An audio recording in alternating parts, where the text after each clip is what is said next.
Hello everybody and good morning. I tell you what, Thruxton Retro, that looks pretty good. I'm going to be there. It's going to be an absolute cracker. But however, today, Pembrey, wow, we have got wall-to-wall racing and it is going to be very, very hot today as well. Blue skies, sun shining here in South Wales and we're about to get things started. Round 8 of the Mayoron Mini Challenge Trophy is about to get underway. Just want to say as well, a happy Father's Day to all of the fathers out there as well. I hope you have a lovely, lovely day indeed. Now, yesterday we had round 7 of the Mayoron Mini Challenge Trophy. Alex Keynes, our championship leader and defending champion, took the win. Matt Luff was in second, Josh Salvador in third. Those three really have been battling all season long. Round 8 though, about to get underway. Let's go move around and have a little chat. We've got Leona Theobald on pole position here for this race. And look who's here as well. Daryl, can I just borrow you? Really sorry to do this to you, but it's really nice to see you. Daryl de Leon's here, of course, supporting Leona as well. Are you enjoying yourself down here in Pembrey? Yeah, it's been brilliant. The weather's nice and sunny, so how can you complain? Have you ever raced around here? I haven't, no. Have you not? No, I've done some laps here, but I haven't raced around here before. Fancy giving it a go? Get yourself out in a mini. Yeah, I would, yeah. Yeah. Listen, she's a superstar, so if you want I'm going to leave it to you. Yeah, thank you, Darryl, and very well said as well. Leona, this is the place everybody wants to be, isn't it? How are you? Can you not hear anything? Can you unplug my radio? Oh, yeah. Darryl, where's he gone? Where is it? Where do I... Thank you, Darryl. There we go. Oh, there we go. Hello. Sorry about that. What are you listening to on the radio? You talking to the team? No, it's we're listening for the radio checks to make sure everyone's working. So we give a wave, so they're just checking each and every car. Oh, because I thought you were listening to the BARC live stream there. No, but unfortunately I can't have you in my ears as I go around. Look, you're in the best possible place here. How are we feeling this morning, Leona? Yeah, it's my first ever pole position, Is so it? I'm Congratulations. definitely feeling the nerves, but just to be up here and just all the learning from being here, the pre-race, during the race, just excited to head out there. And we all caught up yesterday in your team. You've got great support in this team, haven't you? Yeah, the Vera Alliance Racing Academy, Team Avogo, it's just absolutely amazing, and all the support here. Thank you to all of them for letting me do this, supporting me to be out on track. Hopefully we'll have a good race and do everyone proud. I'm sure you will, Leonie. I'm sure you do. I'll let you listen back to the BARC live stream as well. Thank you very much. Let's keep going round, shall we? Louis Fleet, let's have a quick chat with Louis. He's alongside Leona here. Louis, can you hear me as well, or are you plugged into the radio? I'm plugged in, I can hear you though. You can? Oh, that's good. I can't now. Oh, you can't now. Trying to be quiet. Be quiet. Whoever down there... Actually, look, they're a lot more important than I am down here. Very quickly, how are we feeling? Do you like going out early doors, Louis? No. No. You like a lay-in? It's alright though, it's sunny. Yeah, and you're in P2. You've got a real If opportunity. weather's alright then yeah. Yeah. Okay, look, I'll let you crack Cheers, on. Good luck. Right. Good to see you as well, by the way. Yeah, we're trying to catch everybody just as they're going through radio checks. Let's move down. I really wanted to speak to... let's say hello to Harry Smith, shall we? Let's jump in. I wonder if Harry can hear us as well. Harry, are you on the radio as well? I am. Okay. Is everybody on the radio? Are you doing like an official... I've already done my radio checks, so I'll turn it off quickly so I can hear you. Oh, good man. Harry, it's good to see you. How are we feeling this morning? A nice early start for you guys. Yeah, I would have liked if the race started a bit later. So I could have had a bit longer in bed, but yeah, nonetheless, we had a bit of an unfortunate day yesterday. We had a really good start in the race. Got up to 8th, I think, from 12th, and the pace was really good. And unfortunately, a car behind went for a move, and his pedal went rock hard, so we couldn't stop in time. Luckily, I seen him as I turned into the corner, so I turned out, so there wasn't a lot of damage, but that still allowed all the cars to get back past and undo all the hard work we did. But I suppose, kind of, in a way it was good because now we're starting here. Yeah. We want to be over there, so hopefully by the end of the race that's where we'll be. Well, you've got a very, very good opportunity. Harry, thanks for talking to us. Best of luck. Yeah, thanks for turning the radio off for us as well. I feel flattered. I really do. I really want to speak to Ashley Gregory. She's been in the title fight this season as well, constantly battling at the sharp end. Thank you very much, by the way. Ashley, can you hear me as well, or are you on the radio? I can hear you. Yeah. You probably don't want to, but... No. Look, nice early start for you guys. I was just chatting to Harry there. It's an early start for this race, and actually quite an early start for your final race. Is that quite nice then? You'll be wrapped up by 12:30 today. Well, normally I absolutely hate a morning, but this morning I was up at 6 and really raring to go. Really? So, I mean, it's nice that we can get home, but equally there's a lot going on today, so it'd be nice to stay till the end. What sort of prep work do you coming into a meeting like Pembrey? Do you sort of drive the track on simulators, or what sort of research do you do? Pembrey's quite a hard track because it's not one that's used quite often. So because I've raced here quite a lot, more of my prep was done by just watching footage and seeing where I'd gone wrong and looking at the data. I did have a little play around on the sim, but the problem with the sim is it doesn't simulate how bumpy it is around here. Oh, is it quite bumpy then? Very bumpy. It looks quite, even just getting out of the assembly area, it's quite bumpy, isn't it? Yeah, my head nearly hits the roof. Look, actually, you're battling right at the sharp end again this season. Are we feeling confident for the rest of the year? Oh, we're on radio, yeah. Try again. I was just saying, as always, you're battling at the sharp end. Are we feeling confident for the rest of this season? Yeah, I think so. I mean, we're at the pointy end now, so we just need to keep building on it and hopefully go another 3 steps higher and we'll be at the top. Actually, it's lovely to see you. Hopefully we'll be chatting in Parc Fermé a little bit later. As you can hear, the cars have fired up. That can mean only one thing. It's time to go racing. It's round 8 of the Mayor Mini Challenge Trophy. For the first time today, let's hear from your brilliant commentator, the one, the only, Mr. Dave Goddard. Over to you.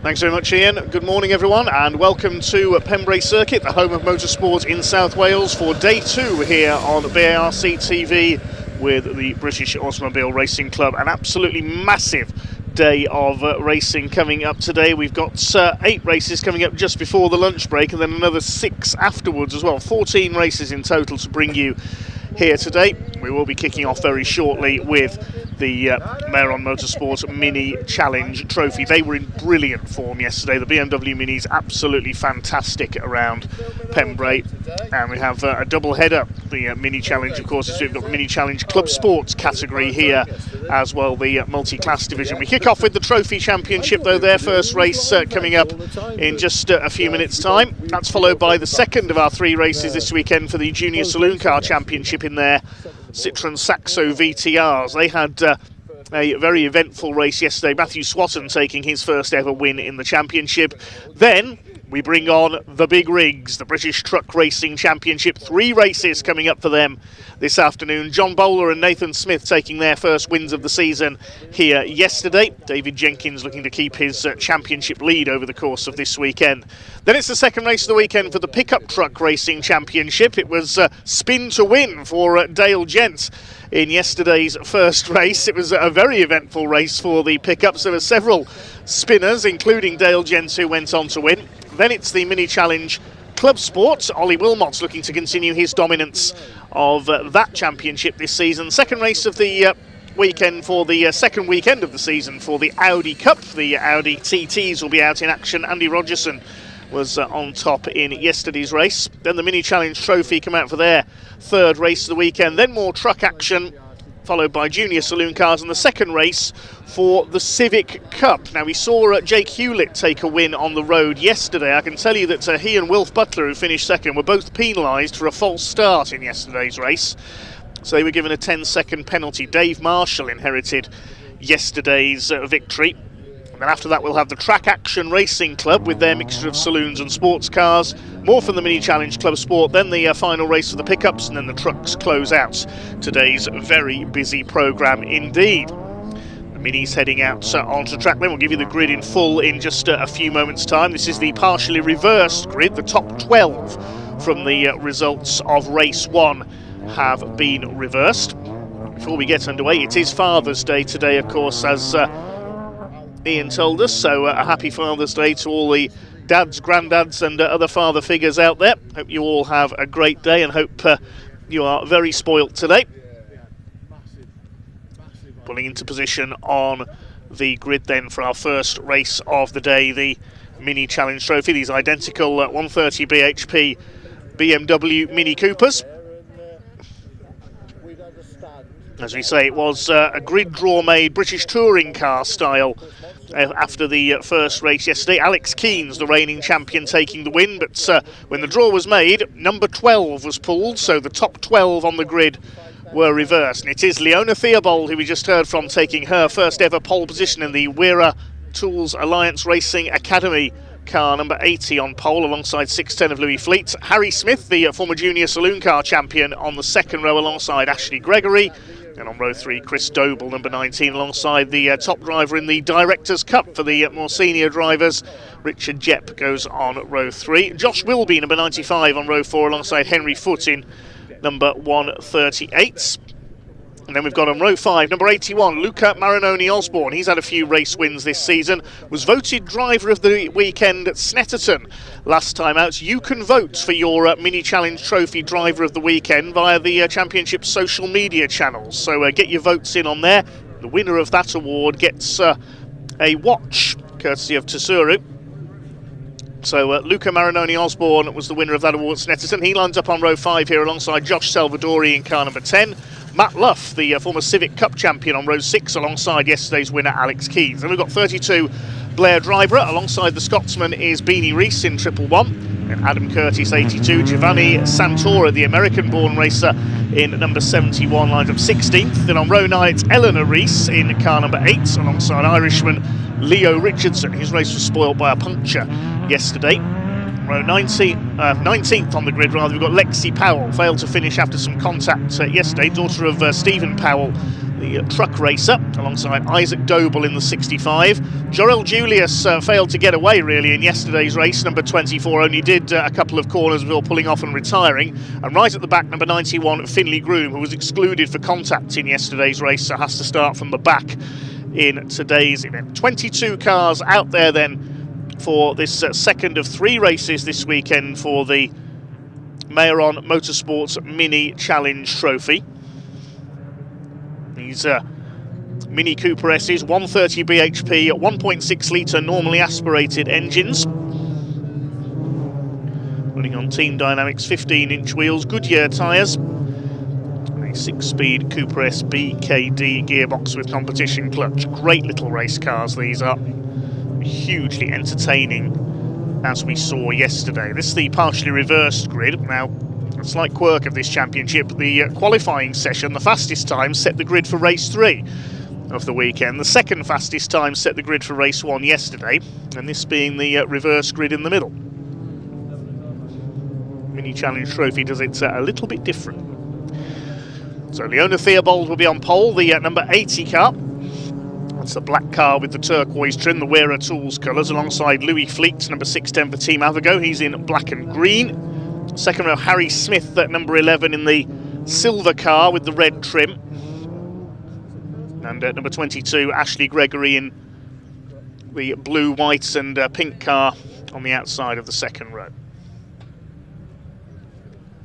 Watch for the number 1, Alex Keens, the reigning champion, back on row 6. He's got it all to do, so has Matt Luff in the black number 72 car. They had a good duel for the win yesterday, as Matt Luff just pulling into line on the inside now. So once the marshals and the clerk of the course are satisfied, the green flag will be displayed at the back of the grid, then the 5-second board will be held aloft, the red lights will come on, and when they go out, we will be underway for 15 minutes of racing from the Mayoron Motorsports Mini Challenge Trophy. There's the 5-second board. Red lights are on, revs are up. It's time to go racing here at Pembrey with the Mini Challenge Trophy. We're underway and down towards Hatchett's hairpin for the first time. Decent start by Ashley Gregory from the second row, the number 22. Harry Smith moving across to the outside as well. But it's the 2 front row starters, Leona Theobald and Louis Fleet, who will lead the way into the first turn. Looks like Louis Fleet is later on the brakes for the hairpin. He's got the lead. Theobald is there on the inside, the ex-Ginetta racer. Are they all going to make it round the hairpin for the first time? It looks like they are. Then it's up to the right-hander at Spitfires, and then the left at Dibeni, heading towards the crossing. And the truck paddock on the left, the outside of the circuits. All okay so far. There's Matt Luff just ahead of Alex Keens. They've got ahead of, I think that's Ashley Gregory, who's possibly dropped back in there. We'll pick that up in a moment. Down towards, and a collision among the leaders. There's problems there. That's Josh Wilby who spins around. There's cars scattering everywhere. Ashley Gregory left going backwards. That was coming out of Senna's there. We'll pick that up in a moment. A few cars falling over each other. I think Louis Fleet in 610 was one of them. He's got some damage. Now it looks like Harry Smith has got the lead as they came out of Brooklands along Speedway Straights up towards the right-hander at Carter's Curve. And then it's on to Honda Curve to complete the lap. The 32 of Blair Dryborough, I think, is the other blue and red car in there, the Scottish driver. So completing the first lap then, it is Harry Smith who leads. Josh Salvadori, another former junior Saloon car man, in the Lightning McQueen lookalike in second place. Number 10, third is Henry Foote in car 138, and Matt Luff and Alex Keens are top two from yesterday, already up to 4th and 5th. Behind them, number 19 of Chris Doble. We all know what the Doble family can do. We've seen Mikey Doble in British touring cars in recent years. Nearly every member of the Doble family races something. Blair Dryburgh is next. That is Jorel Julius.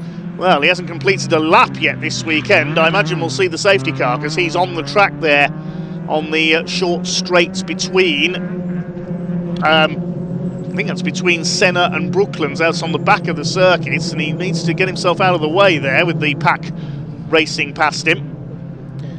Harry Smith leads the way then from Josh Salvadori. It's Henry Foote in third, then Luff, Keens, Doble. The rest of them come through. Yes, it's the 32 up there, the blue car behind the two pace setters from yesterday, not the 22. Apologies there, similar colours for Blair Dryburgh and Ashley Gregory. So they complete their second lap. Now I thought we might see the safety car come out because of the stranded car of Jorel Julius there on the far end of the circuit. We've lost Louis Fleet as well. He picked up some damage in that little contretemps up at Senna. 81 Luca Marinoni Osborne, the Anglo-Italian, gets past the treble one car of Beanie Reese, one of our Wera Alliance Racing Academy cars. One of 4 young ladies in that team. Alex Keens looking to keep his championship leads. The first time that a driver has come back to defend his title in this division. The red flag is coming out though. The race is being stopped because of that car stranded on the track, presumably on the exit of Senna at this point. I thought we might see a safety car, but in fact the red flag has been thrown. There's the reason. Jorel Julius's car is on the track there.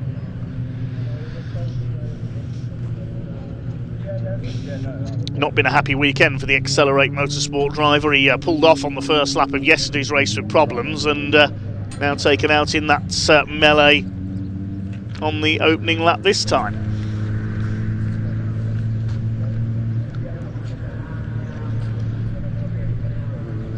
New light boards here at Pembrey certainly doing their job.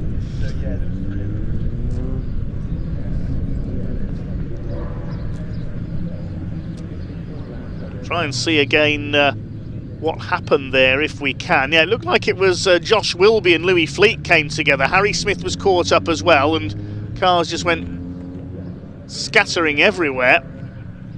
We didn't see what happened to Jorel Julius further back though, whether he collected one of the spun cars. Louis Fleet got damaged, so that's his race over with. He's on the outside there at Brooklands.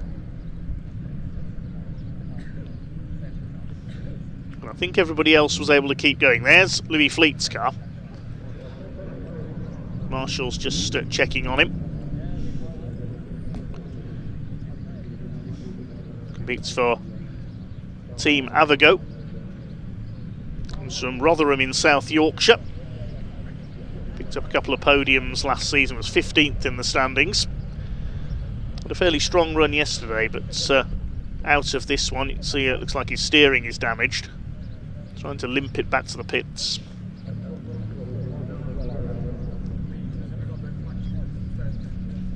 So the pack being held at Honda Curve at the moment. It was Harry Smith leading at the time of the stoppage. We'll see his brother Ollie Smith in action later on in the junior saloon cars as well. He should be waiting in the assembly area at the moment. 12 minutes on the clock when just under 12 minutes on the clock when the race was halted. And there's the 24 car being towed off.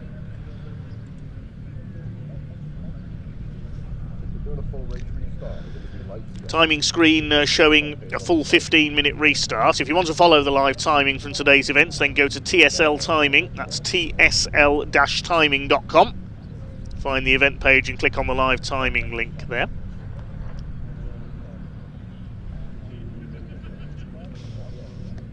Thanks for all your comments on the YouTube feed. Hi to Gordon Snell. He's watching from Guernsey, famous venue for hill climbing in the UK. To Charlie, George Wright, Lando for Life, Gary Anderson, Road Safety for You. Peter says, come on, Graves Motorsports. Yep, they've got a few drivers out in this race, including Alex Keens, the reigning champion. Matt Luff, his teammate as well. There were no team orders amongst their drivers yesterday. They were battling it out for the win. Leo Richardson, the Graves Motorsport driver. And there's Finley Groom in the pits. Look at the driver's door on that car, pushed right in. Maybe it was him who was caught up with Jarell Julius, because they both started from the back row of the grid. Finley Groom, the ex-classic stock hatch racer, used to compete in a Fiesta XR2. Look at the state of that car.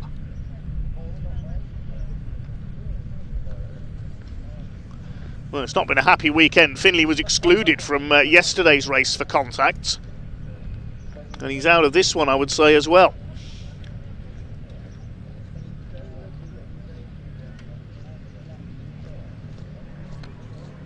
James Harrington says, good luck Luca and Josh. Luca Marinoni Osborne and Josh Salvadori, I assume he means. Hi to Dan Hughes. Hi Track Day Motorsports. We'll be seeing their cars out in the Track Action Racing Club later on.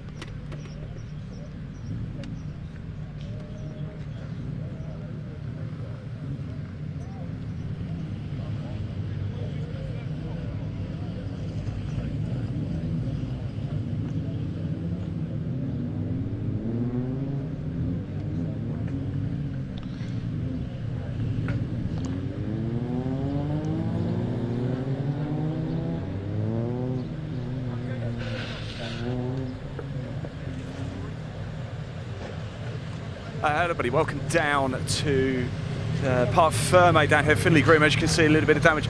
Finley, very quickly, a bit of damage to the side here. What's happened out there? There was a big off in front, and then a few of us spun, and I was sideways.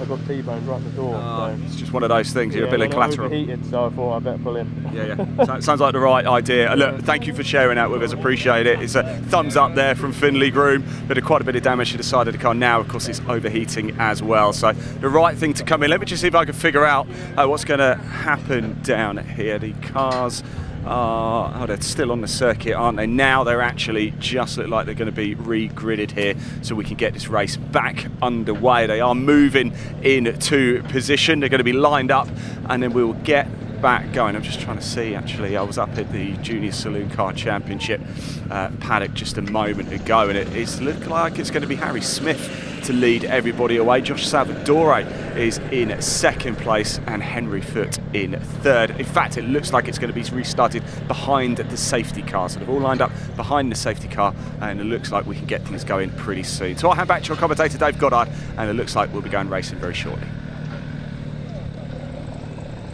Yes, thanks Ian. We can see water being put into Finley Groom's car, so they're going to try and get him out for the restarts. Tough weekend for the All Groom Motorsports team so far. Tough weekend for Team Avogo as well. Josh Wilby and Louis Fleet both involved in that incident on the opening lap.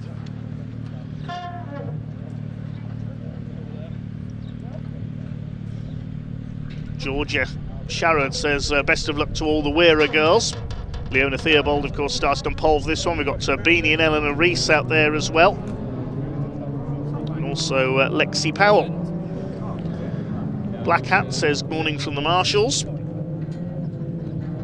Okay, the race restarting behind the safety car, as Ian has just told us.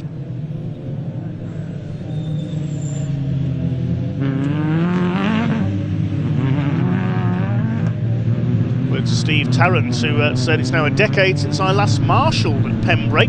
Always a warm welcome on arrival from Dorset. Usually fair weather and some great racing. Good to hear from you, Steve.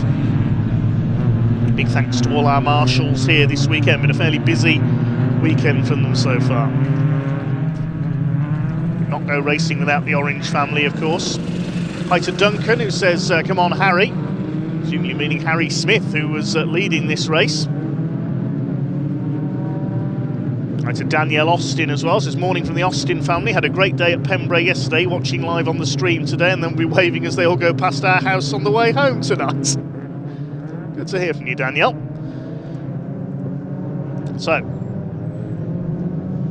safety car leads them round then. Harry Smith from Josh Salvadori and Henry Foote, with Matt Luff and Alex Keynes 4th and 5th. Circuit should be clear to unleash them this time. Bit of confusion over the remaining time of the race. The on-screen graphics restarted from 15 minutes, but the TSL timing screen, I think, has picked up where the race was halted and is now down to just over 10 minutes. So we'll wait and see just how long there is to go. I think it might be over 10 minutes here because the safety car is about to unleash, and we'll go with my timing screen here in the box at the moment. So we've gone green exactly with 10 minutes left on the timing screen. It is Harry Smith who leads them down towards Hatchett's Hairpin. Josh Salvadori in second place. The first three breaking away slightly. Alex Keens has a look up the inside on Matt Luff. Can he get through into fourth place? They're side by side on the exit of the hairpin. Such a tricky corner that one is. I think Alex Keens just about gets up the inside. Everybody's made it round the hairpin, and Keens is through into fourth place. We'll now go after the top three. Behind them we have the number 23 car, I think that is. That's Leo Richardson. Now, he started fairly well back on the grid after that puncture yesterday, so he's come through nicely. Richard Jepp in the blue number 12 car. Luca Marinoni Osborne was delayed in that early instance. He took to the grass to avoid it, making the move there on Blair Dryborough, the Scotsman in number 32, and behind them the treble one, that's Beanie Rees in one of the Wera Academy cars. But it is Harry Smith who continues to lead the way, looking for his first win since graduating from the junior saloons, chased by Josh Salvadori. Close to a win on a couple of occasions. His rookie season this year, he's leading the Rookie Cup category in this race. Henry Foote in third place, then Keens, and Matt Luff, the former Civic Cup champion, in fifth position, cutting very tight to the inside of the hairpin there. Salvadori all over the back of Harry Smith for the lead. Salvadori's done the fastest lap of the race, 1 minute 8.422. Has Finley Groom been able to join in from the back? Yes, he has. So they've got some water into the car. We'll see if the overheating returns from that bit of damage. Lexi Powell was taken out in some contact yesterday, another graduate of the junior saloons, and putting Ashley Gregory under pressure there.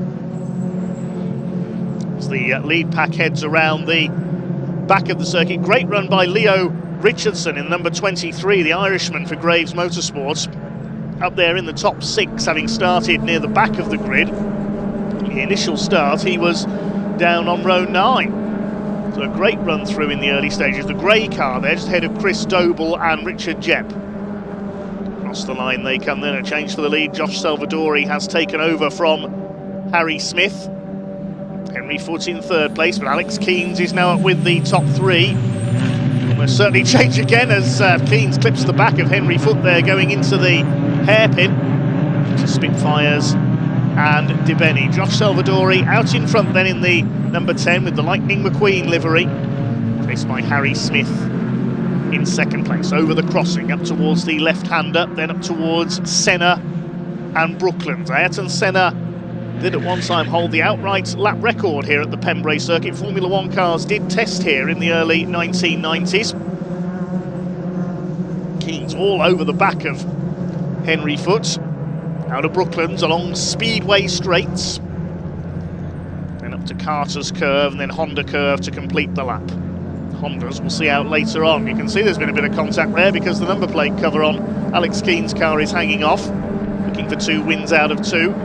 There's Matt Luff in 5th place, Richardson 6th, Chris Doble in 7th. Oh, the leader goes wide. I thought he was going to spin it there. Gets a wheel onto the grass. Josh Salvadori nearly lost it there. Here comes Harry Smith. He's going to take advantage of that, perhaps, that loss of momentum. He has a look up the inside. He's not going to get close enough. They bounce over the curb. There's 5 of them together now because Matt Luff has been able to close up in the black number 72 car. Timing screen showing just over 6 minutes to go.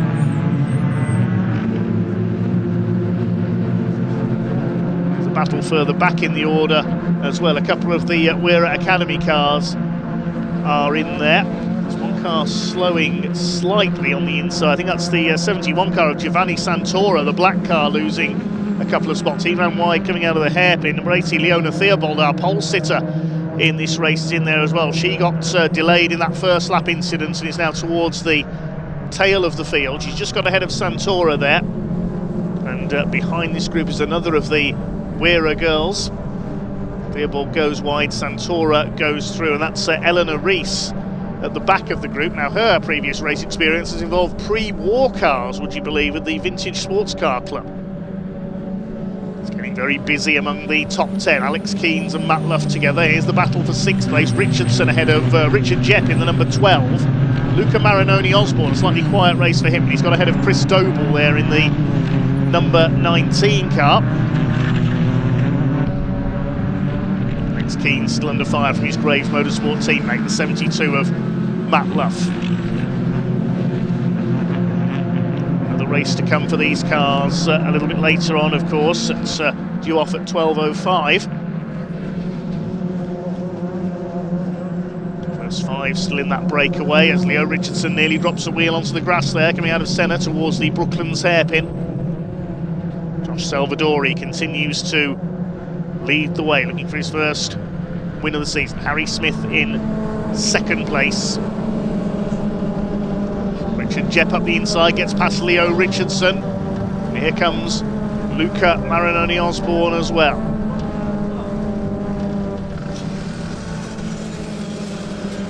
They fan out again across the straight there. They're all over each other. Marinoni Osborne going for the inside there. Richard Jepp getting past Richardson. And Marinoni Osborne up the inside in the 81. Won the Driver of the Weekend award at Snetterton. You can vote for your Driver of the Weekend in this category through the Mini Challenge Trophy social media channels. They said the winner of the award gets a watch from Tesoro.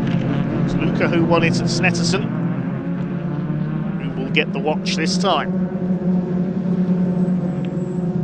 Salvadori continues to lead the way. Timing screen showing 3.5 minutes to go. A bit of a discrepancy here with the on-screen graphics over how long is left. We'll go with the timing screen for now. Leo Richardson coming under fire from Chris Doble. Then this the midfield battle further back. There's Josh Wilby trying to battle his way back through the field, trying to chase down Blair Dryborough. There on the tail of the treble one of Beanie Reese. She's running well. There's Ashley Gregory in the 22. She ended up spinning out in that first lap melee, which really jumbled the order in this race. Isaac Doble behind her, then Lexi Powell. Their driver tries to move to defend there into the first corner at Hatchett's hairpin. Salvadori's broken away just a little at the front of the field. Now Alex Keens moving up to try and have a go at Henry Foote for that 3rd place. A little bit of damage on the front of Harry Smith's car, I noticed there, the left front corner. Let's see how he got that. Alex Keens has a look up the inside. Henry Foote moves to cover. That allows Matt Luff. Well, Matt Luff wasn't expecting Alex Keens to move across there and went into the back of his teammate. That's damaged the front of Matt's car. Tries to get down the inside. Bit of miscommunication amongst the Graves Motorsport cars there. I don't think they were expecting Henry Foote to slow up that early for the Brooklands hairpin. You can see damage on Matt Luff's car there, the 72. Continue on though. Josh Salvadori continues to lead. It's looking good for Josh here, out in front. It's Matt Luff attacking the 138 car for 3rd place, and he goes into the back of him again there, into the hairpin. It's going a bit fraught here in this battle for the 3rd place. That's going to allow the top 2 to pull away. They're all over each other. Look at this, Alex Keens has dropped back as a result of that. Marinoni Osborne gains 2 places coming over the crossing past Keens and past Richard Jepp as well, the Directors' Cup leader in the number 12. This is absolutely frantic stuff. Keens will have another go up the inside into Brooklands hairpin on the brakes, and he's through. Keens had a couple of wins at the early part of the season. He had a win at Silverstone, got a win at Snetterton as well. Luca Marinoni Osborne has had a couple of wins, and Matt Luff as well. They've divided the wins up between them so far. Are we going to see a new winner here in Josh Salvadori? Great shot there as the cars charge past the pits. Look at these 4 all over each other. Richard Jepp, Leo Richardson, Alex Keens could be shuffled back here because Chris Doble trying to get down the inside as well. Alex Keens is back in, well, he was in 7th place as he crossed the line. He could be lower than that in a moment. There goes Richardson up the inside. He'll be on the outside for the left-hander at Dibeni. They bounce off the curbs again. Here comes the number 19 of Chris Doble on their tails as well. It's still Salvadori who leads it. The clock is about to count down to 0, so we could see the checkered flag for Josh Salvadori this time. Chris Doble up the inside. I wonder if Alex Keens has got some damage as a result of that contact with the 72 of Matt Luff, because he's dropping down the order here. That could be checkered flag this time. We'll wait to see as they come off Honda Curve. Leo Richardson battling it out with Chris Doble. But there is the checkered flag, and Josh Salvadori takes his first mini challenge win. Harry Smith in 2nd place, and Matt Luff did get past Henry Foots for 3rd position. Marinoni Osborne is 5th, ahead of Richard Jepp. He wins the Directors' Cup. There's Richardson, Doble, Keens down to 9th, and Josh Wilby rounds out the top 10. So congratulations to Josh Salvadori. Man from Chelmsford in Essex takes his first win in the Mehron Motorsports Mini Challenge Trophy. Came close to the junior saloon car title last year. It was a great 3-way battle at the top with Wilf Butler, who is now in the Civic Cup, and Oliver Kerr, who has now gone into Classic Mini racing, I believe, this year. But Josh takes his first win, holding off fellow former JSCC star Harry Smith by just under 1.5 seconds. Matt Luff, despite that front-end damage, completes the podium. We'll confirm the unofficial results. We'll wait confirmation, of course, officially later on. Well done to Josh Salvadori. He'll be very pleased with that indeed. Racing his way past Harry Smith on the restarts to take the win. Wins by just under 1.5 seconds. Matt Luff completing the podium ahead of Henry Foots, with Luca Marinoni Osborne fighting back after that first lap incident to take 5th place. Richard Jepp wins the Directors' Cup in 6th place. And Leo Richardson 7th, Chris Doble 8th, Alex Keens and Josh Wilby completing the top 10. I think Alex had some damage in the closing stages there because he dropped back down to 9th. Josh Salvadori wins the Rookies' Cup. Behind them was Blair Driver in 11th, Ashley Gregory was 12th, Beanie Rees 13th. Then in 14th place was Isaac Doble, Lexi Powell 15th. Behind them was Adam Curtis in the number 82 in 16th. 17th went to Giovanni Santora, Leona Theobald, Eleanor Rees, and Findy Groom would have completed the finishers, but Finn pulled off into the pits for an overheating problem. Let's head down to Ian in Parc Fermé to catch up with our race winner.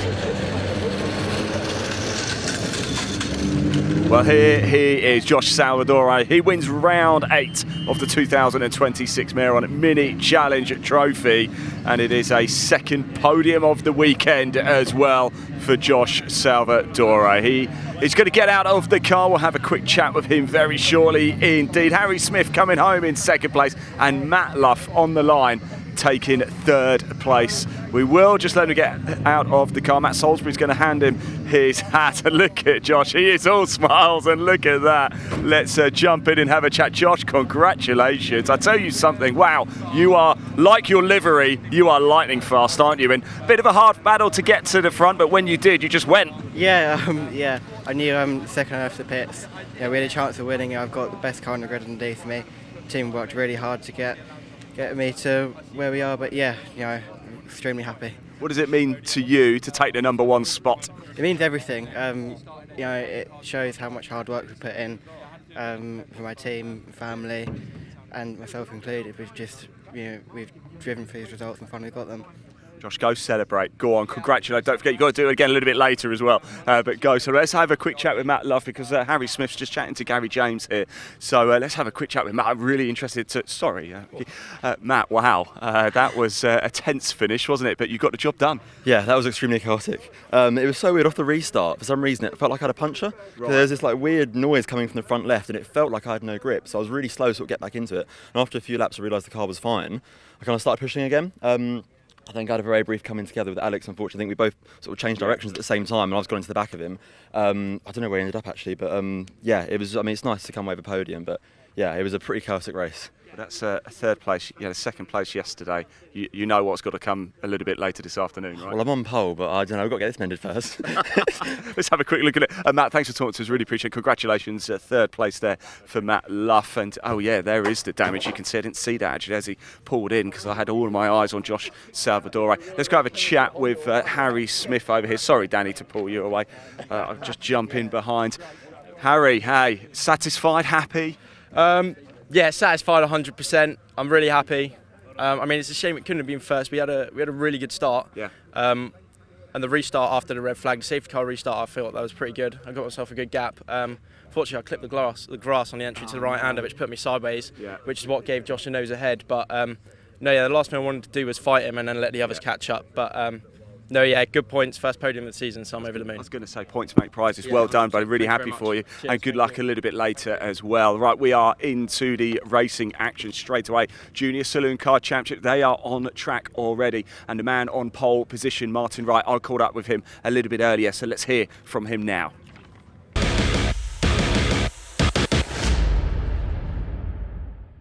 Right, everybody, it is time for round 11 of the 2026 JSCC Championship. Martin Wright, we're going to have a quick chat with you. Martin, it's really good to see you.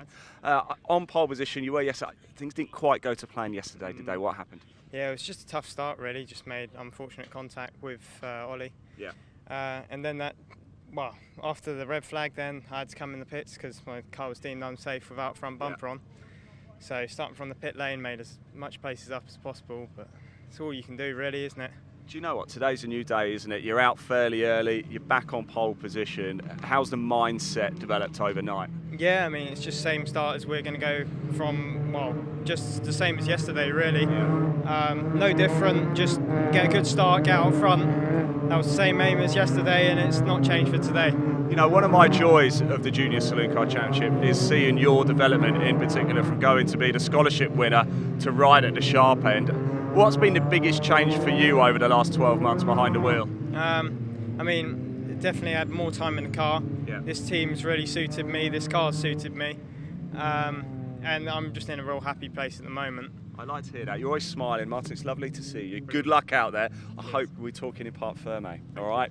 Good stuff indeed. Let's just move down around a little bit. Let's have a quick chat here with Mr. Max Scharfegger as he makes his way in, a multiple winner already in 2026 in the Junior Saloon Car Championship. In fact, it has been Max and the man alongside him, Ollie Smith, who have been taking a majority of the wins this season. Of course, Matthew Swatton took victory yesterday in round 10. Max, how are we? It's good to see you, my friend. How are you? You all right? There you go. Look, we'll have a quick chat, and look, we're in a good position here, aren't we? Yeah, it's not a bad place to start. Turn one's eventful here, so you can always make up positions. We're seeing this season, it's been a bit of a pendulum shift, isn't it? Ollie got off to a lightning start, then you really started to rack up the wins, and now we're seeing different winners. Is that one of the most exciting things about the Junior Saloon Car Championship, the variety? Yeah, it's ever evolving. There's never the same winner too many times, which is quite good. Yeah, excellent. And your opportunities in this race. P1, that the target? That's what we're aiming for. Good, Max. It's good to see you, man. Good luck out there. I've got a sneaky feeling we might be chatting in Parc Fermé as well. So here we go. Enough from us down here at Assembly. Almost time to get going. Round 11 of the 2026 Junior Saloon Car Championship about to get underway. Let's hand over to commentator Dave Goddard to take you through the action.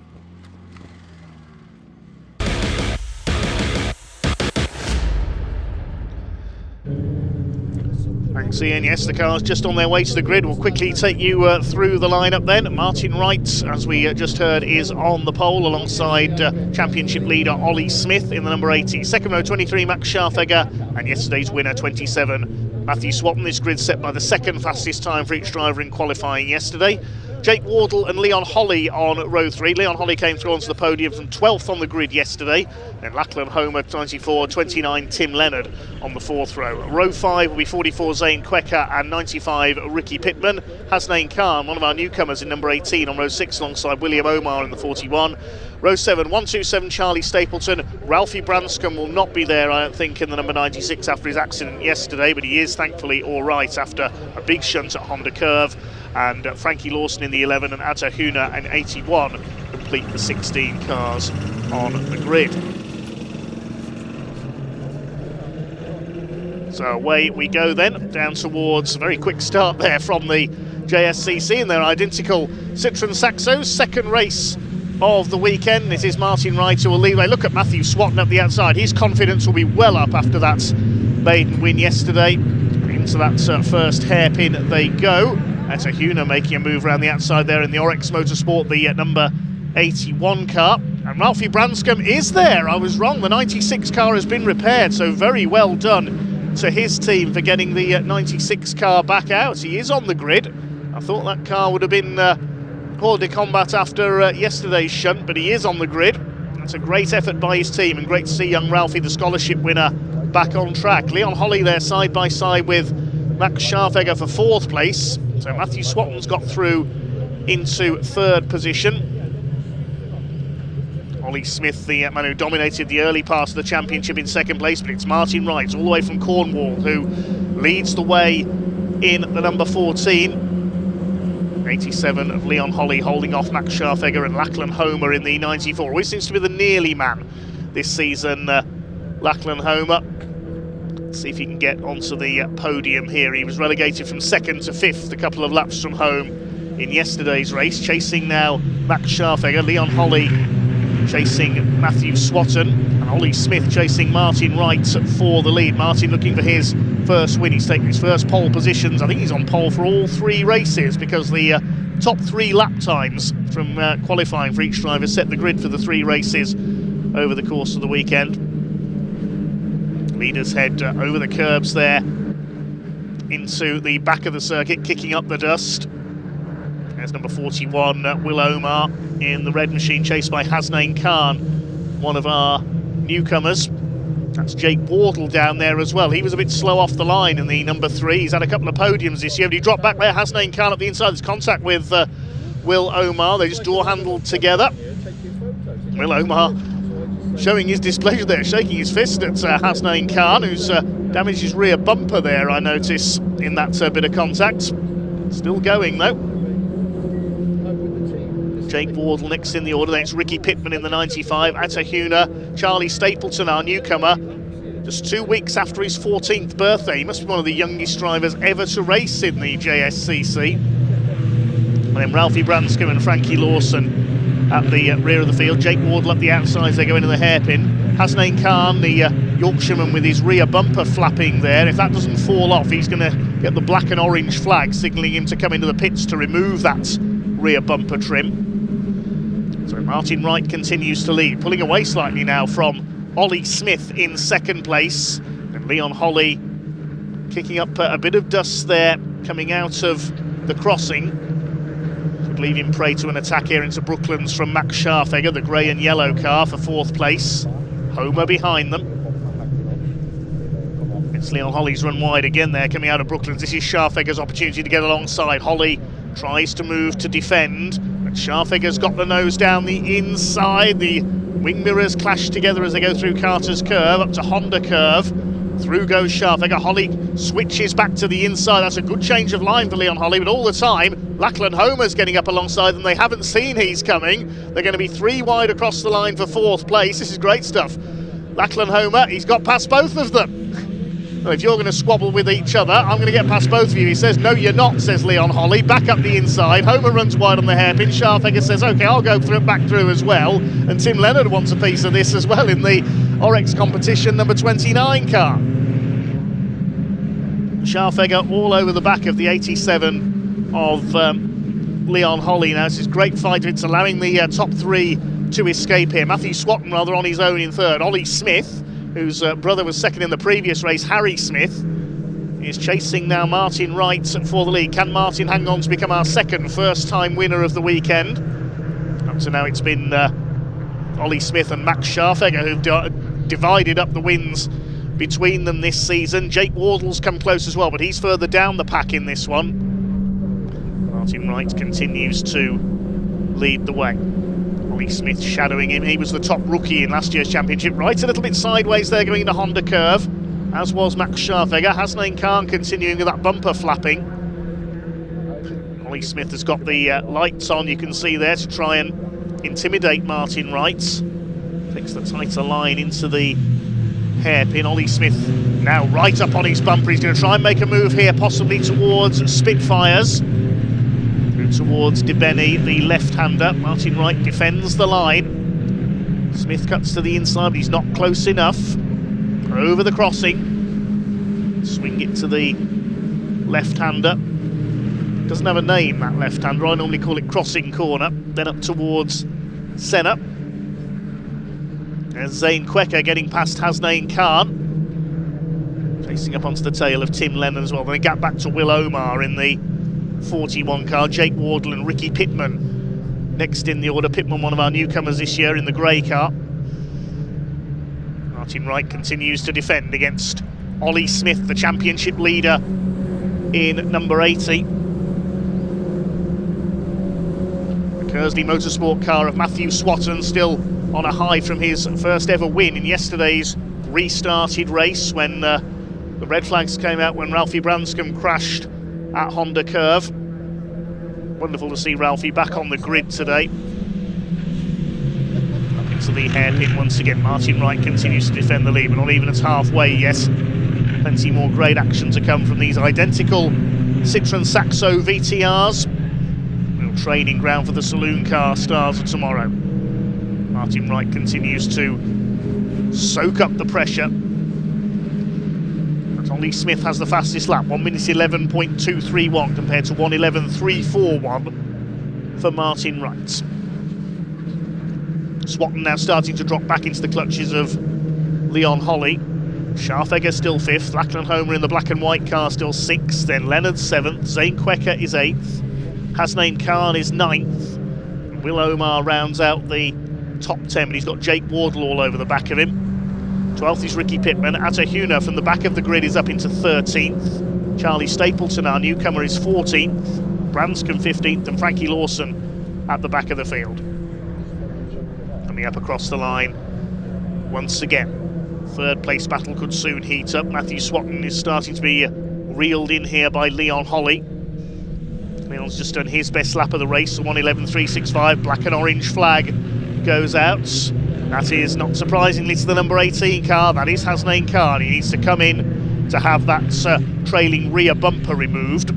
If he ignores the black and orange warning flag for a technical problem, it'll be a black flag and he will be disqualified. Here's Charlie Stapleton, our newcomer, the youngest man in the race in the yellow and black car. Was very nervous ahead of his debut. Has acquitted himself well so far, chasing Atahuna. He made his debut at Croft last time out. There's Hasnain Khan, the white car. You can see the bumper flapping. There's another of our novices this year, Ricky Pittman, in the number 95 car, comes from the Scottish borders.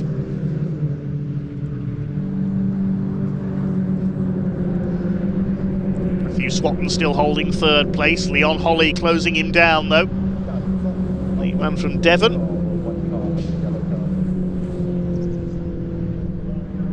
Has Hasnain Khan come in? Well, somebody's gone off. That's, I think it's Tim Leonard that's run wide onto the grass. Yes, it was. Keeps it going, though. And Hasnain Khan in the background there, he has come in to have that bumper removed from his car. Save a bit on weight, I suppose.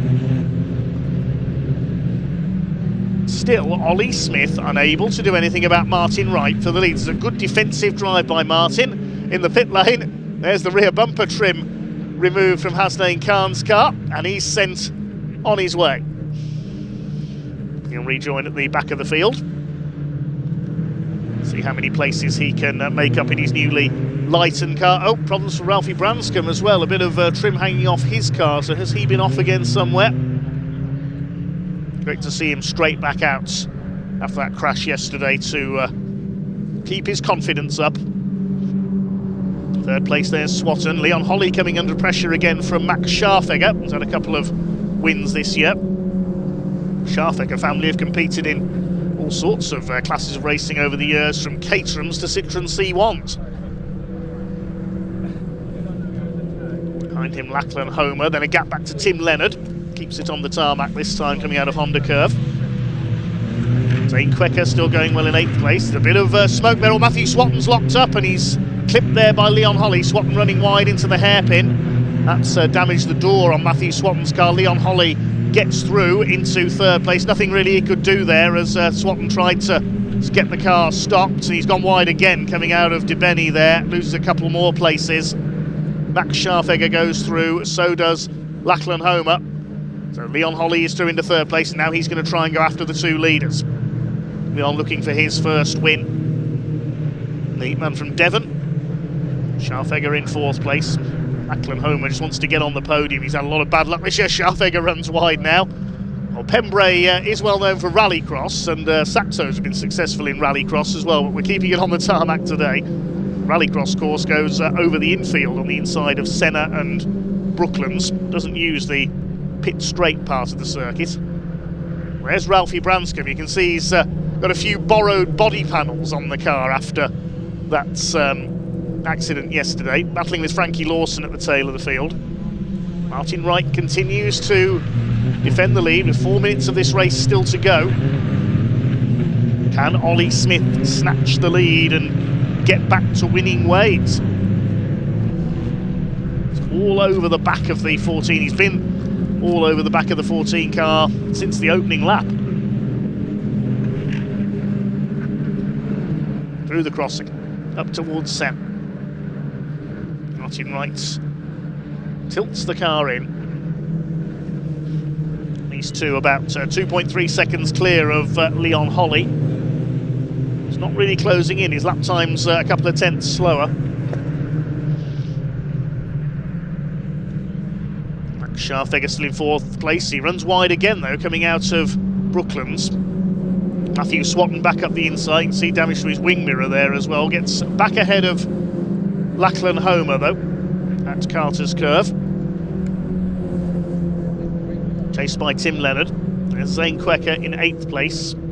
Omar and Wardle now rounding out the top 10 now that Hasnain Khan has had to pit. Still Ollie Smith looking for a way past Martin Wright. Can Martin hang on for his first ever win? He's the scholarship winner last year.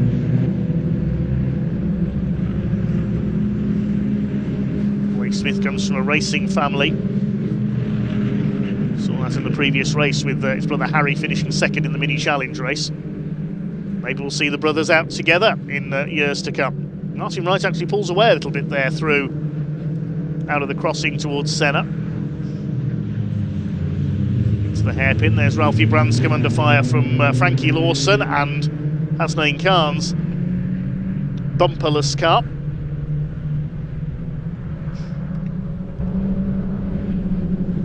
For the inside on Frankie Lawson through the crossing. Lawson stays ahead though, only just. Now Khan to the inside on the left-hander. Lawson goes wide and through goes Khan.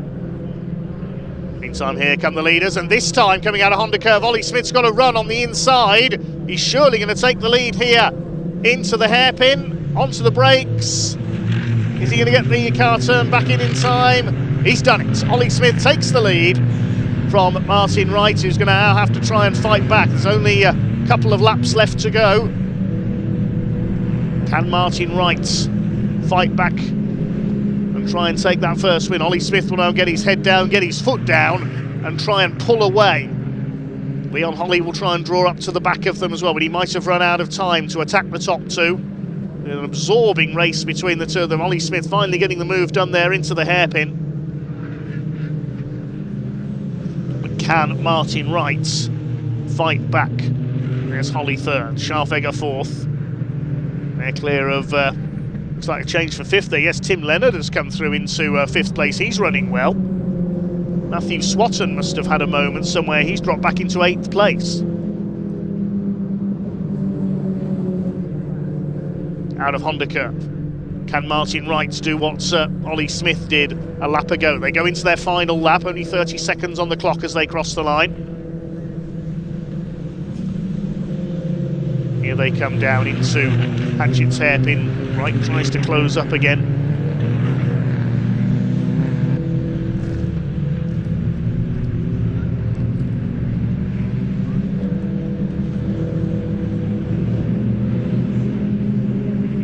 Scharfegger's dropped back a little into 4th position. There's Leonard, now ahead of Lachlan Homer.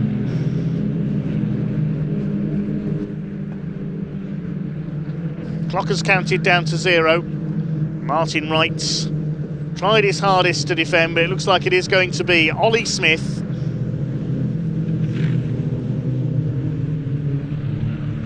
Along Speedway Straight they come for the final time. And he's going to get back to winning ways in the Junior Saloon Car Championship. Here they come out of Honda Curve. It's going to be a win for the championship leader. Martin Wright tried his hardest but had to settle for second place. It's a win for Ollie Smith. Martin Wright second. Leon Holly comes over in third.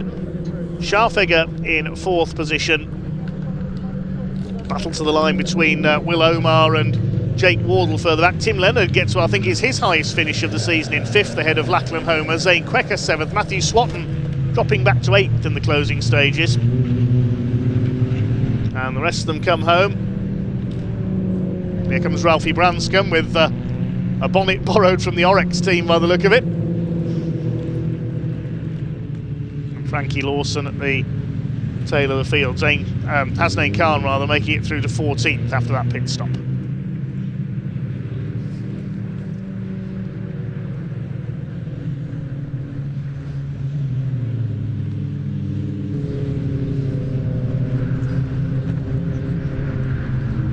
So the provisional result then, Ollie Smith taking the win by just under a second ahead of Martin Wright, who defended as hard as he could, just couldn't quite keep the line into the hairpin on the penultimate lap.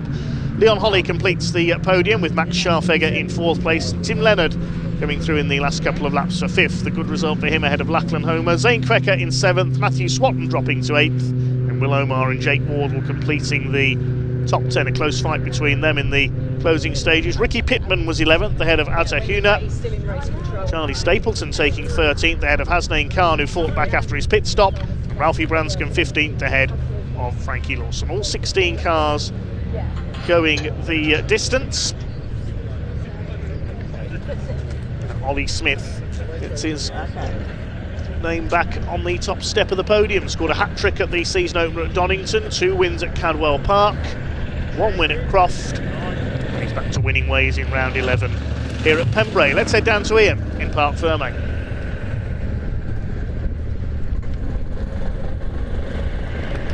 Ollie Smith wins round 11 of the 2026 Junior Saloon Car Championship. He gets out of the car. What a battle that was with Martin Wright as well. He's just going to have a quick check over the car, go see the team. We'll let him do that. Look at that. Look at what it means. We'll just grab a word of him in a minute. We'll let him get his helmet off as well with family and his team there. How nice is this to see? He is just getting into position. Leon Holly, I spoke to him a little bit earlier actually in assembly area, and he fancied a podium in this race. Well, he's certainly gone and done it. Great defensive driving from Martin Wright. We'll hear from him very shortly as well. Ollie Smith, come on my friend. I tell you what, you had to work for that, didn't you? Certainly did, yeah. Me and Martin kept each other honest the whole race and picked my moves at the right time, and yeah, got through. You're really building momentum this season. It started so quick for you, didn't it? And then we saw sort of Max Scharfegger start to peg back with the wins, but you're getting back on top. Yeah, getting back up top. Nice to be on. Nice to be first. Yeah, looking forward to the next race. One more to go, Ollie. Well done. Congratulations indeed. Right, Martin's going to have a quick chat with Gary James. So let's grab Leon Holly. Leon, can I borrow you? Hey, I was just saying, actually, we spoke, didn't we, in assembly off camera, and you said, you know what, I fancy a podium in this one. Well, you've gone and done it. Yeah. Well, it was very hard fought, but I managed to pull it off, so that's what that matters again, isn't it? I tell you what, you're racking him up, aren't you? That's back-to-back podiums here at Pembrey. Points. That's all that matters at the moment, isn't it? So the hat looks good, but number one would look better next time. Still incoming, but hopefully soon enough. It's coming. Leon, congratulations, buddy. Really happy for you indeed. Let's move around and go have a chat. Sorry, Danny, I'm moving around all over the place there. Martin Wright gets a massive hug there. Let's go talk to him as well. Martin, I tell you what, your driving out there was simply sensational. Defensive work was incredible, but in the end, not quite able to hold Ollie back. Yeah, cheers, mate. Yeah, I mean, it's a good race, good points. You know, second ain't bad. Yeah. Best result so far this season, so yeah, good. that number 1, it's coming. All right, I'm telling you, it's Yeah, coming. this afternoon maybe. I hope for you. Look, congratulations, buddy. All smiles. That was brilliant driving. It really, really was. Let's move over, because guess what we have coming up next? Just over there, Danny, if you don't mind pointing the camera, you can see over there. It is time for round 13 of the British Truck Racing Championship. I believe Pointy caught up with 1 or 2 of the drivers a little bit earlier, so I think we can hear from them now.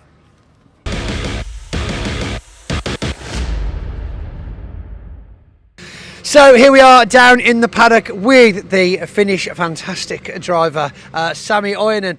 Sami, new truck, you've been working on this now for quite some time. We missed, unfortunately, Brands Hatch, no new truck, Thruxton, no new truck, but now the new Mercedes-Benz. How long has it taken to build? Couple of months. So you've been working on it quite hard then to get it ready in that time? Yeah, but also we have work what to do. That's actual work, day-to-day work. Yeah, that's why we don't have so much time to build that truck.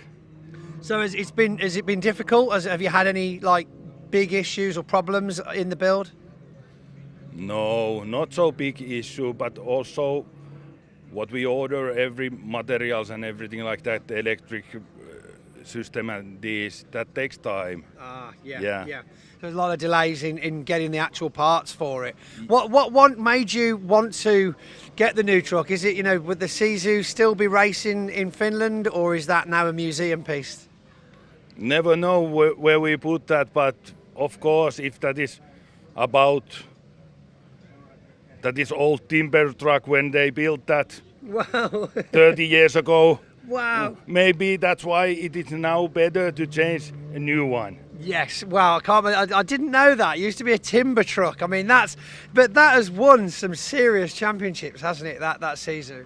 Yeah. Very good heritage in that. And do we think this is the new heritage truck now? This is what we'll be working on for some years?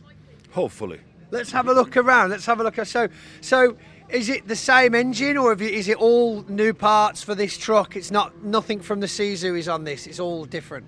There is same motor, also new build, and of course we need to using Cummings because we have Mr. Cummings in the team. Oh my goodness! Right, yeah, it definitely needs to be a Cummings lump then, doesn't it? My goodness me. And with regards to being in Division 2, have you had to make any changes to make sure it's in the right regs and with suspension setup, engine power output, things like that? Not so much. Oh, that's good. So it's pretty much full power, ready to go. Now, you've obviously had chance to practice yesterday with it. We've also had a qualifying today. Not that you know what the results are yet, or you might, who knows. How does it feel? Is it good to get it out on track at last? I don't know.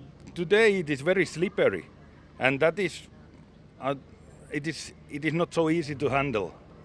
It is very slippery. I mean, we had a few other drivers have some issues, shall we say, during qualifying. So it's very, very slippy out there. But we've got plenty of opportunity. It's here for the rest of the season. So fingers crossed we start seeing some results from it. Maybe. Maybe. Always the optimist. Sami, thank you for talking to us. Sami Ojanen, Mad Croc in the 61. Now, Mercedes-Benz. Watch out. Now I need to. Now you need. Hyvää juhannusta kaikille sinne Suomeen ja exactly. Pitäkää hauskaa. I really hope he's not swearing. Sami, cheers, buddy. Thank you.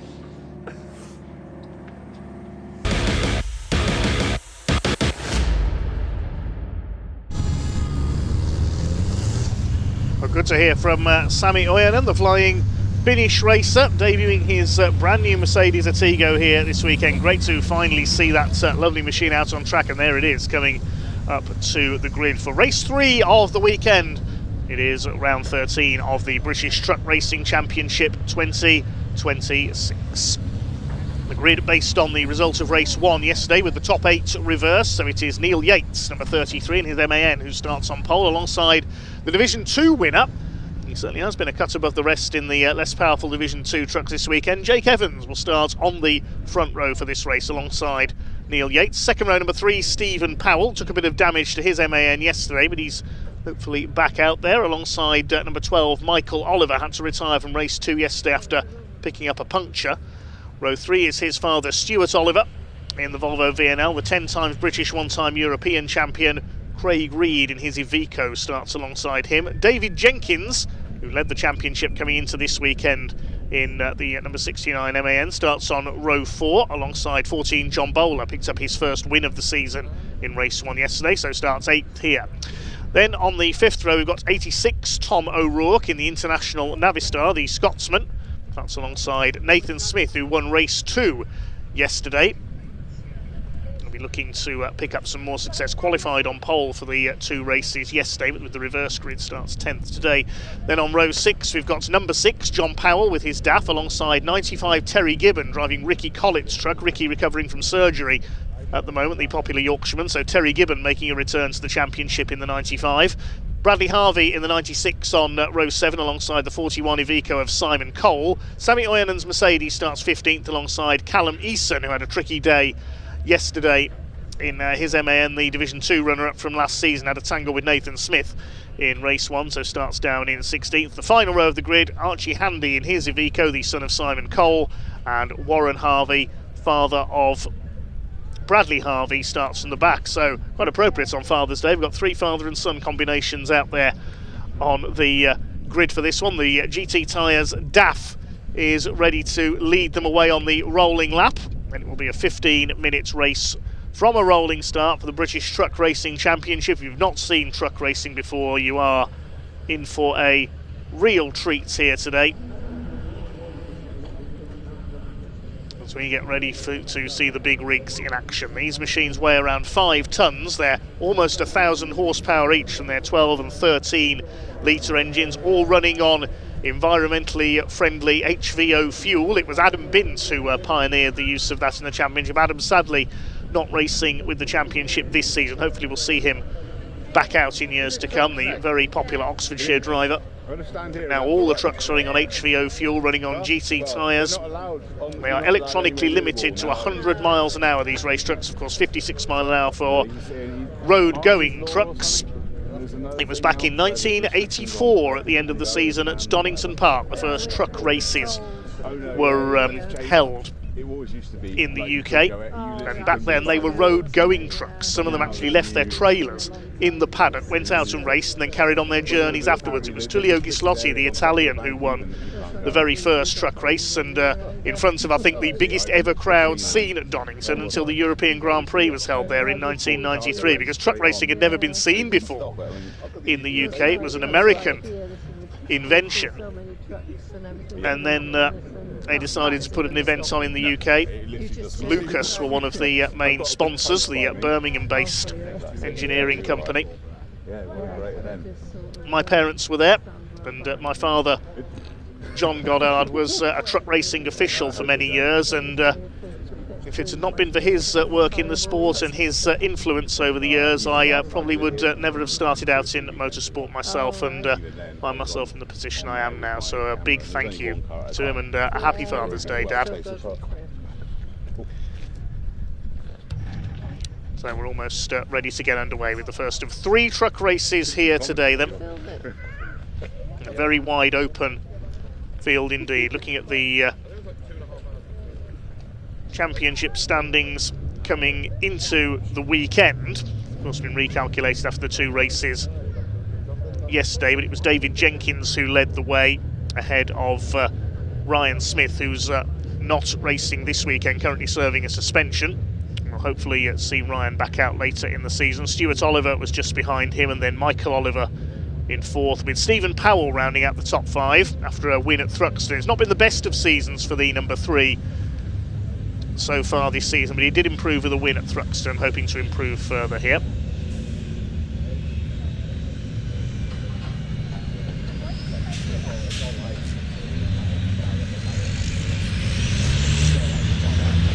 There's Craig Reed in the Iveco. We normally see his brother Simon out with him, but Simon not racing this weekend, missed Thruxton as well, so hopefully we'll see Simon out again soon.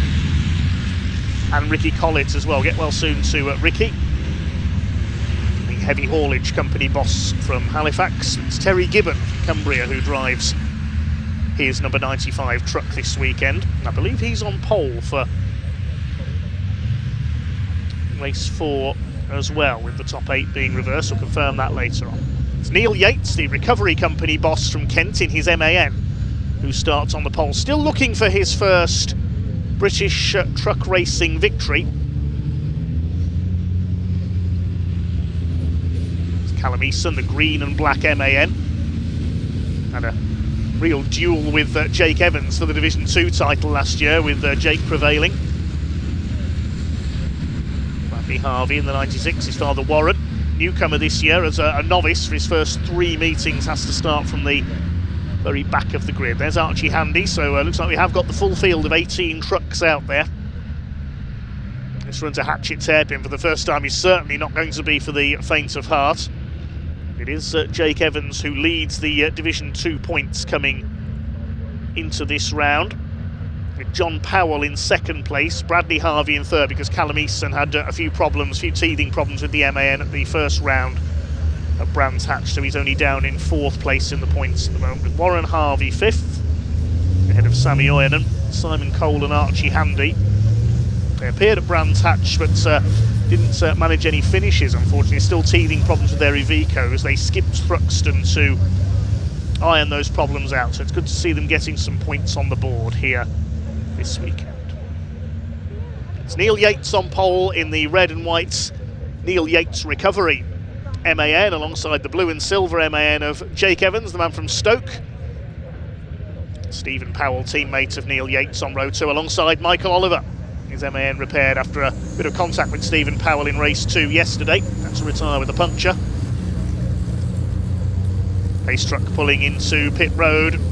The big rig's about to be unleashed onto the Pembrey circuits. Oh yes, I'm looking forward to this one. The red lights are on the gantry now. When they go out, the trucks will thunder down to Hatchet's hairpin. Nearly 18,000 horsepower about to be unleashed on the home of Welsh motorsports. Race 3 of the weekend for the British Truck Racing Championship gets underway. The power comes on, and here they come, and already there's a renewed rivalry between Stephen Powell and Michael Oliver, leaning on each other there. It's Neil Yates who will lead the way into the hairpin. Now, he overshot the hairpin in race 1 yesterday, no problem this time though. He leads the way. Jake Evans will be shuffled back. That is a Division 2 truck, of course, slightly less powerful than the Division 1s behind it. Stuart Oliver's got away well up the inside. They're all just about round the hairpin okay for the first time. It's into Spitfires. It's the 2 Neil Yates Recovery MANs out in front. David Jenkins led the championship coming into this weekend, charges past Jake Evans. We'll see Jake fall back in the early stages because the slightly less modified, less powerful Division 2 truck, not as quick in a straight line as the Division 1s. So through goes Craig Reed. John Bowler, winner yesterday in race 1, will come through as well in the number 14.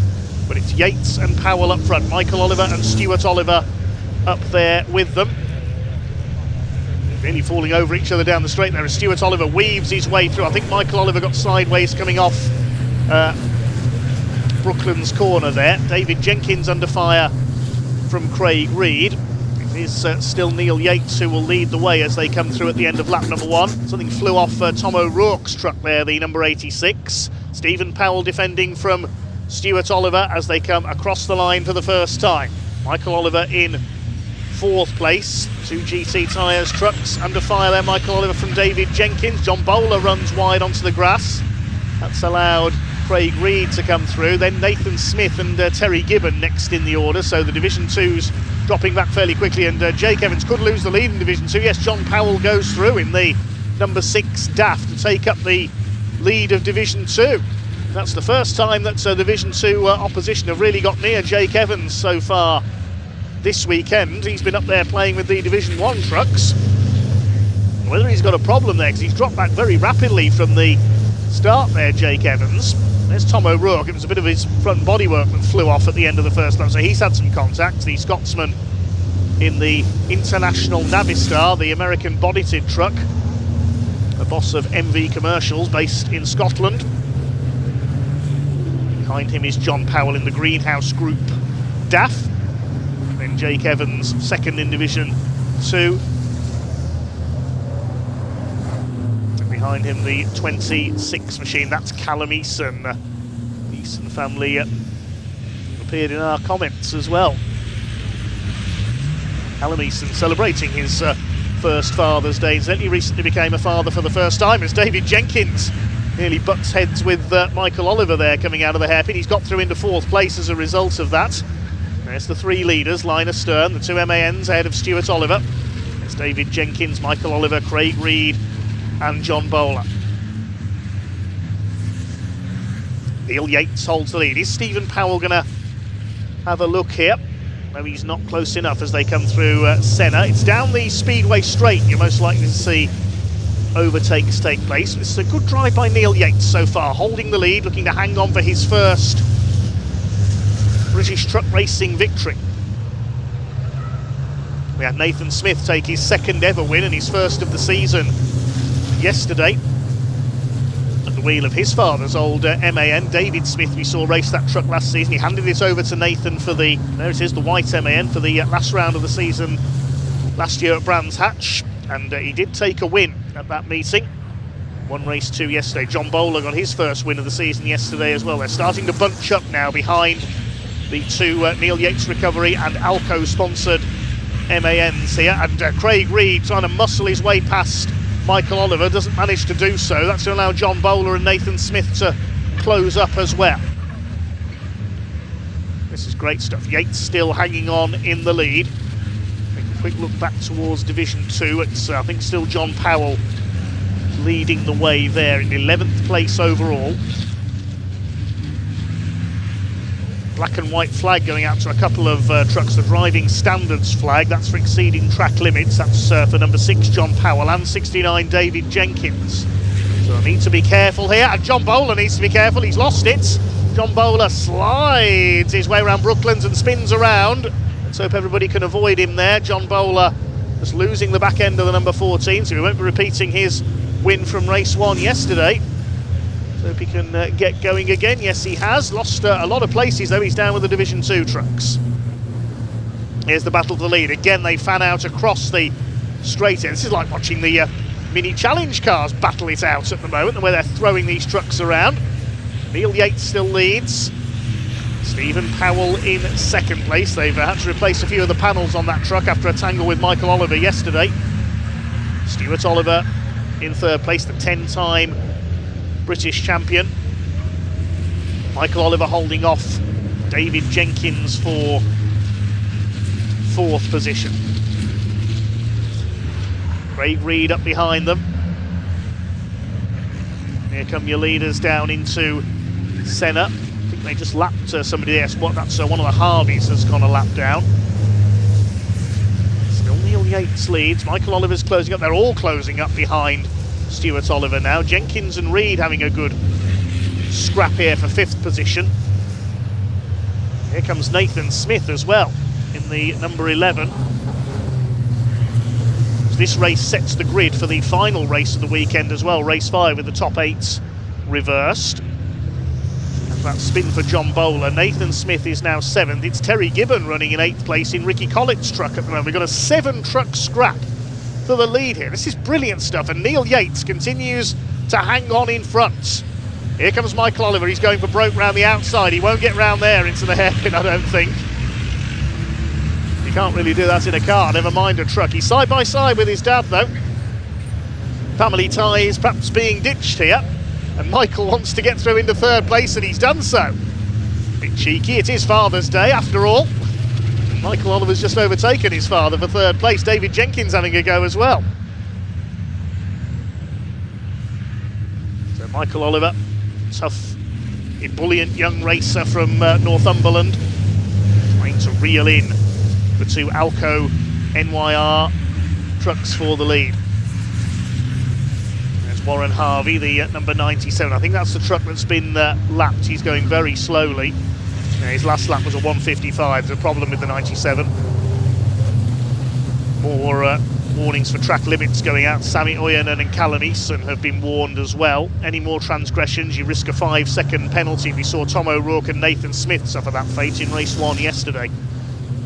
Still your leader is Neil Yates. We're at half distance, 7.5 minutes, this 15-minute race to go for the British Truck Racing Championship. Here comes Michael Oliver. Oh, that's risky. Wallop! Goodness me! Huge impact there. Neil Yates is taken out. Michael Oliver is out. That's going to be a red flag, certainly. You can't continue with 2 trucks stranded, stuck together on the outside of the hairpin like that. Well, Stephen Powell inherited the lead. That is such a shame for Neil Yates. The red flag is out, obviously, straight away. That is so disappointing for Neil Yates. He had driven so well there, and he is literally smashed out of the lead by Michael Oliver.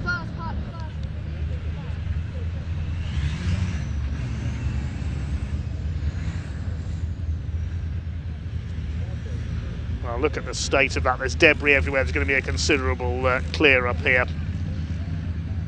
I feel so sorry for Neil Yates there. He was driving so well. And Michael Oliver just goes straight into the back of him. Let's hope both drivers are okay. That was quite an impact. Michael Oliver's out. He's okay. Let's hope Neil's all right. Lucky that Stephen Powell wasn't caught up there as well.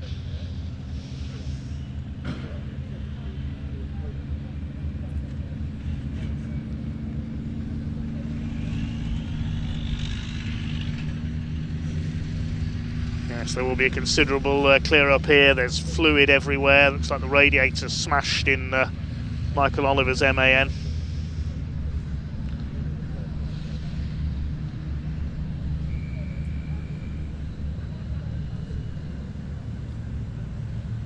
Rest of the trucks will be pulled up around at Honda Curve, and the drivers will survey the damage.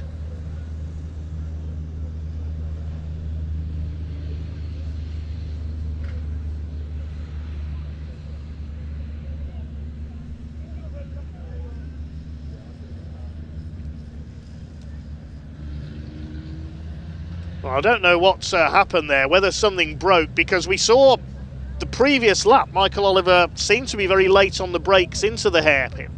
But that time, he didn't seem to brake at all. I don't know whether his brakes failed or what's happened there.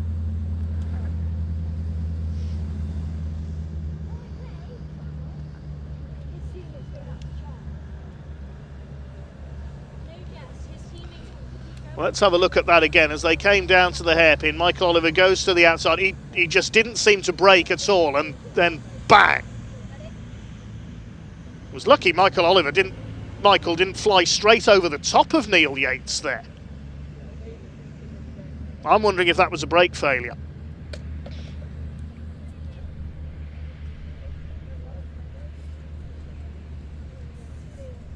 And now this wreckage has got to be cleared.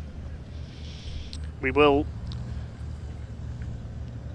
check on the drivers first of all and see a restart as soon as we can.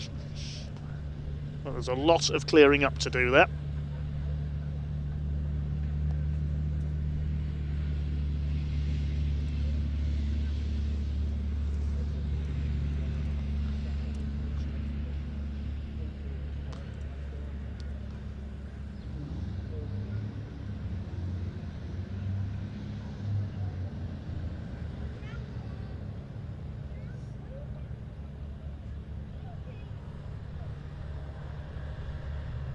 Okay, we'll bring you news on a restart as soon as we're able, but it won't be obviously for a while yet with the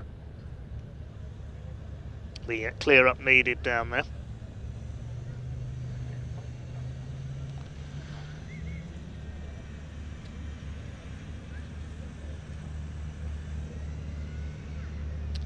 Well, while we have this understandable delay while the clear up is begun and we check on the drivers, we hope that both of them are okay down there. Pointy was out in the paddock catching up with a few drivers in the pickup truck racing championship earlier in the weekend.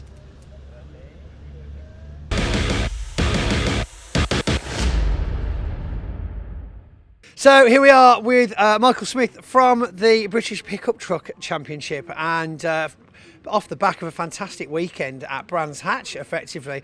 A couple of awards voted for by the fans. Hardest charger for most overtakes and also driver of the weekend. But along that, we've got 3 top 5 finishes out of 3 races. So you've got to be impressed, even though last time I saw you were walking around race control in your socks. Yeah, we had a good weekend at Brands, probably the best weekend so far. this season. I did bare my foot a bit, yeah, hence the one about my socks. But yeah, we had a good weekend at Brands, so something to build on now. So Pembrey Circuit, when was the last time you raced here? Was it late in last year or? No, we missed last year I think, and we did the previous season of that. I like Pembrey, I enjoy the track, so we've had some wins and stuff here in the past, so hopefully we'll have a good weekend. Did you make it out test guys involved in that? We weren't involved in the testing. Shame, yeah, because I know we did the kind of pre-season media day down here, which is something we do with the trucks. It always goes down well. I'll take it you'll be joining us for the next season one if you get a chance for some track time. Yeah, I mean Pembrey's a long way for us. It's like it's the longest way from everybody, isn't it? It's one of those circuits. Yeah, we hate to come here, but love to be here. Yeah, it's a good circuit, but it's 8 hours for me, so. That is a long way. So it's a bit of a trek just for a test day, really, when I can go to places a bit closer, really. Yeah, no, totally understood. Yeah, I get that totally. So, with regards to the truck itself, any major things you've had to sort out since Brands, or are we kind of just giving it a dust off, filled it full of fuel, and ready to go racing? Yeah, just obviously doing the general maintenance things and set up wise for Pembrey, and hopefully it all stays together and have a good week. A good weekend. Yeah, I never noticed that they call it the weekend, but then a lot of people classify the Sunday as the start of the next week, don't they? What's your views on that? Well, when I wake up Monday morning after I get home at 3 o'clock, I start the next week. Okay, we'll take that. That's fair. Right, is his bacon sandwiches ready now, are they? Okay, thank you very much. Right, well, I'll leave you to your breakfast. Michael Smith, thank you very much for talking to us. And certainly one to watch down here at Pembrey after a little hiatus from the circuit.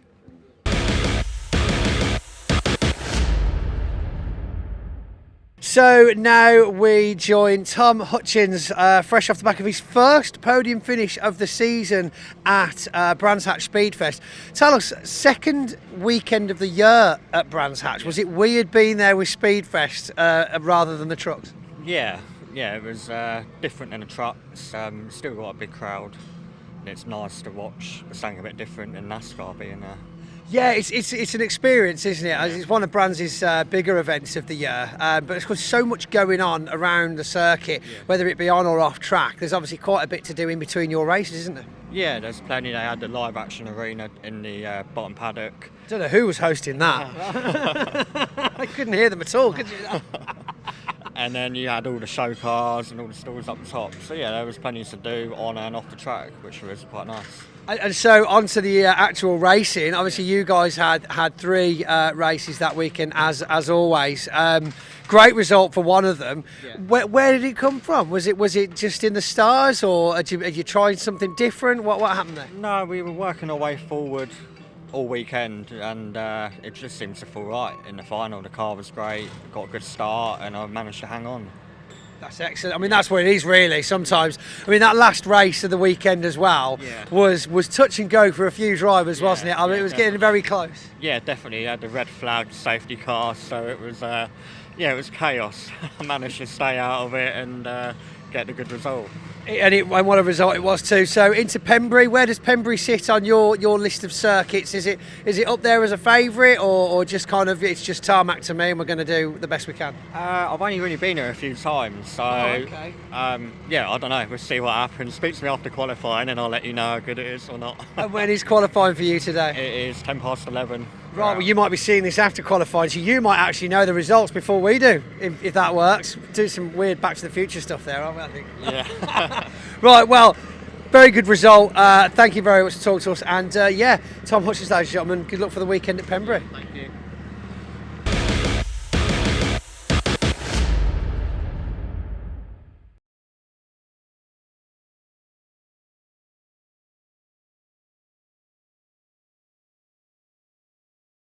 Steve Powell, who was right in the thick of it.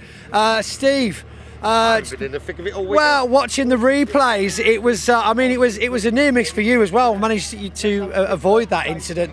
What did you see? I've had a few near misses this week. Well, actually, no near misses. I've been here every time. Yeah. Well, no. Michael was just purely broke himself and just wiped Neil out. As simple as that. I'm on the inside. Obviously, I'm braking early because I don't want to get involved in it. Neil, obviously, a teammate, and Michael's just come straight down the outside. straight out the back of Neil and took him out. Simple as that. Just totally broke himself. How close were you to the whole thing? Very close, yeah. Not as close as I was into the pit wall on the start when I got hit as well, but other than that, we were all right. But a lot of contact for you this weekend. You seem to be finding a lot of people out there. Well, do you know what? I was actually on the grass yesterday and still got hit. So I don't know what's going on really yesterday, but no, it's all right. Maybe just sit the next one out. I don't know. Well, I was complaining that. No, but Neil was doing really well, so it's such a shame. Yes, it is. He was doing so well, and like, was looking good. Yeah, I'm so gutted for him, and it was a very, very ambitious move that was never going to stick, unfortunately. So unfortunate, yeah. I mean, we're looking at the comments on the live stream. Just let you know, we are reading those, guys and girls. What do they say? Yeah, a lot of controversy, but yeah, there's certainly there's a lot of people backing the whole. Well, there was a gap. It looked like it could have worked, but then there's a lot of people saying it didn't. There might have been a gap if it was a chicane. Yeah, it's a tight bend that. Yeah, I mean, no, but there's no left before the right. There's no left before the right. No, it's just all right. Yeah. Nothing's all right, but that corner is all right. Yeah, it's a tight one, especially halfway through. Like, I mean, what, 3 or 4 laps in? Like, there's a lot of fluid on the floor. Hopefully, that's just radiator coolant. There was nothing prior to it, but like, fingers crossed. It's just from the crash. There's a lot of fluid on the floor. So Michael's radiator will be ripped out. I'm not sure on the state of Neil's, but like. I mean, you get instances like that on the first lap, but it's very rare. Like, yeah. Well, I'm sure with the stewards being as hot on everything this year, but the aircon's brilliant in that bus. The aircon's good in the bus. I've been in there twice. I'll have to. Maybe I can get myself a judiciary hearing and go cool down for a little bit. Just wear my overalls. You're bound to get called up. Oh dearie me. Right. Okay. Let's have a little look down the paddock. So we're mid race here. Stuart Oliver. Of course, you were doing quite well, 3rd place for a bit there. I didn't see the move. Michael getting past you early on there. What happened there? Well, you would see. The camera doesn't lie. So I thought, well, I ain't going to get past them.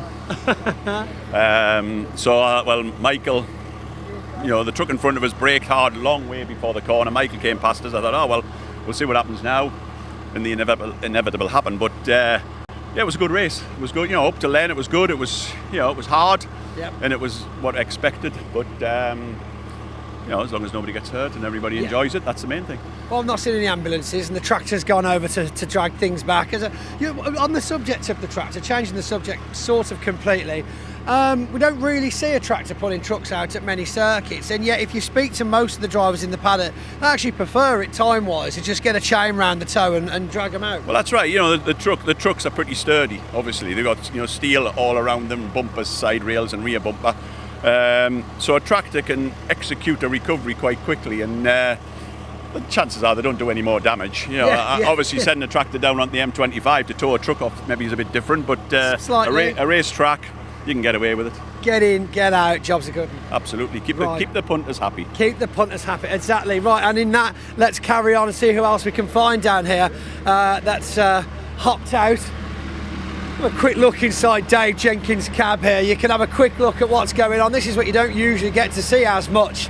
How many bells and whistles and controls that they're getting. Telemetrics. Gear sticks, very simple, that is a gear stick. Air brakes, a lot of the things you'd obviously find in a normal road going truck. However, where the separations start is access to all of the onboard fuses. You've got switches for radiator fans, lighting. You've got controls for the water jets that spray water onto the brakes. These are actually things, along with the temperatures of said brakes that come up on the gauges during the race, that the driver's having to keep an eye on with regards to oil pressures as well as brake temperatures. There's all sorts of things that they've got to try and moderate as they go. I asked a driver a while ago. Yeah, no, I was just looking in your truck. It's fine. Probably looking for me, weren't you? Of course we were, Dave, all the time. We were just having a quick cab tour here, and I was trying to explain that along with racing 5.5 tonnes at 100 miles an hour, you're constantly looking at brake temperatures to control the water and bring them on and turn them off, and you know, there's all sorts of things that you've got to kind of keep track of whilst racing as well as racing. Your brake temperatures are critical, yeah, engine temperature, intercooler temperature, all those things, yeah, and obviously the people that are moving about around you, all around you, yeah, the mirrors, the shiny bits on the doors, some people don't know what they're for, but they're a critical bit of the operation as well. They're width sensors, aren't they? You know, if you're getting into too tight of a gap when they disappear. So that was a really good race. Such a shame it came to, you know, a shortened end, but see how we go now. Be interesting to see what they make of the results at the end of it, whether this is going to be like a 3-lap dash or whether they'll amalgamate the results. I don't quite know what they're going to do with it now. Yeah, I mean, it was certainly, I'm not sure it was about the halfway mark of the race, so I didn't say the timer until TSL took it off, but it looks like they're going to be re-gridding from a lap previous, and then so it's going to be see what sticks for the last few minutes of the race, I suppose. Yeah, it will be. It'll be a count back 1 lap, won't it? Anybody running at the time of the red flag, sorry, not running at the time of the red flag, won't be eligible for the restart, and then it'll be a count back 1 lap, but then the question's going to be what the race distance is going to be, but I'm sure you'll find out before we do. Well, hopefully so, yes. I'm sure you guys at home will be the first ones to know, and then everybody will get it radioed into their ears, won't they? Yeah, so I'm going to get in and get in. Come on, Dave, go. Yes, go do the job, Dave. Dave Jenkins there loading himself up, and this is of course how they get in. Interesting to see. It's bits of footage like this that people don't necessarily get to witness most of the time. Quick adjustment on the fire extinguisher there, getting the straps in. Yeah, it's gridding in. We were just watching, we were just waiting for him. It's fine, we'll move out the way. Don't touch me, mate. Don't touch me, mate. I'm semi-famous.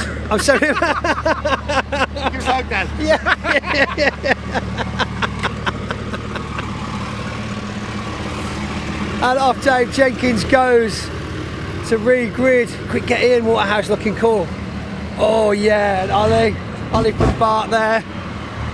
So we're going to make our way probably off the grid now, as I'm sure they'll be lining things up, looking down to the bottom corner, that first bend at the end of that very long pit straight. It looks like both trucks are back underway, assisted nonetheless. But hopefully that corner will be getting cleared very shortly and we'll be able to get you back racing. Beautiful weather here again today though, as we enjoy some sunshine.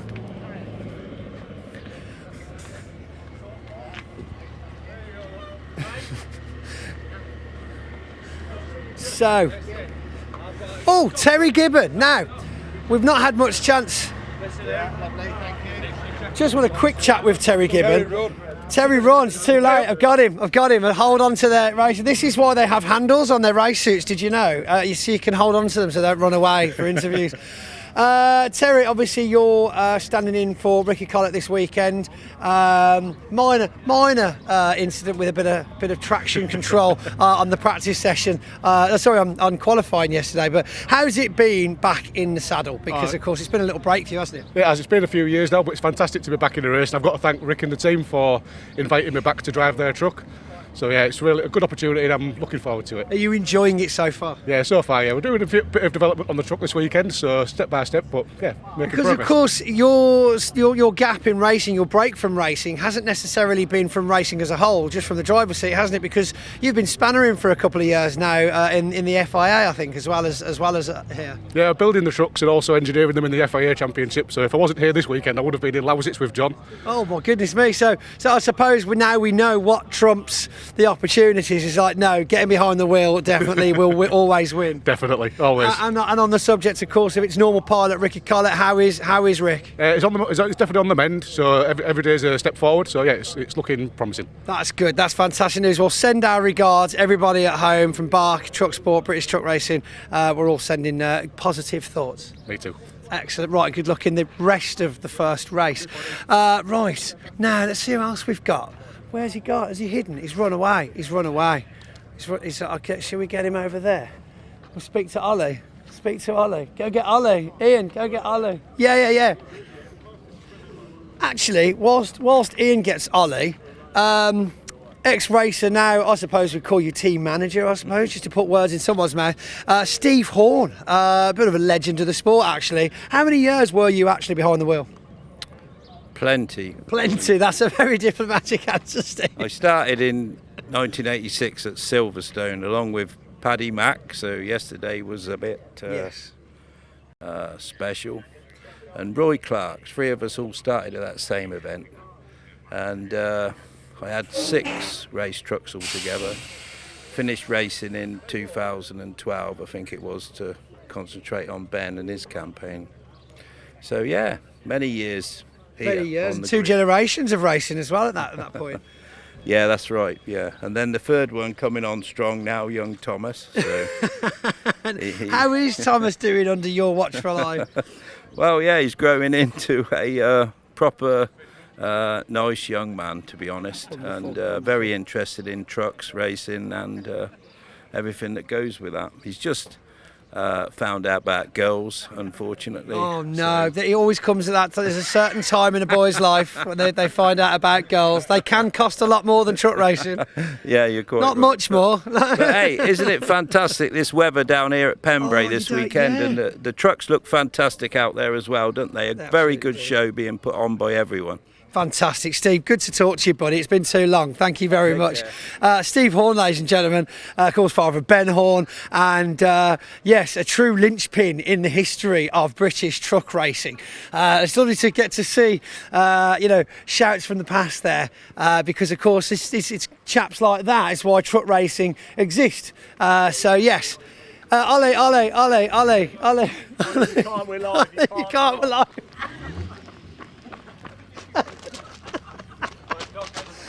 He's gone. Lost him. So it's that close. Oh yeah, that's it. 16-year-old Marshall here. 16-year-old Marshall. So you can't have been in this for very long. I've been doing it for about a month. Wow. Okay. So how did you get into it?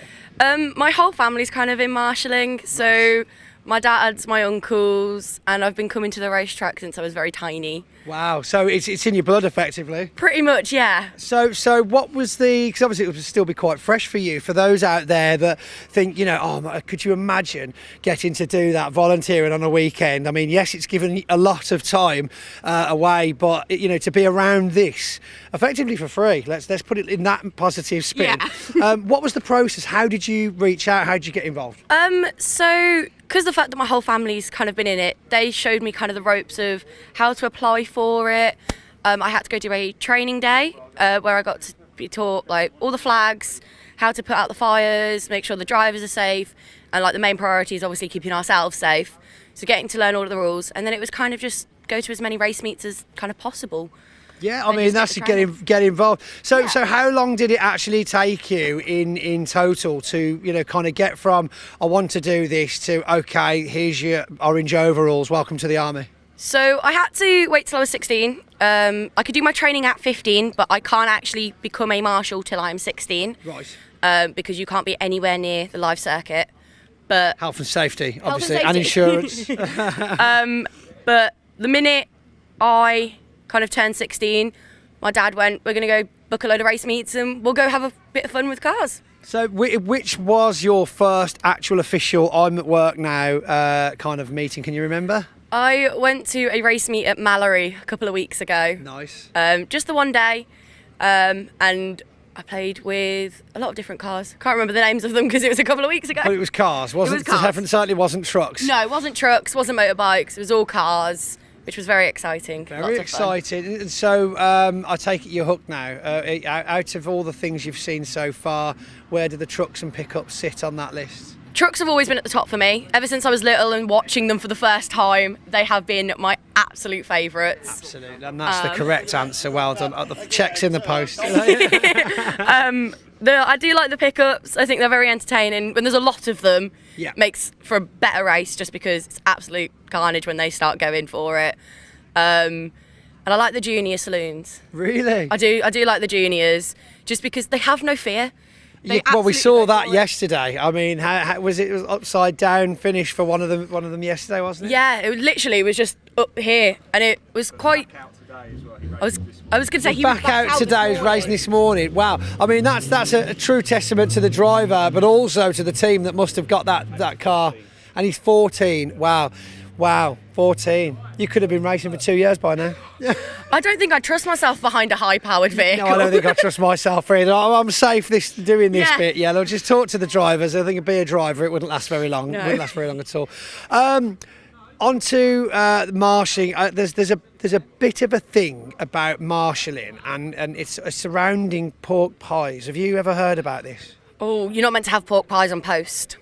It's a thing, mate, I'm telling you. Pork pies is a bad sign. Right. I don't know why it is. It's just been a whole superstition between all the marshals that if there's a pork pie on post, something bad's going to happen. At that post, it's true. I actually did a whole little segment with people at Thruxton, and literally they were telling me about it, and they were like, "No, it's not just an urban legend. It's a true thing that if you show up to a post with a pork pie, you'll be like, get You're rid of that shamed. now." Yeah. You're shamed if you show up with a pork pie. Also, you can't say anything that would jinx it. Oh, you jinx! I You feel can't like say that's. I feel like there's a lot of jinxing going on. Yeah, I get accused of that quite a bit. Like, you jinxed me, Pointy. I'm like, I'm sorry. It was just a pre-race interview. I didn't mean to.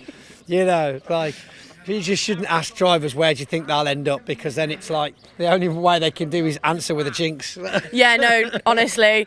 All the conversations the marshals have before races, we literally have to watch everything we say because we don't want to jinx anything. Because anybody could go, oh yeah, this race is going to go really well, and then something like what's happened today could happen, and you feel terrible afterwards because you're like, what? I jinxed that one, didn't I? Yeah. So if you could say anything to more young people out there that are thinking about getting into marshalling, what would you get? Would recommend it? Not recommend it? Go for it. Just do it. Like, get yourself out there for a couple of times. If you don't like it, you don't have to continue with it. But if you absolutely love it, the friends that you will make on post will be friends that you will keep with you for years. And you get to see lots of racing, and you'll pretty much fill your entire calendar for the year. Oh yeah, no, my calendar is full. It's great. I'm so excited. No more free weekends wondering what to do. Right. It looks like we've got Neil Yates. Thank you very much, What was your name again, sorry? Baby Bear. Baby Bear, the nickname, brilliant. I like it, Baby Bear. Well, very nice to meet you, Baby Bear. Thank you very much. One of the youngest Orange Army we'll have here this weekend, I'm sure. So here is Neil Yates pulling back in, who's obviously going to have to see the scrutineers. Let's have a quick look at the damage that's been done here. Does appear to be superficial, to be honest. Side impact.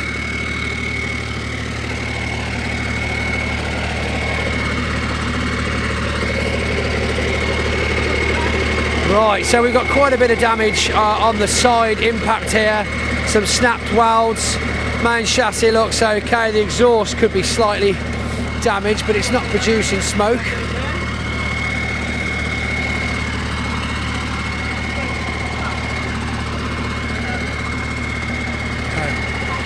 Looks like the driver's in one piece, which of course is the most important thing. But yeah, scrutineers now from BARC and BTRC just going over the truck to look for any issues that might be safety issues. And you can see the kind of mechanics that will have to be getting done on the vehicle now to make it work. Is there enough brute force in these determined gentlemen to repair the damage? You can see though how much fiberglass there is on these vehicles. These are absolute scenes. What were you seeing, ladies and gentlemen? Yeah, it's absolute scenes. I think Dan and I on camera here are just a bit in shock, really. We thought there was a lot more skill and prowess to this truck fixing lark.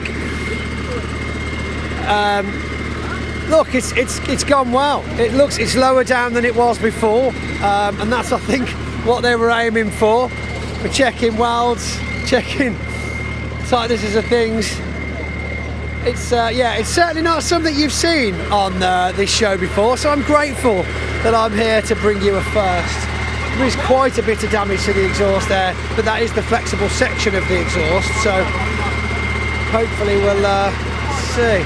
But if you look to the left and compare it to the left frame, there is quite a large amount of lift and movement on those bars. And one would question, I suppose, the argument is how much protection would this offer with the anti-roll bar linkage having been snapped off the chassis as well by the looks of it. One would argue how much protection that's going to offer, but that's why we have scrutineers to make the final decisions. Conversations going on there. Obviously I'm going to steer clear of this conversation.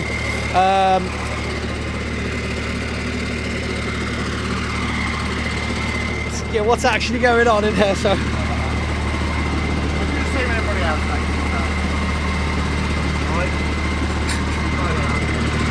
So we're gonna. Is there too much damage? Yeah, too much damage. So it turns out the things we spotted, and you guys at home, unfortunately there is too much damage to the protection and suspension on the vehicle for him to continue in the race, which I do believe will be getting restarted shortly. I remember, I think we were about halfway through before we had the red flag, so we'll see how much we have left. But yeah, the anti-roll bar linkage at the back, very loosely fitted, side impact protection.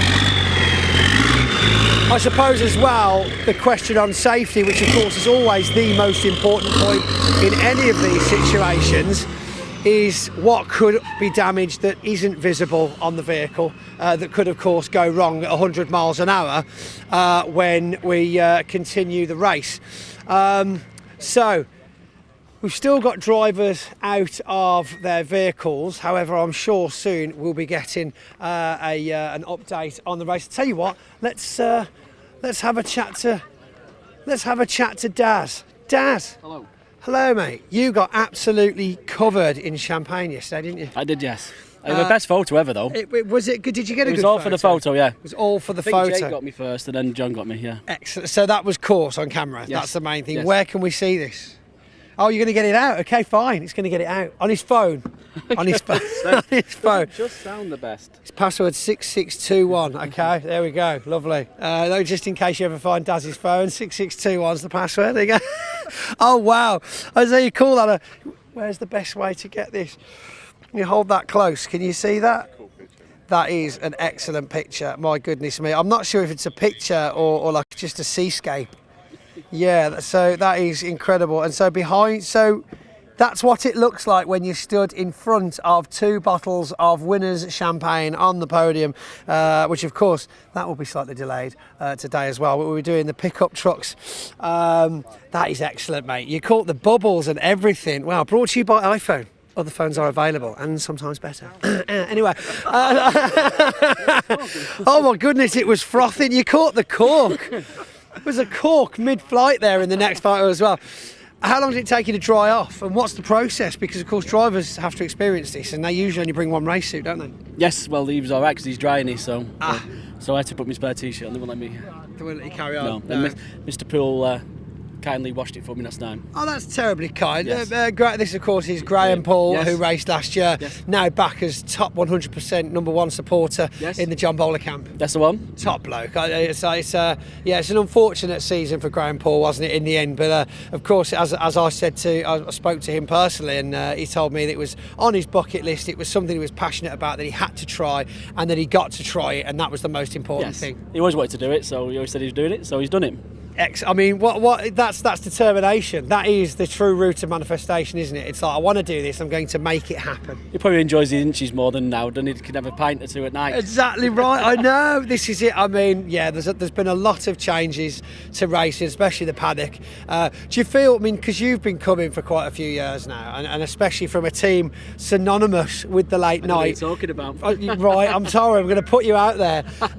It's a totally different kettle of fish now, isn't it? Yes. Because back in the day, we'd have been talking 3-4 o'clock finishes, and now it's 10 o'clock bed. Yeah, 10:30. I can't tell you what time we used to go to bed. I'd be dropping myself in it, but yeah, it's now 10:30 and wake up in the morning fresh.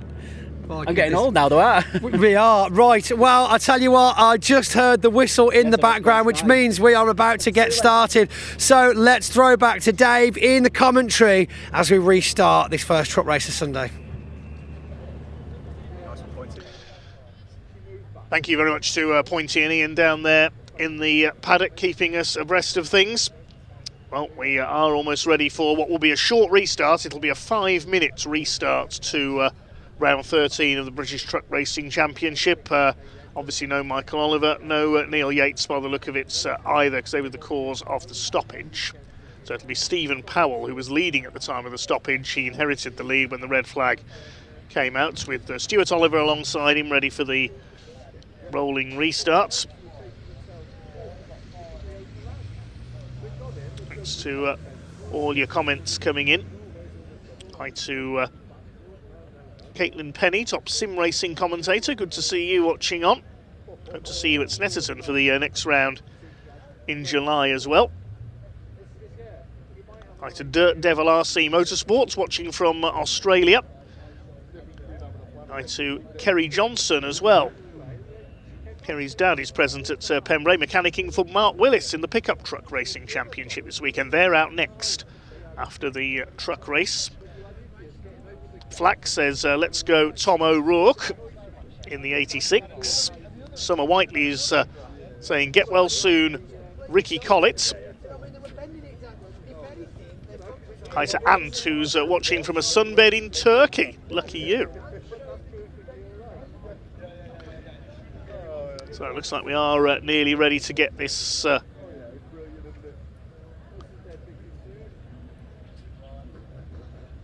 rolling restart underway.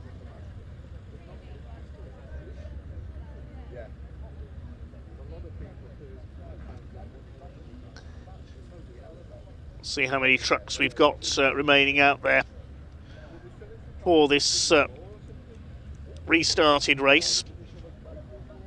Thankfully not too much of a delay there. Big thank you to the recovery crews and the Orange family as well for getting Hatchett's hairpin cleared up following that collision between Michael Oliver and the unfortunate Neil Yates. Such a shame for Neil. You have to feel for him. He was on course for his first ever win there.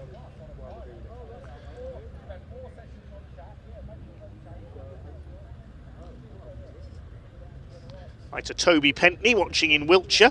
Bullseye says, bring it home, Stuart Oliver.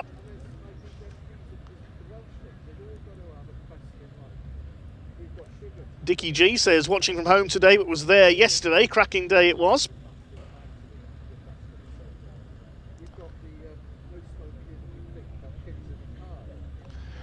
So that'll be a 5-minute restart. Should get about 4 laps in. Still plenty of time for something to happen. Logan Jackson says, good luck to Dave Jenkins. Get well soon, Ricky Collett. The Agent 27 says, hello for everyone from the south of Portugal. South of Portugal, the Algarve region, home to one of my favourite circuits in the world, Portimao. I'd love to see the trucks race around there. Pesky Pagan says, hello from Michigan, USA. Right to JWC, also Martin Povey, who's watching from the south coast of France. Usually at the racing with the CTS team. Soph 1994 says, can't wait to see you at Brands Hatch. Right, we're ready for the restart then. Stephen Powell and Stuart Oliver lead them away. Clock not starting counting on this rolling lap. It'll restart next time round. Only a 5-minute sprint for the line. David Jenkins and Craig Reed on the second row. Then Nathan Smith and Terry Gibbon in Ricky Collett's truck. We heard from Terry during the hiatus from racing there. He's been busy building and engineering trucks, including working with John Newell, who now competes in the European Championship, the number 18. Mark Taylor, number 81, is now in the European Series as well. Also seen Shane Brereton, ex-National Hot Rod racer, competing in the European Truck Racing Championship. Does some historic car racing now as well. It's got a Jaguar E-Type, if memory serves me right.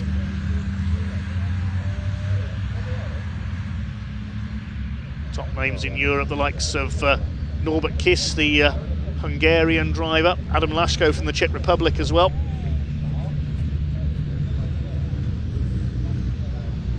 Sadly, the FIA European Truck Racing Cup no longer comes to the UK. Be great to see it back at the likes of Brands Hatch or Donnings. Even enjoyed some great European races at Silverstone in the 80s and 90s. When the likes of Steve Parrish and Richard Walker were the star names from Britain.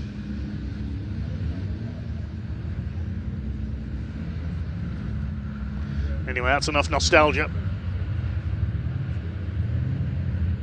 almost time to resume racing here at Pembrey.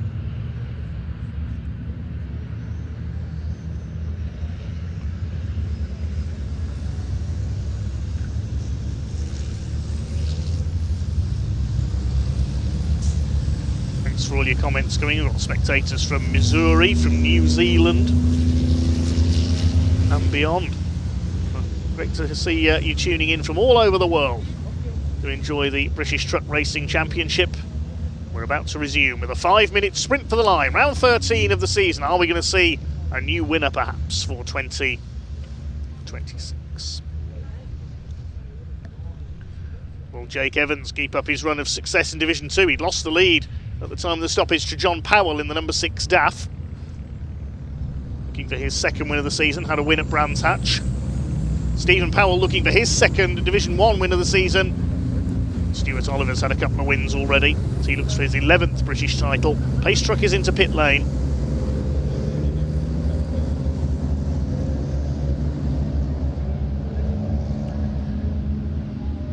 Tension begins to rise once again. The red lights are on, ready for the restart of round 13 of the British Truck Racing Championship here at the home of motorsport in South Wales. Red lights go out and away they go. Charge down towards Hatchett's hairpin. Stephen Powell and Stuart Oliver side by side. John Bowler trying to make his way through. He's stuck behind Callum Eason's MAN. It's Powell who will lead the way into the hairpin. Oliver second. David Jenkins and Craig Reed side by side. That's Nathan Smith in the number 11.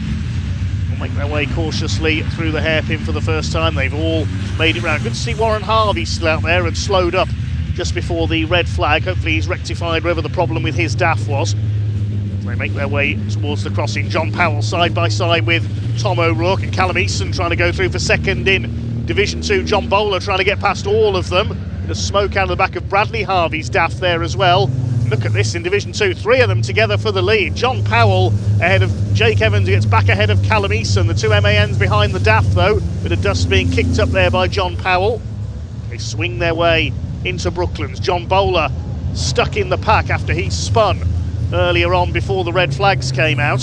He's going to try and make his way up the order in the Rochdale LGV driver training sponsored MAN. He gets past Callum Eason.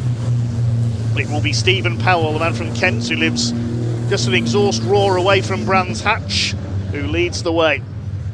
Stays ahead of Stuart Oliver as they come over the line. David Jenkins in third place in the 69 truck. Just noticed Simon Cole is in the pit lane. Problems for his Iveco. Make their way out of the hairpin. Top three breaking away very slightly. Stephen Powell leads the way, looking for his second Division 1 win of the season. Craig Reed in fourth place, then Nathan Smith. Terry Gibbon going well in sixth, getting used to Ricky Collett's truck. Now don't forget the top 8 get reversed for race 5 on the grid, the very last race of the weekend. At the moment in 8th place overall is John Powell. Could we see him on pole? Could we see a Division 2 truck leading the grid? We've already seen Jake Evans on the front row for this one, but he dropped back very quickly. He's under fire now from Callum Eason. John Bowler making his way through the Division 2 trucks, and Eason up the inside. I think there's something amiss with Jake Evans' MAN, and he's at the back of Eason. We don't want a repeat of the incident that brought the red flags out, thank you. Clips the back of Callum Eason there, keeps it going. That might have damaged the right rear corner of the 26. Meanwhile, Stuart Oliver trying to attack for the lead down the pit straight, trying to get the line away from Stephen Powell for the hairpin, but he can't do so. David Jenkins up on the outside. He's braking very late. He's going to go straight on. David Jenkins goes out wide, flicks the truck round. He loses a place to Craig Reed. I thought he was going to go onto the grass there. Jenkins just missed his braking points. There's somebody else who's locked up in the background there. We can see tyre smoke. Who was that? Bradley Harvey, I think. Stephen Powell continues to lead under pressure from Stuart Oliver. The successful British truck racer of them all. Craig Reed looking for his second win of the season. He won the season opening race at Brands Hatch in the Iveco. He's right up with Stuart Oliver now. Jenkins down to fourth. That was the break that Craig Reed needed, I think, when David Jenkins ran wide and he was able to come through. Stephen Powell continues lead. He had a fraught day yesterday, picked up a bit of damage in race 2. The team have worked hard to get the truck back into shape for today's race. We're about just under 1 minute 20 left as they cross the line. They might get 2 more laps out of this, we'll see. It's going to be close as they come round next time round, whether the checkered flag will go out. David Jenkins trying to make up for his mistake on the previous lap, has a look up the inside of Craig Reed, who clips the back of Stuart Oliver. Nathan Smith trying to join in as well, and Terry Gibbon, he's going well. It took him yesterday's races to get acclimatised to Ricky Collett's MAN. He's running much more strongly today. There he is, the yellow machine. That truck has had 1 win in the hands of its owner at Brands Hatch. Won the 5th race of the weekend. This is great stuff, 6 of them going at it for the lead. Then a gap back to Tom O'Rourke. He's under fire from John Bowler, who's into that vital 8th place. If he stays there, that'll give him pole position for race 5. If he gets past Tom O'Rourke, he'll be on pole. Haven't seen O'Rourke take a win for a couple of years now. He last had a win at Convoy in the Park at Donington a couple of years ago, I remember rightly, and off goes the Division 2 leader. That's John Powell, straight on at Brooklands. Maybe it was him who locked up into the hairpin as well. Maybe he's having braking issues. He's got going again, and he's still leading Division 2. I think. No, he's not. The MANs have gone through. I apologise. Jake Evans takes the lead of the class. I thought John Powell had recovered before they'd come through there. We didn't see them on the inside. Meanwhile, there's smoke everywhere coming down the straight. I don't know what's happened there. Through the smoke come O'Rourke and Bowler. Here are the leaders. It's still Stephen Powell. Who's that running wide on the outside? The order's still same. Oh, it's Archie Handy. He was getting out the way, being lapped in the number 40. Thought somebody had gone very wide there at Spitfires. Having to get onto the grass almost to let the quicker runners through. Still your leader is Stephen Powell. The clock has counted down to 0, so it'll be checkered flag this time. Can he hang on ahead of Stuart Oliver and Craig Reed? David Jenkins has got the fastest lap of the race. That mistake at the hairpin means he's down to 4th. Warren Harvey moves out of the way, lets the leaders through. And it looks like it is going to be a 2nd win of the season for the man from just down the road from Brands Hatch. Number 3, Stephen Powell. Here he comes. Stuart Oliver is not going to catch him, I don't think, on the run out of Honda Curve. There is the checkered flag. It's win number 2 of the season for Stephen Powell in the number 3. 2nd for Stuart Oliver. Craig Reed on the podium in 3rd. David Jenkins 4th, Nathan Smith in 5th, and Terry Gibbon a fine 6th place. John Bowler comes in 7th. He has got ahead of Tom O'Rourke, and Jake Evans inherits the win in Division 2 ahead of Callum Eason. And a very frustrated, no doubt, John Powell after that mistake at Brooklands takes 3rd in class ahead of Bradley Harvey and Sammy Oyen. Archie Handy and Warren Harvey finish a lap down. Squeal of tyres in the background as somebody failed to pull up for the hairpin again. Or is that just Stephen Powell cutting loose in celebration, I wonder? Stephen Powell, he won at Thruxton. He wins here at Pembrey by half a second ahead of Stuart Oliver over the line. Craig Reed completing the podium. David Jenkins will be a bit frustrated there, running wide at the hairpin with a couple of laps to go, losing 3rd place. Nathan Smith in 5th. Good result for Terry Gibbon in 6th position. And John Bowler getting past Tom O'Rourke on the last lap, but it does mean O'Rourke will provisionally be in pole position for the final race of the weekend. Jake Evans inherits the win in Division 2, finishing just ahead of Callum Eason by just over half a second. John Powell will be disappointed with 3rd in class there, finishing ahead of Bradley Harvey, Sammy Oyenan, Archie Handy and Warren Harvey. Simon Cole, an on-finisher there, he pulled into the pits just before the restart, in fact. And obviously Michael Oliver and Neil Yates didn't take the restarts. Pickup truck racing coming up next here at Pembrey. That'll be followed by our 2nd mini race of the day, the Mini Challenge Clubsport. And then we have the Audi Cup for their 2nd race of the weekend, the Audi TTs, the Mini Challenge Trophy, and then another truck race before we go into our lunch break. It might be a slightly reduced lunch break after the 4th truck race of the weekend because of the delay there. I think we're running about 30 minutes behind schedule at the moment, so the lunch break may be reduced. We'll be resuming after lunch with the Junior Saloon car finale for the weekend. There's the Civic Cup for their 2nd race of the weekend. Then the Track Action Racing Club, a mixture of different saloons in their race. Then the Mini Challenge Clubsport, the pickups, and a final truck race. Meanwhile, let's head down to Park Ferme.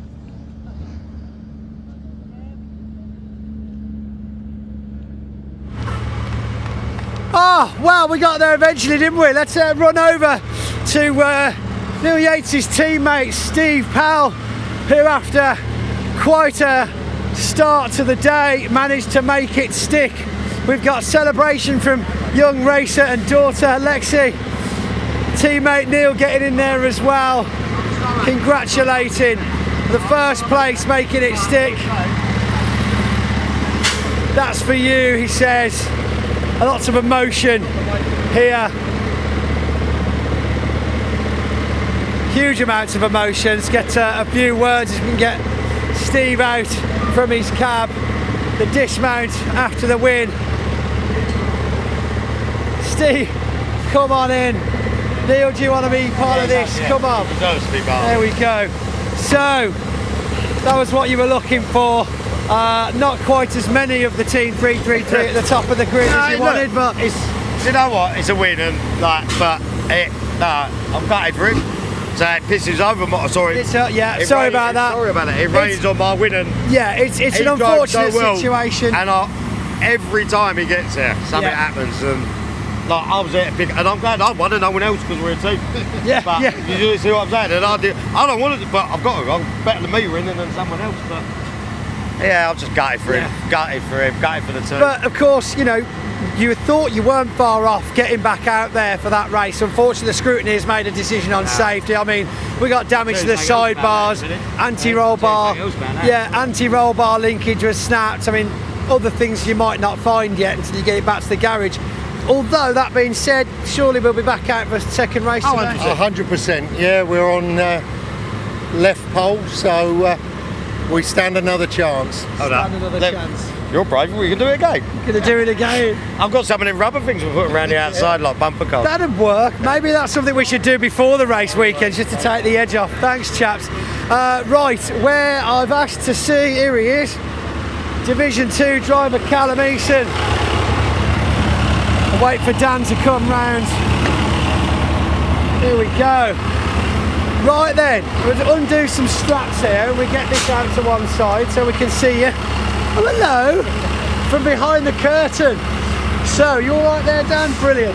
Well done, great race. Very consistent top 3 results so far this weekend for you now. First race of Sunday, but it was warm out there though on the way to, wasn't it? Yeah, it was definitely warm. The sun's definitely here compared to yesterday. We're here to bring fast times. That's what we're doing. We got the fastest lap. Credit where credit's due. Jake fought hard. I left the door open. He took it. But no, I'm happy with how it's gone so far. It's all good. But a little plug coming up. We can't do it without the guys and girls of Tour Maniac. They do the best tool sales on tourmaniac.co.uk. And use truck 10 to get 10% off of all. Oh, there we go. Look at that. And don't forget to like and subscribe. Oh, look, and we got the sponsored water bottle as well. It's all, but all joking aside, as shameless as it feels, we've got to appreciate that actually, you know what, we wouldn't be able to come racing without the support of our sponsors, supporters, partners, and you know, it really does make it possible, doesn't it? Yeah, it does. Without them guys, we can't do what we got to do. So big thank you to everybody that sponsors me. Absolutely fantastic. Great result, Callum. We'll get you some silverware after the pickup trucks, which is what we're now making room for. Wayne, great result again. Always like to try and get some Division 2 involved because, of course, they're just as important in the truck race as the Division 1 drivers. So, up he goes. We'll be welcoming the pickups back very shortly. So, let's throw back to Dave for a moment now and see what else we've got in store for you.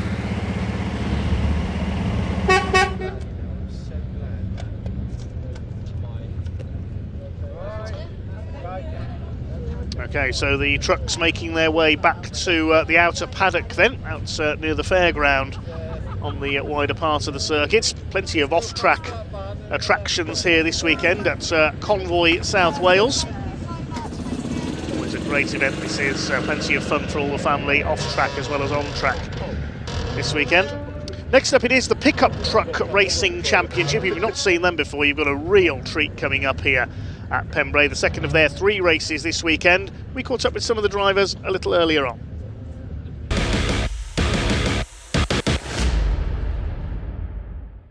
So, This is new for me, isn't it? The quiet before the storm. Here we are in the rare site of the assembly area, and me in said assembly area with the pickup trucks. So let's have a little look who we can find now before the first race. Let's actually have a chat to Chris Brockhurst over here, who joined us for the first time this year at Brands Hatch. Chris, how are we? Very well, thank you. Sorry, I trod on your right, foot. yeah, Not as much protection in these. I've got another one. So that's your clutch foot anyway, so you can just use the whole thing. Don't need that. How's the weekend been for you so far? It's been okay, yeah. We didn't come here last year, the year before, so we was on a different tyre then. So we're just getting used to this, sort of changed the gearing slightly. So it took a bit getting used to in qualifying. Right. But yeah, second race went well, we got 7th. Truck's still in one piece, so we're here to fight for another one. Absolutely. So you obviously joined us a little later, starting off at Brands Hatch at Speedfest. What made you join the run-ins? That couple of weekends after the start of the season. Well, we decided we'd take this year out. Just do the 2 meetings I wanted to do, which was Brands and Speedfest, and we wanted to Donington as well. Had other commitments that I had to stick to. But being that we did Brands, the lorry's going by. We can still hear you perfectly fine. Yeah, so did the Speedfest. It's good to see everyone again. You get the bug.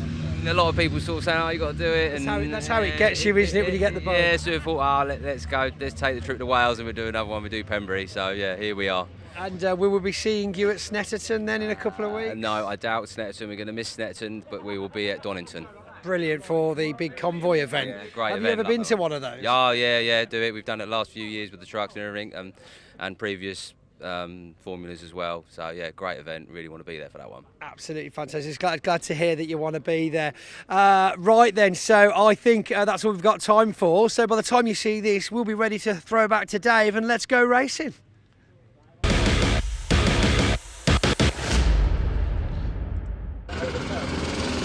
Certainly are almost ready to go racing. Thanks, Pointy, with the Pickup Truck Racing Championship, fresh from American Speedfest at Brands Hatch a couple of weeks ago. Aaron Thompson had a win there, and he's on pole for our second race of the weekend in the Lightning McQueen lookalike number 41. One of a couple of Lightning McQueens we've got here this weekend.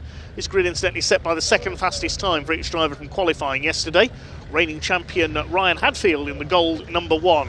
Alongside him. Second row, the man who was joint championship leader coming into this weekend, Alan Cooper in the number 72, and 89 Chris Brockhurst we just heard from. Row 3, arguably the most experienced man on the grid, 65 Mark Willis on row 3 alongside 83 Dale Gent in the Kyle Larson NASCAR lookalike. He was yesterday's winner to take the lead of the championship.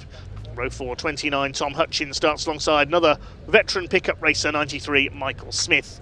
Row 5, we've got 27 Mel Collins, who repaired some damage sustained in qualifying yesterday to post a finish in race 1. Starts alongside James Goldstraw, aka Cole Trickle, number 52. You'll know why as soon as you see his truck. And on row 6, 85 Mark Chalmers, newcomer this year, and 42 Jonathan Hadfield starts at the back. He missed qualifying with some problems yesterday and retired from race 1 as well. It'll be a rolling start to this race. The pace vehicle just leading the trucks away. Now these pickup trucks, as we said yesterday, not in the slightest like you'd see pickup trucks on the road used by your local tradespeople and whatever. These trucks are space frame chassis, powered by either 2.3 litre Vauxhall or 2.5 litre Ford race-tuned engines, developing around 260 horsepower out there. These are absolutely phenomenal machines. They're certainly the quickest vehicles we've got racing here this weekend, very much in the mould of the Craftsman Truck Series run by NASCAR in the United States. We did used to see them race at Rockingham on the 1.5 mile oval in Northamptonshire. They would achieve over 140 miles an hour around the Rockingham Motor Speedway. There's James Goldstraw, aka Cole Trickle. Anybody who's seen Days of Thunder will know that livery. Great to see some replica liveries out there. We've got Dale Gent in the blue and white number 83. That's Kyle Larson's colours from the NASCAR Cup Series. I do like the old gold colours of last year's champion Ryan Hadfield. Started his career on the short oval up at Buxton Raceway in the Peak District. His brother Jonathan in the green number 42 at the back. Good to see he's back out after a retirement yesterday. I don't think Mark Chalmers is there, unfortunately, the number 85, which is a great shame because he had his best ever race in the pickups yesterday and finished in 6th place. So it looks like we're down to 11, and wait to see if Mark's going to start from the pit lane, possibly. We'll see if he's there as they come round for the rolling start. They're now forming up 2 by 2. Ready for the pace car to unleash them. Pace car quickens up and will pull in the pits. Aaron Thompson, number 41, on the front of the grid in the red truck alongside Ryan Hadfield. This will be a 14-lap race, not a timed race this time. It'll be 14 laps of the just under 1.5 mile Pembrey circuit. Tension beginning to mount. This is going to be an absolute cracker. There was action and incident aplenty in yesterday's race. The red lights are on the gantry. When they go out, the pickups will be unleashed for 14 laps of action. Here we go. Let's go racing, boys. Jonathan Hadfield making a run up the outside there from the back of the grid already. It'll be Aaron Thompson who will lead the way into the hairpin for the first time. Look at Jonathan Hadfield charging up the outside of everybody, trying to go 3 wide into the hairpin. That's not going to work, surely. And Mark Willis getting caught up there with Dale Gent, and somehow they've saved it. Hadfield zips around the outside of about 5 trucks, and he's up into about 5th place. Brilliantly done. Dale Gent sideways again. He spun at the hairpin in yesterday's race and still won it. Just about everybody spun at some point in yesterday's race. Very tail happy, these pickups. So they start to sort themselves out then on the back of the circuit. Aaron Thompson, the ex-Brick Car class champion in a Renault Clio with his father Steve, who used to race in the pickups back in the early days when Sonny Howard first founded this championship alongside the Eurocar Saloon series for space frame Ford Mondeo replicas. It was always Sonny Howard's dream to bring NASCAR style racing to the UK. The Eurocar V6 and V8 classes, the legendary Barry Lee was one of the leading exponents in the early days. It's Aaron Thompson who leads here. Ryan Hadfield in 2nd place, then Alan Cooper, ex-Formula 2 stock car racer on the short ovals in 3rd, chased by Chris Brockhurst. Jonathan Hadfield completely cuts off the hairpin there over the curb in 5th position after that flying start down the outside. And Dale Gent, yesterday's winner, down in 6th position. Race 3 will have a partially reversed grid based on the result of this race, so it's all to play for. Dale Gent was in luck at Brands Hatch and American Speedfest. He got pole position for the slightly longer race 3 and won it. Dale, the champion in 2024, drove the black Dale Earnhardt replica truck then. He and his father Mark, both short oval racers of many years standing, as was Mark Willis. He's raced hot rods for many decades. Never won the overall pickup championship despite all his years of experience, but he has won the Rockingham Championship. Very much an oval racing specialist is Mark Willis. Here comes Michael Smith, ex-Formula 1 stock car racer, the man from Hartlepool, on the tail of Tom Hutchins. Now, he took a slightly different route into motor racing. Began his career in a Honda Civic at Brands Hatch as Jonathan Hadfield spins on the hairpin. Let's hope he can get going again. Lights up the rear tyres as he gets away, and that's all his hard work at the start of the race thrown away, sadly. He's got it all to do again from the back. Thompson leads by a second ahead of Ryan Hadfield. Dale Gent has set the fastest lap of the race in the number 83, a 1:02.976 from Dale Gent. Thompson from Hadfield. Cooper still 3rd. Michael Smith getting a bit tail happy there. He's got Cole Trickle, aka James Goldstraw, behind him in the 52, who failed to finish yesterday's race. Is Dale Gent's bonnet coming loose there? Look at the very front of the 83 as he comes down the straight here. I think Dale Gent's bonnet's starting to pop open. Keep an eye on that. Don't want it flying open. As Alan Cooper closes up on Ryan Hadfield for 2nd place. Hadfield, I think, started off in the trucks previously raced by the Hunn family from Essex. Another family who's converted from hot rod racing. Ryan began racing alongside his father Rob Hadfield, who raced bangers and hot rods up at Buxton, runs a haulage company up in Derbyshire. His brother Jonathan towards the back of the field. They've raced on the short ovals in mainly Formula 2 stock cars over the years. Moved into circuit racing with Ginetta sports cars, if memory serves me right. Michael Smith up the inside into Brooklands, goes past Tom Hutchins. Just the 11 trucks out there, no Mark Chalmers unfortunately. Tom Hutchins returns the compliment, or tries to, on former double champion Michael Smith. Michael Smith sponsored by John O'Regan, courier company from Ireland, on the back panel of his truck. We had hoped to have David O'Regan over from Ireland to race this weekend, but sadly he couldn't make it. At the inside comes Mel Collins in the 27. He has to lock up there to avoid the back of James Goldstraw, though, doesn't get the move done. It's David O'Regan, sponsored by Parcelforce. He would have, and big cloud of tyre smoke there. That was Mel Collins spinning, coming out of Spitfire. That's an unusual place to lose it. Collins stuck there. I think something's broken on that truck possibly, which has spun him out there. It's not very often you see a truck get that sideways coming through Spitfires. And Mel looked pretty frustrated there, so I think he's out of the race. Meantime, an attack for Ryan Hadfield from, I think Hadfield must have had a moment coming out of Brooklands at the same time there, because he's dropped to third behind Alan Cooper. He's got Chris Brockhurst attacking him and Dale Gents as well. Dale Gents got ahead of Mark Willis, so it's all change on this lap. I reckon Hadfield ran wide down at Brooklands. We were watching Mel Collins spin out.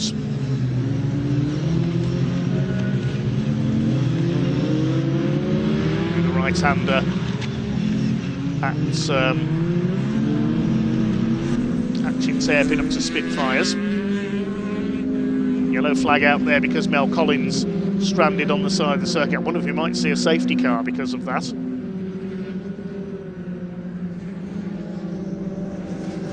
Just looking at the clouds of smoke in the background there, not sure what that's coming from. Maybe it's our tractor pulling demonstration we've got here this weekend. We're on lap 6 out of 14. Dale Gent started to get into his stride now, chasing down Chris Brockhurst, who began his career in the hot rods at Ringwood Raceway in Hampshire. The battle for 4th place. Still Aaron Thompson that leads the way. He had a bit of a disappointing race yesterday, was sliding all over the place. He's got this one in his grasp at the moment. We're only up to halfway though, or not even that. We're only on to lap 7 this time through.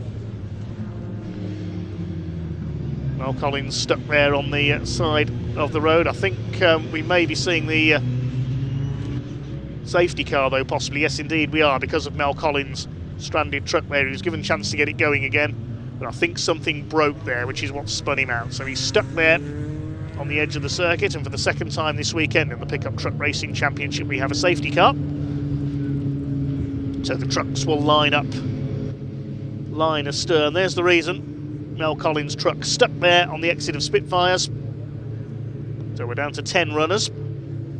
As we were in yesterday's race, we lost James Goldstraw and Jonathan Hadfield yesterday.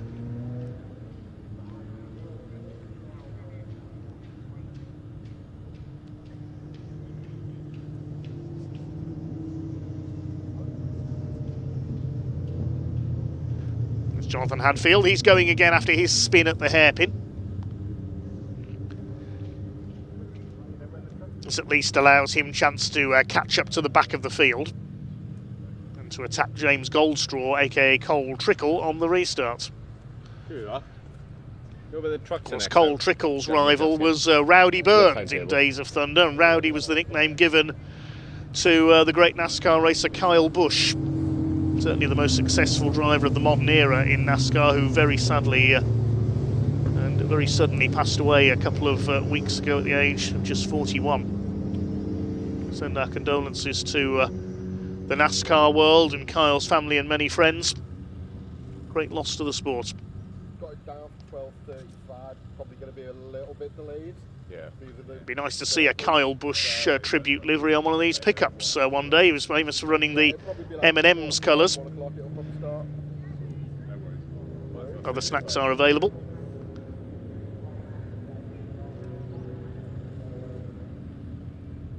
Kyle was one of the leading race winners in the Craftsman Truck Series in America. He never won the title though, because he never ran a full season in the trucks. Collins' truck being wheeled away behind the tyre wall back into the pit lane exit, I think, over there.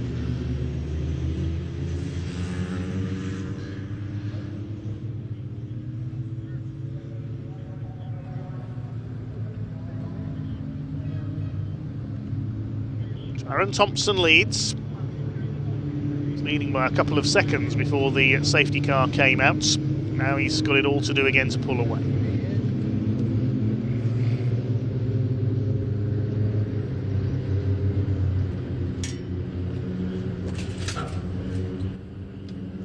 Once the lights go out on top of the safety car, it means we'll be going back to racing this time by, so keep an eye on the light bar on top of the Porsche.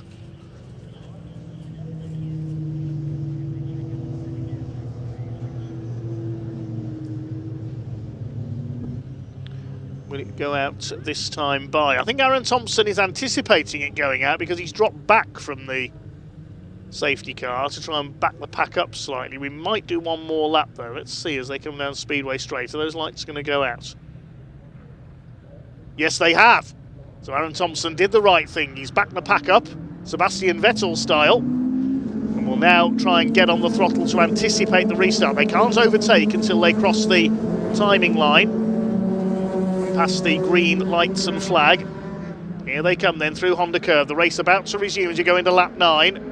And off they go. The green flag comes out as they cross the line. Aaron Thompson gets away. He anticipated that superbly. Cooper in second place. Now here comes Dale Gent up the inside on Chris Brockhurst for 4th place. Into the hairpin he goes through, but is he going to overshoot on the exit? He does slightly out onto the grass. Brockhurst back to the inside in the Dave Longhurst run, number 89 truck, and Mark Willis in the 65 in there as well, side by side through DeBenny. Mark Willis has hit the curb on the inside, nearly lost it. That's forced Michael Smith to slow up as well behind him in the white, number 93. But Dale Gent got the move done. He's up to 4th, ahead of Chris Brockhurst. His truck run by DLRD, Dave Longhurst Racing Development. Aaron Thompson has his truck looked after by Dave Longhurst as well, the former world hot rod champion. He was Lee Wood's manager in British touring cars as well a few years ago. Successful competitor in pickups as well, Dave Longhurst. Michael Smith on the tail of Mark Willis in the 65. Behind them, Tom Hutchins, then Jonathan Hadfield recovering from that spin earlier on. He's got ahead of James Goldstraw towards the back of the field. Mark Willis trying to close up on Chris Brockhurst. Now the first 3 have been able to get away slightly. Thompson, Cooper and Hadfield. Plenty of dust being kicked up there coming out of the hairpin. Dale Gent heads the second group. He's a couple of seconds off Ryan Hadfield, but he has got the fastest lap of the race, 1:02.976. The only driver to lap under 1:03 so far in this second of the weekend, second race of the weekend for the Pickup Truck Racing Championship. Tom Hutchins now coming under fire from Jonathan Hadfield, who will doubtlessly be frustrated. He had such a good first lap to get up into the top 5, then threw it all the way with a spin at the hairpin.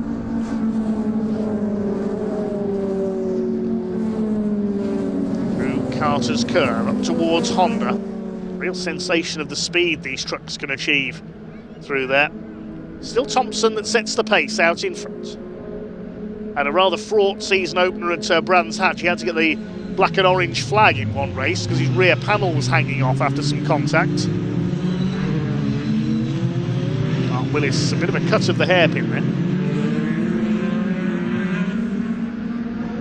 A change for the lead while that was going on as well. Alan Cooper's got through past Aaron Thompson. We were watching the battle behind, but Cooper has taken Thompson. Now we've got a race on our hands because young Aaron Thompson will be ready to fight back.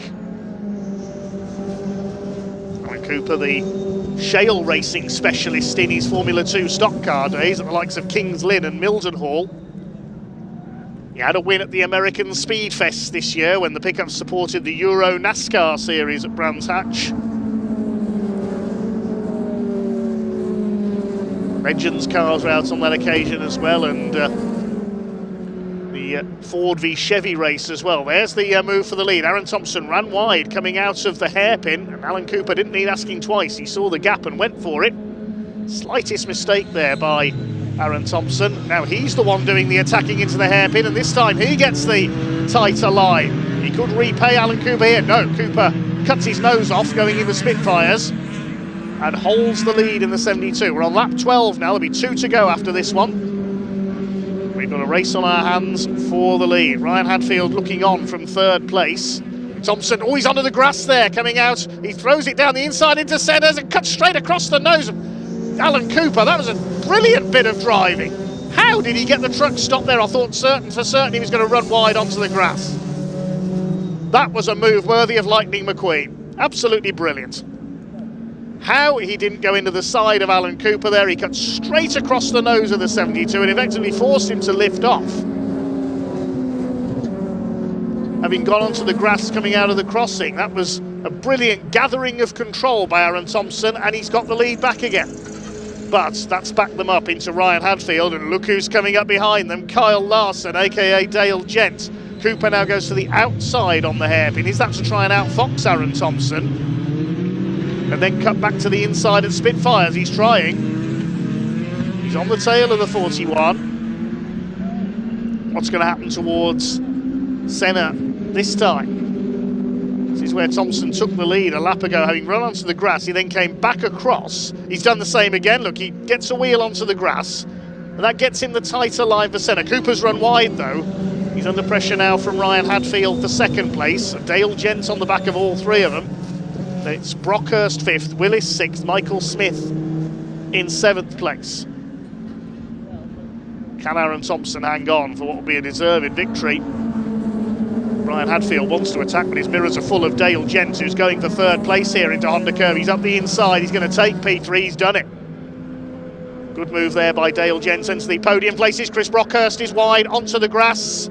He will almost certainly lose out to Mark Willis and Michael Smith as a result of that as they go into the hairpin for the last time. We're on the final lap now here at Pembrey in race 2 of the weekend for the Pickup Truck Racing Championship. Down to 7th place has gone Chris Brockhurst. Can Aaron Thompson hold off Alan Cooper?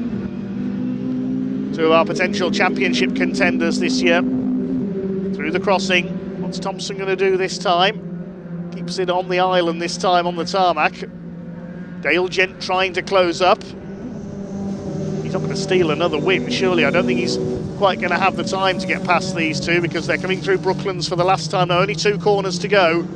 This is Alan Cooper's last chance. He puts a wheel onto the grass there that could have lost him momentum. He'll try and keep his foot in as they go through cars. It's such a fast section of circuit this is, but I think Aaron Thompson has done enough after a slightly disappointing performance from the 41 yesterday. Here he comes up towards the checkered flag. And Aaron Thompson takes the win, just ahead of Alan Cooper, then Gent, Hadfield, Willis, Smith and Brockhurst as quickly as that. Behind them are Jonathan Hadfield and Tom Hutchins.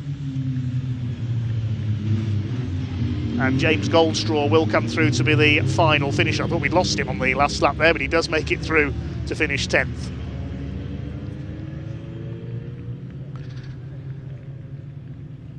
Well, ka-chow indeed from Lightning McQueen. That was a brilliant move to take the lead. I'll hope we can see a replay of that.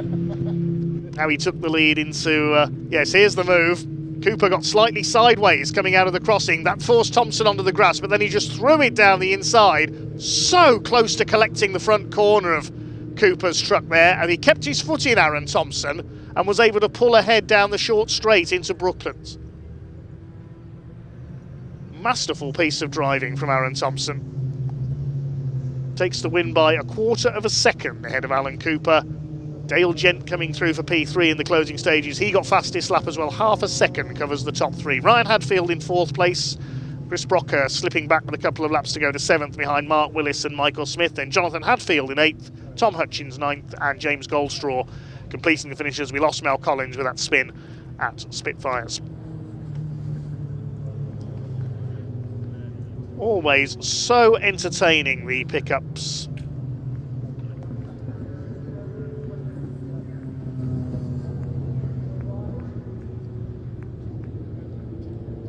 They've got another 18-lap race to come later on. I am really looking forward to that. They're coming down into Parc Fermé, so let's head down and talk to our race winner.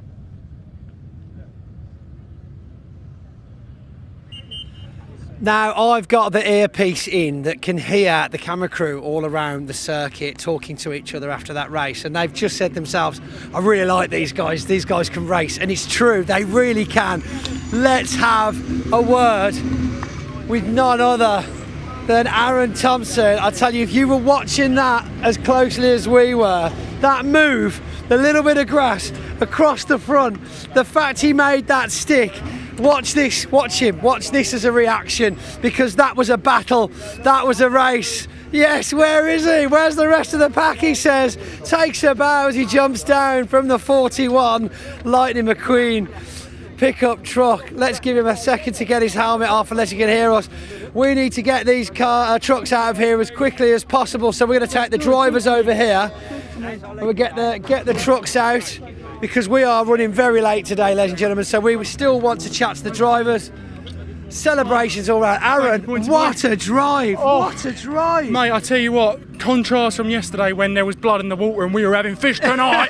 Everyone was just, I mean, from my perspective, me and Alan had the race of all races, you know. That's how you're supposed to fight for a win, you know. It was just clean, it was exciting. Hammer and tongs. I mean, he kept me honest. I'm making such a flip-flop of the middle sector. Yeah. I don't know what I'm doing so wrong. When Alan got past me, I thought, right, learn. Sat behind him for one lap. Next lap, sort of learn a bit and got him back. So we were all watching that move. It was incredible. Dave Goddard was like, well, how did he just manage to do that? Step, if you're watching at home, that was for you, mate. I mean it, that was for you. Man. Come here, it's all right, man. It's all right. We did it. Get on you, Aaron. Go on, we'll catch up with you later on. Aaron Thompson, ladies and gentlemen. A lot of emotion with these race wins, and there's always a backstory behind the drivers, a reason for being here, a reason for dedicating a race, and it's those kind of stories that they carry round the track with them when we can't see what's going on behind that wheel. So yeah, fantastic driver and a deeper story than most people could come to understand from Aaron Thompson. We had a great chat with him at Thruxton, actually. You want to watch back. Who's this creeping up behind the cameraman? He spilled pop all over his foot. Sorry. Oh God! Just because he can't spray the champagne. Just because he can't spray the champagne after this race, he's just tipped me pop all down my leg. So we obviously need to shoot over there before they bring the cars out.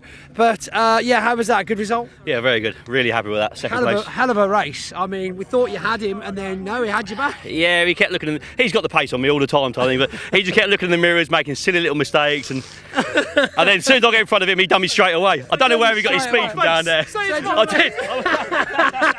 Lovely. Right, we're going to hand that now because we've got more racing action for you. Ian, what have we got up next? It's the Mini Clubsport Challenge, and not so long ago I caught up with some of the drivers. Let's hear from them now.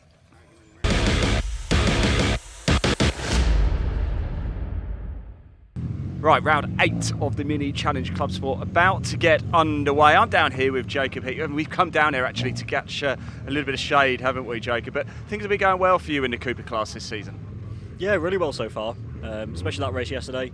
Yeah. Started first, managed to get a lead, and brought it home, which is good. What is it about Pembrey then? Is it the circuit? Is it you, the car, everything combined?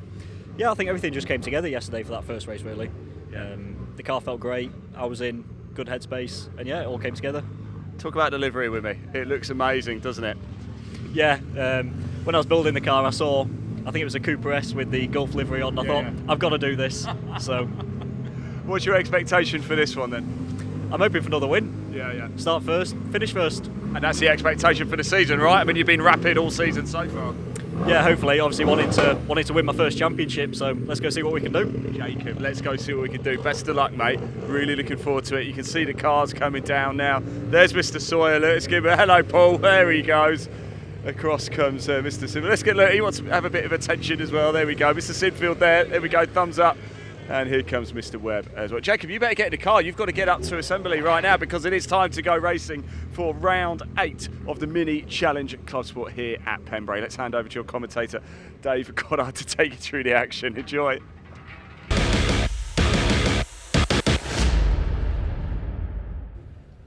Thanks very much, Ian. Yes, still buzzing from that pickup truck race. Aaron Thompson even talks like Lightning McQueen. He's completely mad.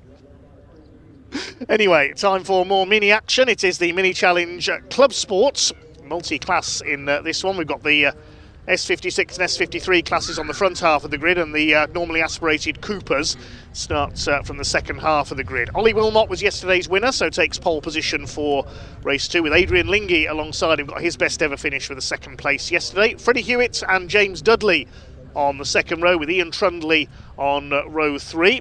The Trundley family starting together on row 3 because Ben Trundley won the slightly less powerful S53 class. Row 4, we've got DJ Paul Sawyer in the number 29 alongside his teammate Simon Sinfield in the Crafted Racing Machines, Crafted Motorsport Machines on the 4th row together. On row 5 will be 231 Steve Webb with 219 Chris Johnson alongside him, then 10 David Gibbons and 469 Lauren Fletcher. 42 Andy Langley failed to finish yesterday's race, so starts at the back of the first group. Then there's a gap, and then we've got the Coopers, which start on row 10, the slightly older R50 cars. Jacob Heaper, we just heard from, won their class yesterday. He's leading the Cooper Championship. He's on pole alongside 53 of Neil Clark. 12 Colin Wilmot, the father of pole sitter Ollie, starts alongside Chris Aram. Then Dan Truman, the reigning Cooper champion, and Dan Butcher-Lord, who had a couple of offs in yesterday's race but made the finish a couple of laps down. Then we've got Scotsman David Taylor. Yes, he's there.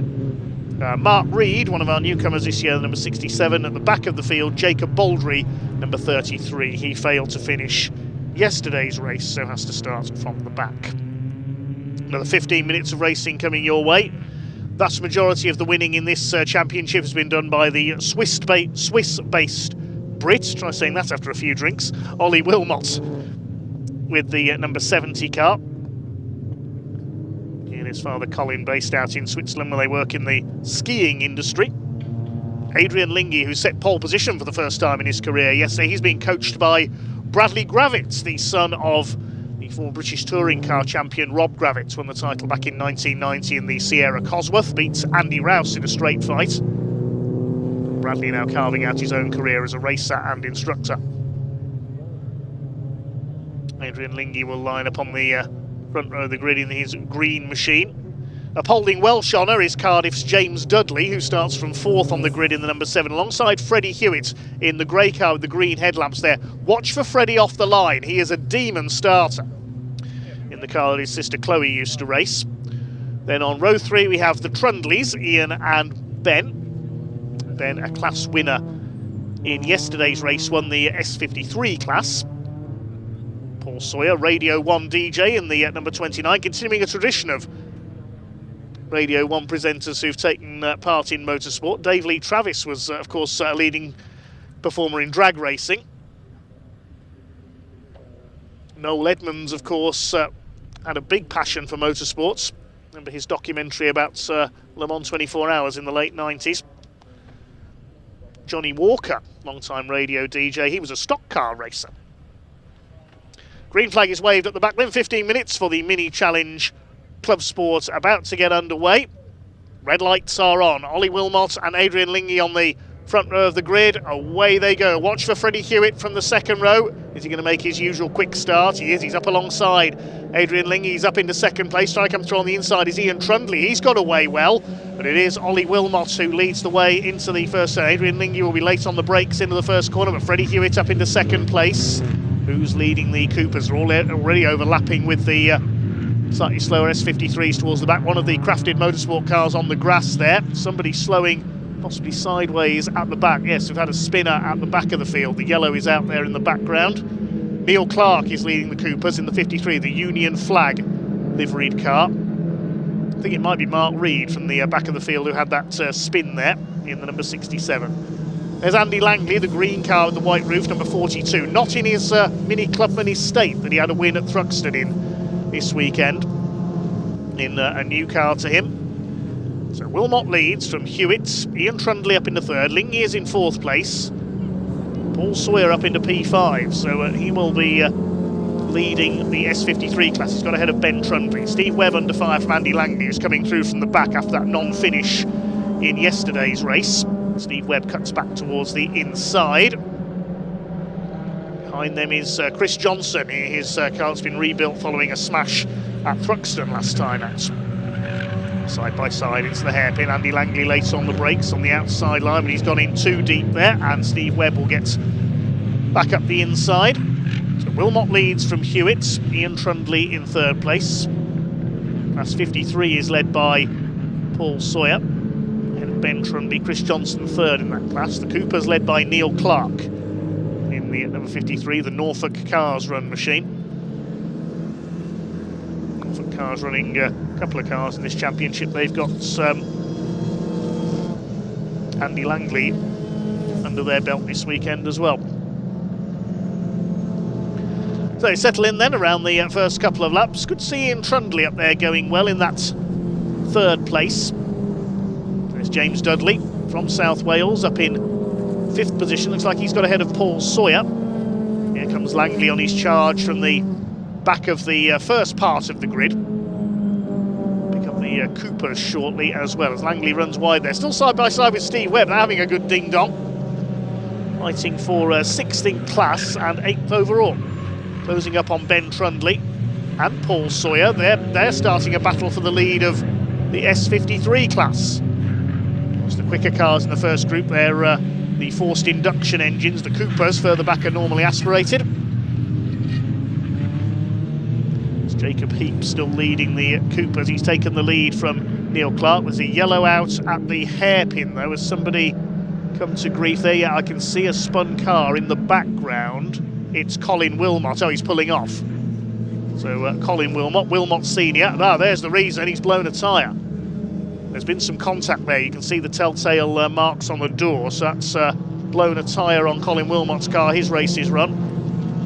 Jacob Heap has taken the lead of the Coopers from Neil Clark. There's the Union flag liveried car in second place, the Austin Powers lookalike. And third of the Coopers is Chris Aram in the green car. They've got Daniel Truman. Been a subdued weekend for Dan, the reigning class champion. Then Dan Butcher-Lord in the blue car. Jacob Baldry, ex-junior saloon car racer, coming through from the back of the grid. He retired from yesterday's race. Paul Sawyer coming under fire. Andy Langley breezes past down the pit straight. Ben Trundley trying to go around the outside. He won't get around the outside on the hairpin. Andy Langley's overshot the hairpin. And of course, there would have been a yellow there, I think, for Colin Wilmot's car, so no passing there. The yellow has been withdrawn. The light's not on in the background, the marshal's post, so they're okay. Colin Wilmot out of the race. While all this is going on, Ollie Wilmot, the race leader, is not shown on the timing screen as having come through. It's Freddie Hewitt showing at the top. But I think that might be a transponder issue. We'll pick that up when we can. I don't think Ollie Wilmot's transponder is working.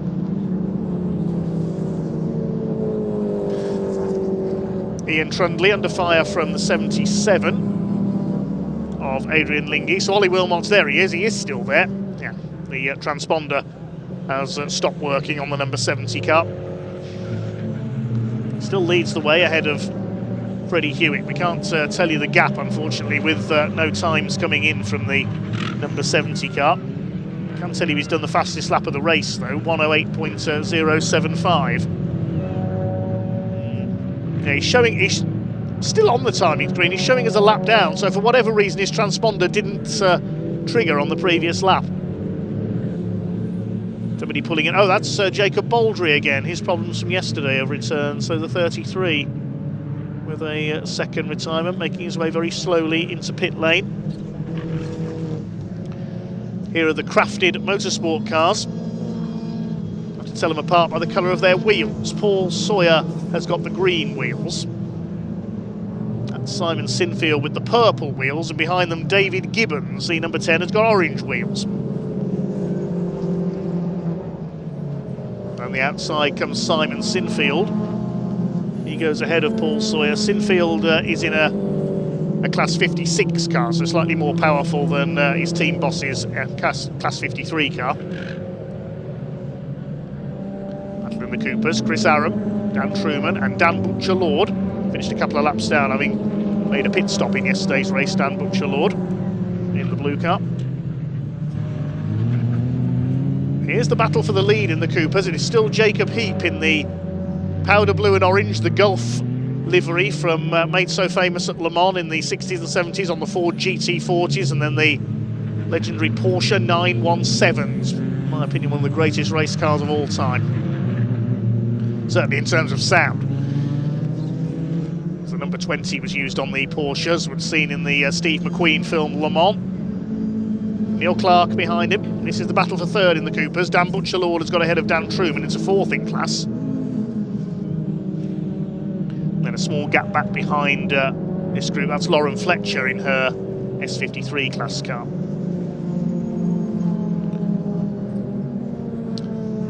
In fact, Paul Sawyer, I said it was an overtake there by Simon Sinfield because he was in a more powerful class car. In fact, Paul has pulled into the pits, so he did have a problem.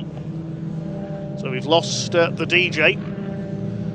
So Class S53 is now led by Ben Trundley, ahead of Chris Johnson and David Gibbons. Paul Sawyer was leading that Classes Championship coming into this weekend. Cecil Harmy's lead with a non-finish.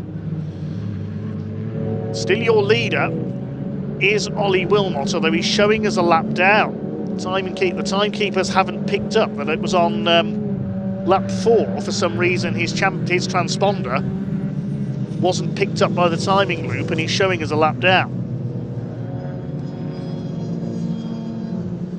He's definitely still there, we've seen him. Ahead of Freddie Hewitt. Adrian Lingy is now in third place ahead of Ian Trundley. There's Trundley, the black and green car. Behind him, James Dudley in the number 7. Jacob Heap continues to lead the Coopers. He's in 12th overall. Black and white flag being shown to the number 28 of David Taylor, the Scotsman, at the back of the field for exceeding track limits. So if he does it again, he'll get a time penalty.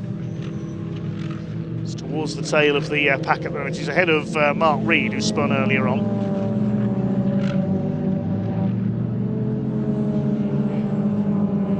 Just under 6.5 minutes of this race to go. The second of 3 races this weekend for the Mini Challenge Clubsport with AirTech Motorsports, also sponsored by Garmin SatNav. Well, the timing tower, the timing tower shows Freddie Hewitt as the leader. It is still Ollie Wilmot. Timing for some reason showing him as a lap down as Dan Butcher-Lord makes a move on Chris Aram at Spitfires and DeBenny. Is he going to keep the lead there? Bouncing off the curb, and a bit of door handling there from Chris Aram. That's another wing mirror gone. Dan Truman moves up to get involved.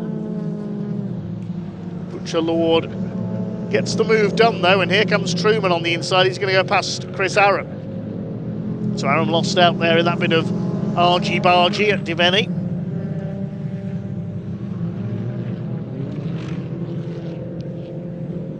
Still only a few lengths behind the 2 class leaders, Heap and Clark.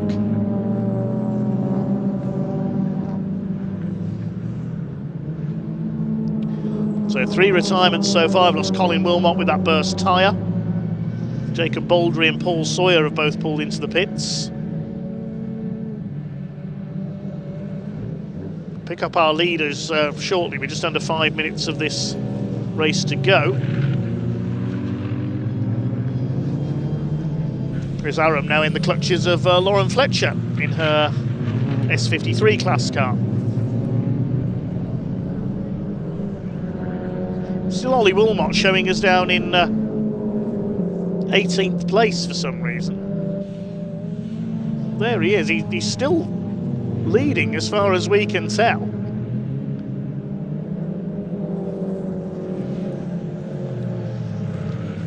He now has been inserted by the timekeepers at the top, so the error has been corrected.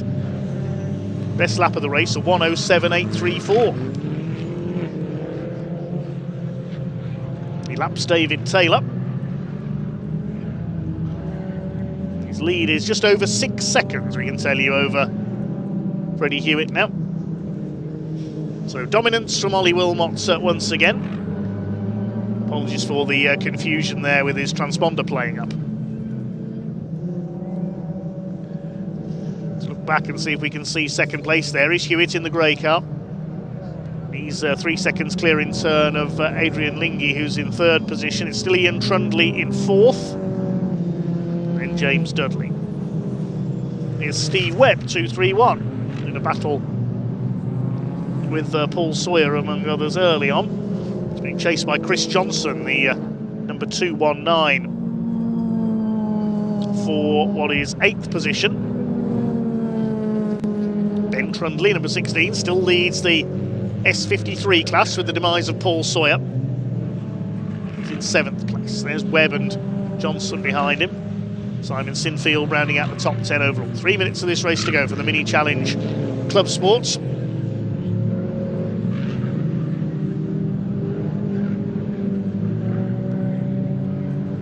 Always entertaining BMW Minis in any form of motorsport. They make good rally and rallycross cars as well. A couple of classes for BMW Minis in British Rallycross and the BTRDA Clubman's Rallycross Championship as well. Plenty of them in rallying too.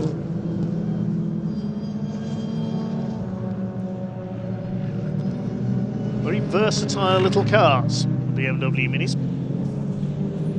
Lauren Fletcher attacking a couple of the Coopers here, having a go at Chris Aram in the 14. See, Lauren's got the novice cross on her rear screen, the black cross on the yellow background. You must wear one of those on your car for your first 6 motor races after getting your licence.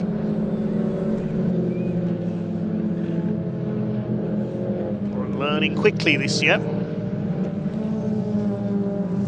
Able to stay on the pace of the Cooper class as she learns her S53. And Trundley leading that class. He's just lapped Mark Reed in the 67. Driving for TNS Racing alongside David Taylor.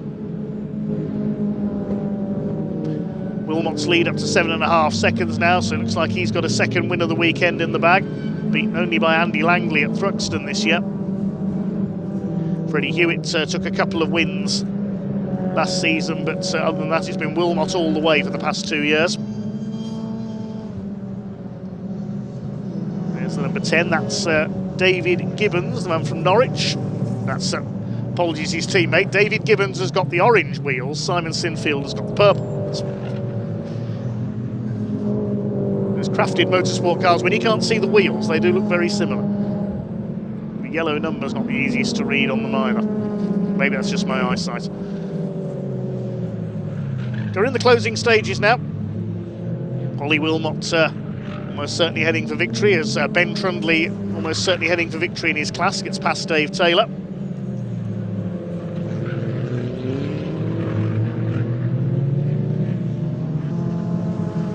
30 seconds left on the clock now.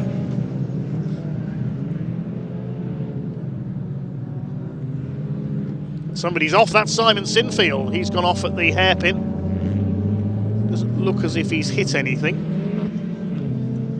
He gets going again, he was 10th. See how much ground he's lost. Another drive with the novice cross on his car. We're only 10 seconds on the clock now as Ollie Wilmot comes into Honda curb. Will we get one more lap out of this, or will the checker flag go out? I think we're about to go into the final lap. The clock flicking to 0 just as Ollie Wilmot reached the line. So he's into the Coopers now. He's lapping Dan Truman. There's Fletcher and Butcher Lord as well about to be lapped. Get the blue flag from the marshals. Tell them a faster car is approaching behind them.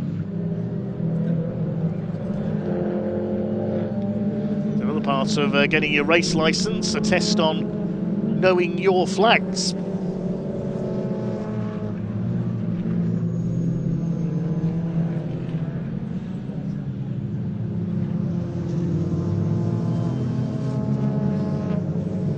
Not a straightforward race for Ollie Wilmot. He's over 9 seconds clear now.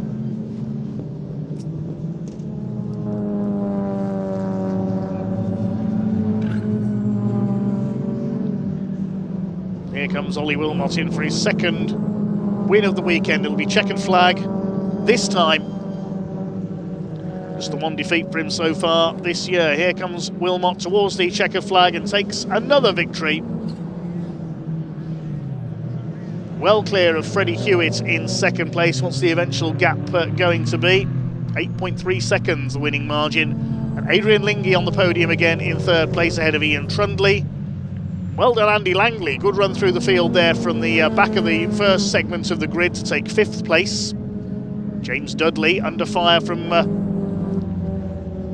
Chris Johnson out of the fire. Steve Webb under fire from Chris Johnson, I should say, out of the final corner. James Dudley there, crossing the line 7th behind Ben Trundley. Ben wins the S53 class. Webb and Johnson 8th and 9th. David Taylor comes home a lap down.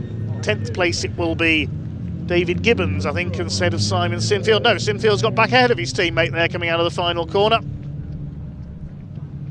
So David Gibbons is 11th, and in the Cooper class, it's going to be a second win of the weekend for Jacob Heap ahead of Neil Clark. The rest of the class have already crossed the line a lap down. It's Dan Butcher-Lord 3rd in the category. Jacob Heap comes in to take the class win ahead of Neil Clark.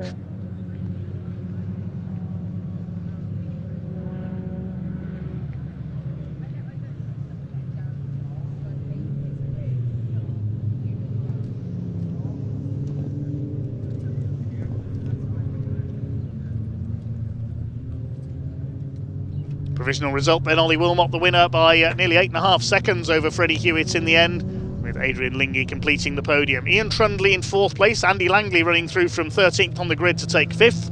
Ben Trundley in 6th wins the S53 class. James Dudley in 7th ahead of Steve Webb. He had a great fight with Chris Johnson, who takes 2nd in class after Paul Sawyer retired. Simon Sinfield rounds out the top 10 despite that moment at the hairpin, beating David Gibbons home. In the Cooper class, Jacob Heap the winner ahead of Neil Clark and Dan Butcher-Lord. Lauren Fletcher was 15th overall ahead of Daniel Truman. Then Chris Aram dropped back in the closing stages. David Taylor and Mark Reed completed the finishes. We lost Paul Sawyer into the pits, and Jacob Baldry and Colin Wilmot also retired. Let's head down to Ian in Parc Fermé.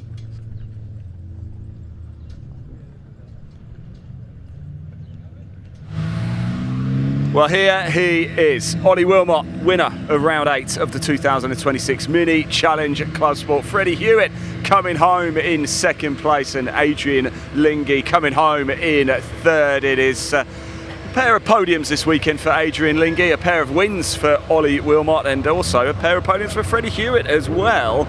Ollie, if I'm brutally honest with you, I'm kind of running out of things to say, really. But how was the race? Really hot. Is it? But this car's rapid, proper rapid. So big thanks to Ben. It's without him and the setup, it's impossible. So yeah. Are you noticing, because of the heat, there's any issues with tyres? Just a little bit. Yeah. Just around the corners mainly, it just washes off because they're not slicks. Yeah. So it's a bit difficult sometimes, but it's good. Well, you don't make it look difficult, Ollie. I know it's not as easy as we make out, but congratulations. We're going for the hat trick later. We are, aren't we? Try to. Don't want to jinx it, actually. Go on, Tom, mate. Right, we'll grab Freddie in a minute. He's talking to Gary James. Let's go have a quick chat with Adrian. Adrian, are you all right? Do you want to sit down for a bit? You want to stay sat down? You're a little hot. I think I'll probably sit down, yeah. How was that out there? It was hot. It was a good race. Yeah. Couldn't keep hold of seconds. I was catching him, but ran out of time. I'll tell you, it's been a good weekend so far, hasn't it? Pair of podiums. Apart from my door falling off. What? Really? Was it? Oh dear. Yes. Okay. Don't know what's happened. Were you like holding on to it? No. Just it fell off here. Luckily. So literally just. I didn't even notice. It fell off.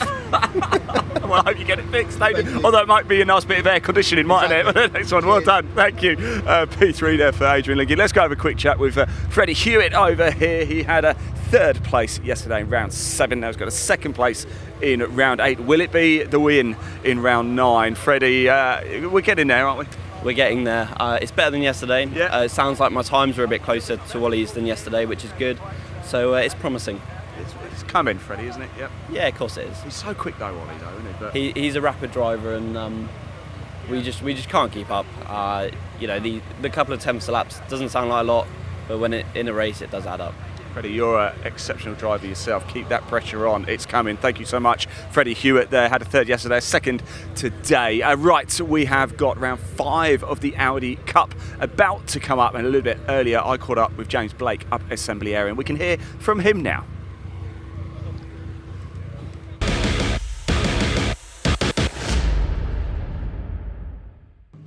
Right, everybody, here we go. It's time for round 5 of the brand new Audi Cup for 2026. Andrew Rogerson took the win yesterday. Brilliant driving. We're going to have a quick chat down here, though, with James Blake. We haven't spoken to James.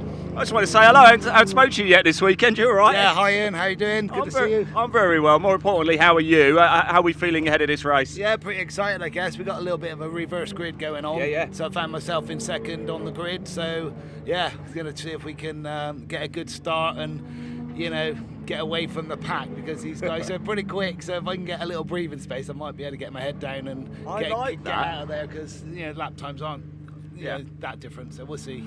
The Audi Cup is still new, of course. How have you got to grips with the car? Yeah, it's nice being back in the Audi again. You know, we've done a few changes this weekend, and got a bit hot yesterday, so we've. It's only going to get worse today. Yeah, it's definitely hot today. So yeah, looking forward to it. My first time at Anglesey this weekend. Yeah. Pembrey, and really looking forward to today's race.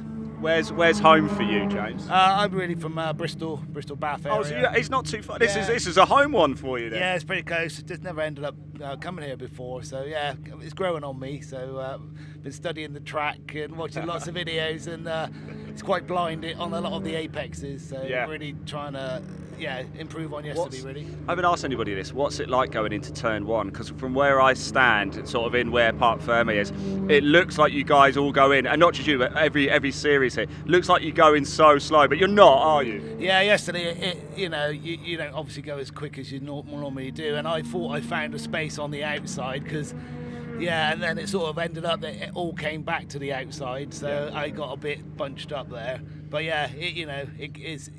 just have to be ready for anything basically on a first corner like that, because it's pretty. You're going from 100 to 30-40 mile an hour, so it's an awkward one for sure. James, thank you so much for talking to us. I hope we're talking in Parc Fermé as well. All right, bring it home. Right, there we go, round 5 of the Audi Cup. About to get underway. Let's hand over to commentator Dave Goddard to take you through the action.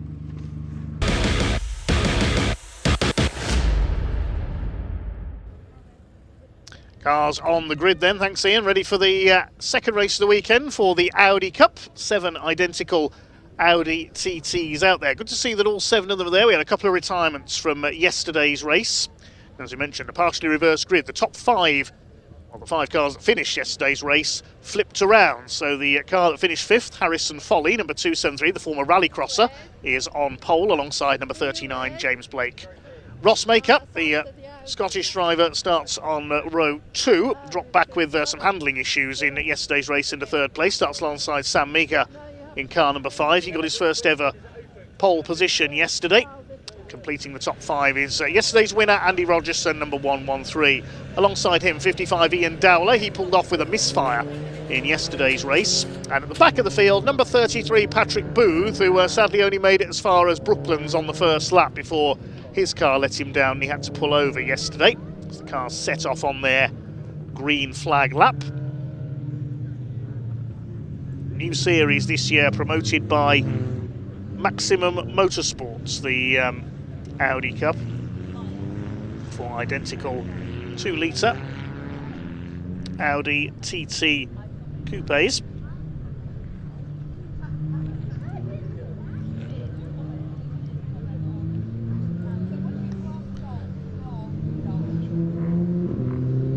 Only open to this series the 2-litre TFSI front-wheel drive version of the Audi TT. All cars equal in terms of performance and handling. The results are down to the skills of the driver. Promoted by Maximum Motorsport, the promoters of TCR UK Touring Car Championship and the Civic Cup that we'll see out later on as well. The TCR Touring Cars will be back at Snetterton in July alongside the British Truck Racing Championship, and I'll be trackside for that one. New initiative this year, and grids will grow all the time, I'm sure. Made their debut at Thruxton in wet conditions on that occasion. They seem to be jinxed at Thruxton, these cars, because the heavens opened every time they went out on track.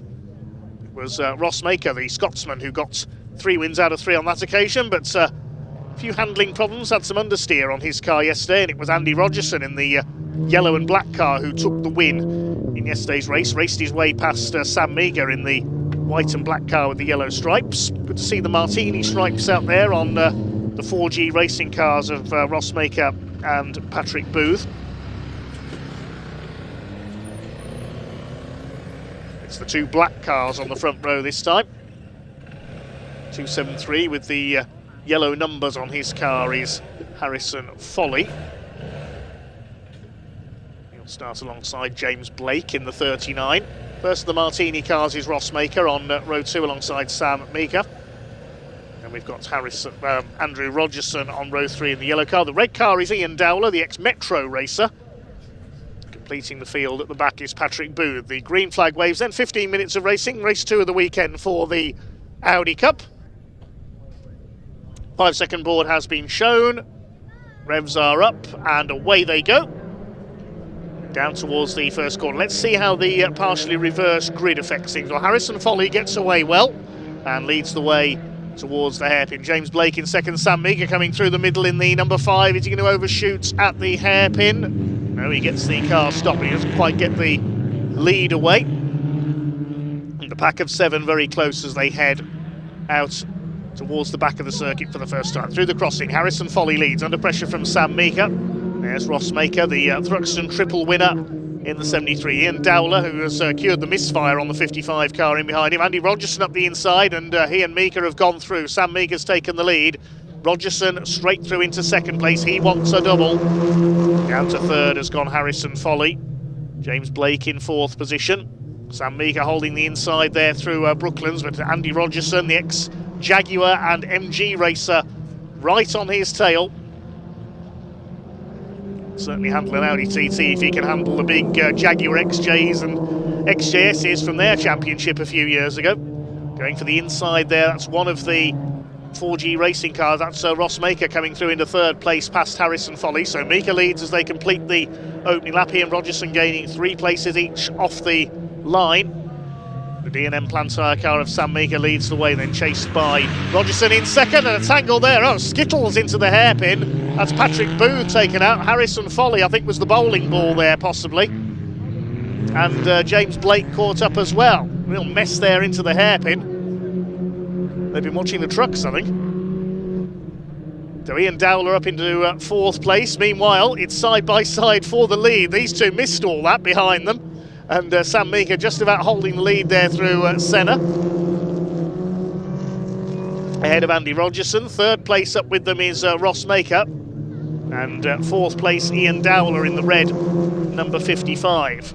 Ross Maker, an ex-MG racer as well in the MG Trophy with a ZR. Ian Dowler raced Metros in the past, so quite a few ex-MG men. Used to race with the MG Car Club, sadly no longer running circuit race meetings around the UK. A few of their championships have dispersed elsewhere, including the MG Midget Championship now run by another club. Sadly the series for MGBs, the BCV8 series for Bs and Cs, now defunct, unfortunately. And Sam Meeker runs wide on the hairpin, and Andy Rogerson sees his opportunity, but he can't quite take it there. Just about tried to get up the inside, but couldn't do so. He'll try again on the run to the crossing. He's right on Sam Meeker's tail. This is playing into the hands of Ross Maker, letting the Scotsman close up here in the 73.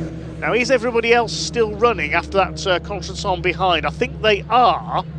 Yes, including Patrick Booth, who got that bit of front-end damage. He'll just wanted race finish, I think, today. Didn't even complete a lap in yesterday's race. Well, the Audi Cup, it may not yet have large numbers of cars, but it's providing very close racing, as we can see here. These three soon being reeled in by Ian Dowler. He wants to make up for his retirement yesterday. Towards Honda Curve. Meeker leads from Rogerson. Let's have a look again at down at the hairpin. Coming into the hairpin. It might have been James Blake, in fact, who was the catalyst of that incident. I think he slid into the back of Foley and pushed him into Patrick Booth. It's tricky to tell there. We only caught the tail end of that incident into the hairpin. But the main thing is everybody has kept going. Sam Meeker continues to lead the way. There's the other three in the background. They're having their own race for 5th, 6th and 7th now, having recovered. So 2 races in 1 here, effectively, among the Audi Cup contenders. There's Ian Dowler trying to catch up to those ahead of him. The gap to Ross Maker was just over a quarter of a second last time. 1 1 3/4 seconds last time through. I could read my timing screen properly. It's the gap to third and fourth, 1.7 seconds. The gap between second and third was a quarter of a second. Here's the race for fifth place. Patrick Booth has got through into fifth by the look of things, ahead of the two black machines of Blake and Folly. Harrison Folly up there on the outside goes around James Blake. I wonder if he's picked up some damage in that incident. He seems to be a little slow off the corner there.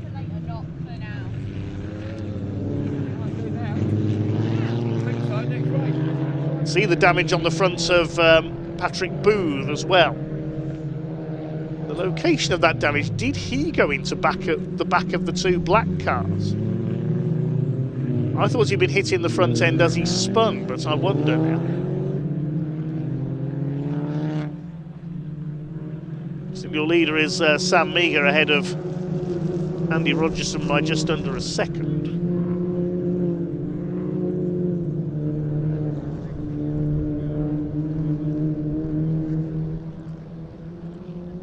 There's Rogerson in second place. Sam Meagher continues to try and extend his lead.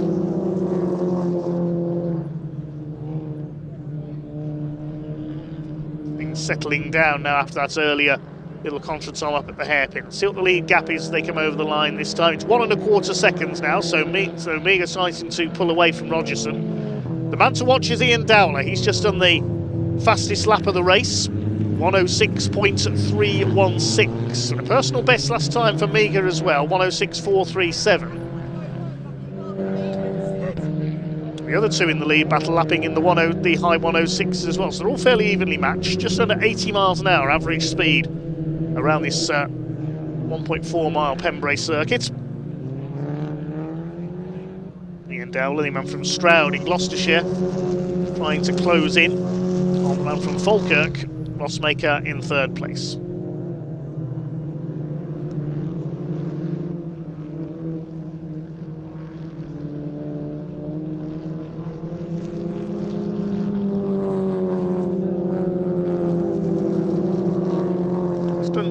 Just over 8 minutes of this race still to go. Across the line they come once again, up to 1.5 seconds now, the lead gap. Top four covered by 2.68 of a second. Showing how Dowler is closing in very slightly. Now he's almost on the back of Rossmaker. He's got the gap down to less than a second now. Gained a second in the last two laps. Still in fifth is Patrick Booth, but he's nearly 13 seconds off the lead quartet after that tangle earlier on. Andrew Rogerson kicking up the dust, so is Rossmaker as they come through the crossing.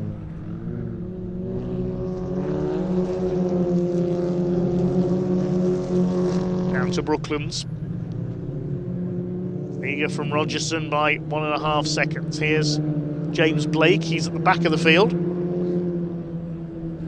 5 seconds behind Harrison Folly.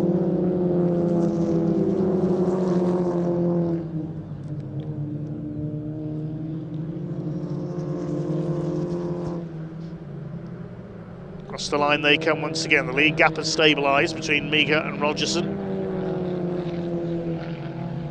What about the gap between Maker and Dowler? Yes, Dowler closes in by another couple of tenths. Just under half a second behind now, and the third place man was a little bit wide there coming out of the hairpin. This is Ian Dowler's chance possibly to move into a podium position.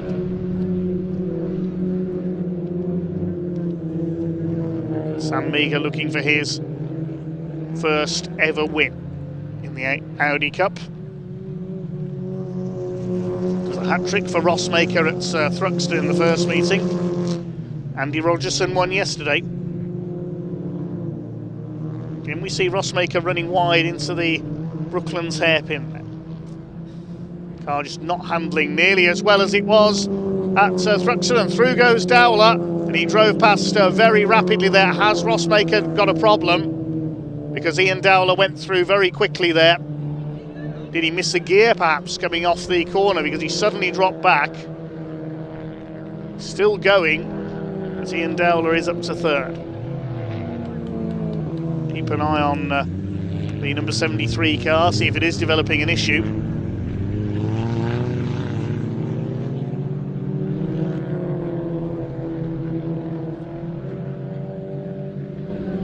It sounded okay as it came through towards the hairpin.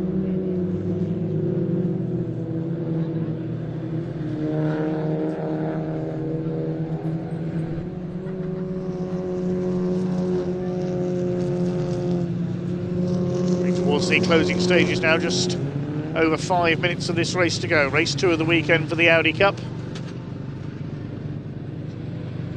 2 more races to come before our lunch break, more mini action than another truck race.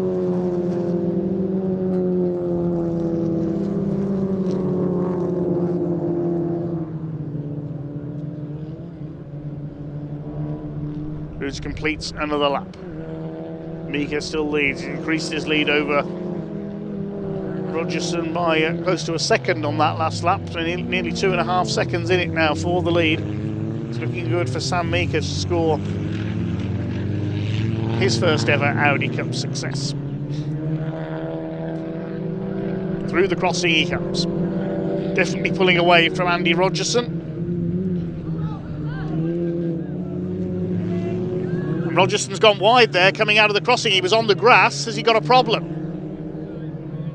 He was on the grass all on his own there coming out of the crossing. Don't think there was anybody else near him. So what has happened to Andy Rogerson? I heard a couple of shouts from these spectators as well. He's down to third. We just got a brief glimpse of them there in the foreground. So Ian Dowler's up to second. So Rogerson, you can see grass hanging under the car there. He made a mistake coming through the crossing there. I thought he may have had a puncture or something. But no, he's still going. But this is now a fight for second place because Meagher's been able to pull away as a result of that. So over the line they come. There's nearly 5 seconds in it as they cross the timing line. So Meagher's been able to pull away. Rogerson under fire from Ross Maker now for third position.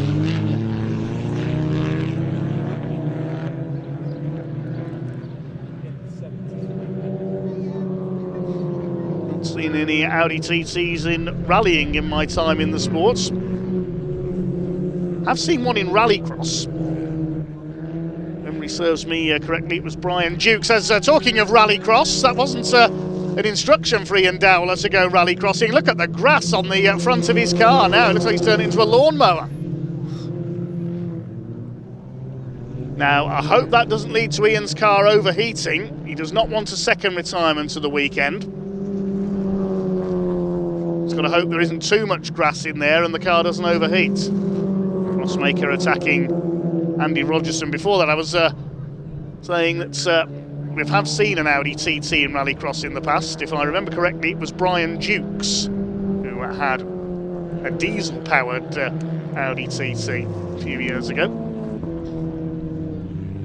I could be wrong.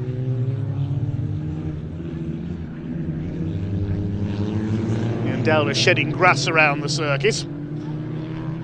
Shades of Pedro Della Rosa a few years ago when he was racing for Arrows in Formula One. He had a similar off. I think it might have been at Albert Park, Melbourne in the Australian Grand Prix. It was either there or Canada. And he dropped turf over the track and brought out the safety car when he rejoined.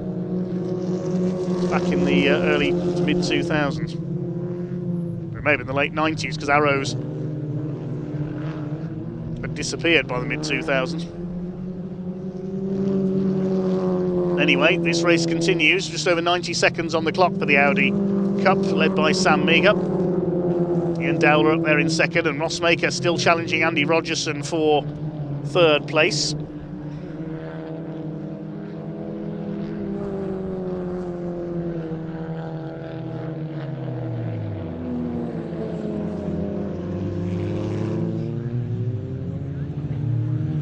Side by side as they go into the hairpin for third position, into the penultimate lap.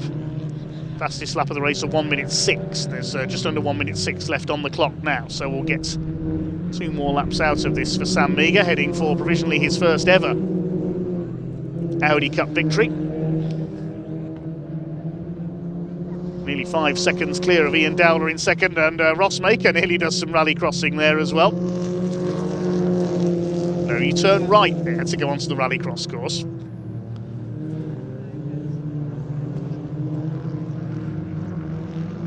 These two now 1.2 seconds back on Ian Dowler.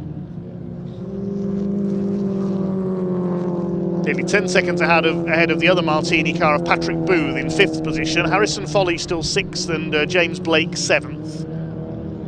Rossmaker's dropped back again as a result of that little moment from Andy Rogerson.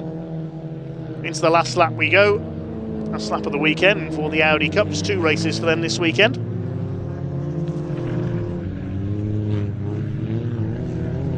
Well, it was certainly a close race early on, but a couple of mistakes have split the field apart, and here's our leader. The 4G Racing Run car, sponsored by D&M Plant Hire, driven by the man from Oxfordshire, Sam Meagher. First pole position yesterday, and a couple of podiums at Thruxton. First time out, plus a retirement. Just going to take it easy through these last couple of corners, and he will have his first Audi Cup win under his belt.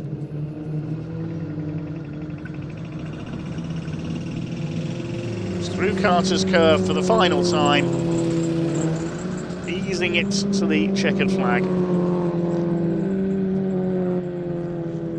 Here he comes up towards the marshal with the checkered flag. Sam Meagher takes his first Audi Cup win. Ian Dowler gets his best result so far in second, despite that grassy moment. And Andy Rogerson, with a grassy moment of his own, completes the podium. Rossmaker takes 4th. Patrick Booth fighting back after his tangle at the hairpin to take 5th. Harrison Foley will be 6th. We await James Blake, lapping a couple of seconds slower in the number 39 car. Big round of applause from the spectators and the marshals. And the crew's down in pit lane, that's what we like to hear. Here comes James Blake up to take the checkered flag. A little bit slower on that last lap. We get all 7 cars home this time.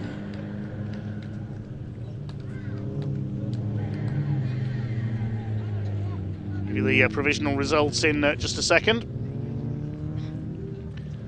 So Sam Meagher takes his first ever Audi Cup win by 4.3 seconds over Ian Dowler, who gets his best ever result, and Andy Rogerson, winner yesterday, completes the podium. Rossmaker, the Thruxton treble winner, finishes in 4th this time, then Patrick Booth in 5th, Harrison Foley 6th, and James Blake 7th after those 3 tangled at the hairpin early on. Good to see that all 7 cars go the distance. It's Dowler who gets the fastest lap, 1 minute 6.316.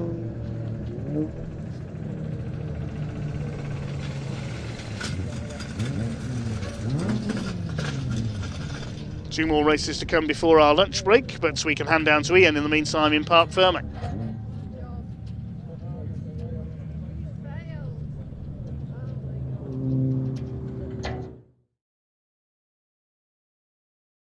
Of the brand new Audi Cup in the 2026 season with Ian Dowler in 2nd place. We'll be chatting to him very shortly as well. Andrew Rogerson, he was going for it, wasn't he? We saw some brilliant racing out there. Ian Dowler's family all here as well. He did have a podium at Thruxton as well, Ian Dowler, but now he has a 2nd place. We'll let Sam get out. We'll have a quick chat with him. We'll have a chat with Andrew, and we'll have a chat with Ian Dowler as well. As Sam gets out the car, he will be delighted with that. There is a big smile underneath Sam Meagher's helmet there, so let's have a quick chat. Sam, congratulations. Motorsport's never easy, is it? But you managed to get a bit of a lead, and that was that, really. Yeah, no, perfect first lap. Yeah. What does that mean to you? Over the moon. Been doing this for a couple of years now. Absolute faultless. Andrew, can you stay here? In fact, let's go get him. Sam, congratulations. I'm so happy for you. Thank you very much. I can never believe how tall he is. Andrew, let me have a quick chat with you. I'll tell you what, you were pushing hard, weren't you? Was that what just opened the door for Ian as well? Yesterday we had the same issue with Sam. I was quicker through here. He was quicker down the straights. I've got a little issue. I'm not taking it away from him, but I have got a little issue. We just can't seem to quite stay with him. Hats off to the man. He's come a long way. I've seen him in TTs last year. He was coming, and yeah, he drove. Yeah, off the start, we had no space. I don't know how we didn't touch, but we didn't. Racing room, he made a few little errors, but I weren't just quite there enough to bite at him. But then I threw it off just for fun, you know. I thought everyone looked a bit sad, so I thought I'd get a bit of We grass needed to tracking talk in. to you about that, actually. Look, yesterday was a brilliant day today, on the podium as well, but you were in second and, of course, decided to do a bit of off-roading. Yeah, like I see the crowd, everyone was a bit a bit stagnant, so I thought if we turn up a bit of grass, it'll make BARC a bit happier, you know, a bit of grass cutting for him. I am so proud that you have sacrificed second place. Ultimately, I think I ran out of talent, but I'm not sure if it got away from me, I got away from myself, or I'm still in the back of my head, did it have a little splutter? Thank you, Stuart. But yeah. That's a trophy, can we just show that as well? Look at that, there you go. Stuart providing the goods out here. Stuart Lines, yeah. Just want to say thank you to everyone at Maximum again. Thank you to all my sponsors, First Choice, Finish Line, everyone. It wouldn't be here without my family. So yeah. And thank you to you as well, Andrew. You've been driving brilliant this weekend. It's been so nice to talk to you as well. Absolute mega. Like, I messed up.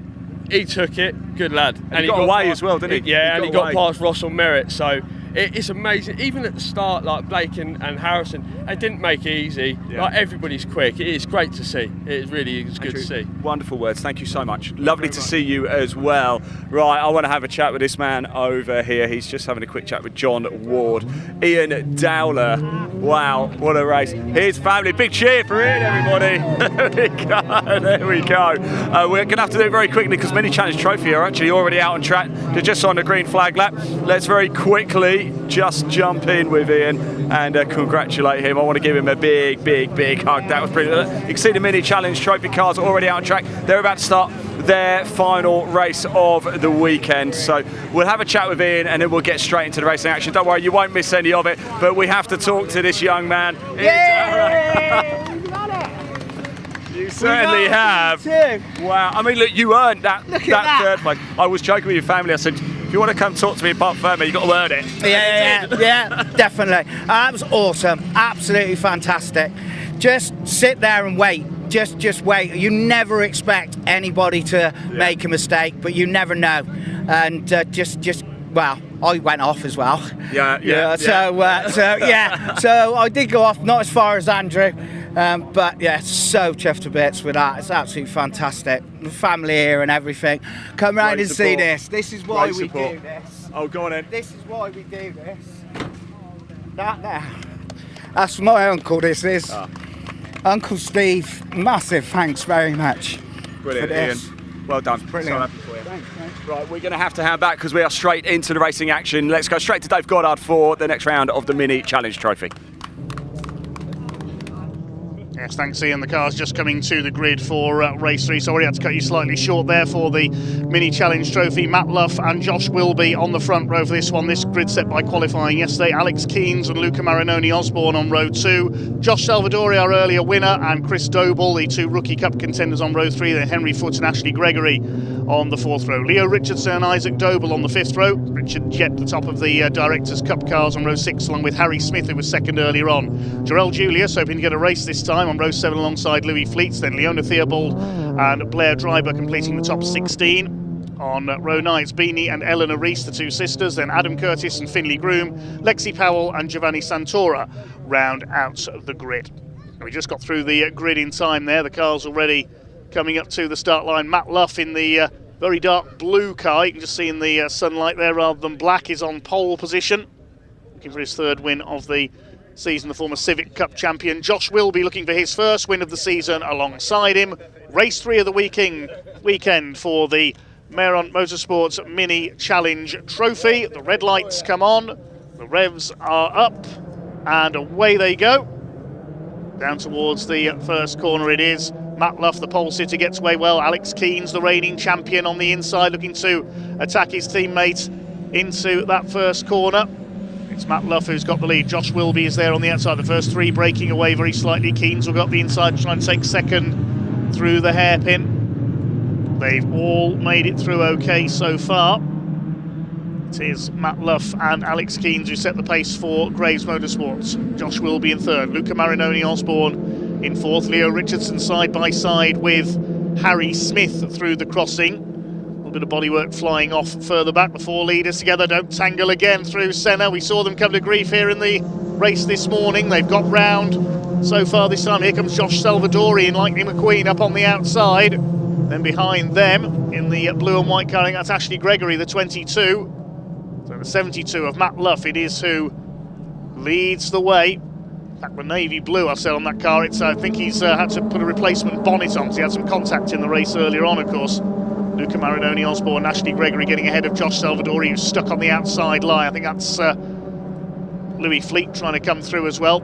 A few cars kicking up the dust on the outside. It's a high-speed column of Mini Coopers heading down into the Hatchett's hairpin for the second time.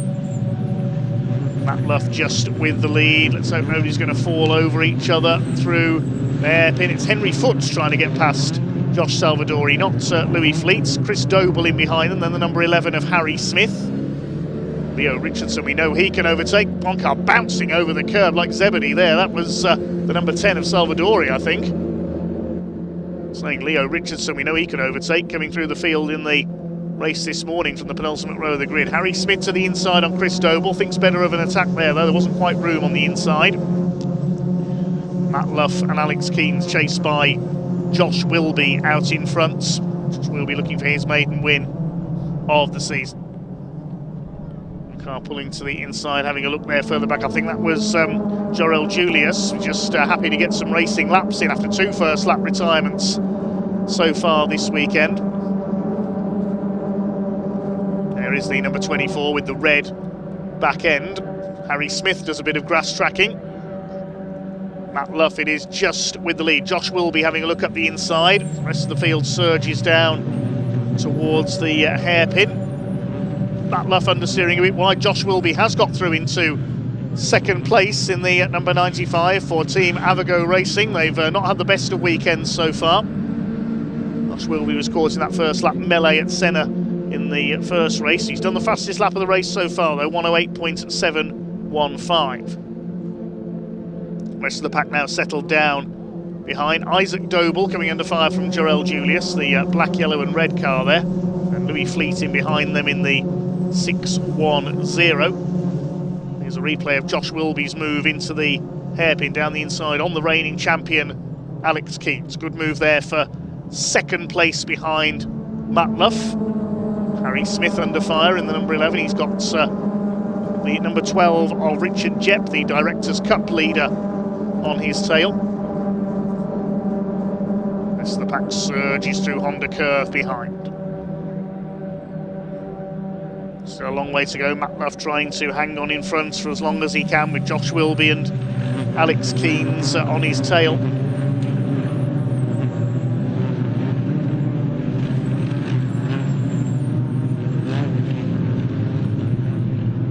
Salvadori giving chase to Henry Foote, that's for 6th position.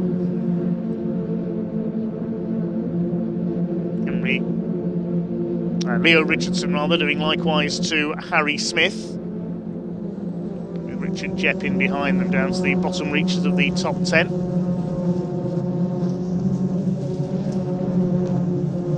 Harry Smith kicks up some dust on the run into Brooklands, and through goes Richardson on the inside.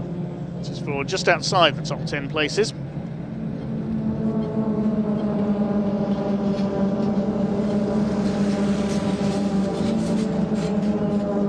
Leaders coming through to complete their 4th lap this time. It is Matt Luff who continues to set the pace. He's 7/10 of a second clear of Alex Keynes. Luca Marinoni Osborne in 3rd has just done the fastest lap of the race, 108.6 seconds. Ashley Gregory up into 4th position. She's got ahead of Henry Foote.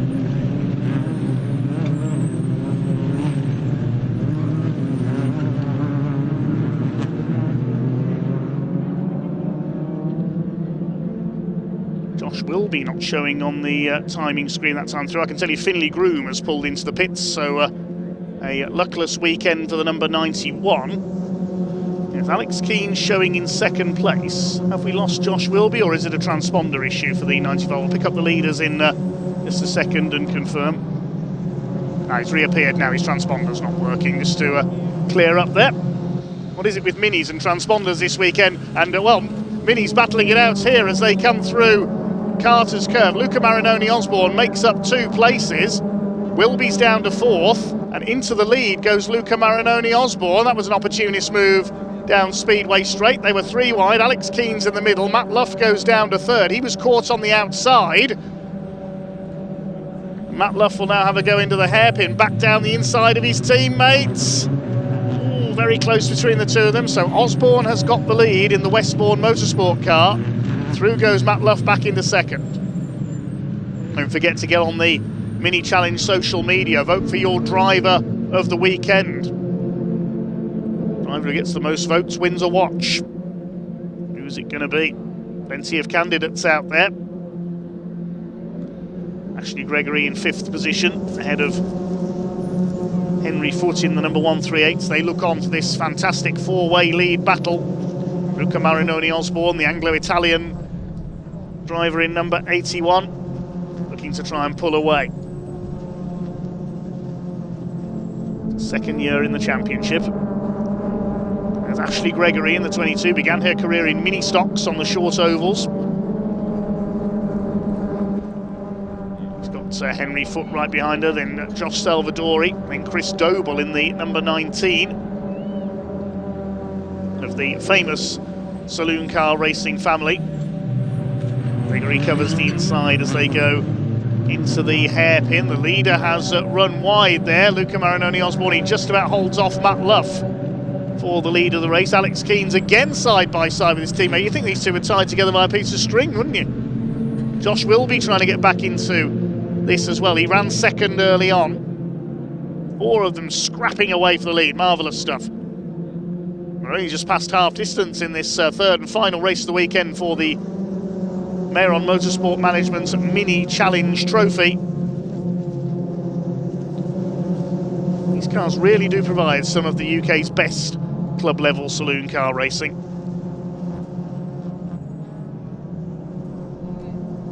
Luca Marinoni Osborne continues to just about hold his lead over Matt Luff, Alex Keanes, Josh Wilby, and a small gap back to Gregory in 5th. Josh Salvadori is up to 6th. He's got ahead of Henry Foote. Then in 8th place behind them is Chris Doble. 9th it's Harry Smith, I think. No, 9th is Leo Richardson. Harry Smith in 10th. The inside, here comes Matt Luff. He's having a good look here for the lead on the hairpin. They're side by side. Is Luff going to get the move done as they go towards Spitfires? He's got his nose down the inside, but the next corner's a left-hander. So Marinoni Osborne might retain his lead, and he has, but only just. Matt Luff not giving up. He keeps his foot in. He's going to try and get the inside line for Senna, I think, but up alongside him now is Keanes, and Luff goes out onto the grass. He could go down to 4th. Yes, Josh Wilby comes through into P3. So it's now Marinoni Osborne from Keanes. Wilby up to 3rd, and here comes Ashley Gregory as well on the back of Matt Luff in the 72.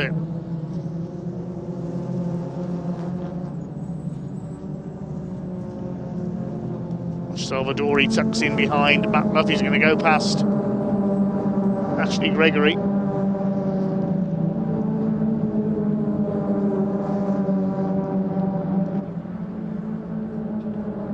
Leaders come out to complete their 8th lap, and here comes Henry Foote on the inside, attacking Gregory now. Down the inside, looking for 6th position. Side by side in the hairpin, they've got Chris Doble, the number 19 behind them, and Leo Richardson as well, the grey number 23.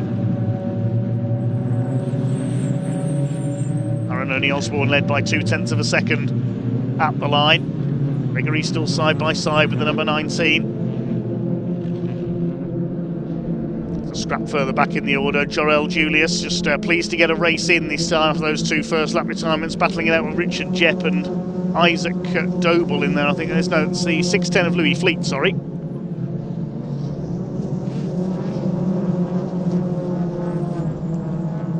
These 3 battling for, well, I think he's 11th place.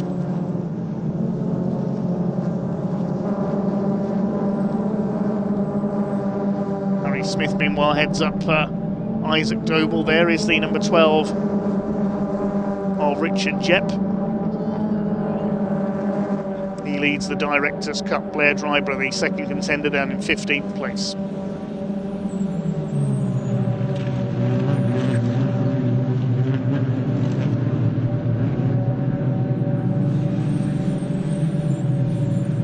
hairpin. Just over 4 minutes of this race to go. Still your leader is Luca Marinoni Osborne.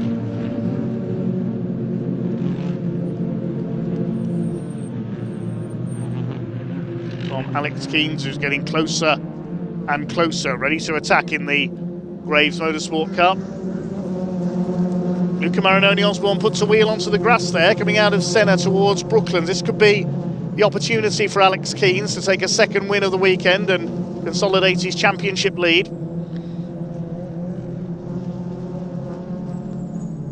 Josh will be looking on from third place in the number 95. Through Honda Curve. Still a few laps to go yet. Matt Luff looking on from fourth place as well. Salvadori is fifth. It's Henry Foote in sixth place. Ashley Gregory seventh.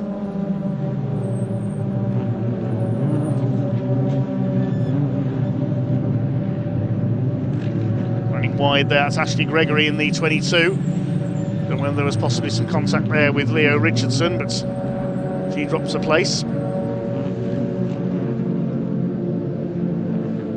And Ashley Gregory goes straight on there. There's damage to the 22 car. That's why she ran wide.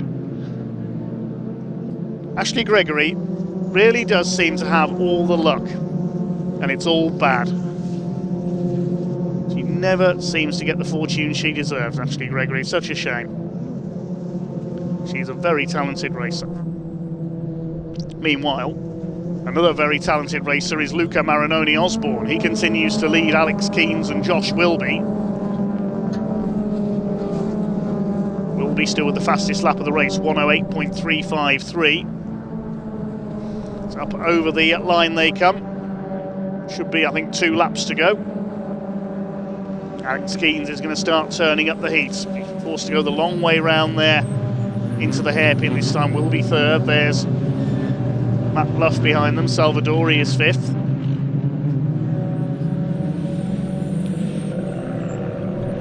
Through to the crossing once again for the 12th time.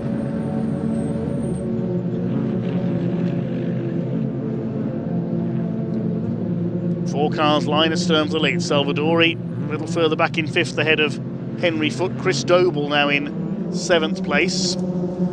Green flag waving there in the background, so I think the yellow must be out for Ashley Gregory's car.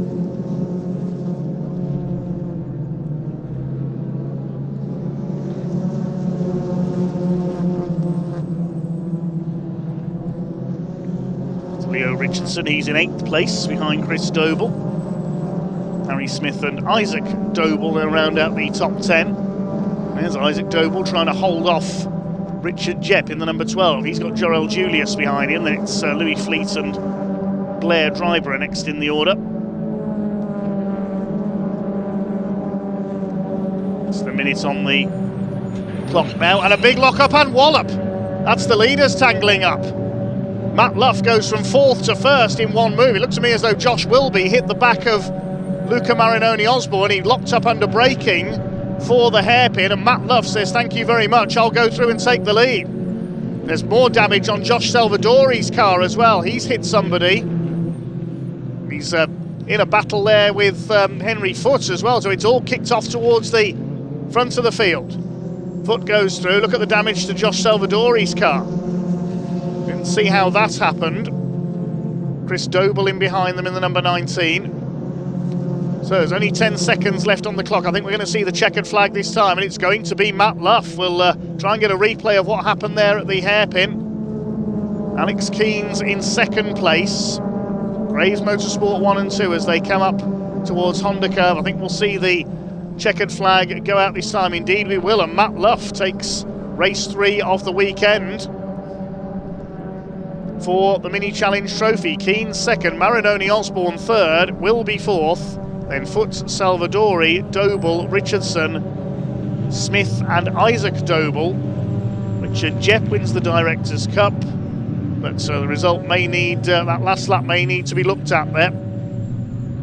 Try and see what happened into the hairpin for the last time. It looked to me as though Josh Wilby locked up and slid into the back of the leading Luca Marinoni Osborne. We'll wait to see for certain if we can. Just what happened there. Here it is, watch the red and black car. Tries to go up the inside, realises he's not going to make it. Wallop. Round goes the 81. That takes Alex Keanes wide as well. Matt Luff says, thanks very much, I'll go up the inside. And there's how Josh Salvadori did the damage. He hit the back of Luca Marinoni Osborne as he was rejoining. So there's what happened. It was just a bit of over-exuberance by Josh Wilby, I think, there. It's Matt Luff who provisionally takes the win. The result is provisional at the moment, of course, with Alex Keanes in second place, Luca Marinoni Osborne in third, and Josh Wilby in fourth place. Josh Salvadori wins the Rookies Cup, recovering to sixth place behind Henry Foote. Then Chris Doble, Leo Richardson, Harry Smith and Isaac Doble rounding out the top 10. 11th, Richard Jepp wins the Directors' Cup. He gets a hat-trick there this weekend and takes the points lead as well. Dan Patterson was leading the points there, but he's not here this weekend. Behind them, 12th was Jorel Julius, who finally gets a race finish this weekend. Louis Fleet in 13th, Blair Driver at 14th. Beanie Rees completed the top 15 ahead of Leona Theobald, Lexi Powell and Eleanor Rees, the four-wearer Alliance Racing Academy cars, 15th to 18th. Giovanni Santoro was 19th. The final finisher, Adam Curtis, in 20th, because we lost Ashley Gregory, and Finley Groom pulled into the pits. So the cars head down towards Parc Fermé then. We'll do our best to get a word in a moment with some of the leading runners. One more race to come before our lunch break, which will be a slightly shorter lunch break. We've got the British Truck Racing Championship, and then we'll take a break for lunch. We'll be back underway with the Junior Saloon Car Championship. Let's head down to Ian in Parc Fermé.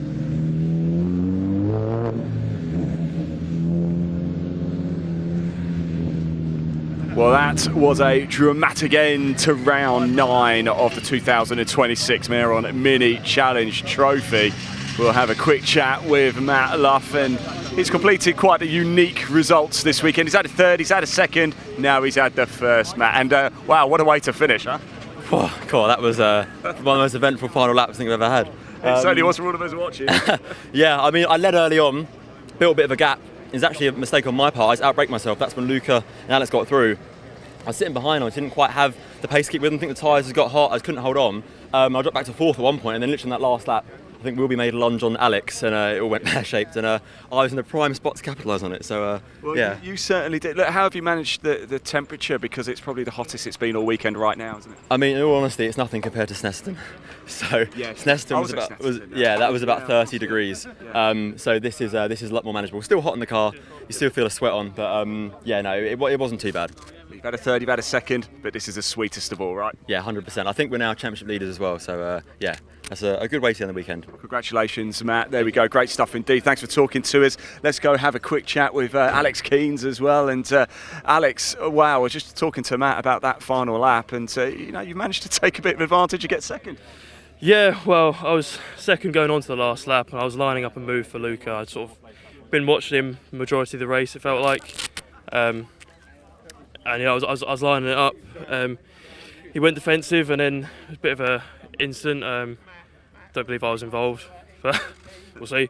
But yeah, it was lucky that I didn't get involved in it, but sort of unlucky that I didn't gain from it either. Yeah. I was lining him up, and then that happened, and it threw my plan out the window. Well, it's not a bad result, but of course it does mean Matt, of course, with the win. But you two at the top of these standings, wow, this is going to be some battle this season, isn't it? Yeah, it's shaping up to be that way. Unfortunately, we had a bit of a poor result earlier today, so I believe he scored more points than me over this weekend. But yeah, it's still a long way to go. Still a lot that can happen. So. Not fast. I was going to say, you did have a win in race 1 yesterday, and of course a podium here now. So yeah, but Matt has been on a podium all through races. So I think you just edges, but nothing in it, Alex. There's nothing in it. It's all going to come down to the last race of the season anyway. It always does. So yeah, as long as we're there, it'll be fine. You will be, Alex. Thanks so much for talking to us. Really appreciate it. Good to see you, mate. And have a safe journey home, won't you? Let's go have a quick chat with Luca. I imagine he might be feeling a little bit emotional, a bit of damage to the car as well. Luca, are you okay, my friends? Unfortunate, mate. Just one of those. Yeah. I mean, I'm not going to say too much. I'm assuming it was shown on the live stream, so those that saw it know what happened. Yeah, pretty heart-wrenching to lead for so long. You know, the team at Westbourne have been brilliant this weekend. Had a bit of a struggle in qualifying, and you know, James, they've been incredible this weekend to make sure there's a good setup on the car. Shout out to Harry, little man, one of my big supporters. But yeah, again, you know, it's frustrating. Got to thank the sponsors, of course, Sauter, MTech, Combined Services, STS Limited. Yeah, really difficult to take, but we'll see what happens. Not the #1 spot, but it is a podium, so something to take into the next round. Lovely to see you as well, by the way. Good to see you. Take care. Right, there you go. You can probably hear and you can certainly see that we've got the trucks making their way onto the circuit. Round 14 about to get underway here at Pembrey. So let's hand over to your commentator, Dave Goddard, to take you through the action.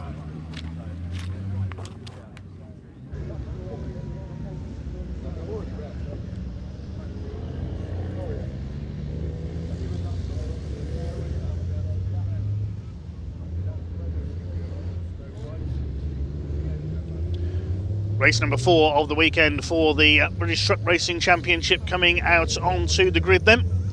Grid for this race based on the results of race 2 from yesterday with the top 8 reverse. And that means it's Terry Gibbon who will be taking pole position in the Ricky Collett truck. Neil Yates should have been there alongside him, but we're just waiting to see if he is there. Can't see Neil's truck there, so Tom O'Rourke has moved up to second on the grid by the look of things. Neil may not have been able to repair the damage from earlier on, sadly. We'll wait to see, though. I can see a red MAN in the background. Is that Neil or is that Stephen Powell?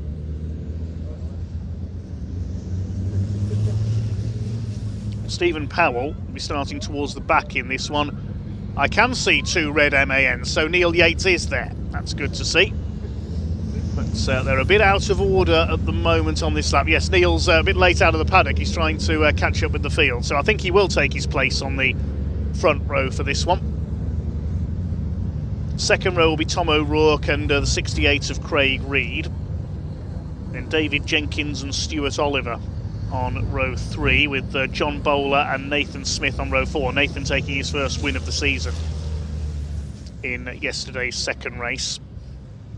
Row 5 will be the first of the Division 2s. That's Jake Evans and Callum Eason.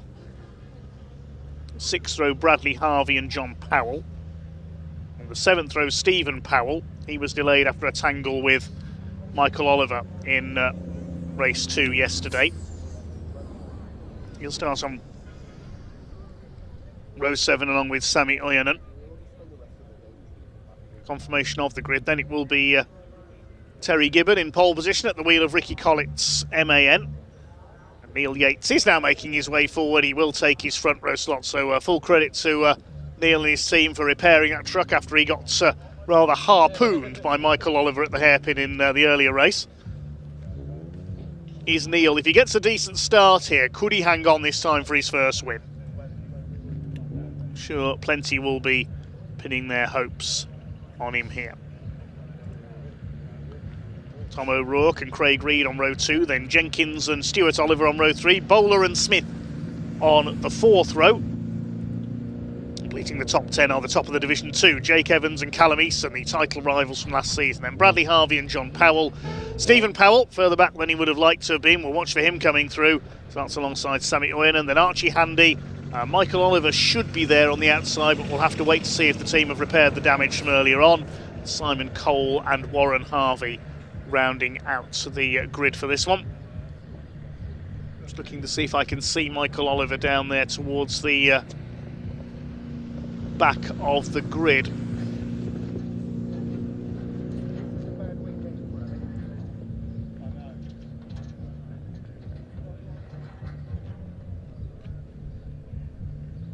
Can't quite see from my position.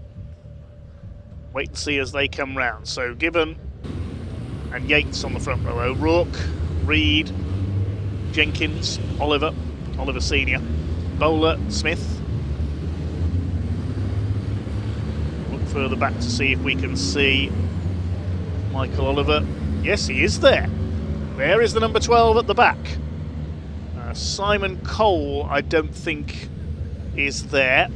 And I don't think we've got Warren Harvey either. He had problems earlier on, was very slow at the end of race 3. But somehow Team Oliver have resurrected Michael's truck.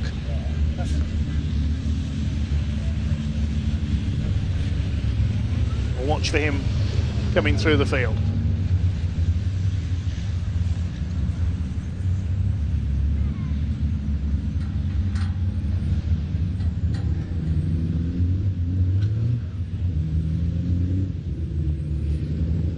There's the Division 2 pace setters, Jake Evans and Callum Easton. Yes, we're missing Simon Cole. We are missing Warren Harvey. So it's like just 16 trucks for this one.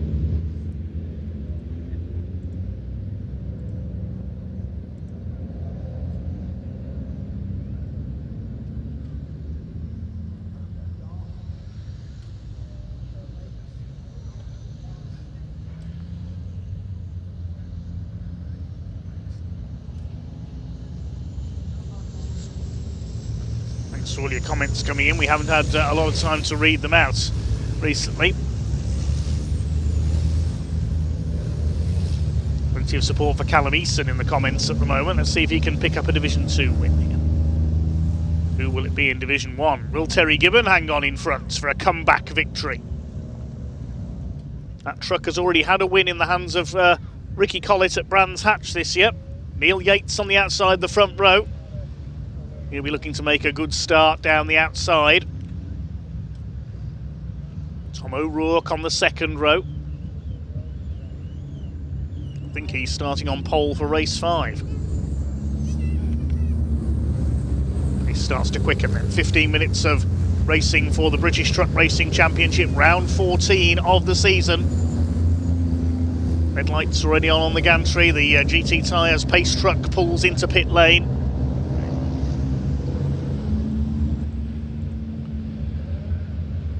Gibbon and Yates lead them up towards the red lights. Revs start to rise, and the pack is unleashed for race 4 of the weekend. Away they go. Craig Reed has a quick peep down the outside as they go towards the hairpin. Neil Yates has got exactly the start he wanted, then gets on the brakes for the hairpin. He's got that absolutely perfect. Yates leads into the hairpin for the first time. Gibbon in second place. Craig Reed under fire from Tom O'Rourke for third place. They all make it round the hairpin for the first time. Already a little bit of push and shove towards the back of the field, but they've all made it round the first couple of turns. Yates leads from Gibbon, then Reed, O'Rourke, David Jenkins, John Bowler. Stuart Oliver didn't get the best of starts there. He's down in 7th. Bradley Harvey going out wide, so is Sammy Oyanen, and that's because Stephen Powell has just gone ripping through on the inside as he tries to charge as quickly as he can through the Division 2 boys and get onto the tail of Division 1 from his lower starting position. Smoke from Sammy Oyanen's Mercedes there. Not sure whether that was tyre smoke or engine smoke. There was a big cloud of smoke, but it seems to have cleared. John Bowler leans on Stuart Oliver to defend his position down the Speedway straights. Tom O'Rourke was likewise to John Bowler, behind David Jenkins in the 69. Through towards Honda Curve for the first time. It is Neil Yates who has held his lead. Can he hang on all the way this time? Craig Reed in third, going well once again in the Iveco. The battle is for 5th position. Look at this, O'Rourke, Bowler and Stuart Oliver weaving around like they're in a group of minis once again. Nathan Smith just behind them. Bowler's going around the outside. Try not to overshoot the hairpin. John Bowler, he has overshot the hairpin. Goes wide onto the grass. Gathers it up again, but he's lost a couple of places to Stuart Oliver and Nathan Smith. And Jake Evans has come through as well, the Division 2 leader there. Stephen Powell, and Michael Oliver's up behind him as well. Stephen Powell and Michael Oliver, they already tangled a couple of times yesterday. Here comes Nathan Smith attacking Stuart Oliver. Nathan having a cracking weekend, qualified on pole for the first time in his career yesterday. John Bowler and Stephen Powell getting past Jake Evans. There's a change for the lead as well. Terry Gibbon has taken the lead by the look of things from Neil Yates. There's been some contact there. Somebody's lost a wheel arch. Who does that belong to, I wonder?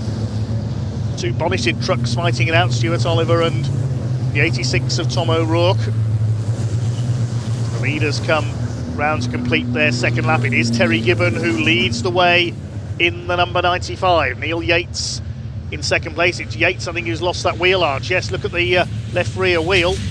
There was a bit of rubbing between him and Terry Gibbon. Craig Reed in third, then David Jenkins closing up on there. The gap of Stuart Oliver in fifth place. He didn't get the best of starts. David Jenkins done the fastest lap, 1:12.047 that time around.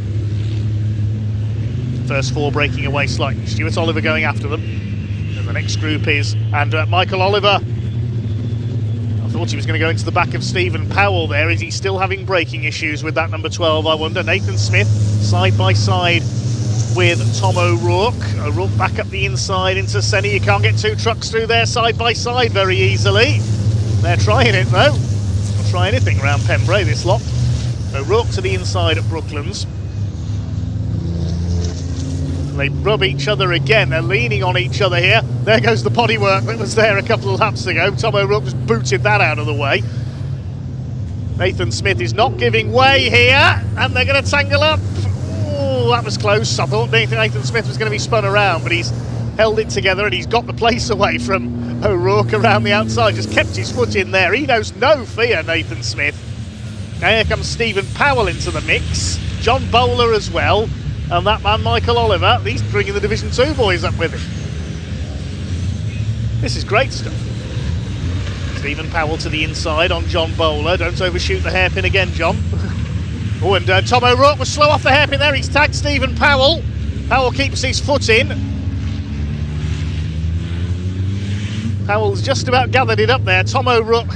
Stephen Powell and Neil Yates must think their trucks have got magnets in the back of them. They get bashed around so much. That was because Tom O'Rourke was slow off the hairpin. He bottled everybody else up behind, and there was a line of contact there. O'Rourke's shredded the front end of his truck again. Look at the state of the back of Stephen Powell. And as a result of that, Jake Evans slowed up, and he's lost the lead in Division 2 to Callum Eason as well. It's 4 for the lead in Division 2 now, because John Powell and Bradley Harvey are not far away either.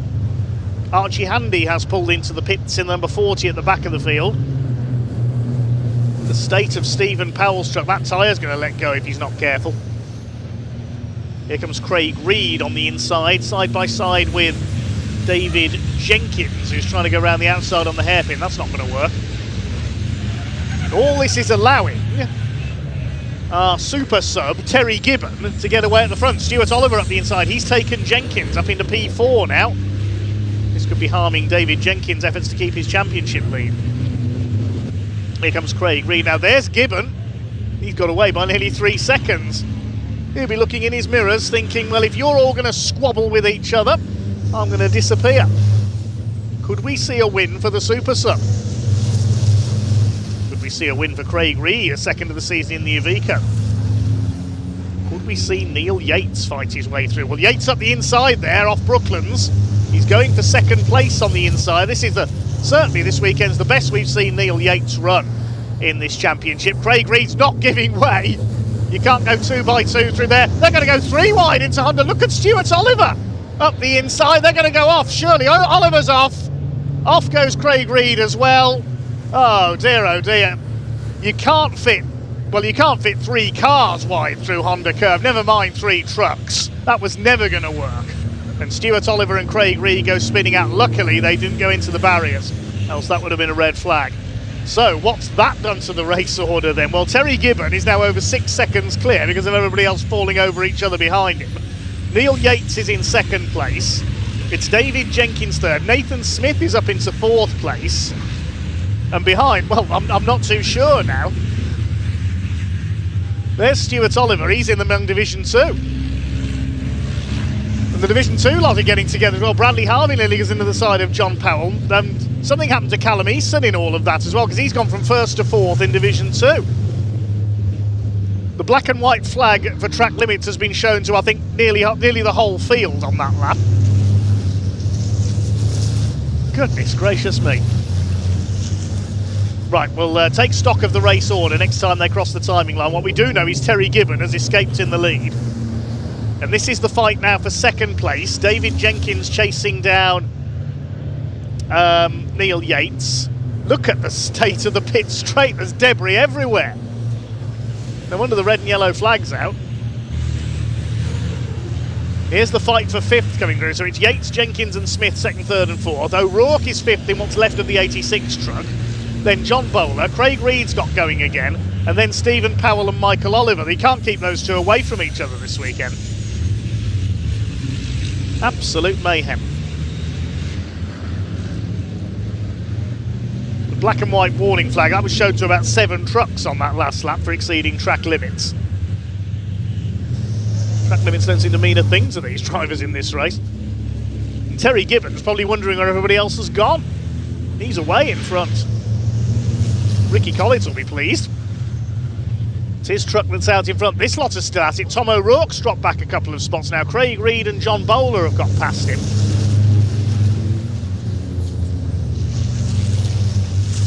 And then behind this group, it should be Stephen Powell. Well, there goes Terry Gibbon. He runs wide to avoid the mess on the home straight. The marshals in the background looking on thinking we've got to clear that up in 6 minutes' time. Here's a battle in Division 2. This is for, I think, 2nd place. Bradley Harvey ahead of John Powell. And then we've got Callum East.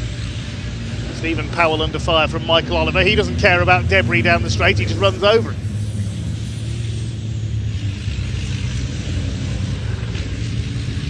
Into the hairpin.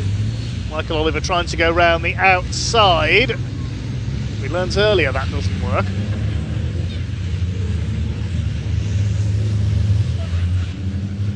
Hope these drivers remember they've got another race later on in the programme. Spending the lunch break going around picking all the bits up so they can have that last race. Stephen Powell under fire from Michael Oliver. We said earlier these two have tangled a few times this weekend.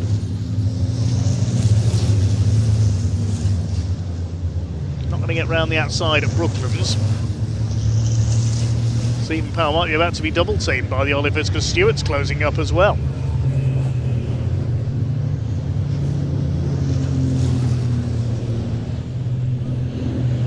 You can see that tyre starting to deflate on Stephen Powell's number 3 there, but he's hanging on, and Neil Yates is hanging on, only just in 2nd place as well. He's got David Jenkins on his bumper. He's run wide off the hairpin. This is Jenkins' chance to get through into 2nd place. He's going for it at Spitfires. Is he going to go through? Yes, he is. David Jenkins into P2. I don't think he's got time, though, to catch Terry Gibbon. He runs wide on the exit of Debenny. Look at Nathan Smith up the inside. Where's he come from? Smith up the inside. He's going to go for 3rd. On the inside at the crossing. Yes, he's got through into P3, and he's now going to go for David Jenkins for 2nd place. Terry Gibbon is 9.5 seconds ahead of this lot. Just caught a glimpse of him there in the background. He's wondering where everybody else has got to. They're all falling over each other, Terry. What a chaotic race this is. Craig Reed in the background is 5th, then John Bowler. Tom O'Rourke has dropped back into 7th. Michael Oliver is now 8th. He's got ahead of Stephen Powell, according to the timing screen. And Stuart Oliver rounding out the top 10. But we'll see what order they're in. Archie Handy has pulled up, meanwhile. Just can't get the Iveco to run right, sadly. Here's the fight for 2nd down into the hairpin. There'll be a yellow flag at Spitfires because of Archie Handy's stranded truck.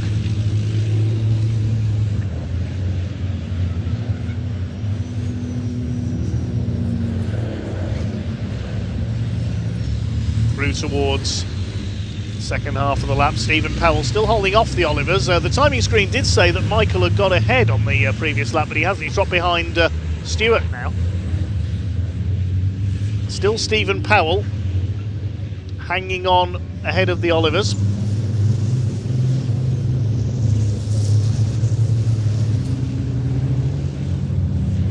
Jake Evans is catching this lot as well, the Division 2 leader.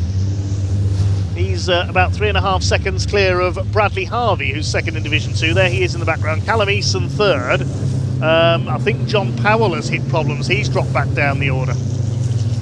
It's behind Sammy Oyanen now. Still the fight for 2nd goes on as Terry Gibbon continues to run away with this race. Bit of grass tracking there. Nathan Smith is going to go for the inside. No, David Jenkins pulls across to take the line for the hairpin.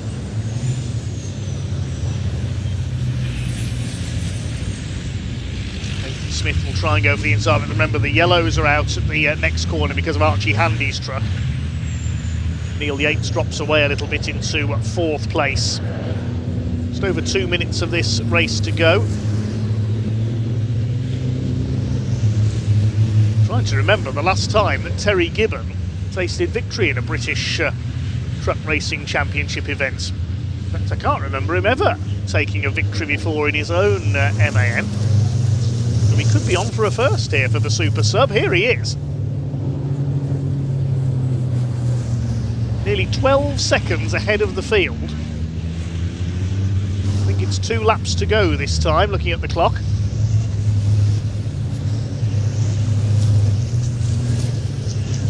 We'll have to get Pointy to find out if and when Terry has taken a win before. Running out a little bit wide there, David Jenkins, but he's still holding that 2nd place.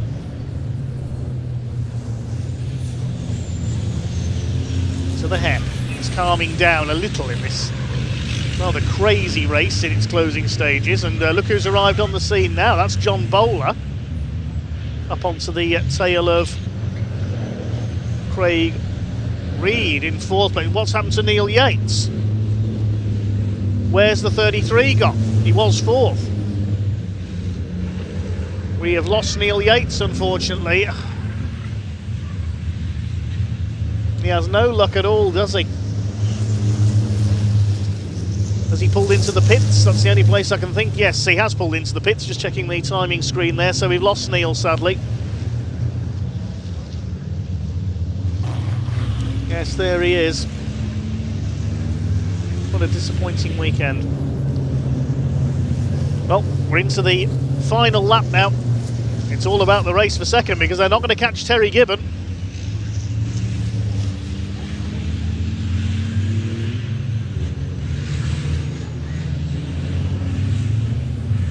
David Jenkins looking safe in second as the clock counts down to 0 now.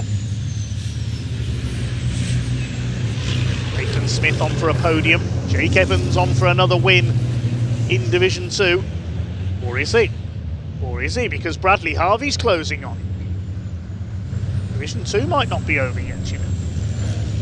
There's Craig Reed in 4th, John Bowler 5th.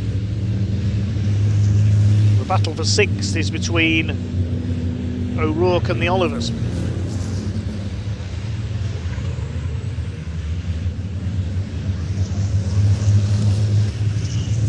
But here comes Super Sub himself, stepping in to replace Ricky Collitz in the 95. I don't think Terry Gibbon expected to take a win this weekend, but that's what he's about to. Here he comes out of the final corner. There's the checkered flag, and Terry Gibbon wins at Pembrey. That will be a very popular result indeed, a surprise result, but a very popular one. David Jenkins will come over in second, and he aims at our cameraman again. He did that yesterday. Goodness me. Nathan Smith is 3rd, Craig Reed in 4th, and John Bowler rounds out the top 5. Who's coming home next? It's Stuart Oliver in 6th position. Tom O'Rourke is 7th, and Michael Oliver takes 8th from towards the back of the grid after his non-finish yesterday. Stephen Powell will come home 9th, and Jake Evans does hang on to win Division 2 ahead of Bradley Harvey and Callum Eason. Fair play to our cameraman for staying put there. Full credit to all our camera operators this weekend for bringing us the action. It does get pretty fraught when the trucks are in town. Here comes Sammy Oyenen's new Merc. A little bit smoky, but we'll get to the finish in 13th place. The final finisher will be John Powell. Sadly, we lost Neil Yates into the pits a lap from home, and Archie Handy a retirement as well. Simon Cole was a non-starter.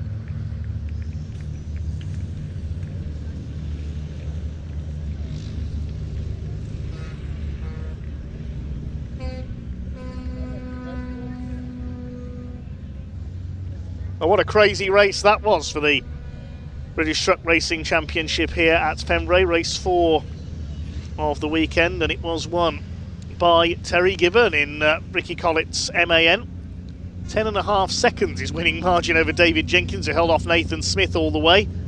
Craig Reed inheriting fourth when Neil Yates dropped out, then John Bowler, Stuart Oliver, Tom O'Rourke, Michael Oliver, Stephen Powell, Jake Evans, Division 2 winner, completing the top 10 ahead of Bradley Harvey, second in Division 2. There are only 1.3 seconds in it between those two at the flag. And then Callum Easton, Sammy Oyanen and John Powell. Right, while I get my breath back, I'm going to head off for my lunch break, and then we will head down to Parc Fermé with pointing.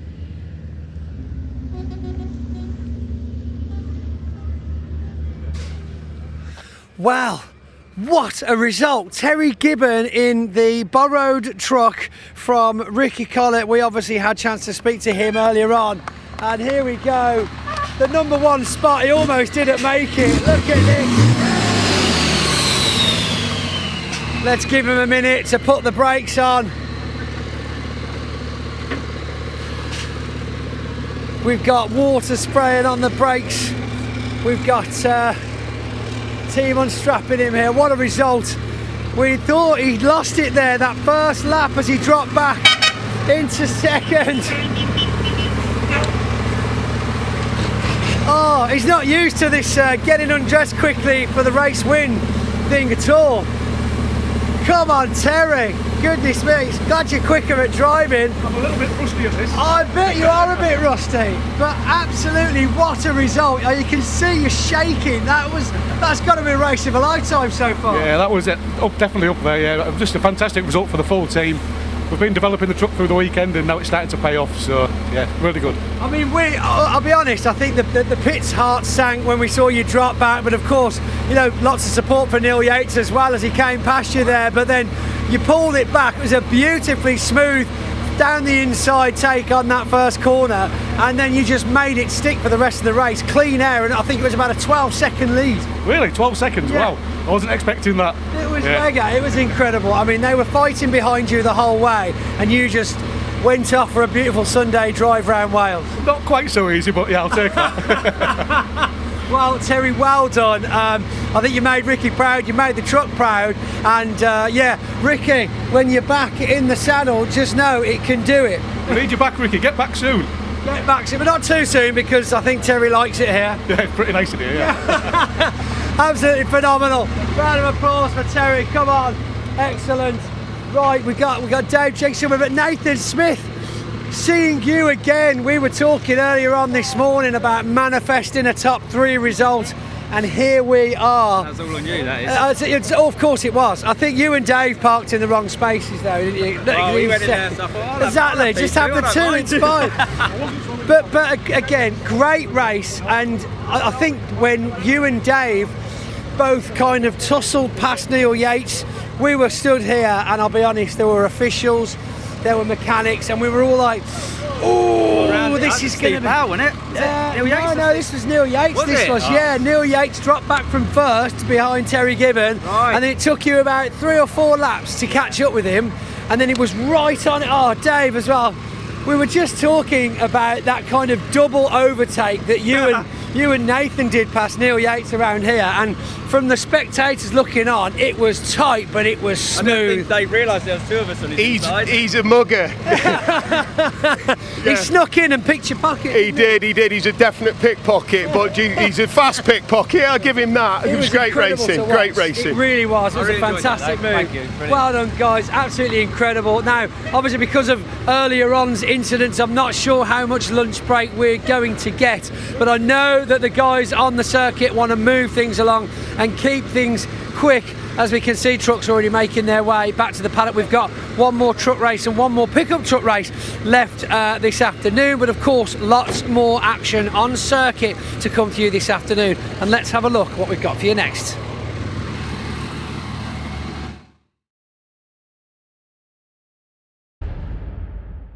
Right, everybody, welcome to our World Cup penalty shootout. Yes, the greatest tournament in the world is taking place right now in America. Thank you so much, guys. I really appreciate that. We have got a massive competition right now going on between the Miltech Civic Cup boys, the Junior Saloon Car Championship boys, and the Mini Challenge Trophy boys. 7 penalties in total. That is the goal. If you hit it, you get a point. If it's saved, nothing. After 7 penalties, whoever has scored the most wins. I'm going to go in goal for the very first one, but then what will happen is Alistair Camp is going to go first for Civic Cup. Then he will go in goal. He will face a shot from Junior Saloons. Whoever takes a penalty for Junior Saloons will then go in goal and will keep cycling it around. So I'm going to go in goal for the very first one, and it is the Miltech Civic Cup. All you got to do, Camp, is hit one of the cars. That's it, and it's a goal. Come on. So well done. Congratulations. 1 to the Civics. Right, Junior Saloons, you're up. Here we go. We've got a Scotsman. Remember, the penalty box is there. We've got a Scotsman. Go on, Ricky. Ever been to Morocco? Oh, he's missed. JSCC miss. Ricky, you're in goal. You're in goal. You're going to take it. Now we have Mini Challenge Trophy. Oh, he's going left pegger, is he? Oh, it's saved! It's saved! So after round 1 penalty, it's the Miltech Civic Cup who lead 1-0. Civics, who's going?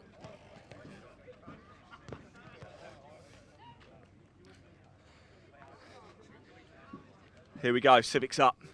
Can they double their lead here? All you got to do is hit the car.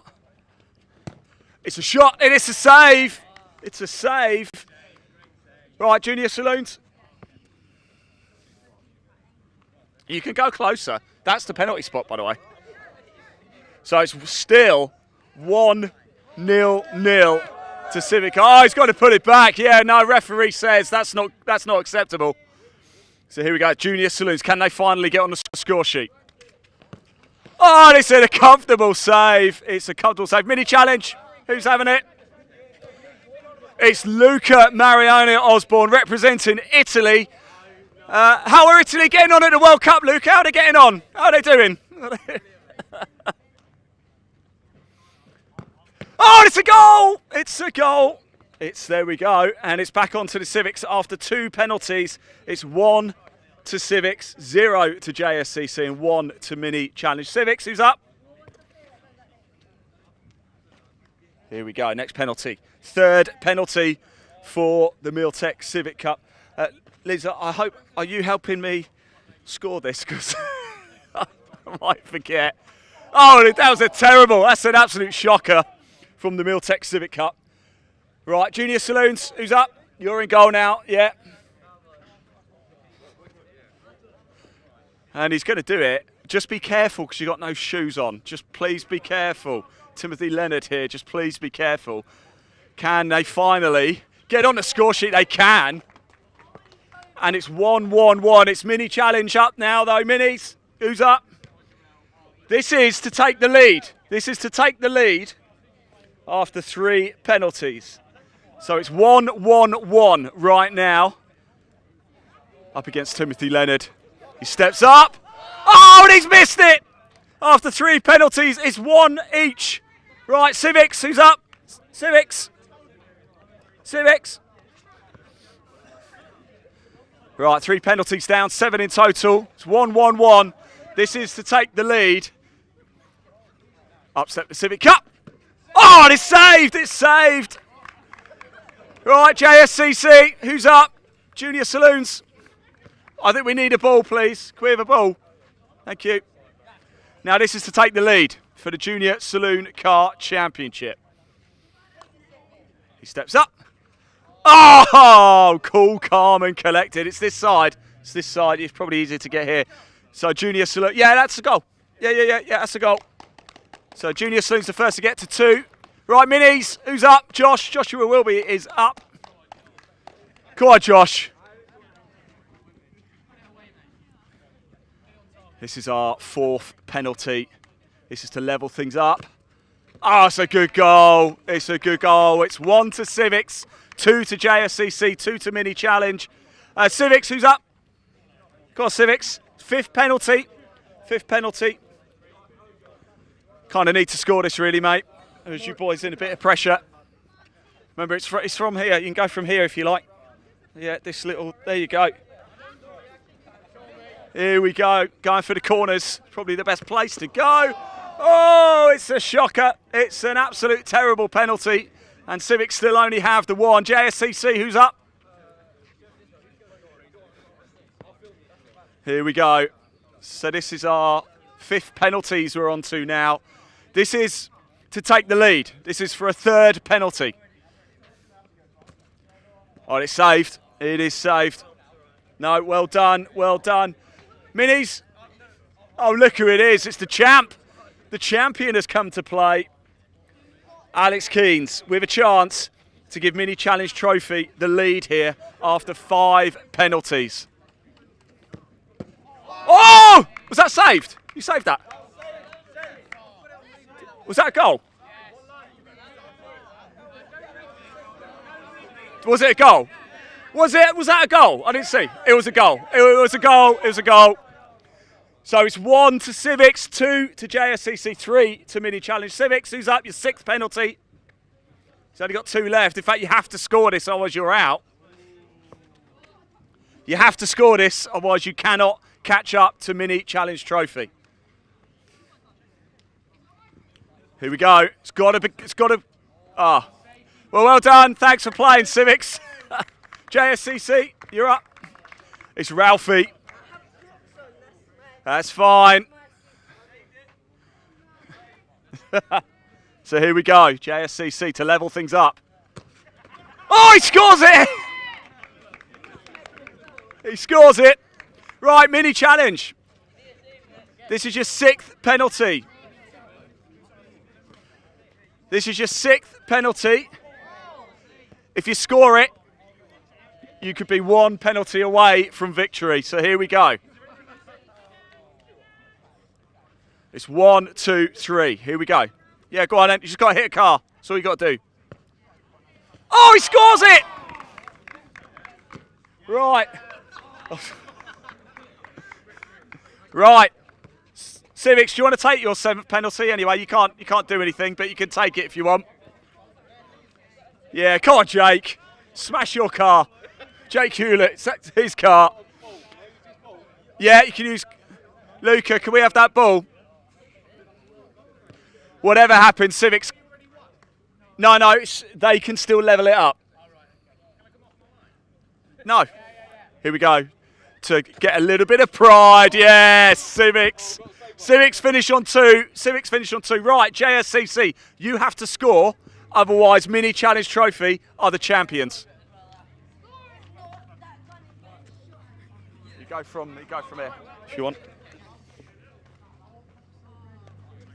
He's here. You go from here. Go from there if you want. He's got to score. Yeah, you go from there. He's got to score. And it's saved! And Mini Challenge Trophy are the champions of the world. Well done. Thank you very much, Jake, for letting us borrow your car. No, they've already won. Yeah, they've already won. Well done, guys. Congratulations. Mini Challenge Trophy are the champions. How do you feel? I'm speechless. Speechless. Alex Keynes, you know what it's like to win. Yeah, it's great achievement today, honestly. Yeah, really good. Luca, you know what it's like to be a winner as well. I've got no words, mate. This tops everything. As to you. First winner here, so I can't complain. Harry, and you. Yeah, it was a spectacular performance from everyone. Yeah, I think it's a perfect job. And boys, you were here as well. Need an ice bath after this. Well, there we go. Thank you so much, Mini Challenge Trophy. They win the World Cup here at Pembrey. Thanks for watching.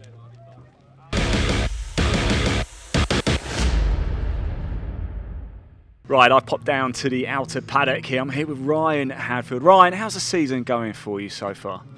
Not as well as last year. It's not, is it? No, we're a meeting missed already, so that's pretty much championship out the window, but I suppose we're still here, try and collect some trophies and some points and see what we can do. It's still a bit of a way to go. It's not because you missed American Speed Fest, didn't you? Yeah, we'd got some clutch and gearbox problems, so that was a problem. Yeah. You can't drive around there with no clutch, so.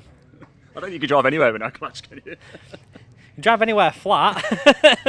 Oh, you'd be all right around here, then. Yeah, this will be fine, but it's just a long way down here, so we'll hope for some good results and make the 7-hour drive worthwhile. Is everything okay though? Did you test the car yesterday? No, we've we've driven it to the wagon and it worked then, so... Wow, that really is pushing it to the wire, isn't it? Fingers crossed. Okay, expectation for the rest of the season is you're going to go out there, have a good time. I'll tell you what, you pick up some wins, you never know, right?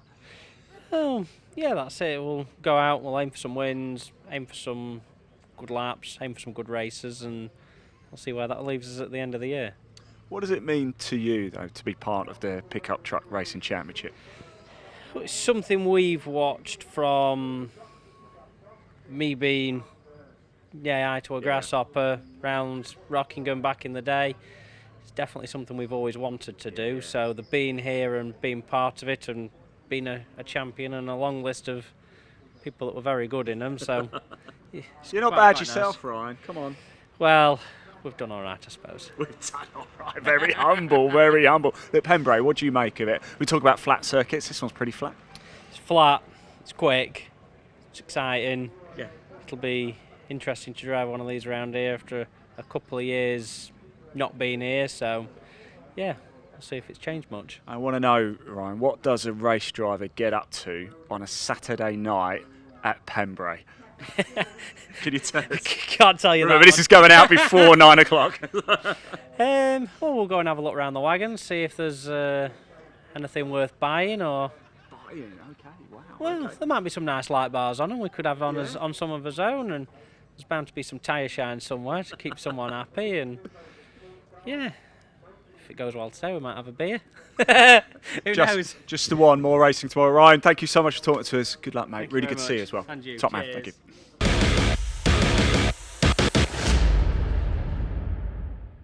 Well, hello everybody. I'm a real thorn between four roses here. I've come down to the Veritools Alliance team, the all-female team here in the Maron Mini Challenge Trophy. We've got Ellie here, we've got Beanie, we've got Leona and Lexi as well. It's great to have you along. Ellie, let's start with you. Of course, all-female team. What does it mean to you to be a part of this team? It's absolutely incredible. I mean, these girls are phenomenal. They're amazing racers, amazing people, and it's just so nice to have like a support system of these girls and just learning from each other. But it's just fun. That's what it should be. Racing should be fun, and that's exactly what this is. I like it. You've got a big smile on your face, so I like that. Beanie, how did all this come about? So, Ellie and I wanted to get into car racing. Yeah. Leona and Lexi had already been racing previously, and the Vera Alliance Academy thought it'd be a good idea to set up a 4-car girl team, and we were really fortunate to be given the opportunity. So I want to say a big thank you to Ian Wolford and Pete Osborne. You guys are amazing, and thank you for giving us this opportunity. I like that, well said.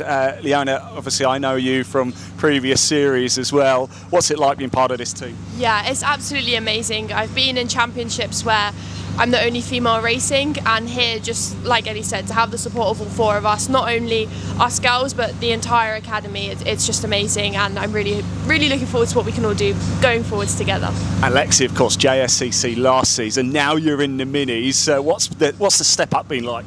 It's been great. I love these cars. I feel like for me it was a big step up being on a lot more of a competitive grid, because it was quite a small grid last year, so it was a big change coming up and battling with the big boys, I suppose. But no, I really like it. It was the best step up, I think. So, as a series, as a team, do you find yourselves getting a little bit more media attention? Has it worked for sponsorship marketing, Ellie? Definitely, and I also think not only that, but I think it's also good being part of the girls' team to encourage other girls to do the same. So in terms of media traction, like obviously this is an amazing brand, like Vera, incredible. Being part of the mini challenge is also great, and I really want it, mostly I think all of us, to encourage other girls to do it, and that's what the benefit of having this team is. Well, you're all outrageously talented out on track. Beanie, let's talk about Pembrey. How are we feeling this weekend? So I was actually really excited coming into the weekend. I didn't have the best weekend at Snetterton, but yesterday I had car problems all day, so I only managed a few laps, so my qualifying was a bit of a learning the track situation, but I'm happy with how it ended, and it's a good stepping stone, and I'm really excited to go racing. Leona, have you raced here before? No, yesterday was my first time here, okay. So yeah, it was good to have a few kind of short sessions just to get some laps in, but then yeah, I guess you never know till qualifying, so happy with the pace, but for me I prefer the racing, so looking forward to the 3 races ahead. Alexi, you were here last year, weren't you? How did that go? 2024. 2024? Yeah. How was it? That was quite terrible. I put it in a wall. Okay, we'll move on from that. We'll forget that one. But anyway, it's going to be a lot better this week. Look, girls, thank you so much for joining us. Really appreciate it. How do we find out more about the team? Go online. We've all got Instagrams. What's your Instagram? EleanorReese.racing. BeanieReese_. Leona Theobald.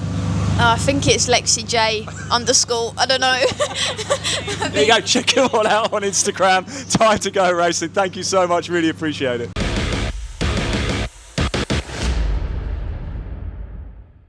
Right, yesterday, Ralphie, you had quite the experience, didn't you, coming out of the final corner, ended up on the roof.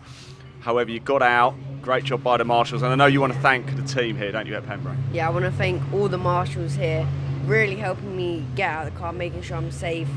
Obviously, all the medical team, making sure I'm all right, making sure to check up on me this morning, making sure I'm free to race.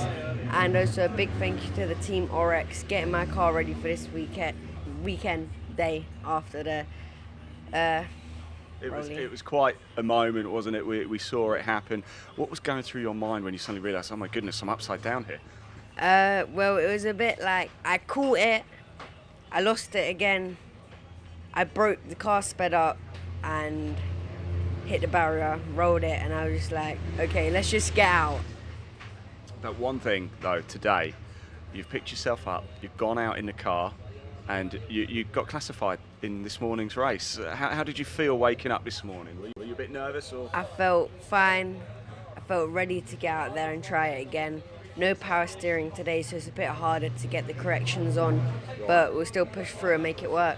It's one of those things, it's just a learning curve, isn't it? And I know family had sort of hearts in mouths and everything, but it happens. It's one of those things. Let's talk about, we've mentioned this a few times, of course, you're a scholarship winner, of course. What's the biggest thing you've learned now that you didn't realise at the start of the season? When it comes down to it, it's no different to a car. You just got to drive it with the mentality of you're going to crash eventually, but at the end of the day, it don't matter. Just always go forward and push hard. Yeah. Now, I've got to say, your resilience as well to get back in the car this morning and go back out racing. What was family like? Were they like, that's it, you're not going again?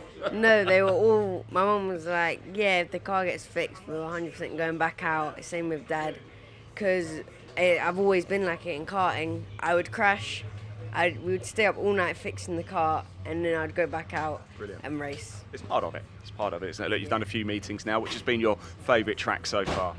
Here. That's it, yeah. Despite going on the roof, yeah.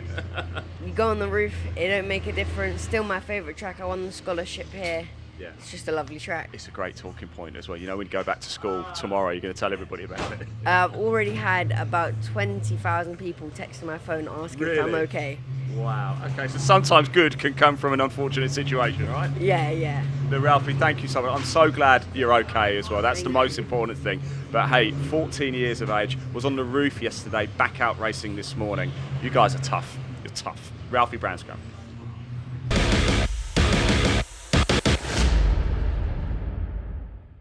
Right, round 9 of the Mehron Mini Challenge Trophy about to get underway. I'm here with Blair Driver in the baking heat here in Pembrey. Blair, a bit different from Scotland, eh? Yes, well, I've got the sun here. How far have you travelled to come in? Well, I had to go via somewhere first, so I think it was 10 hours total for me. 10 hours total. Been worth it? Enjoying it? Yeah, it's good. I've managed to get a wee bit of testing this round, so I am pushing on, just trying to get up there, trying to learn the track as well. It's new track for everybody, so Yep. What's the best thing about driving these minis then? I'd like to say the contact, but you're not allowed to, are you? You can say that. You can say whatever you like. I just like the adrenaline, obviously. It's good. It's good. It's close racing. It's door to door, bumper to bumper, mirror to mirror. So, yeah, I'll enjoy it. So how many miles then do you think you cover over the course of the entire... Are you doing every round? Yeah, do every round. So I mean, we go Brands Hatch. We obviously Pembrey's a long way. Do we go to Knockhill? I think we go to Knockhill, don't we? No, well, the challenge hasn't got Knockhill. It's JCW. JCW's got Knockhill, so your only home circuit. We're not doing. Yeah, exactly. So that's good though. Obviously, I like the away rounds. Obviously it's a holiday for us. Right, very very important question. Are Scotland going to win the World Cup? Definitely not. I don't like the optimism. There we go. Blair, thank you so much. much. Thanks for talking to us. No Really worries, appreciate it. cheers. I've heard Morocco is nice this time of year. Yeah. So, right, let's move on, shall we?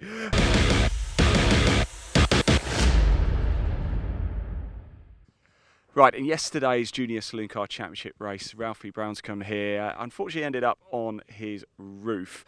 So, Ralphie, we've come. You're okay, first of all, aren't you? Yeah, You're absolutely I'm fine. perfectly fine. Right, okay, that's the most important thing.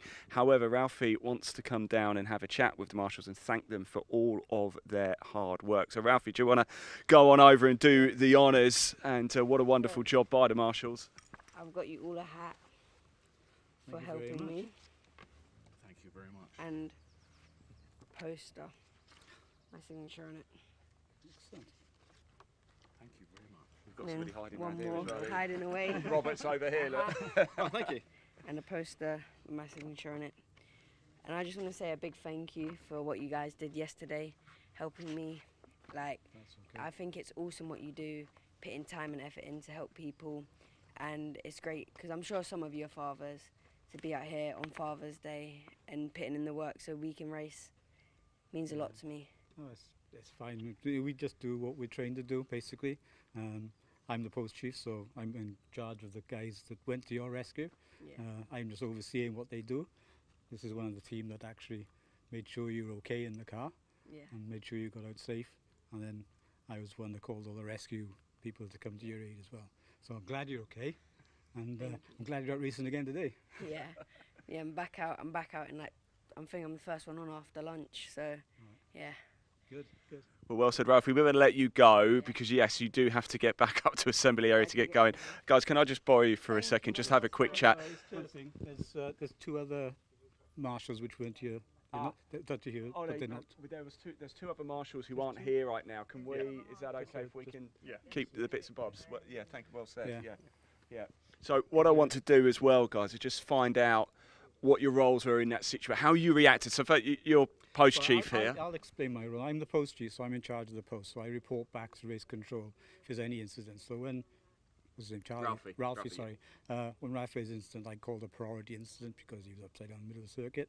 And that generated then the response from race control to put out the red flag, stop the racing, and also to bring the rescue, recovery and ambulance to the scene. That was my part done, basically. And then these guys, Rob, you can tell them what you... Yeah, when you saw Ralphie come around and go upside down, Rob, obviously you get your instructions from post chief. What was going through your mind? Oh no, maybe different words, but yeah. So what was your role? Basically, so I was first on scene, so I went straight down to the car, made sure he was all right. Luckily, he was already out by the time I got there. Normally we checked to make sure electrics were off, but because he was on the roof, we couldn't get to the switch. But it got my way because it was leaking fuel, so we got away from the car. We got extinguisher nearby and just made sure he was all right. And then rescue came out, put him in, obviously took him over to medicine, make sure he was all right, and then we just tidied the scene up. Rescue came over, recovery came over, turned the car over, and then we put everything back together. And I have to say, you guys, you did it pretty quick, didn't you? Matt, what was your role? I wasn't here yesterday. You weren't here yesterday? I was on another post. Oh, I love that. How about it? No, I'm joking. No, I'm joking. But on the other post I was at, all I was saying to my chief post at the time was, is he okay? Is the driver okay? So, you know, same as everyone's thinking around here. Everyone around here, as soon as something like that happens, is the driver okay? Yeah. That's the most important thing.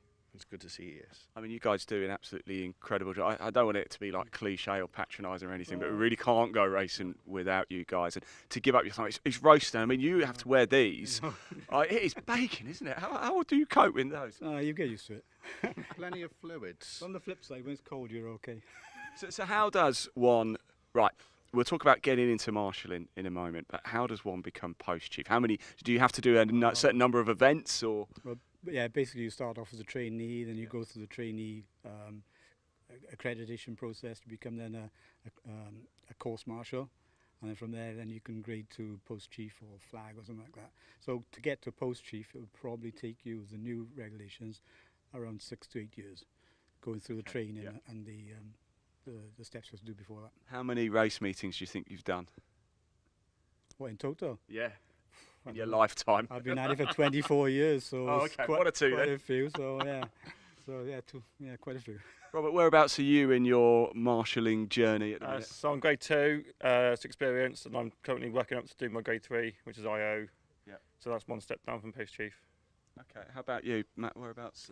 I'm the newbie here. Are you the newbie? You've got plenty of these. Every time I walk around and I see the orange overalls, but I see loads of these sort of markers on. I think, oh yeah. When you go, These are the ones you need to look at. I only started last year. Okay. And I ummed and ahed for years about what do I do. I really love motorsport. How can I get more involved in it? Went to my local circuit, contacted them, done a training day or a tester day. And from there, I just got addicted to it. Yeah. I was going to do 4 days last year. I think I'd done 15 or 16 Wow. and bikes. Okay. I've got 20 this year, and I've got a very understanding wife. yeah, you need to understand a family. But what's the best thing about marshalling? The other marshals. Yeah. I've been in lots of different groups, cars and bikes. Every marshal I've come across has been fantastic. They've been helpful. They've been giving you good guidance and good laughs. Yeah. And it's been brilliant while doing something we love.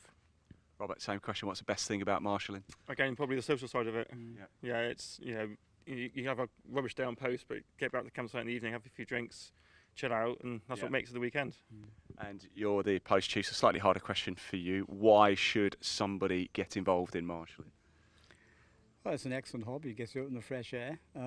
If you've got an interest in motor racing, you can't get much closer to the action. Yeah. So if you want to get involved, volunteer now. Excellent, guys. Thank you so much. I know, Ralph, we really appreciate it. Thanks for all of your hard work. Obviously at this post, but all around Pembrey. We had a meeting up at Donington, so if you were there and you were marshalling, thank you so much. Keep up the amazing work. Talking of action, though, it is almost time to get back into the racing action for this afternoon session here at Pembrey.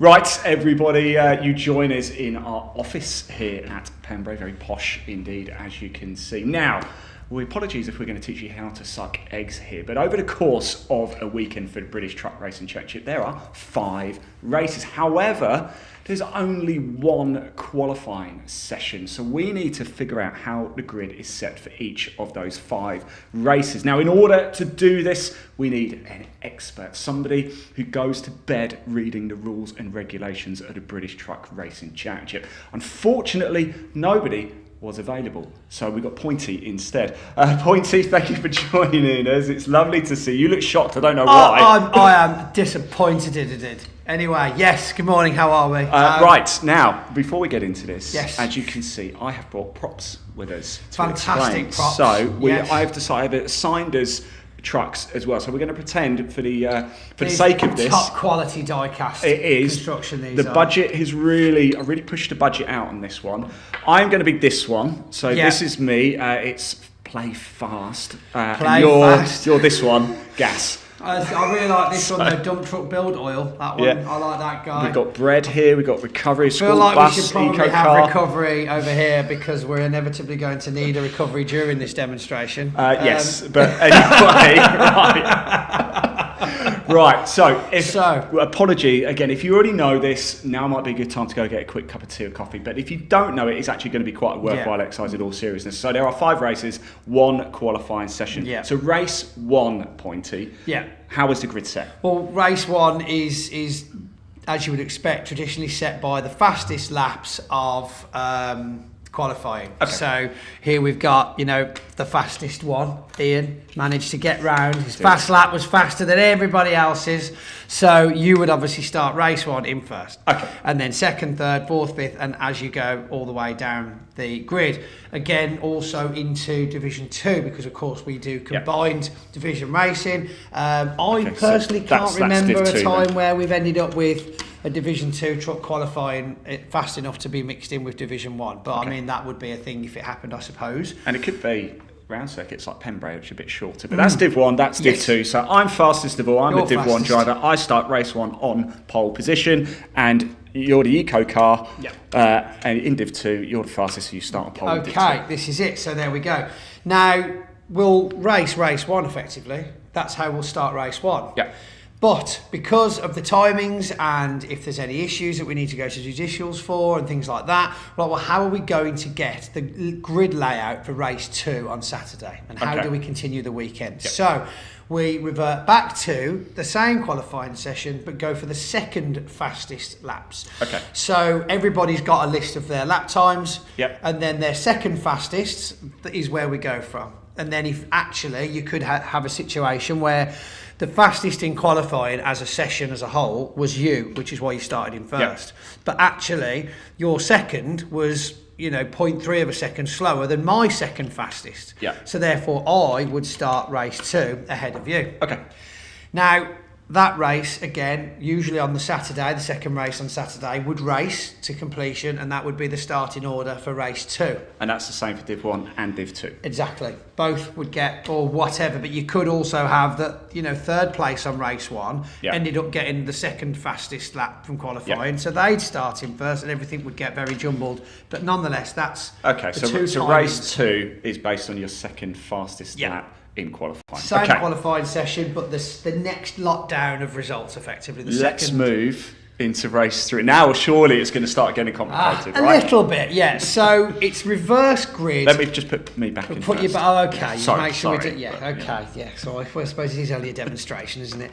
Let me have something, won't you? The bread cake delivery truck is coming for you then. So race 3 Sunday usually then would be a reverse grid of the results from race 1 Saturday. Okay, right. So I win race 1. Yeah.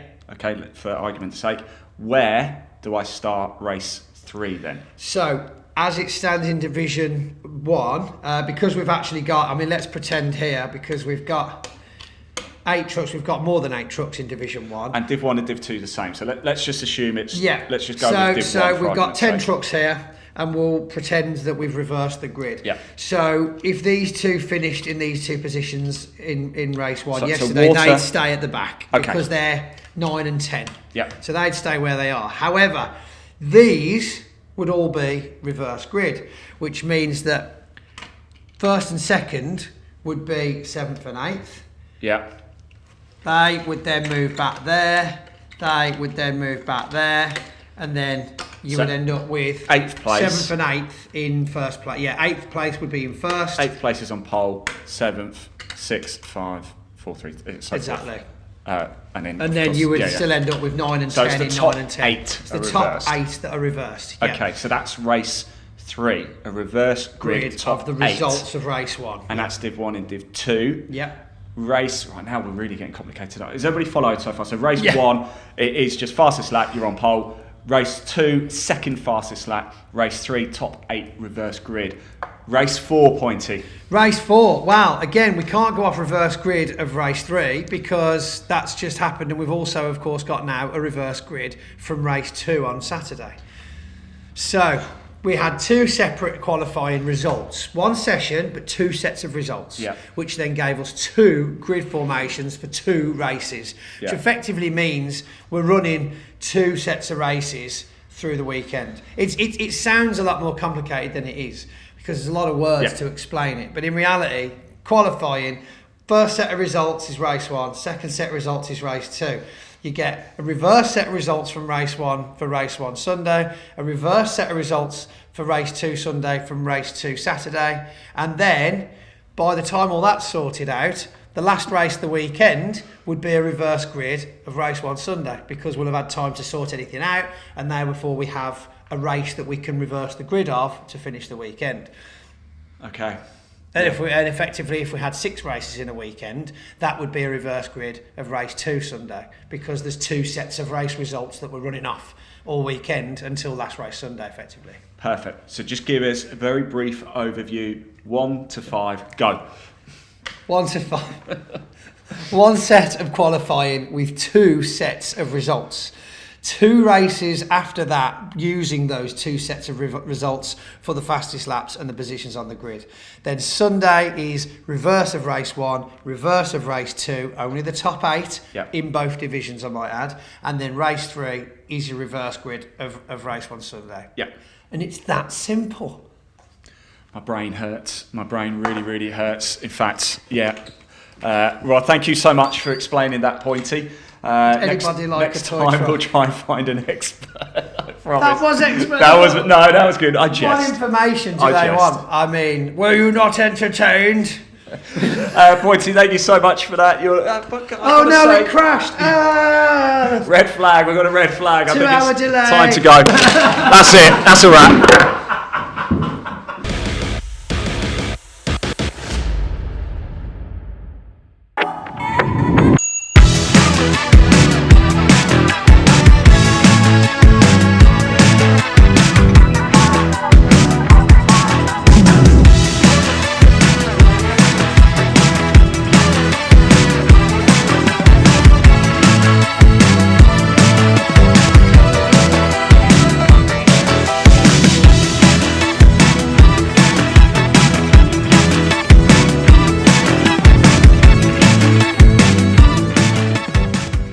So here we are with, I know I've said your names already, I'm going to say them again, Alan Cooper and Dale Gent. Just remind me where you are in the championship right now. We're both joint leaders. Joint leaders. Joint leaders, yeah. Joint lead. I mean, this is. I thought we'd go for a double interview. Why not? You're under the same tent, are you as well, or have you got? This is all Dale's, yeah. It's all Dale's. So you just happen to. You're right. Squats in it. You just squats. So what's it? I mean, what's it like having that kind of competition, the pressure that you're both kind of almost racing directly against each other, but then coming back to kind of work in the same place? No, it's good. It's keeps us both honest, really. You know, it's just he's doing better, and then I've got to find something out to try and do better than him. I think it makes a lot of sense. But everybody always talks about racing as much as it's competitive. It's a bit of a family thing as well. That actually, as soon as you come off the circuit, you might butt heads a little bit, but then at the end of the day, you'll still help each other repair things, work together, and because you both want to be out there racing, don't you? Yeah, like we've always said, there's no friends on track. You know, if you can work together, then happy days. But then if you go, and then if one's faster than the other, and off you go. But then as soon as you come in the pits, if someone's got a problem, we do our car first, and then as soon as we're finished, go and help him finish his car then. So you've got 3 races this weekend. It would be pretty tricky, I mean, possibly mathematically possible, depending on who gets fastest laps over the 3 races. But could you see a world where you come out of this weekend still drawing in points? I don't know. It would be nice. It would be nice to take the lead a little bit. It'd be nice. Oh, here we go. He's been rubbing it all year with me. That he's been above me in the points. Someone wakes up with food poisoning tomorrow, we'll know what's going on. You know? Yeah, he's been giving it to me all year, saying, "Oh, look, sending me pictures of where he is at the top," and that. I was like, "Well, I'm slowly coming. I'm coming for it. I'll just keep working at it." But no, it's been good, and yeah, it'd be nice to come away on top. Absolutely, yeah. I mean, and how do you feel coming into this weekend? I've been asking the other drivers what they think of Pembrey. Do you think have you been here before many times? Do you think you might be able to take the advantage? This is my 3rd time ever being here. Oh, wow. Okay. And I've never got on that great around here. Stay away from the grass, that's all I can say. Yeah. Don't even use the rumble strips, because if the second you hit something shiny, you are no longer on the circuit. Last time I was here, I did have the hairpin at the end of the straight. Just didn't stop, it just went straight into the tyres. So still probably better than trying to get in the same space as the other 10 trucks on track. It's like, yeah, I want to be there. Yeah, everyone else wants to be there too. That's usually what happens. Lively first corner, that's going to be. Absolutely, yeah. But, well, fantastic position, a lot to race for, but let's keep it friendly, yeah? Yeah? Yeah, definitely. Yeah. Excellent. Right, shake my hands, gentlemen. Shake each other's hands. Let's get it on. They were friends, you see? Friends. At the minute. At the minute. At the minute. Up soon. That's it, yeah. Cheers, guys. That was brilliant. Thank you very much.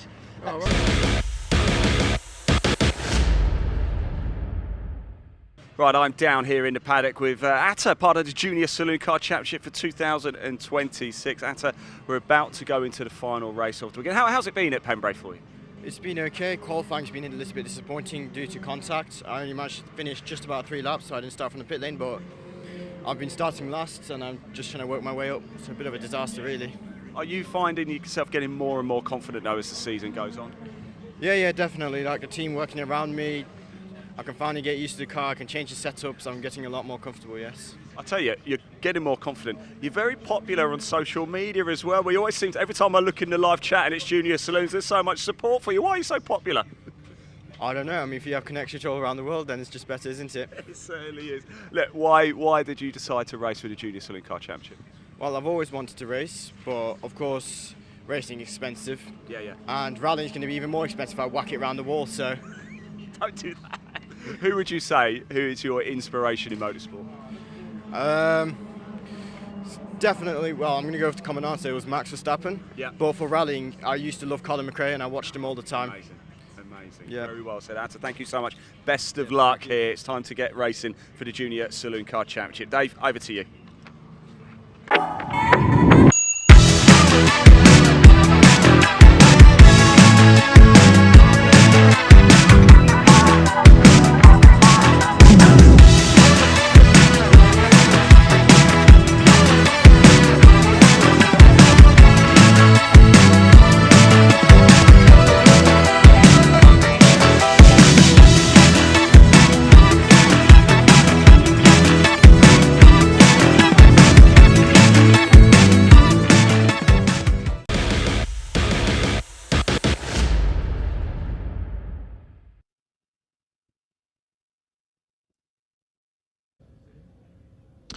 Yes, thanks so much, Ian. Good afternoon, everyone, and welcome back after a slightly extended lunch break to give our marshals a bit more of a chance of a break after the delays earlier on today.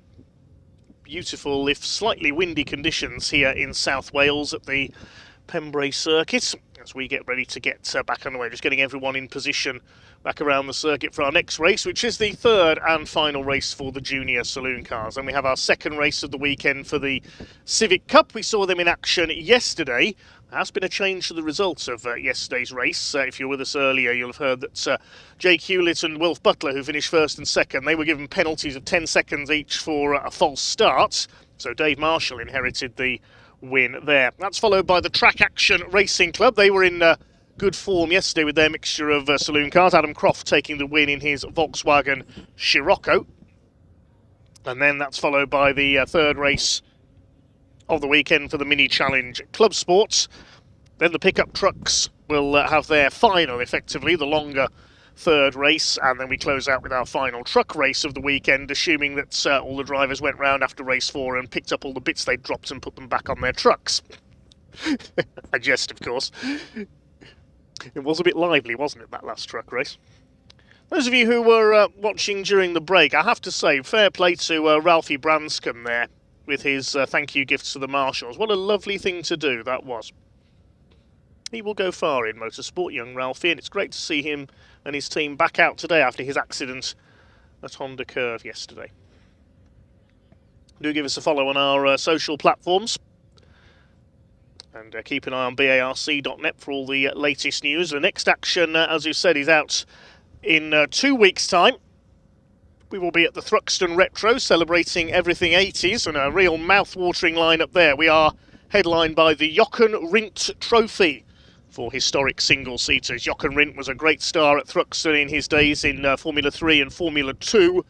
Of course, went on to posthumously win the 1970 Formula 1 World Championship for Lotus. He dominated that season, sadly lost his life at the Italian Grand Prix at Monza before the season's end, but his points total was not overhauled. So Jochen Rindt, the 1970 F1 World Champion, will be honoured at Thruxton.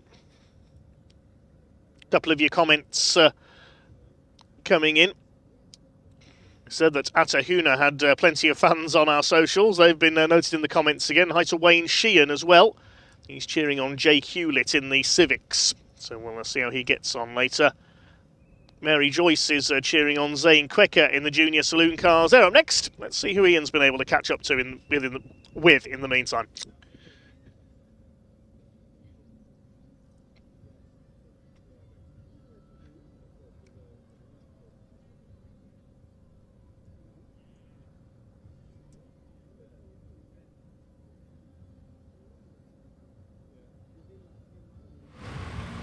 Right, everybody, welcome back. We are moments away from round 12 of the Junior Saloon Car Championship from getting underway. However, before that, we thought we'd give you a little poke around the paddock here at Pembrey. Yes, one of the unique things about Pembrey is that there is the infield and the outfield.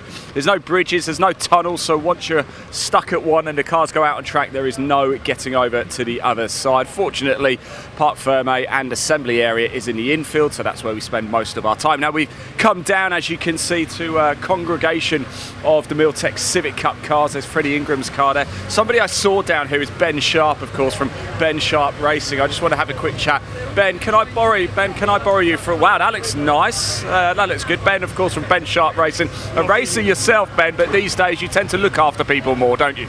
Yeah, these days I've retired from racing myself now. Have you actually officially retired? Can we announce it so we've got something to shout about? No, I'm not retired. No, I do a race with a customer maybe, but not these days. I'm more interested in getting the boys going quicker.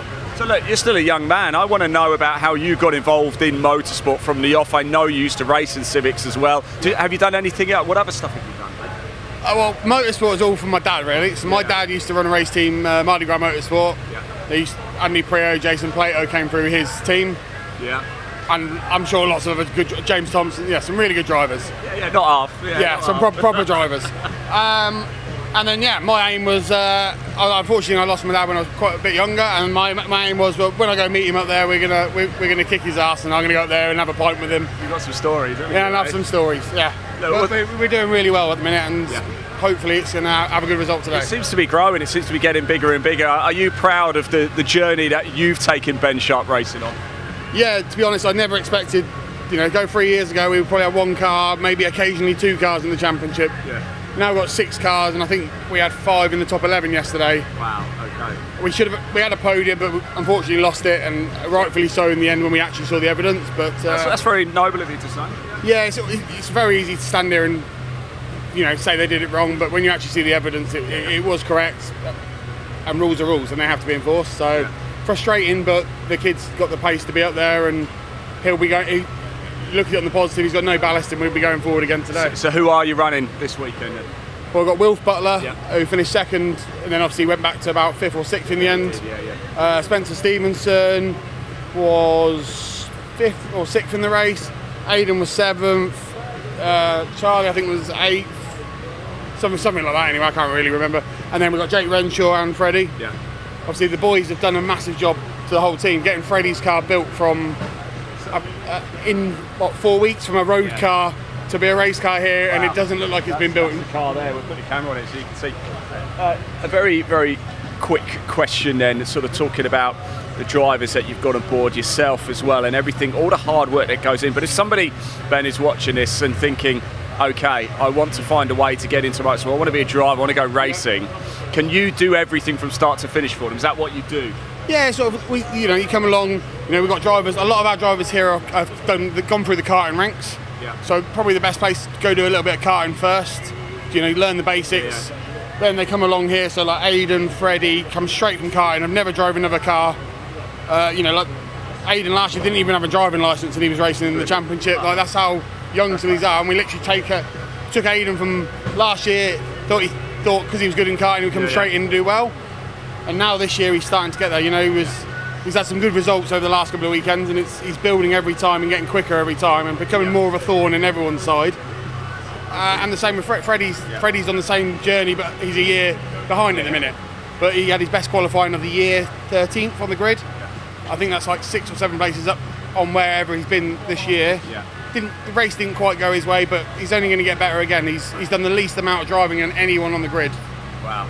And obviously had a big setback last time, so we were going to go do an extra test day to try and help him, but instead we had to build a car. But yeah, we're making progress every time with all of them. Ben, it's lovely to see you. Thank you so much. You wouldn't trust me in one of these, would you? Probably not a good idea, actually, to be honest. Yeah. Mervin's 206s. Yeah, even that might be a risk, but yeah, thanks, Ben. It's lovely to see you. Right, should we keep going for a bit of a walk? We are, I can see actually, I think the Junior Saloon cars are about to head out on track, so just over a little bit longer if you like. We're bringing you down probably the least glamorous road down here, so we will cut across actually, although as we're getting into we won't go that way, Danny, there's a massive puddle there. Look, we don't want to go through there. Can you believe that? I don't think we had any rain over the last 48 hours or so. And talking of track action, let's just dip through this way. Here is a number of the track action cars as well. You'll hear from Matt a little bit later. Matt Karuna, I think I said that right. This man here is a sim racer. I called up him a little bit earlier. You'll hear from him later. There's Mervyn Beckett's car there as well. There's Carl Pell. In fact, there is Matt. Matt, give us a wave, Matt. There he is. There he is. He's going to be out a little bit later. We've got Noah Checkley over here doing a little bit of work as well. Let's just go say hello to him, shall we? Very quickly, because I think JSCC cars are on track. Very quick. No, sorry to interrupt. Really sorry. Everything right with the car? Just kind of last minute. Bit of oomph to get it back out, basically. Try and make the grid. We're not sure yet. Okay. It's just been a bit of a nightmare, so we're kind of getting with it. So. Okay. All hands to the deck, mate. All hands to the deck. I'll leave you guys to it. You don't need me getting in the way. Thank you so much. Yeah, Noah Checkley, let's fingers crossed everybody watching that he can get this car out on track for that track action race. And I believe I just saw the Junior Saloon cars head out onto the circuit. So yeah, here we go. Time to go racing. Round 12 of the Junior Saloon Car Championship about to get underway. Let's hand over to commentator Dave Goddard to take you through the action. Yes, thanks very much, Ian. The car's out on track then for race 3 of the weekend, round 12 of the Junior Saloon Car Championship. Drivers just flapping their drivers' doors to try to keep cool as the grid is lined up behind the JSCC safety cars. It'll be a 15-minute race so far this weekend. Yesterday we saw rather incident-packed race punctuated by that accident for Ralphie Branscombe, but he's back out today as we've seen. That was won by Matthew Swatton, and earlier today Ollie Smith took the lead at the hairpin with a couple of laps to go from Martin Wright. It's Martin who's on pole with Ollie alongside him. Can Martin hang on all the way in front for a maiden win? This time out, it's Matthew Swatton on the second row alongside Jake Wardle, a much better grid position for the number 3 this time. He could be a challenger for a podium.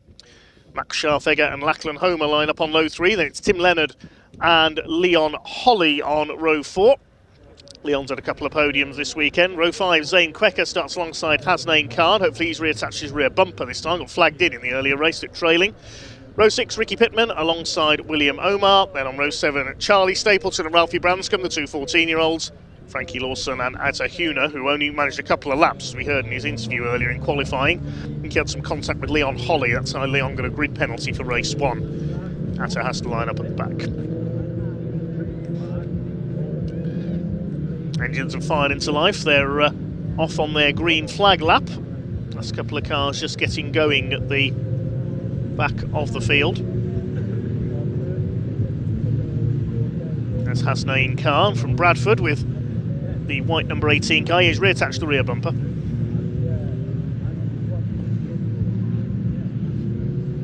There's Ralphie Branscombe.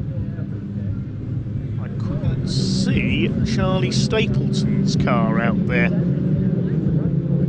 Has he not made it?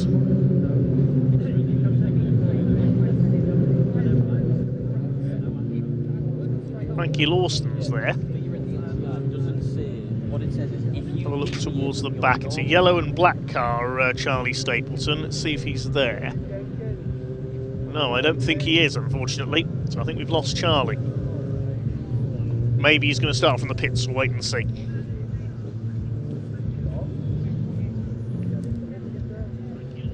It is the blue car of Martin Wright, the 2025 JSCC Scholarship winner, who will be on pole for the 3rd time this weekend.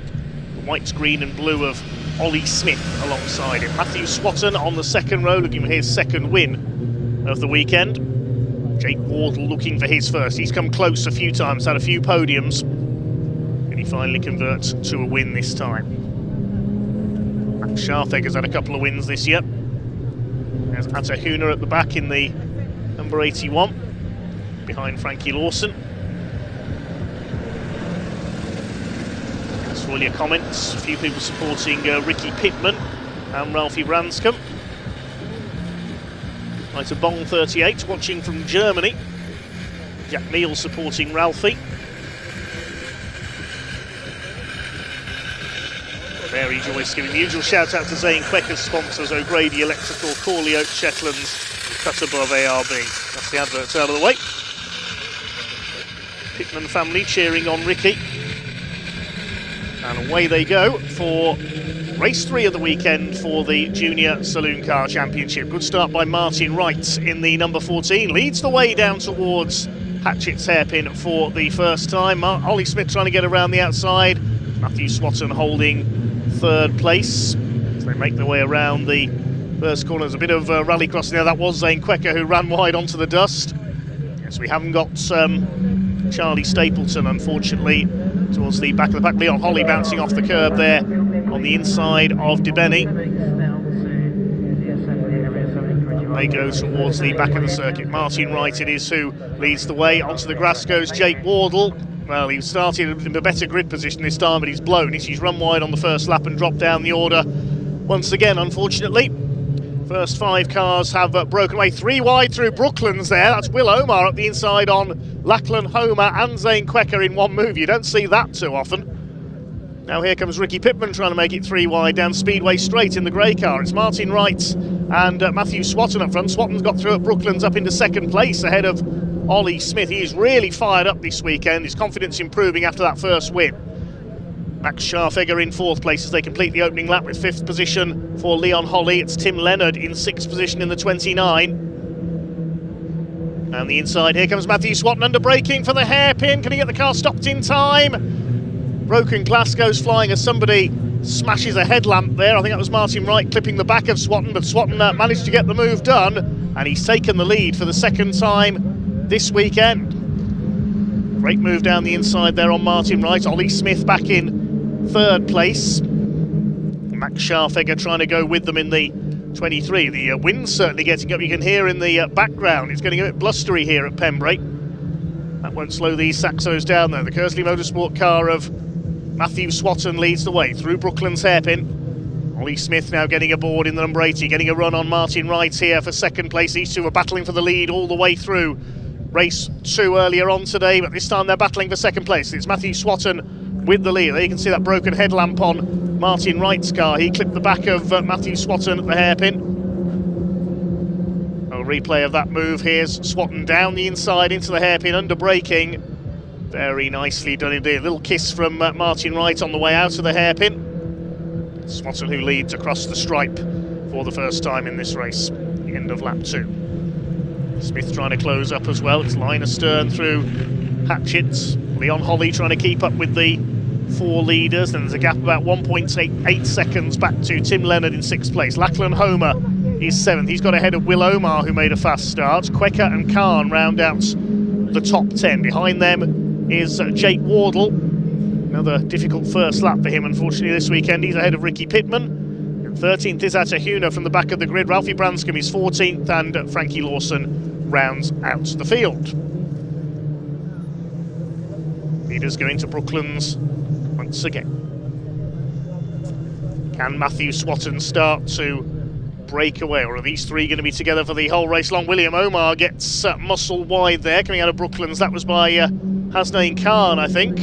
They close up on Zane Quecker. I love the eyes on the headlights of Zane's car. More cars need those. Jake Wardle closing up on Omar now. And a gap back to Ricky Pittman. It's the stripe they come. Hasnain Khan runs wide, gets a wheel on the grass. That's going to allow Wardle and Omar to attack back again. They all move to the inside to try and get the best line for the Hatchet's hairpin.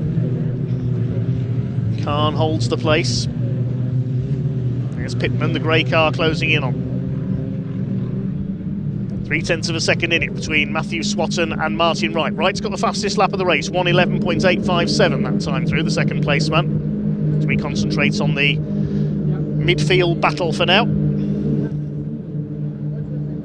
Zane Quecker leading it in 8th position. Khan 9th, Omar 10th, Wardle 11th.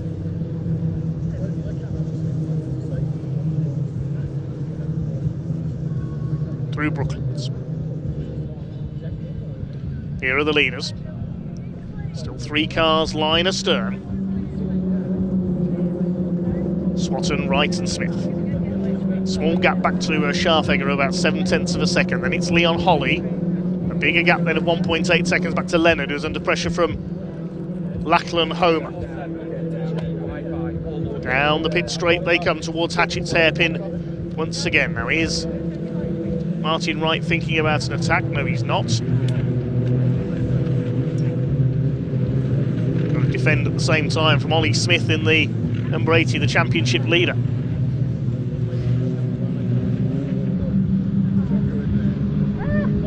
Through DeBenny. Zane Quecker under fire from Hasnain Khan.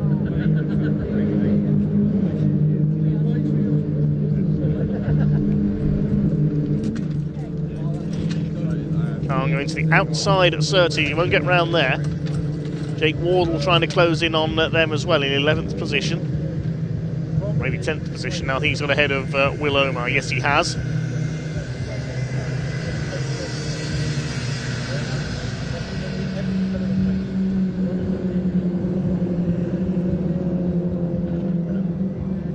Towards Honda Curve once again. Ollie Smith looking to attack for second place here. Just under 9 minutes of this final race of the weekend for the junior saloon cars. Going somebody off, that's Zane Quecker. He's going to hit the tyre wall, wallop straight into the bank. Same place where Ralphie Branscombe went off yesterday, but no rollover for Zane. That will be the end of his race, I think. Very easy to do there if you run wide onto the grass. And Zane just thumps the bank and the tyre wall. End of game, sadly, for the 44.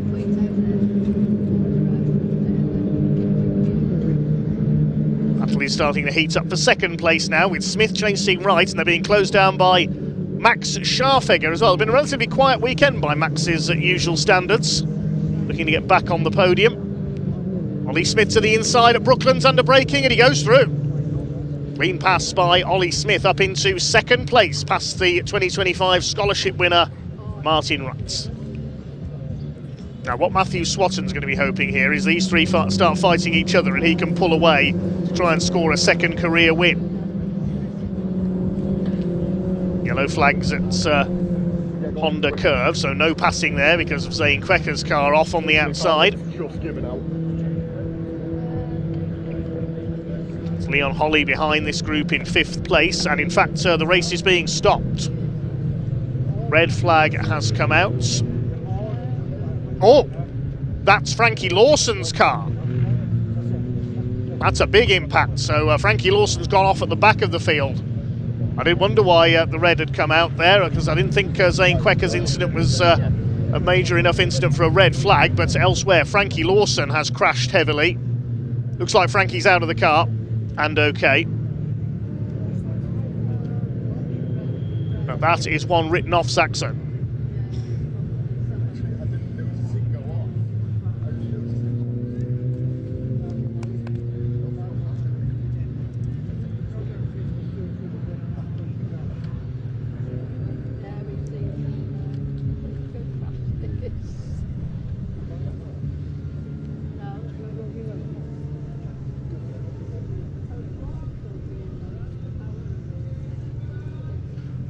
So the race brought to a halt then at half distance. I think that's down at Senna. So my guess is that Frankie ran wide onto the grass coming out of the crossing and has spun across into the tyre wall. We'll try and see what happened if we can.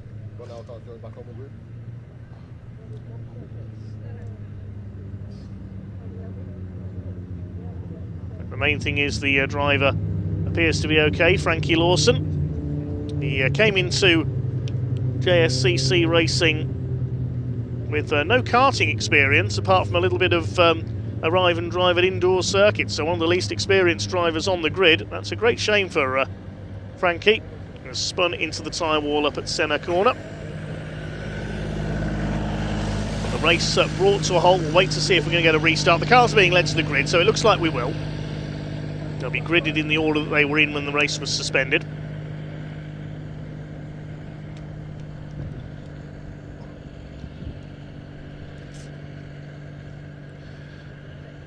I imagine the Citroën parts department is going to have a few orders for Saxo VTR parts at the end of this weekend.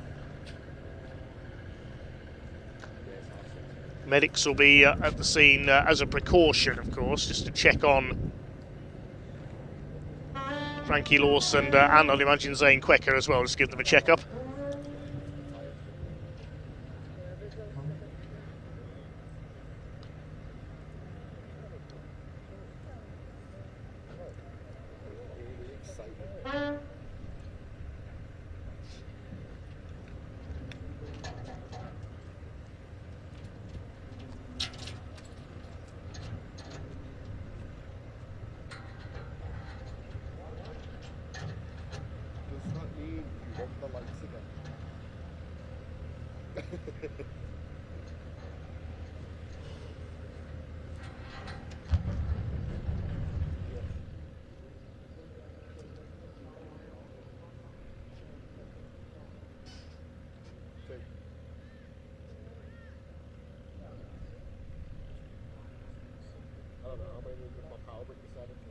So under the red flag here at Pembrey following an accident for Frankie Lawson up at Senna in our third junior saloon car race of the weekend. There's the remains of his car. The main thing is Frankie appears to be okay, as does Zane Quecker after his off.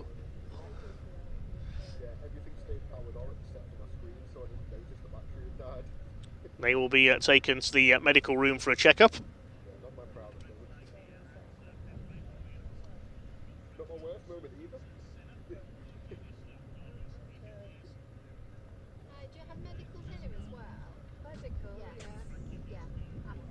That's taken a couple of big impacts, front and rear damage. That's a very compact Saxo, unfortunately. Rebuild needed for CSC Racing. Also run Jake Wardle's car.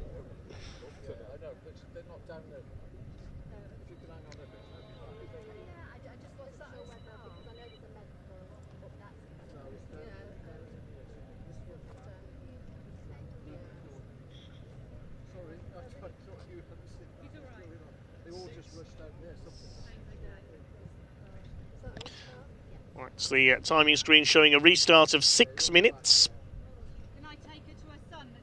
Should give us about 5 laps to the line. Thanks for your comments. Charlie Allen cheering on Ralphie Branscombe. Kurt says go Lachlan Homer. Ellie Owens cheering on Matthew Swatton, as is Annabelle Swatton. Good to see the Swatton family on our comment thread. Hobo the King cheering on the Kersley team as well. Mentioning Willow Sport 12. I think that's Matthew Watson from the Hyundai Coupe Cup, who races with the Kersley family, or again alongside the Kersley family. Tina Smith and Anu Pittman cheering on Ricky Pittman. Big thanks for all your comments coming in today. Drivers appear to be okay. And the wreckage has been cleared, so almost ready for a restart.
So the cars being gridded up then, in the order that they were in when the race was halted by the look of things. So it'll be Matthew Swatton on pole. Familiar territory for him. The same thing happened when he was leading yesterday's race when Ralphie Branscombe went off. Hi to Jen Holly cheering on Leon. Hi to Duncan. To Ash Miller Motorsports. Hi to Charlie Allen, says the Allens will be racing at the next round at Snetterton. That's good to see, yes. Team Allen, the sons of Ollie Allen, the long-time Ford racer.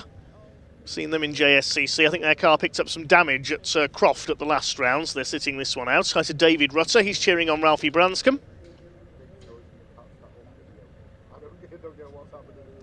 Hi to Caitlin Penny as well.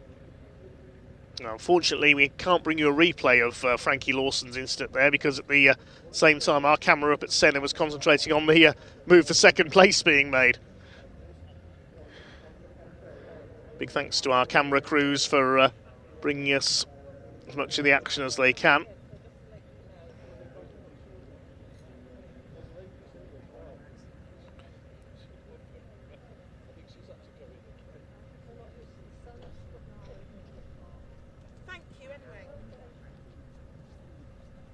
Drivers trying to keep cool there on the grid. It's getting warmer here at Pembrey. Still got 5 races to go after this. The Civic Cup up next.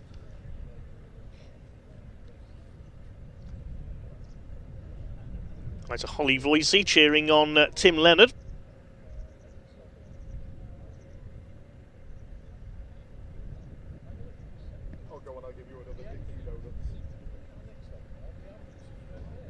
Both drivers do appear to be okay after those two incidents there.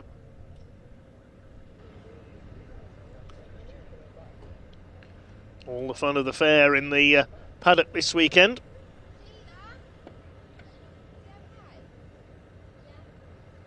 We've got show trucks, we've got tractor pulling demonstrations. A bouncy castle, as pointed out by our director. Fancy a go, Dan?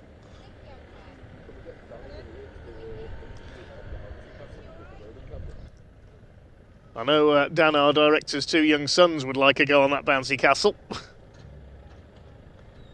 be celebrating Father's Day with him later, I'm sure. Big thanks to Dan for his work behind the scenes.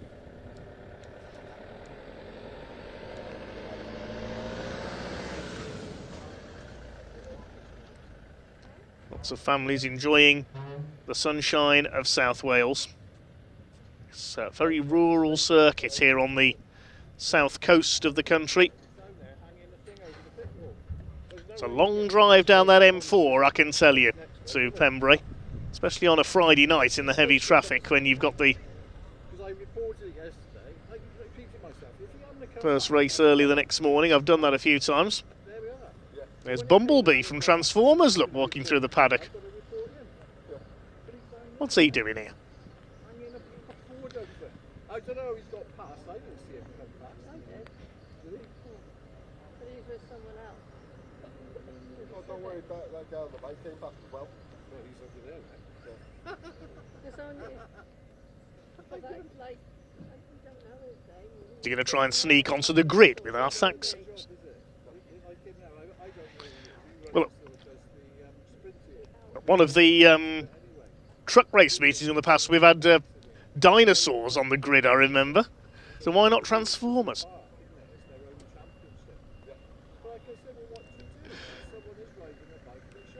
There's Zane Quecker's car just being towed in, that's what we're waiting for.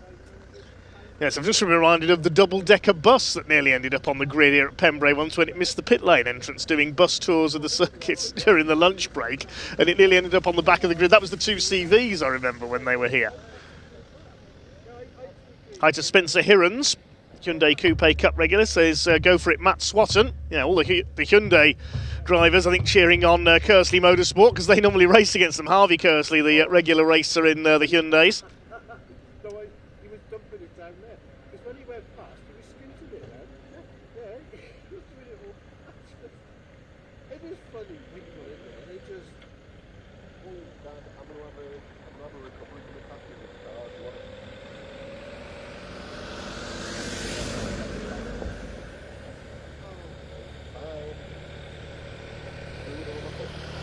Appears to be a wrestling match going on at trackside at the moment there. Look, there's the referee.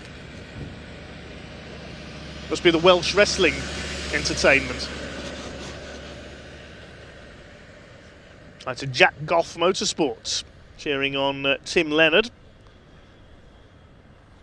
Oh, yes, I can.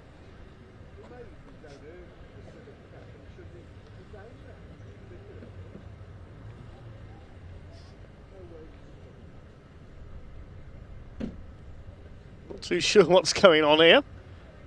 Wrestling in the paddock.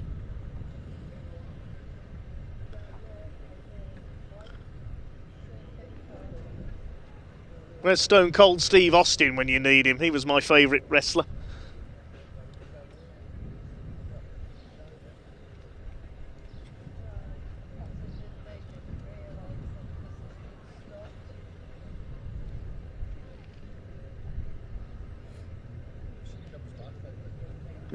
We've got just about everything here at the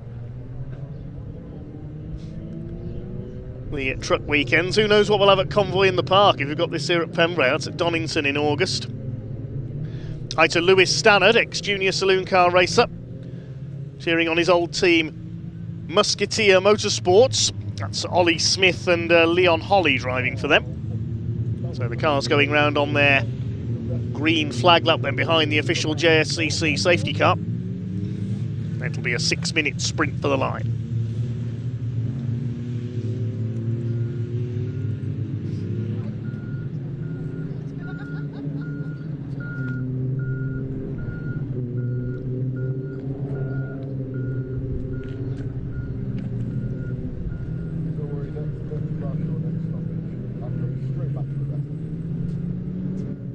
Ralphie Branscombe at the back, complete with a few borrowed body panels after his accident yesterday.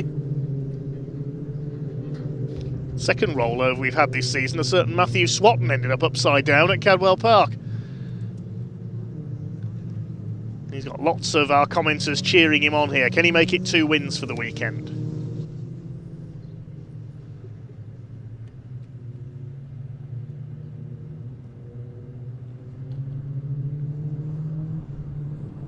Could Martin Wright take his first win? Can Ollie Smith make it 2 for the weekend to extend his championship lead? When we see a new winner. There's Lachlan Homer, he's got a couple of commenters cheering him on. Big thanks for all your comments this weekend, keep them coming. Try and read out as many as we can if we have time. Tom Algar cheering on Matthew Swatton as well. He leads them up to the grid then, the red, white and blue car, the all-blue car of Martin Wright alongside him. They line up in the order they were in when the race was halted. Ollie Smith had just taken second place when the red flag went out, but the classification taken back a lap. Grey and yellow car is Max Scharfegger. Then Leon Holly completing the top 5. Those are your leading contenders then. Ready to resume with race 3 for the Junior Saloon Car Championship here at Pembrey. Green flag is waved at the back, the red lights come on, and away they go. Martin Wright tries to pull across into that second place behind Matthew Swatton, and he does so. Not the start that Ollie Smith was looking for there. Max Scharfegger having a look down the outside as they make the way in the Hatchet's hairpin for the first time on this 6-minute restart. Ollie Smith has a look up the inside on Martin Wright. Max Scharfegger's gone wide. He'll lose a couple of spots. Lachlan Homer was the big winner there on the inside, up into 4th place. On the grass there, one of the Oryx cars towards the back. I think that might be Atahuna who's run wide. They start to sort themselves out then. It's Matthew Swatton in front, Wright in 2nd. Smith is 3rd, then Homer 4th, Holly 5th, and Scharfegger's down to 6th. Good start by Hasnain Khan. He's up into 7th place in the white number 18 car. Then it's Will Omar, and Ricky Pittman is next in the order as they make their way into Brooklands hairpin. Bit of a lock up there for Ricky Pittman. It was Tim Leonard who lost out off the line as well that time. Leon Holly moving to the inside in the 87. Goes to the inside of Max Scharfegger trying to take 5th place away. Side by side, and Khan's in there as well. He's running well. Is he going to try and go 3 wide through Honda Curve? It's not easy to do. Saw the trucks try it earlier, that didn't work.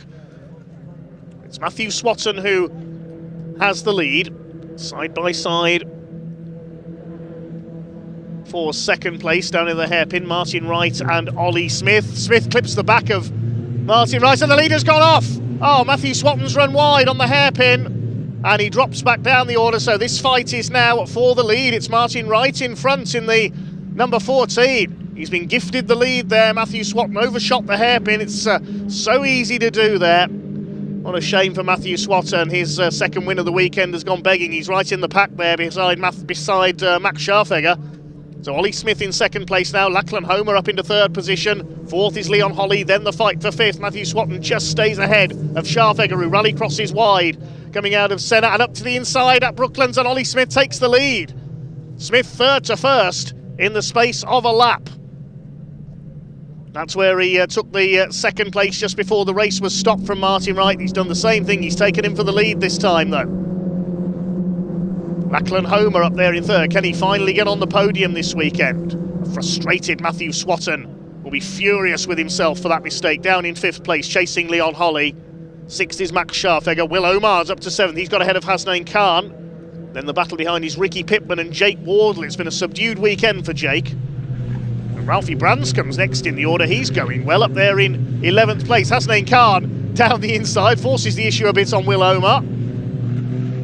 Jake Wardle's been able to close in. He's got ahead of Ricky Pittman in the 95, the grey car. Place swapping everywhere you look at the moment.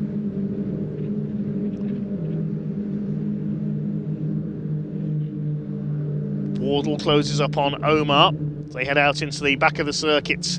Once again, Ollie Smith it is who leads the way. Will Omar, big slide from the 41. Goes wide. This is going to allow Jake Wardle to go down the inside into Brooklands.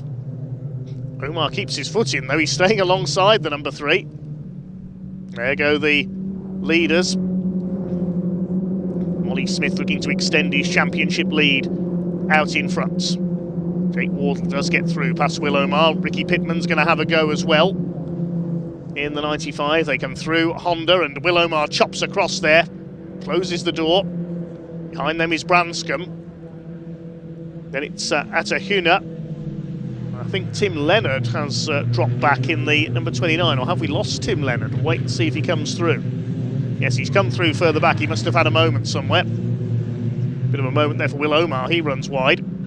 Meanwhile, Leon Holly is under fire from a fired up Matthew Swatton. He's towing Max Scharfegger with him.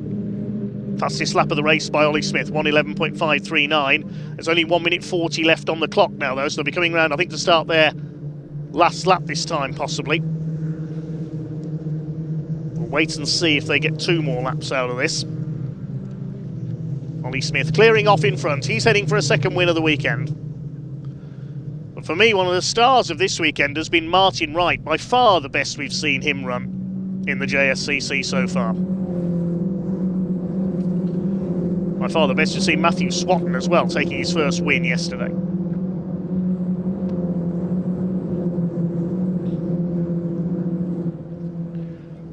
Over the line they go. I think that will be last lap. Yes, 1 minute 3 left as they cross the line. So it'll be checkered flag, I think, next time around. A 5-lap sprint. Can Swatton move up on Leon Holly? Max Scharfegger moving up on Swatton. Swatton to the inside of Leon Holly as they come off the hairpin. Side by side, they're both going to go wide. They look at Scharfegger. Holly's on the grass. Where's he going to come back on? Look out as they come through the crossing. Ooh, that was close. I thought he was going to shoot straight across them there. Hasnain Khan gets out of his way. And Matthew Swatton now diving past Max Scharfegger. You can see how fired up after that mistake Matthew Swatton is. Throwing the car around in anger. Goes up the inside. He doesn't want to overcook it, though. He goes past Scharfegger, gets the move done there at Brooklands. But it's going to be a win for Ollie Smith. Scharfegger's coming back at Matthew Swatton. Oh, no, you're not, says Matthew Swatton. Oh, yes, I am, says Max Scharfegger. Clock has counted down to 0, so the checkered flag is going to be awaiting them as they round Honda Curve. There it is, and it's the second win of the weekend for Ollie Smith, the championship leader. Martin Wright comes over in second. Lachlan Homer at last gets on the podium. And who's going to be fourth? It's Max Scharfegger, I think, just ahead of Matthew Swatton. Hasnain Khan gets his best ever finish in 6th, and Leon Holly, after running onto the grass on the last lap, is 7th ahead of Wardle, Omar, Pittman, Branscombe and Huna. Wait to see if Tim Leonard comes through. He presumably had a spin somewhere. Yes, there he is. He'll come through to complete the finishers in 30. Even at a 5-lap sprint, it's just as frantic for the Junior Saloon Car Championship. The crowd will give them a big round of applause as they come round. Just over 2 seconds, Ollie Smith's winning margin, having got past Martin Wright's. But what might have been for Matthew Swatton had he not run wide at the hairpin. He ends up 5th behind Max Scharfegger in 4th, and well done Lachlan Homer, finally gets onto the podium in 3rd place. Hasnain Khan, his best ever finish in 6th ahead of Leon Holly, and Jake Wardle, Will Omar and Ricky Pittman completing the top 10. Ralphie Branscombe, I think that's his best ever finish in 11th. What a weekend he's had. Big accident yesterday, recovering to post his best finish today, and has time to give some gifts to the marshals as well.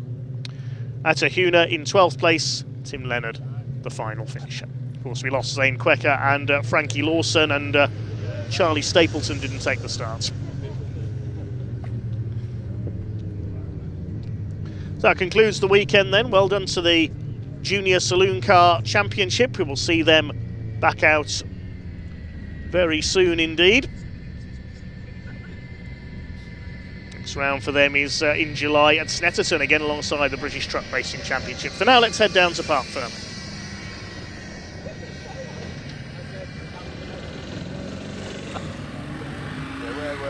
Where were you? Oh, hello everybody. Yes, welcome down to Park Ferme, and it is Ollie Smith who wins round 12 of the 2026 Junior Saloon Car Championship. What a weekend it has been for our championship leader as well, who was a race winner earlier today in round 11. He had a third place yesterday in round 10 as well. It has almost been perfect for Ollie Smith. He just goes on over and gives Mr. Saunders a hug, and family and friends down here in Park Ferme. A cracking result again. Martin Wright, second place. Well done, Martin. We'll have a chat with him very shortly, and Lachlan Homer as well. We'll speak to him very shortly.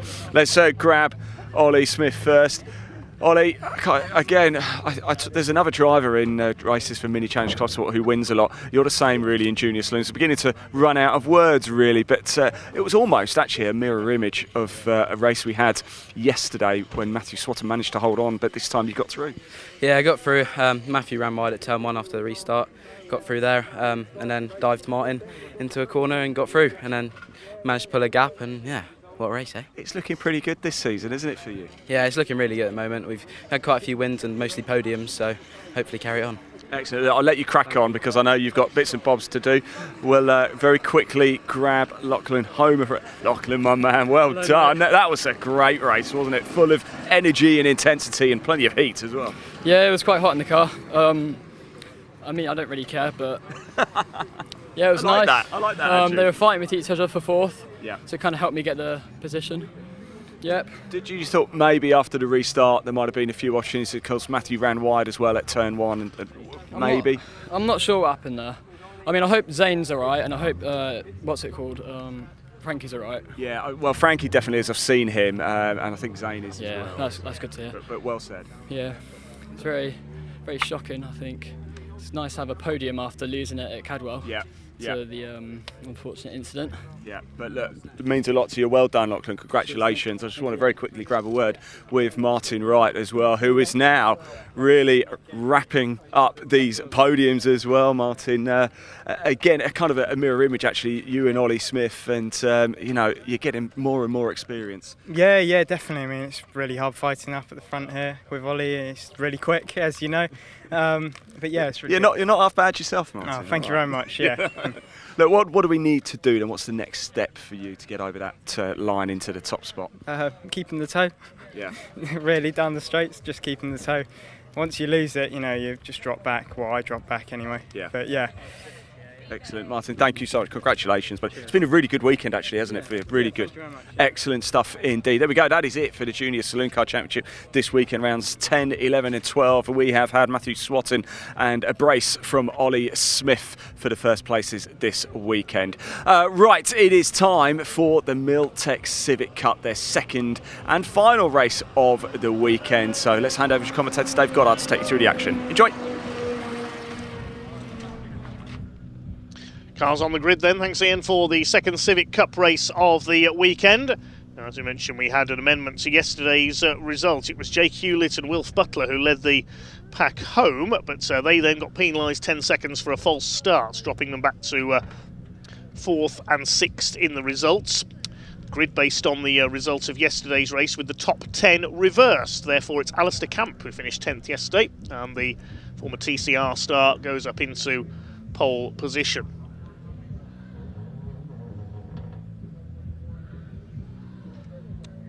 Green flag lap about to get underway. Let's see who Ian caught up with in the assembly area.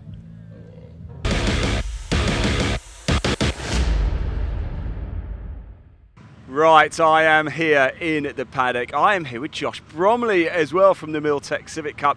And yesterday we interviewed Wilf Butler and Jake Hewlett, of course, over in Park Ferme, but penalties to them dropped them off the podium. And Josh, that promoted you to second place. There you go, congratulations. It was a good race, wasn't it? It was a really good race, yeah. It's really nice, obviously. We've had a lot of electrical gremlins this year and a couple of things, so the car hasn't had the results I think it deserves. Yeah. So it's just nice for the team, for all the sponsors to see the car, you know, on the podium where it should be. You're quite a regular face now around the Civic Cup paddock. Why is it so good? Why are you always coming back to it? I mean, the cars are brilliant. They're great to race. It's the drivers as well. There's such a high quality of drivers. You know, you can go door to door to people, and it's just brilliant. It's the bang for your buck, I'd say, is the best you're going to get in the UK at the minute. Which is the best circuit then you've raced at for these Civics? Whereas Pembrey's good, it's quite short, isn't it? Yeah. So that makes for quite intense racing. But where do you like the best?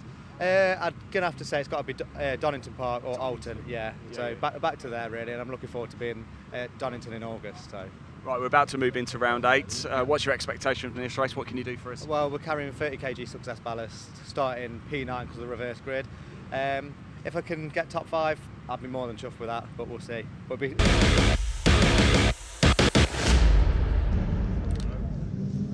The car's already making their way up to the grid, so we've had to cut that short so we can give you the grid for Civic Cup Race 2. Sorry about that.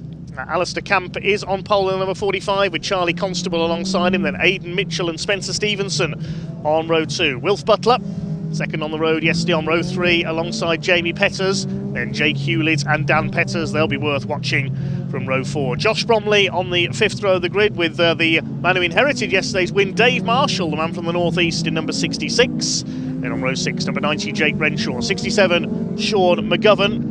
Louis Austin lines up on row 7 alongside Matt Wilkins, the championship leader, down at 14th. Then Wesley Swain and Joe Delgado on row 8. Row 9 is 57, Freddie Ingram alongside 50, Francisco Howitt. Row 10 is Harry England in treble 3. 25, local man Will Butsy as he's known. Row 11, 495, Mark Hughes and 192, Adam Parker. 74, Anthony Gannon and Callum Inston in 146. And 93, Ben Bateman. The only retirement in yesterday's race lines up at the back. Big field of 25 cars here for this second race of the weekend for the Civic Cup.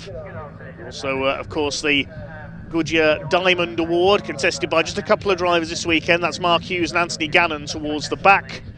And also there's the award for rookies and those who haven't finished in the top 10 of the points over the past 5 years, which is the Paul Winfield Memorial Trophy as well. Wilf Butler is currently leading that ahead of Sean McGovern. It's Alistair Camp. He knows all about winning Honda Civic Cup races. He's on pole position in the FN2 shape car. Charlie Constable, a former junior Saloon car man, alongside him in the number 6. Then Aidan Mitchell and Spencer Stevenson on row 2. Any one of about 15 of these drivers could win this race, I reckon. 15 minutes for the Civic Cup. The red lights are on and away they go.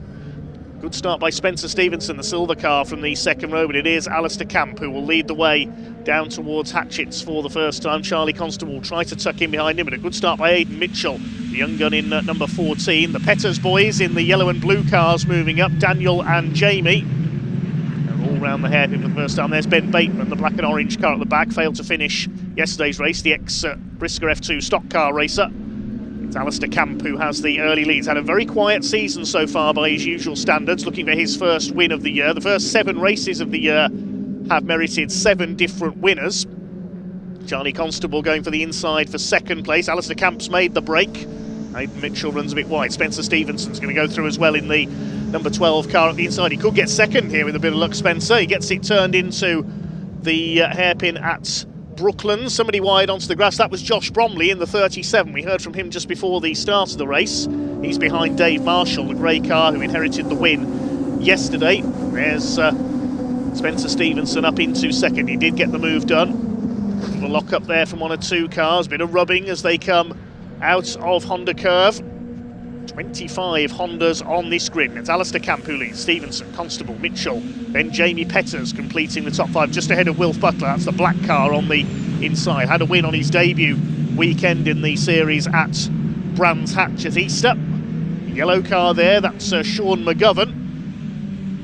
His most notable act at Brands Hatch was at the end of race 3 when a tyre exploded on his car as he crossed the finish line. Could hear that from right up in the commentary box on top of the grandstand. Oh, somebody's off. That's Anthony Gannon, one of the contenders in the Goodyear Diamond Award. He has crashed. I think that's up at Brooklands, possibly. He's on the track there, so that will be either a safety car or a red flag, certainly, if you can't get the car moved. Looks like there's quite a bit of damage to the front end. There's Jake Hewlett, number 17. He won on the road in yesterday's race, but was penalised. The yellows are flashing, so I think we're going to see a safety car. Anthony Gannon has got the car moving just in time there as the leaders come round. and he's trying to live it. Oh, it's at the last corner at Honda Curve. Look at the state of the front end. He's managed to get the car moving, but are we going to see a safety car? Yes, we are, and the safety car thought was about to pull out of the pit lane, didn't make it in time. That was a bit dicey. Had to pull across onto DeBenny.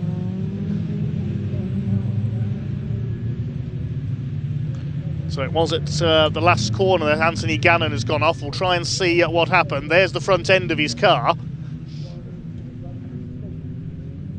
So has he spun it perhaps onto the inner barrier? Let's have a look again. Towards the back of the field, Anthony Gannon was. One of the two contenders of the Goodyear Diamond Award with Mark Hughes. There he goes. He's tangled with Ben Bateman. We didn't see the beginning of that. And it must have been the initial impact there that's ripped the front panel off the number 74. Grass strewn all over the circuit. And a quick clear-up needed by the marshals, but thankfully the car did manage to move away just in time as the leaders came round. It's almost caught the safety car driver out there because he was going to join on the run into Hatchett's hairpin, but he had to cut across as the pack came down the straight.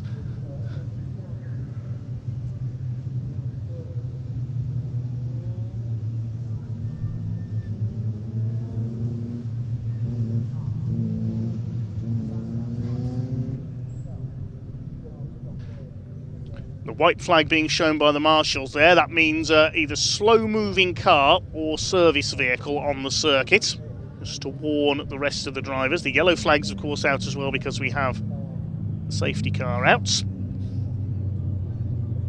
See in the background there the Track Action Racing Club machines moving into the assembly area. And there's the service vehicle on track. Cars being signalled round it. It's on the inside of Honda Curve. You can see the grass has been torn up, and there's that bit of debris as well for the marshals to clear.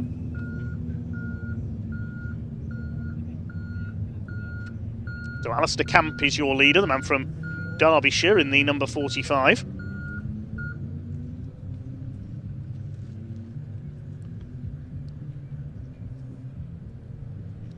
Began his career on the short oval at Trent Raceway, the dirt track near Burton-on-Trent, racing bangers.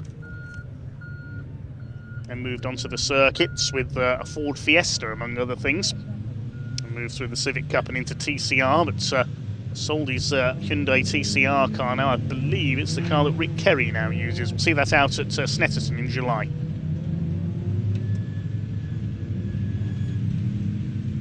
I'm sure TCR guru Phil Kinch will correct me if I've got that wrong.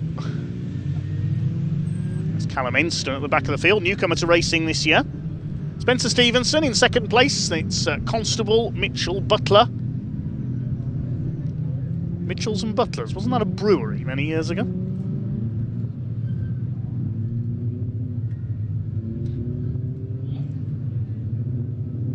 And we've got Jamie Petters.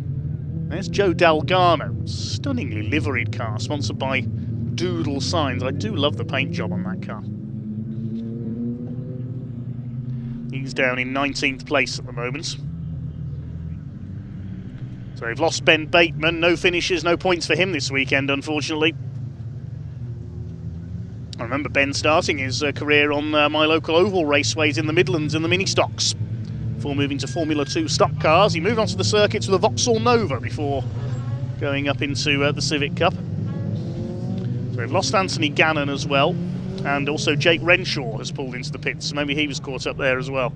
21 cars left running.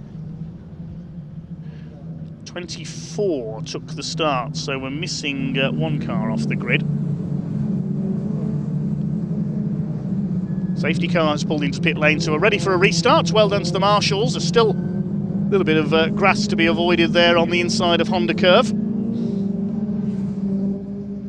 So the race is ready for a restart. Alistair Camp, your race leader, is getting a last bit of heat into the tyres before we go green. We're back underway with Civic Cup Race 2. Down towards Hatchett's hairpin they go. Camp leads it from Spencer Stevenson, Constable. Aidan Mitchell having a look up the inside, trying to get around the outside. That's Jamie Petters. There's Dan Petters on the inside, gives Jake Hewlett a bit of a push into the hairpin. Are they all going to make it round? Looks like it. Callum Enston at the back behind Mark Hughes in the blue FN2. Two different shapes of Civic out there, the EP3 and the FN2, but they all run in one class. And There are the separate awards, of course, the Diamond Award for the senior drivers and also the Paul Winfield Memorial Trophy. Of course, it was Bruce Winfield who was the first Civic Cup champion a few years ago. Bouncing over the curb there, Sean McGovern and Wesley Swain. That's going to allow Matt Wilkins, the points leader, up the outside, 3 wide through Brooklands. Is he going to get around the outside of both of them? No, he has to go wide over the curbs.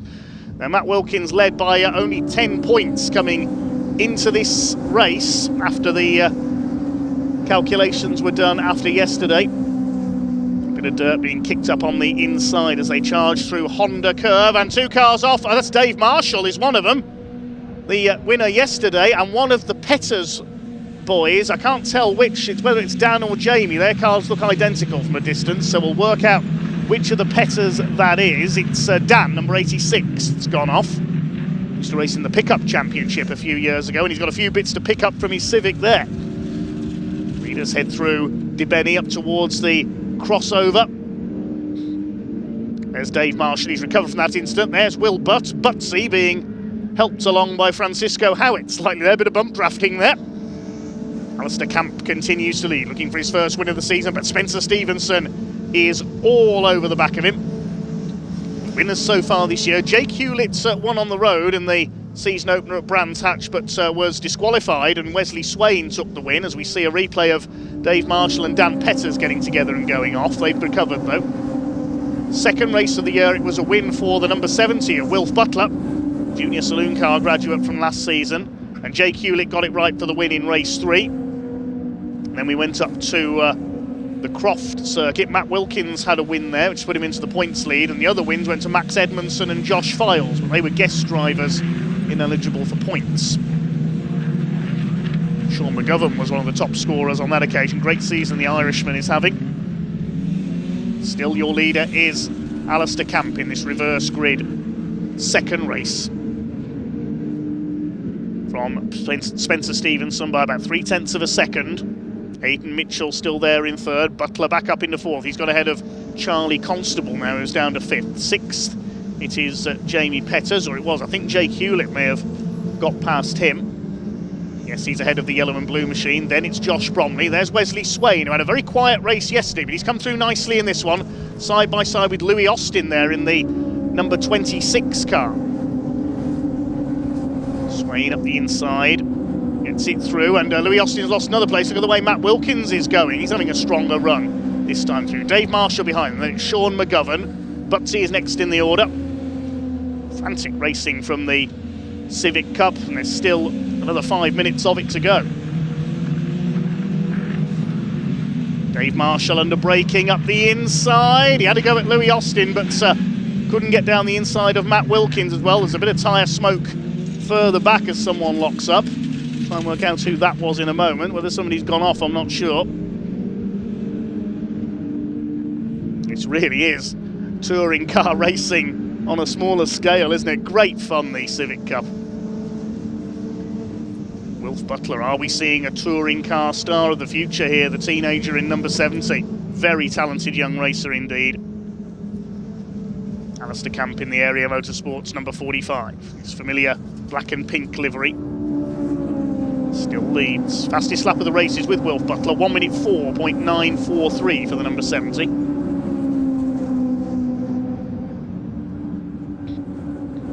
Spencer Stevenson still shadowing your leader. Half a second in it now between the two. And Mitchell and Butler. Other breweries are available.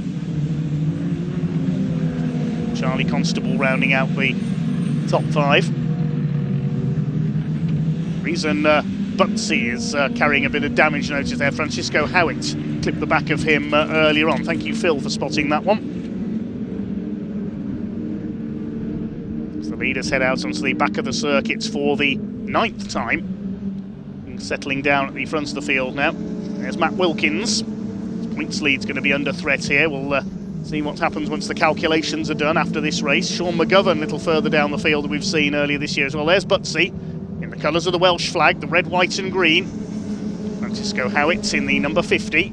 In between them is, I think that's the 57 of Freddie Ingram. Treble 3 Harry England behind them in the FN2 shape car, then Joe Dalgarno, and Dan Petters recovering from his off earlier on. Another ex-junior saloon car man, Francisco Disco Howitt. In the frantic midfield battle, Wesley Swain making up another place. Down the inside on Jamie Petters, that's going to put him up into 8th place.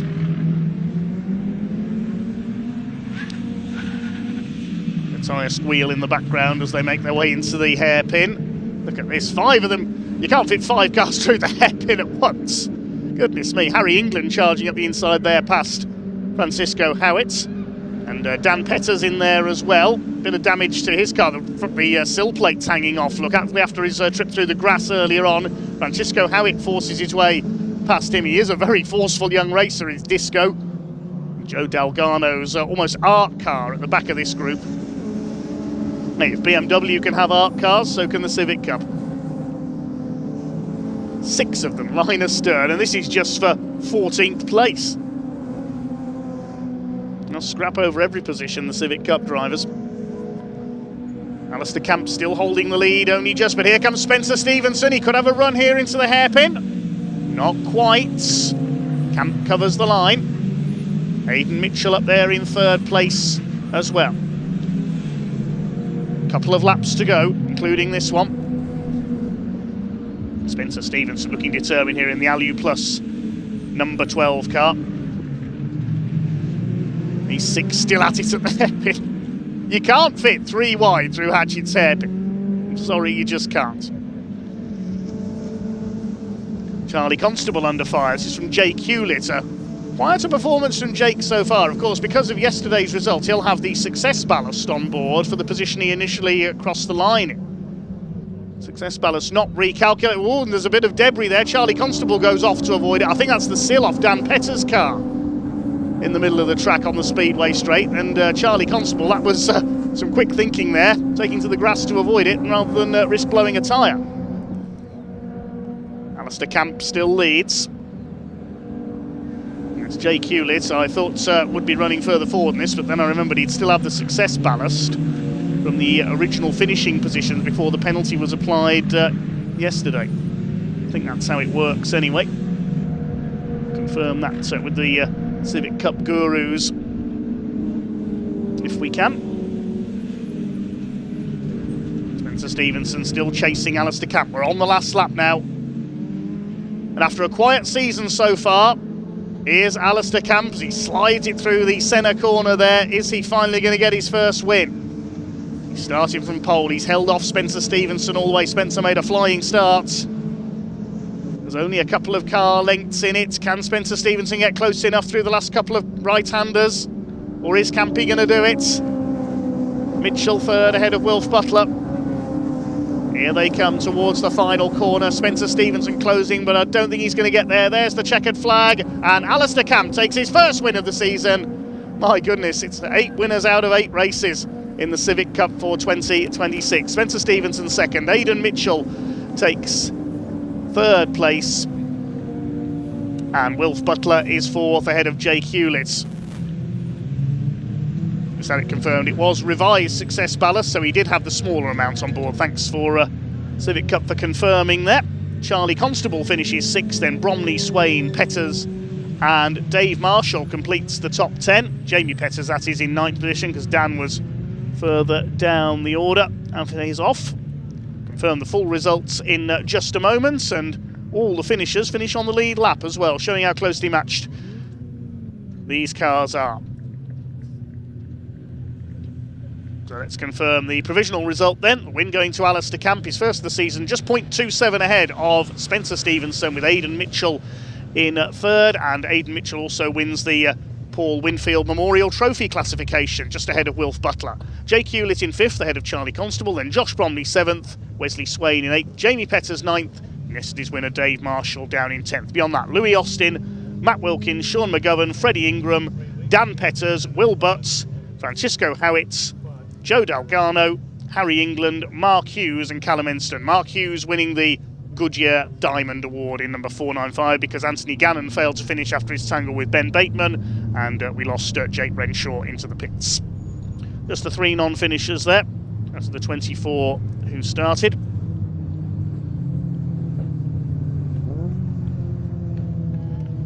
cars heading down into Parc Fermé. Let's head down to talk to our race winner, Alistair Camp.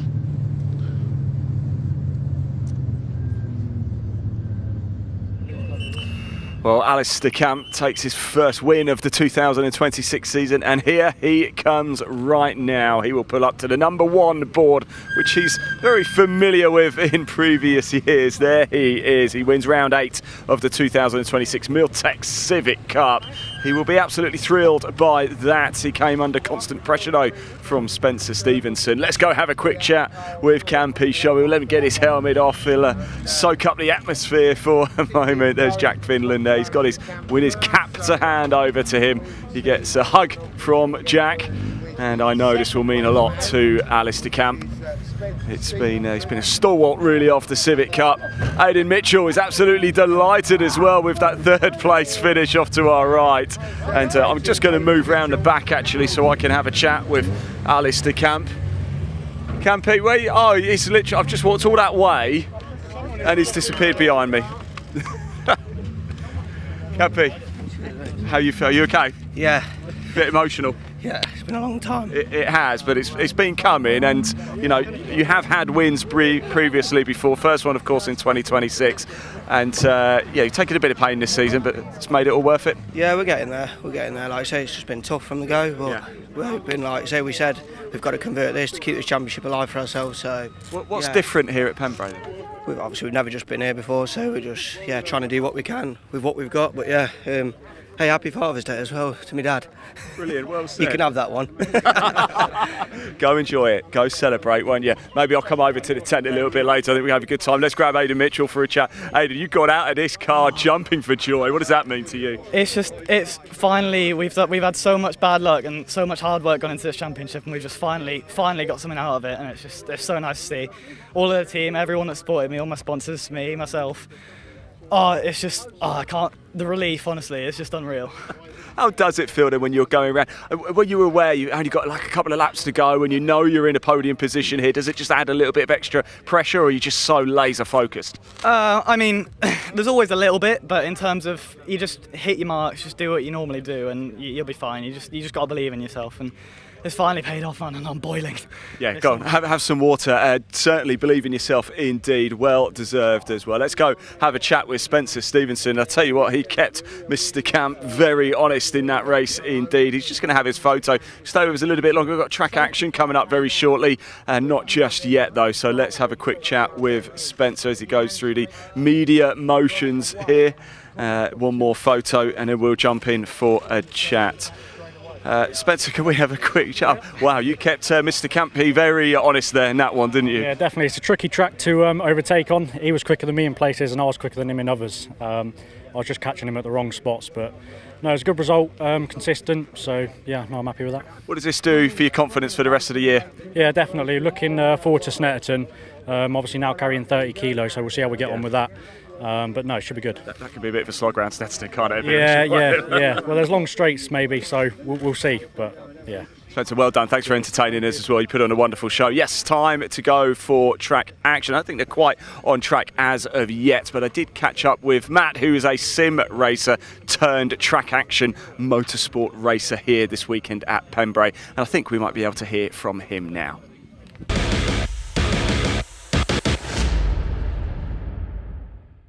Right, I've caught up with somebody very special this weekend, part of the track action grid, Matt Caruana. I said that right, didn't I, Matt? Yeah, nice to meet you. I did say that right. It's really good to meet you. And you've got a unique background as well. In fact, something we're seeing is becoming more and more popular, from sim racing into actual racing on the circuit. Tell us about your journey. Yeah, so I started sim racing when I was about 6 years old. My dad took me to this place in Slough called Race Hut.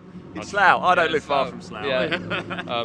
So we went there and I just fell in love with it. Basically, I said, this is what I want to do. We went to a couple like Fiesta Junior rounds. Yeah. And then, yeah, we obviously don't come from a rich background, so I jumped on the sim and started getting better and better. And then I got to a point where I've found some opportunities that can take me into real life. And yeah, that's really helped me get here. So talk about those opportunities. How did they come about there? Did it come via sim racing, winning competitions, taking part in things? Yeah, so I took part in one called Racing Prodigy in 2024, and that earned me a drive in America in a radical. So that was the first ever real life experience I had. All expenses paid? Yeah, all expenses paid. I was available, but I never got a call up for that. and then I did F4 in America for like 3 days, all paid for again. So yeah, the sim is like, it's for me the best way right now to actually get into real life racing. So when you say sim race, like, do you just, I mean, I'm a lot older than you, of course. Back in my day, it was like Gran Turismo 1 and stuff like that, and you just put it in and go. Is it as simple as that? I mean, I imagine you need the sim rig, don't you? You need the proper wheel and pedals, etc. Yeah, so I've got, it's all in my garden. So like the YouTuber Jimmy Broadbent, a lot of people know, I basically copied him. We built a shed in my garden. Wow. All my stuff's in there. And I basically spend every day in there just grinding on the sim and trying my hardest. And then these opportunities come about, and you have to put, it's basically a part-time job. Like I'm putting in like 20 hours a week, sitting there like looking at all the telemetry and stuff like a real racing driver does. And I think it transitions really well into real life, to be honest. It sounds like most people's dream, actually, that as well. But let's talk about then that transition to real life, because one thing I've got so much respect for sim racers. However, there are no real world consequences to crashing. If you do it in this, Matt, there are consequences. How have you handled that? Yeah, I mean, when you're in the car, you don't really think about it. But when, obviously, beforehand, you've got to just think to yourself, like, this is real life now. Obviously, if I hit a barrier, I can't just reset back to the pit lane. But I mean, it gives me a bit of confidence in real life, because obviously there's no. I've driven on the sim like thousands of times, and it's obviously very different. The only thing is you're actually there now, and you can feel everything through you. But the racing and the actual driving is pretty one-to-one, to be honest. Yeah. I can jump in, and it obviously takes you a little bit of time to get used to, but once you're used to it, you're pretty much there. How have you found the Peugeot then? How is it? Yeah, it's very slidey. It's a pretty difficult car to drive, to be honest, because there's no downforce. It's just a proper car. But yeah, no, I've had a good time in it. I had one test day in it beforehand, and then we came straight down here, straight out in qualifying, first time on the track. So, are we going to see you back? Are you going to come back? I hope so. I do want to venture out into more stuff. Hopefully, get some sponsors on board, someone to help me, keep racing. So yeah. Well, Matt, thank you so much for coming out to play this weekend. It's a real pleasure, and best of luck with the rest of your racing career. Thank you. Thank you. Let's go racing. Track action. Dave, over to you.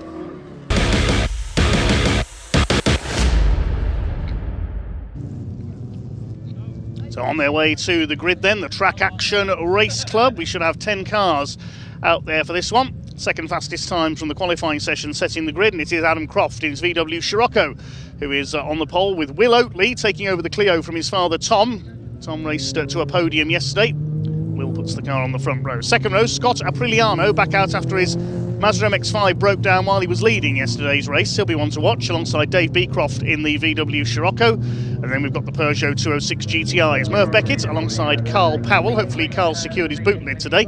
Then Matt Caruana, who we've just heard from, alongside young Noah Checkley from Birmingham. And then completing the grid, 42 Paul Rice and 48 Chris Van. And he struggled in qualifying yesterday, had some gearbox issues if I remember rightly, so only a couple of slow laps in qualifying.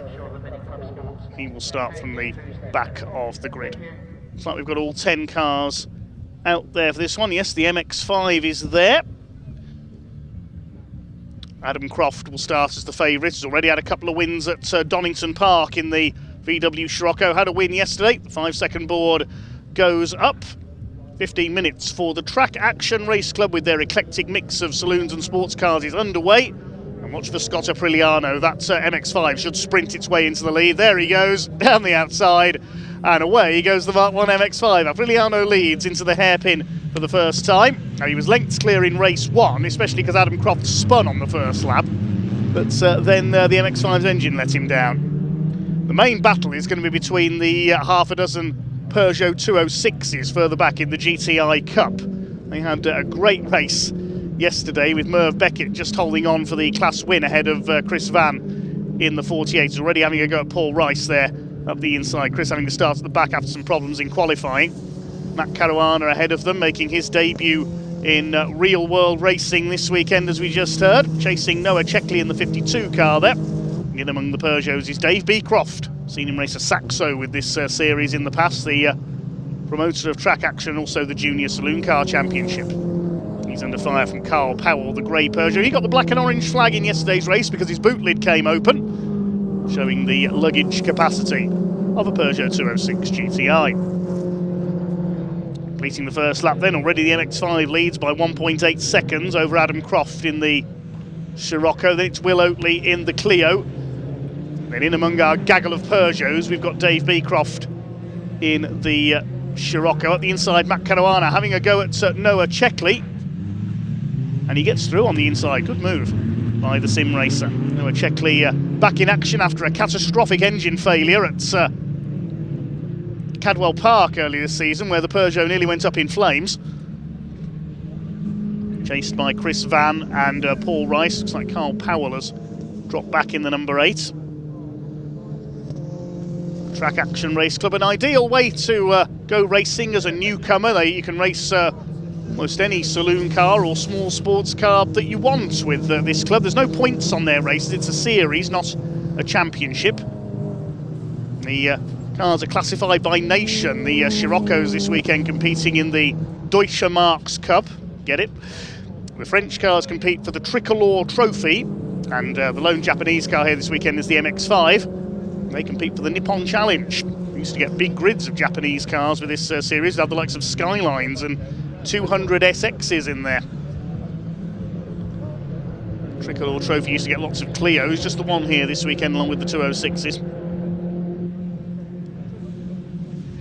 Noah Checkley up the inside, battling with Chris Van in the car where the hazards come on when you brake hard. Saw that yesterday as well. Paul Rice in behind them in the 42, and I thought Carl Powell had dropped back. He's heading for the pits. Problems for the number 8. Paul Rice throws the Peugeot at the inside. Well, the Peugeot 206, well known as a rally car, and that was almost a rally-style corner from Paul Rice there to get past Noah Checkley. Holding off the number 52 down the far side. He goes back to the inside through Senna. Your leader is still Scott Apriliano in the Mazda MX-5 by 2 seconds. Well, slightly less than that now because Adam Croft has closed in. He's just done the fastest lap of the race. Closed it to be 1.5 seconds. 1:05.958, his fastest lap that time through. Will Oatley still third in the family Clio. They've raced with the Classic Sports Car Club in their Tin Top series in the past, trying something different this weekend. Dave Beecroft in 4th in the Scirocco. Then it's the 2 yellow Peugeot 206s. Merv Beckett, who's previously a class champion in the Civic Cup, leads them. There's Will Oatley's Clio. Trying to close in on Adam Croft. He's about 7 seconds down on the top 2 at the moment. Adam Croft and Dave Beecroft both spun in race 1 yesterday, but Adam Croft was able to fight back to victory, partly thanks to Scott Apriliano dropping out of the lead.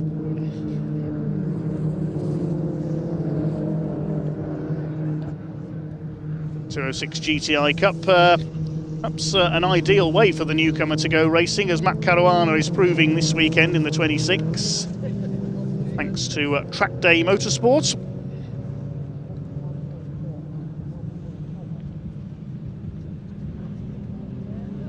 Here come the GTI Cup.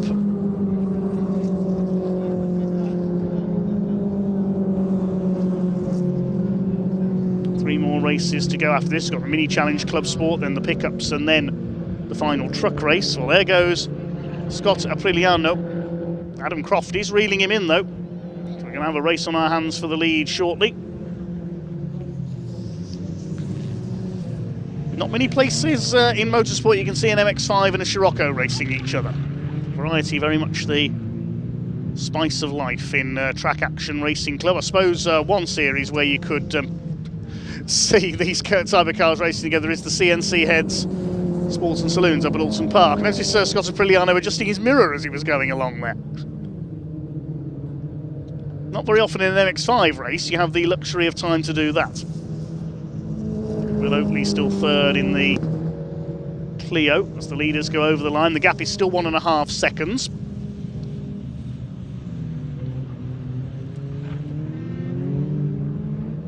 Will Oatley is now nearly 12 seconds down. The 206 is not yet as frenetic as we saw them yesterday. Merv Beckett continues to lead, as well as his Civic Cup success. He's raced in classic hatchback racing with a Nova as well, among other things. Chased down here by Matt Caruana. He wants a class win on his debut. I love the yellow headlights on that car, matching the paintwork, and the 205 GTI alloys. Looks great, doesn't it?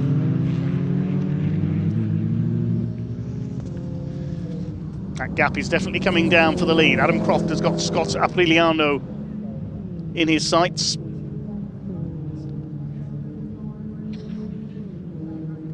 Onto the pit straights.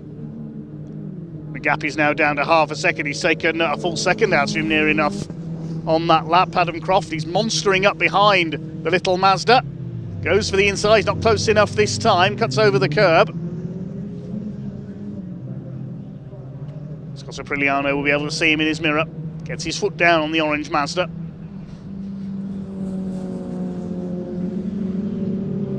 Over the crossing to the left-hander.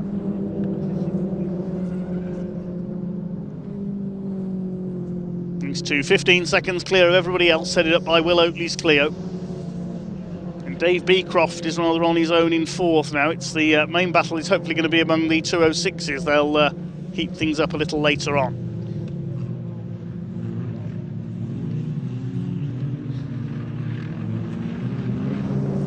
Apriliano continues to lead. It's past half distance in this second race of the weekend for the Track Action Racing Club. It's unusual because normally both of their races take place on the same day. We often see races on both days of the weekend for them.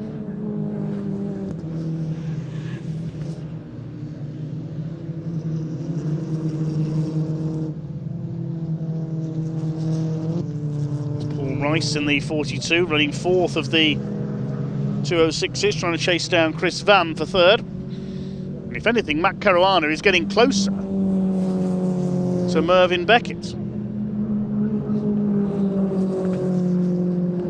The gap was 0.85 of a second between these two. It's going to be less than that this time. Across the line they go. What is the gap between them? Yes, it's reduced to 0.3 of a second, so half a second taken out of it by Matt Caruana. Could we see him take the lead of the class on his debut? A lock-up from Beckett. This could be Matt's chance. Gets the turn in. Oh, Beckett holds firm for now.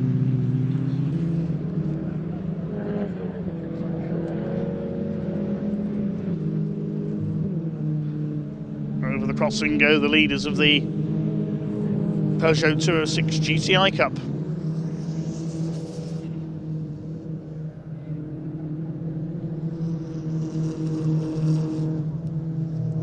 Caruana getting closer and closer all the time. Where's he going to try and make a move?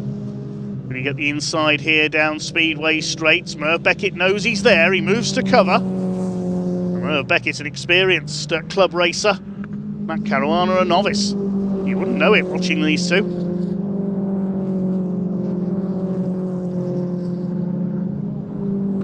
Apriliano still leads from Croft in the overall classification, then Oatley and Beecroft, but we concentrate on the Peugeots.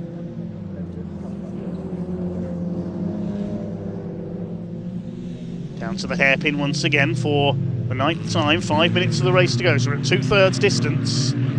Still, plenty could change.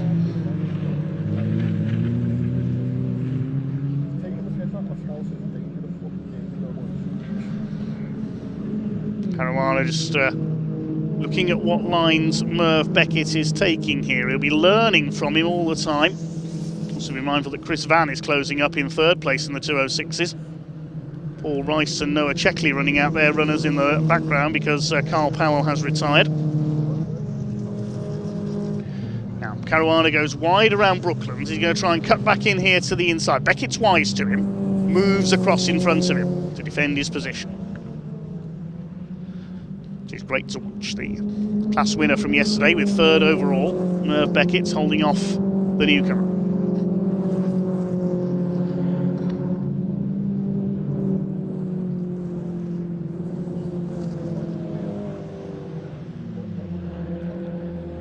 Across the line they go, just under 4 minutes remaining.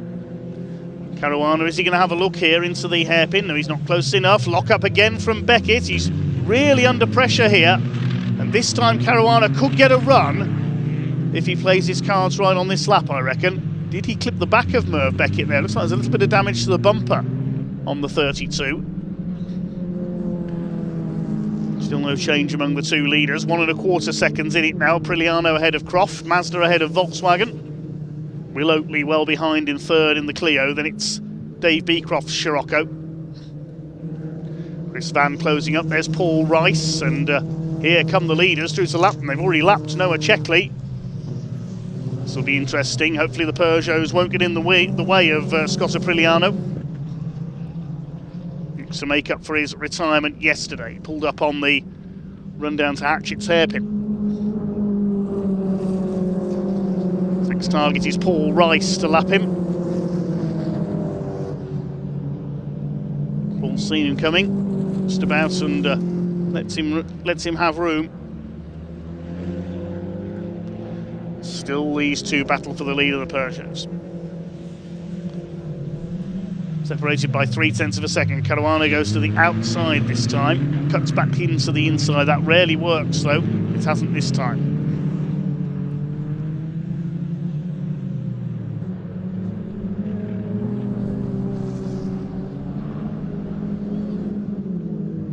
The gap had come down very slightly as these two crossed the line. Adam Croft trying to make it 4 wins for the season. 2 wins at Donington earlier this year, and Scott Apriliano has met the Peugeots in the worst place possible there, going into Senna and Brooklands, but he breezes to the outside of them. Merv Beckett keeps to the inside, and he goes through.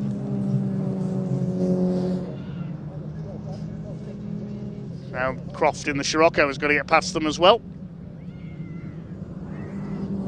And he does so.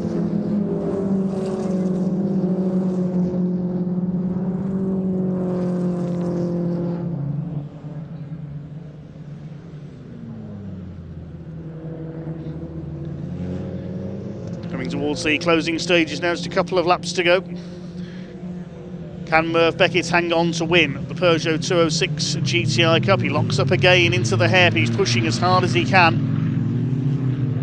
Chris Van is closing up as well. Have they noticed him approaching? He's only a second off Matt Caruana.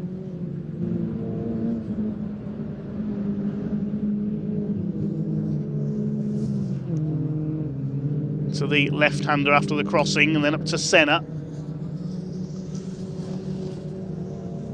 Beckett continues to lead, just runs a little bit wide there. One false move, and Caruana's going to be alongside him in the 24. The 26, I should say. Here's Chris Van, he's caught them now. Matt Caruana's got to make a move sooner or later. They're bottling up behind Merv Beckett's 32 car, which doesn't look as quick as it did yesterday. Oh, Chris Van is going to be given a 5-second penalty. So even if he does take the lead of the class, he's got that penalty presumably for exceeding track limits. If he does get past these two into the lead of the class, he's got to get 5 seconds clear of them, that means, and there's only 1 lap to go. So I don't think he's going to do that. That's a shame for the 48. Apriliano just over 2 seconds in the lead. He's heading for the win in his Mazda MX-5 Mark 1. Who's going to win the 206s? Adam Croft safe in second there, well ahead of Will Oatley's Clio. We've hardly seen the Clio in this race.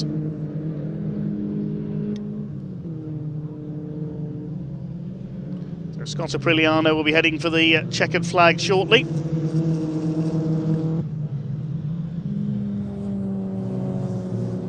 The 206 is still battling it out for their class victory though.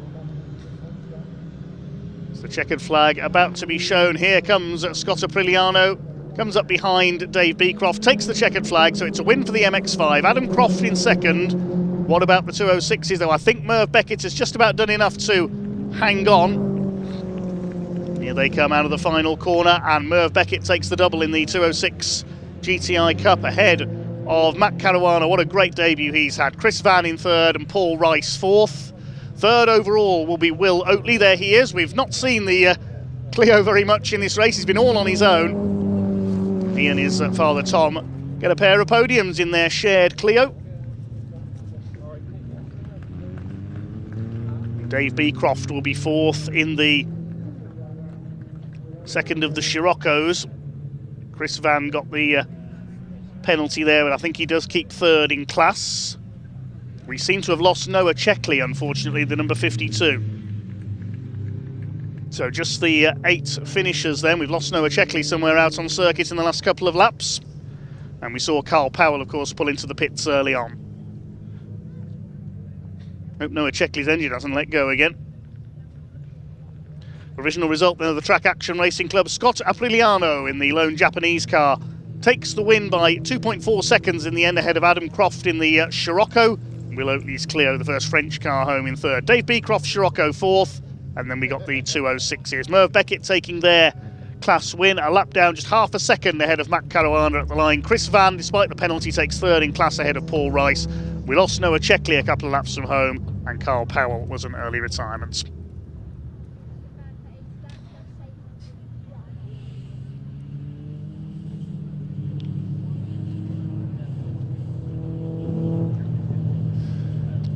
Last couple of cars just heading round into Parc Fermé. Quick look at the rallycross course there in the background we mentioned earlier here at Pembrey.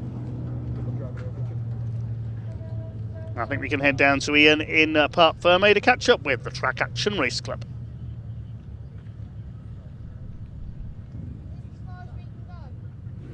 And here he comes in the MX-5. Scott Aprigliano wins round 8 of the 2026 Track Action, and he pulls up. There's a smile underneath there. Adam Croft, of course, raced to victory yesterday. Watch yourself, Danny. Watch yourself. There we go. Adam Croft takes the P2 spot, and Will Oatley comes home in third. Of course, Tom Oatley was second yesterday, so we will grab a quick word with them. Shout out to Dave Beecroft as well, coming home in fourth place in the Scirocco in that race as well. And Matt Curiano, our sim racer, winning in the Peugeots too. Great stuff in Dehilliker's car there. Let's have a quick chat with him as he gets out the car. He's a happy. Did you just say she's misfiring as well as she? Yeah, well, that makes it a bit sweeter, doesn't it? It does, yeah. After yesterday, there was a bit of a nightmare. We had a massive failure, but thanks to a couple of mates of mine, Andy, Eric, my old man, and we got it sorted. We found all the bits out scattered on the track, picked them all up, put it all back together again. But I'll tell you what, Scott, as well. Yeah, that's it. Yeah, well said. Well said. Cut the engine. Yeah. You've got a bit of an advantage over your rivals here as well, because you've got no roof, so it's a bit cooler. Well, right? yes, yeah. Well, I'm still roasting. I'm still absolutely roasting. It's part of the day now. Yeah, it is. Yeah, it is. But no, brilliant. No. Over the moon. Over the moon. I can see it in your face. I'm really happy for you as well, by the way. Congratulations. Great stuff indeed. Let's go have a chat with Will Oatley, shall we? As well, you had to, didn't you, Will? You had to get on the podium. Happy? Yeah, really happy. I mean, we saw Tom get on it yesterday, so there's no way you weren't going to be in the top 3. Yeah, that was it was the aim. So happy to do it with my dad. Excellent. Look, congratulations, well done. And on Father's Day as well. You know, that's got my dad some shortbread, so hope he's happy with that. Oh, does he know it? You've given it to him already? Yeah. Bit warm in the van, but hope they're all right. Excellent stuff. Thank you so much. Well done, Will. That's great. Indeed, we're going to move over and have a quick chat with Adam Croft, because Mini Challenge Clubsport are already onto the track here. Adam, bit of work to do against that MX-5 today. Yeah, I'm a bit disappointed that Scott doesn't look as tired as me. Oh, he sounded it. Yeah. So, well, he's got no roof. That's why he's cheating. Yeah, exactly. Nice and cool. No, that's brilliant. It only takes 2 cars to have a race, doesn't it? Absolutely. And hopefully we had a race. So you put on a great show. Yeah. You always do, Adam. We really we appreciate you coming out to play as always. Really do. See you at the next round. Thank you. Well done. Congratulations. There we go. Mini Clubsport Challenge. They are on the track now. They're about to get underway. And a little bit earlier, I caught up with a couple of drivers. So let's hear from them now.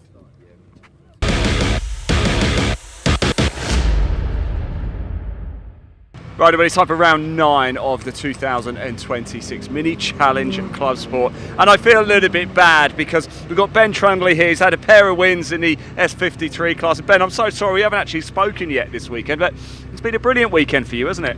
Yeah, it's been good so far. Hoping to carry on for the third, but yeah, a bit of pressure now, isn't there? But yeah, but it's going well in class, isn't it? What's this you've got in your hand here? Look. Oh, that is good. That aircon. That is so nice. Oh, It's a bit hot out here for those that aren't here. It is, yeah. I think we might have mentioned that once or twice. But look, Mini Challenge Clubsport, it's going so well for you in the S53 class. But why should somebody come and race in the Mini Challenge Clubsport? It's just a good series, really. Everyone's friendly. You know, we all talk around the paddock, help each other out. I'd probably say a 53 if you don't want to spend so much time working on your car. Okay, fair enough. Yeah. 56 is spend a lot of time in the garage. Well, certainly our one does anyway. But no, we'll edit that bit out. Don't worry, it's not live or anything.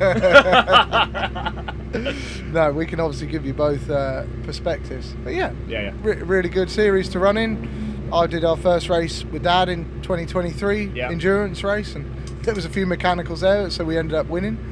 And yeah, ever since then it's just been great. And the minis obviously give you the opportunity as well to do the odd one-off event as well, like the BARC and things like that, where you get the opportunity to drive around the full GP circuit at Silverstone. And there's no other better opportunity than that, I don't think. No, well, that's quite a special bit. Pembrey, Ben, that's a special circuit, right? Yeah. A long way from home. It is. Certainly is. Yeah. First time racing in Wales. Is it It's really? got its unique challenges. There you go. You can tick one off the bucket list then. There we go.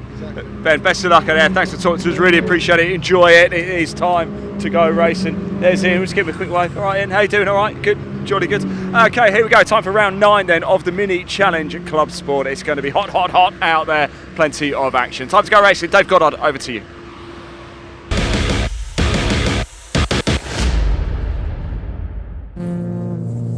Thanks so much, Ian. The car's just coming up to the grid. We'll quickly take you through the Mini Challenge Clubsport grid based on the results of race 2. Ollie Wilmot's going for a hat-trick from pole position with Freddie Hewitt alongside Adrian Lingy and Andy Langley. Lingy and Langley on the second row of the grid. Ian Trundley got a 5-second penalty for a collision in the earlier race. He's 5th on the grid alongside Ben Trundley, we just heard from. Row 4, James Dudley and Steve Webb. The 5th row is Chris Johnson alongside Simon Sinfield. Then David Gibbons and Lauren Fletcher. Paul Sawyer failed to finish race 2. He starts at the back of the first segment on the grid. And then we've got the Coopers, Jacob Heap and Neil Clark. And of Dan Butcher-Lord, Dan Truman, Chris Aram, David Taylor, Mark Reed, Jacob Baldry, and Colin Wilmot, who blew a tyre in the first race, race early, the second of the weekend. We'll start from the back. So just in time there, we got through the grid. The green flag is in the air. Time for race 3 of the weekend for the Mini Challenge Clubsports with AirTech Motorsports. Revs are up, red lights are on, and away we go for 15 minutes of mini action. Our final race of the weekend. Now, is Freddie Hewitt going to get his usual flyer off the grid? He certainly is. Goes into the lead ahead of Ollie Wilmot into the first corner. Let's hope Ollie's transponder's working this time. Adrian Lingy in third place. Big lock up from one of the crafted motorsport cars. His tyres will be shaped like 50p pieces. We've got a spinner there. That's Chris Johnson in the 219. Man who crashed at Thruxton. He hasn't hit anything this time. Hopefully he'll get going again. Yes, he does. So Freddie Hewitt it is who leads the way in the number 5. Which of the cars was it that locked up there going into the first? I think it was Simon Sinfield. I think the car had purple wheels. It'll have red hot tyres now as well as a result of that huge lockup. Adrian Lingy in third, then Andy Langley and Ian Trundley.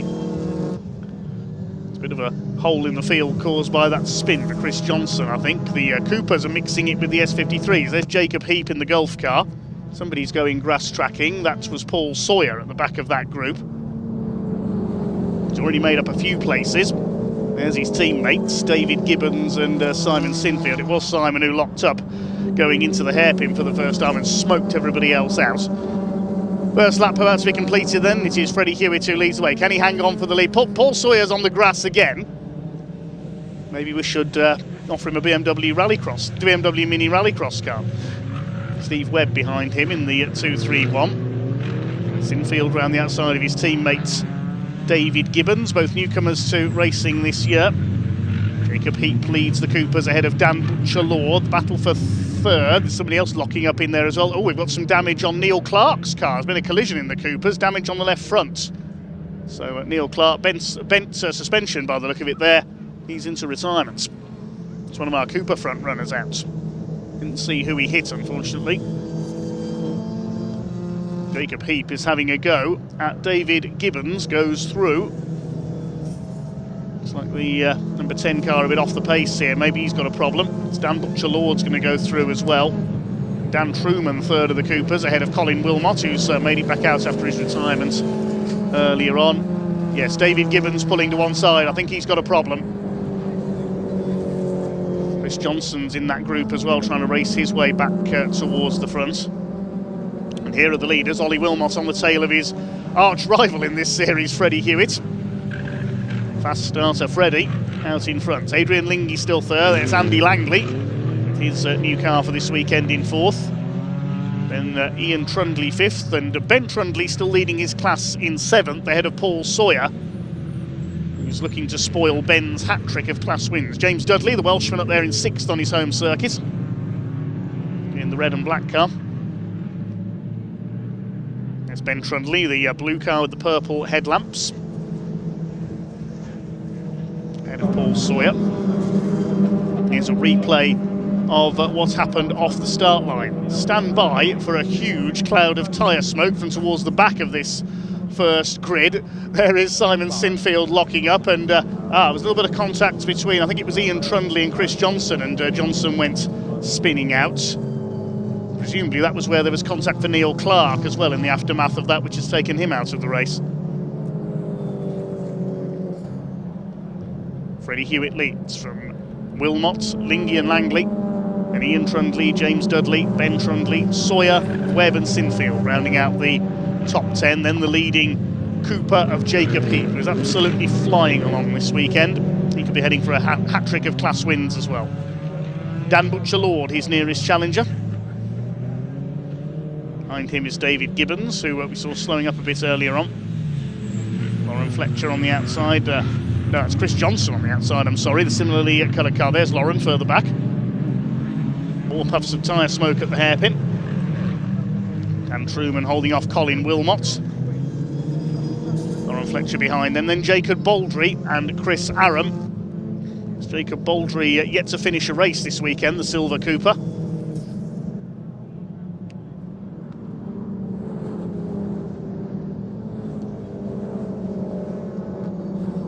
David Gibbons at the front of this group under fire now from the 219 of Chris Johnson.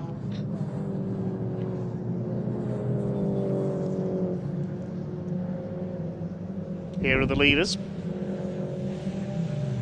Down into Hatchett's hairpin once again. Freddie Hewitt holding off Ollie Wilmot. He's determined to take a win here. And I think I just put the commentator's curse on Jacob Baldry, unfortunately. He's out of the race yet again.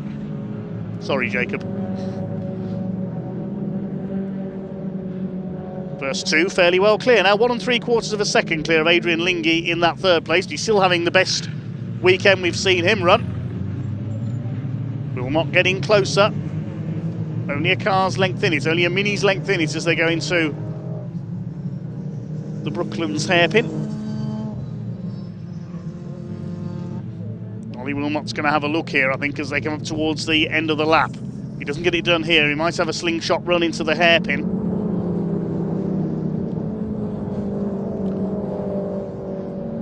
Through Honda Curve. This might be Ollie Wilmot's opportunity. If he can outfox which side he's going to go to Freddie Hewitt. Hewitt moves across. Oh, big lock-up indeed. That's even bigger than the one at the start of the race. He's going to lose the lead, Freddie Hewitt. Yep, Ollie Wilmot pressured him into the mistake. Must have been busy watching where Ollie Wilmot was there and missed his braking point. That's exactly what Ollie wanted, and he takes the lead once again. Such a canny driver is Ollie Wilmot. We saw when he fought back from a spin at Thruxton earlier this year through the field. Closing up on them is Adrian Lingy, getting better all the time with coaching from Bradley Gravitz. It's Langley, Trundley. There'll be a yellow flag out there at Brooklands with Jacob Baldry stranded. We may even get the safety car for this one. Yes, we are. Safety car is coming out.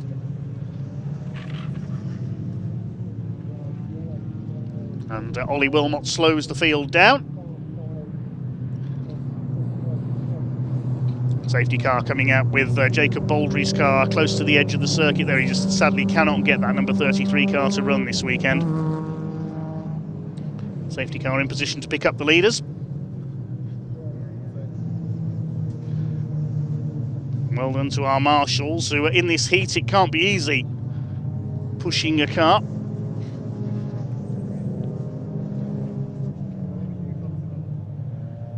It's even getting very hot in my commentary box now. I've got the electric fan running.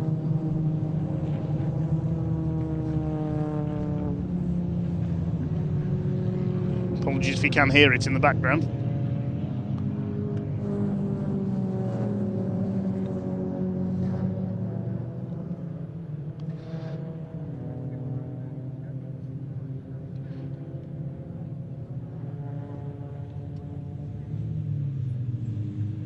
So Jacob Baldry's car is pushed away. No points for him this weekend, unfortunately. So Wilmot now in the lead with just under 7 minutes of the race to go. Class 53 is still led by Ben Trundley, but only just ahead of Paul Sawyer. Now that's not the safety car. Bit of RC car action on the banking here at Pembrey. I wonder if that's one of our transformers we saw earlier on.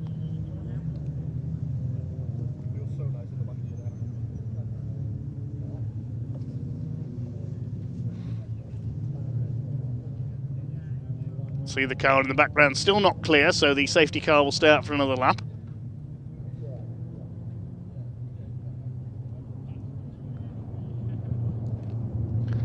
They may need to bring in a tow vehicle here. 2 races to go after this. Got the pickups for their final, effectively.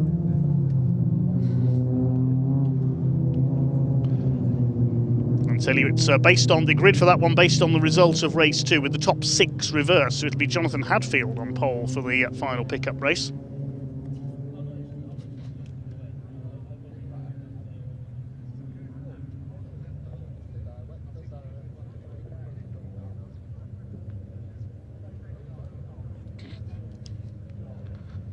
Under the safety car in our final mini race of the weekend for the Clubsport leg of the challenge.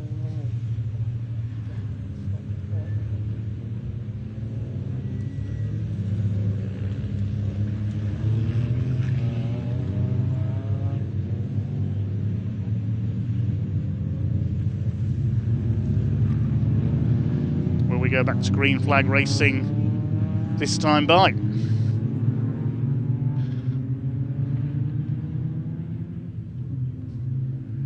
Big hello to Andy from Sawyer Models, sponsors of Dan Truman. Andy's watching from trackside. Nigel Colum says, go Alan Cooper. He's out in the next race, the pickups. Looks like Marshall's heading back to their position there, so I think we may be clear.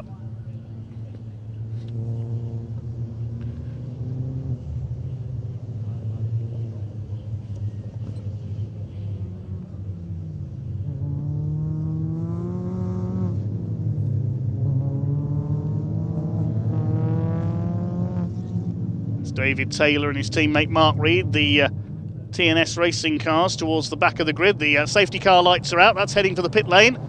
Ollie Wilmot has got to control this restart. There'll be 4 minutes of racing to go, so we should see about 3 or 4 more laps for the Mini Challenge Clubsport with Airtech Motorsports.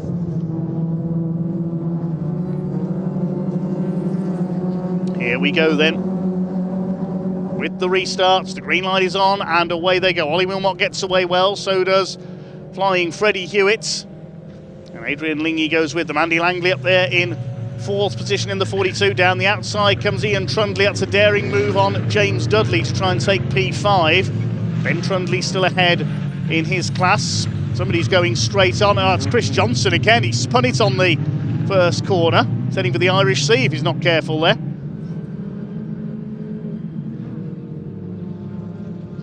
There's James Dudley. Knows Pembrey well, lives not too far away in Cardiff. It's the battle for 5th, Ian Trundley, James Dudley and Ben Trundley behind them, leading class 53, just ahead of Paul Sawyer with the green wheels. Webb and Sinfield are next. 3rd in that class is David Gibbons, a bit further back.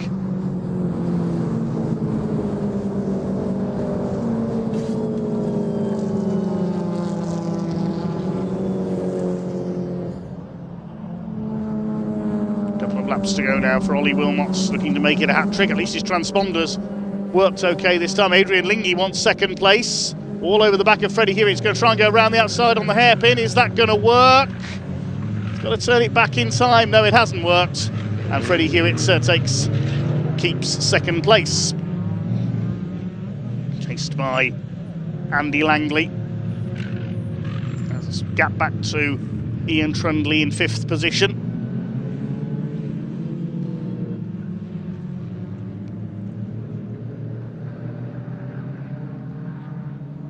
Can James Dudley get past Ian Trundley? I think that would be one of his best ever finishes.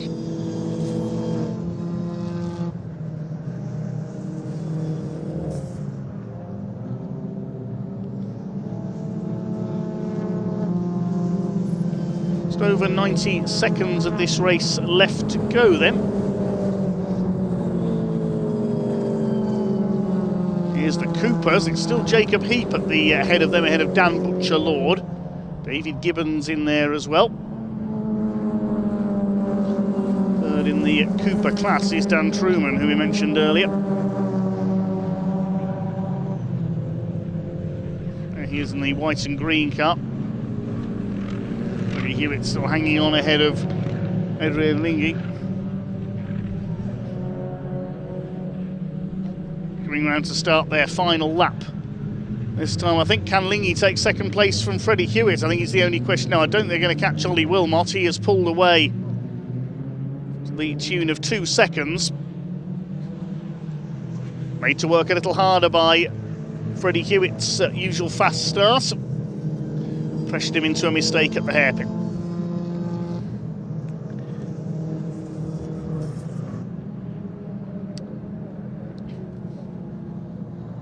Andy Langley still in 4th place. Come through the start, the last lap. What's been a very busy weekend of mini racing. 6 races for them all together. Great race cars the BMW Mini Coopers make.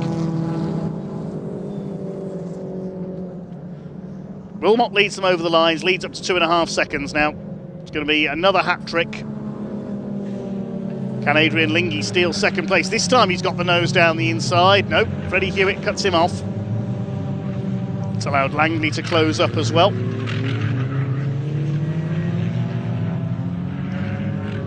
only question really is who's going to be second. Now everything else is pretty sealed, signed and delivered.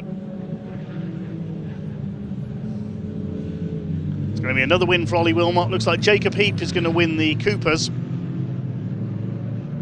A hat-trick of wins there to extend his class championship lead.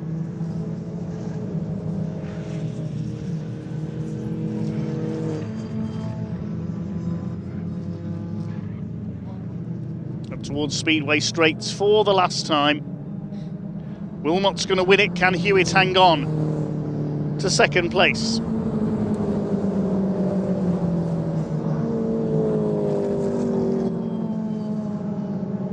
Checkered flag is at the ready and it drops on Ollie Wilmot. It's a hat-trick once again for the number 70. Hewitt just holds off Adrian Lingy for second place. Langley is 4th and Ian Trundley, James Dudley. Ben Trundley completes a hat-trick of 53 class wins ahead of Paul Sawyer. Well done to him. And it's Steve Webb next. Simon Sinfield will be next. And what about the Coopers? Where is Jacob Heap? There he is. Chris Johnson got past him on the last lap, but that doesn't matter to Jacob. They're in different classes, so Heap wins it. Dan Butcher-Lord second. And I think it was Truman just in 3rd in class, only just ahead of Colin Wilmot with Chris Aaron behind them. Last couple of cars come home. Here's David Taylor. Runs wide, not as wide as his teammates off the last quarter, Mark Reed. But they do make it across the line. Original result then, Ollie Wilmot makes it 3 out of 3, just under 3 seconds clear of Freddie Hewitt, with Adrian Lingy on the podium once again. He's had a fantastic weekend. Andy Langley in 4th place ahead of Ian Trundley and James Dudley. Ben Trundley wins his class in 7th, just ahead of Paul Sawyer. That'll close the gap in the championship between those two. And Steve Webb and Chris Johnson round out the top 10. Jacob Heap, a hat-trick in the Cooper class this weekend, extends his title lead there. Then it was David Gibbons, Dan Butcher-Lord, Lauren Fletcher, ahead of Dan Truman, Colin Wilmot, Chris Aram, David Taylor, and Mark Reed was the final finisher. We lost Simon Sinfield late on there, a couple of laps from home. Jacob Baldry we saw pulled off and brought out the safety car, and Neil Clark into the pits with suspension damage early on. And if Simon Sinfield retired due to problems with his tyres after that lock-up on the first corner. We'll find out, but in the meantime we'll shortly be heading down to Parc Fermé to talk to our race winner.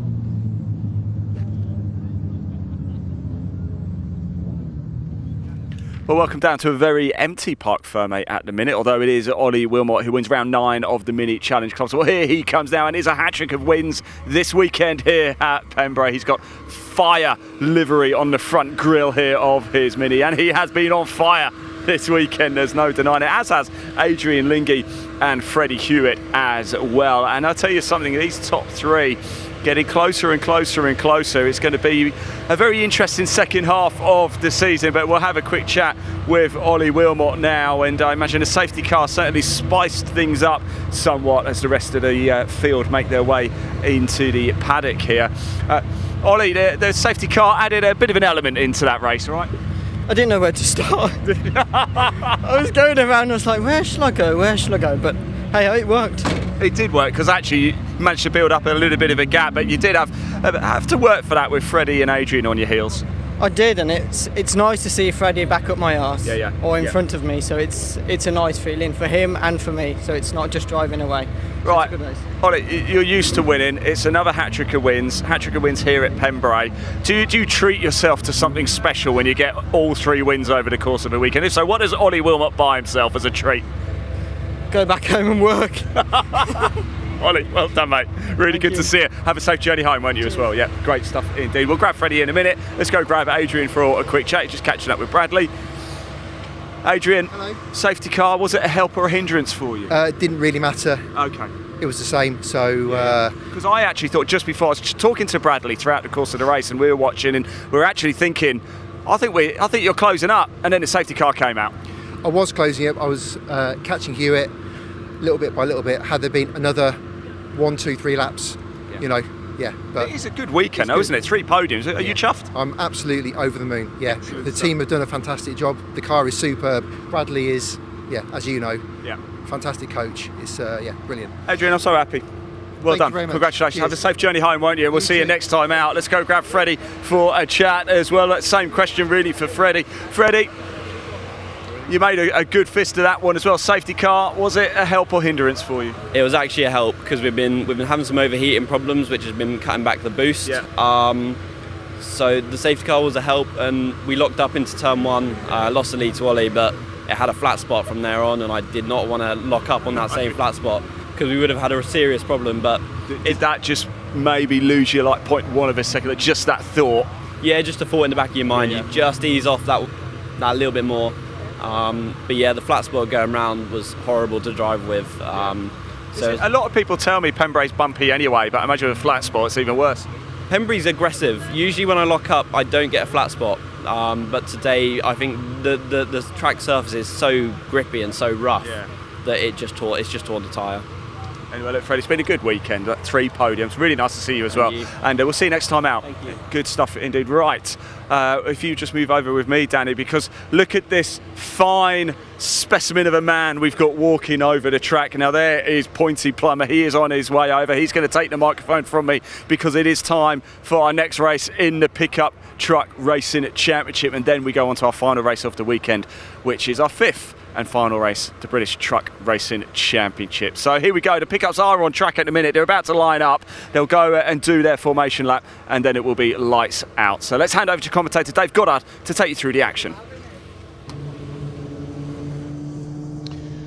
Yes, thanks very much, Ian. The pickup's just coming up to the grid then, which was decided by a partially reversed grid from the result of race 2. The top 8 flipped around for this one, so it is Jonathan Hadfield who is on pole in the number 42, with Chris Brockhurst in the 89 alongside.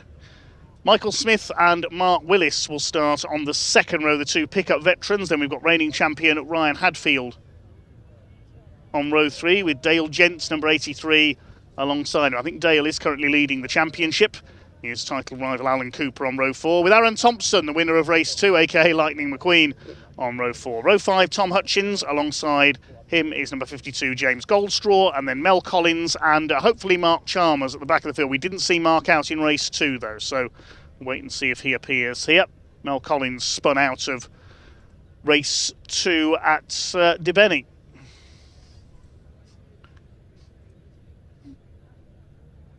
Mention Nigel Colan, best of luck to Alan Cooper. Grant Moole says hello from South Africa, a very cold South Africa, so of course in the southern hemisphere it's winter at the moment. And also Kirsty Willis has been in chat, says good luck Grandad Mark Willis from granddaughter Ava and 1 week old grandson Alfie watching from home. Oh. Happy Grandad's Day, Mark Willis. Caitlin Penny predicts John Hadfield to win this one from the front in the green machine. He's had a couple of spins this weekend and dropped out of race 1, so he needs a change of fortune here. Let's see if John Hadfield can pick up a win.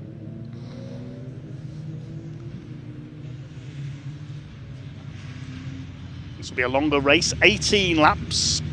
Effectively, the pickups do, you could call it 2 heats and a final. No Mark Chalmers again, unfortunately. Just the 1 race for him this weekend. It was a shame we didn't see him out today because he had a cracking run yesterday to 6th place.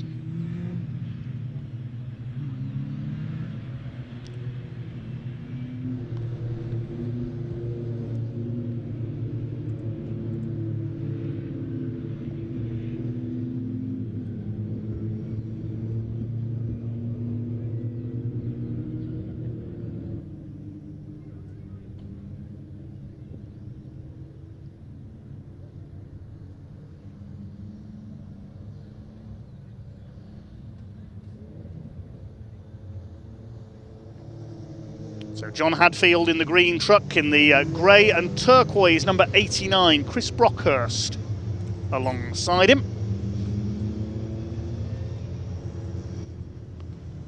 They're going to start to form up on speedway straights 2 by 2.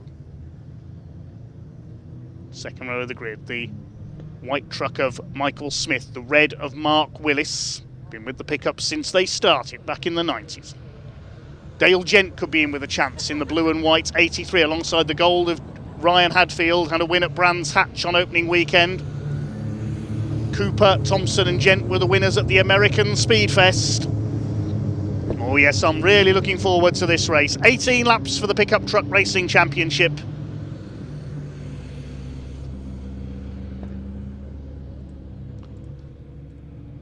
Here they come. Up towards the red lights, 11 trucks, 18 laps, and away they go.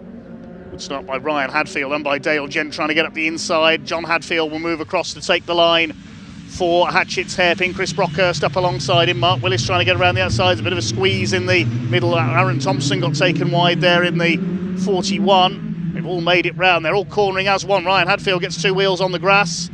It's Michael Smith has got through into second, but Hadfield leads. Smith in second place. Back of the pack heads through. There's Dale Gent side by side with Aaron Thompson. His title rival, Alan Cooper, behind him. But it is Jonathan Hadfield in the green truck who leads the way from Michael Smith, Chris Brockhurst. Then it's Mark Willis. And the number 1 of Ryan Hadfield has a look up the inside at Brooklands. He's going to go through into P4. 6th place is Thompson. 7th is Gent, 8th Cooper, 9th for James Goldstraw, Tom Hutchins in 10th and Mel Collins 11th. Pace is going to be just as frantic for all 18 of these laps.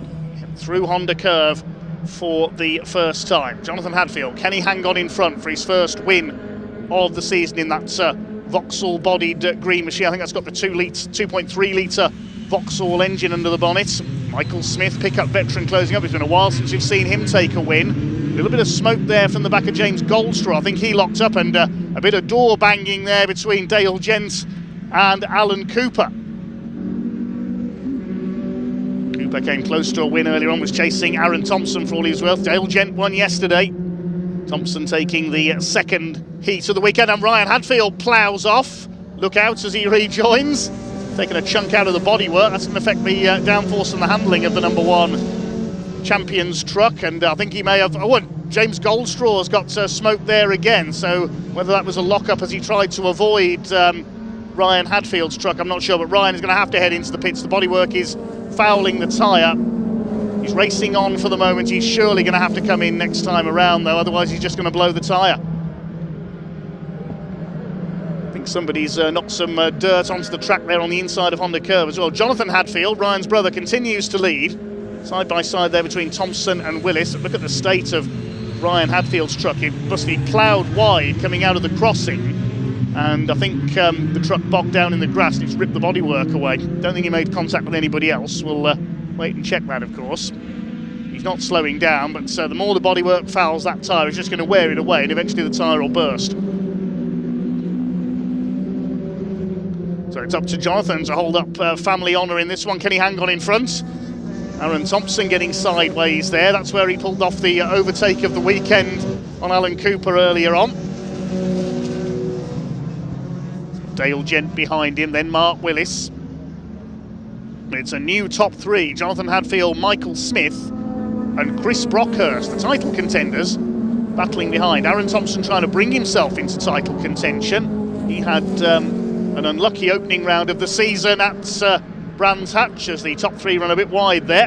Let's hold it together through Honda Curve. Here comes Brockhurst having a look on the inside of the 93 of Michael Smith. Thompson's just on the fastest lap of the race, 1 minute 3.896 in fourth place.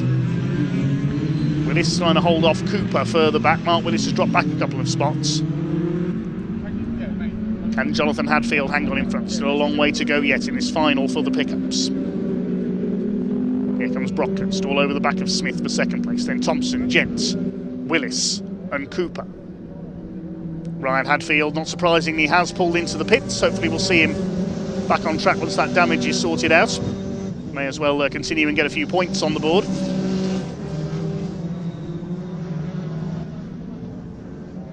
Now the train for fourth place is catching this battle for second. Chris Brockhurst goes through this time, up into second place in the 89.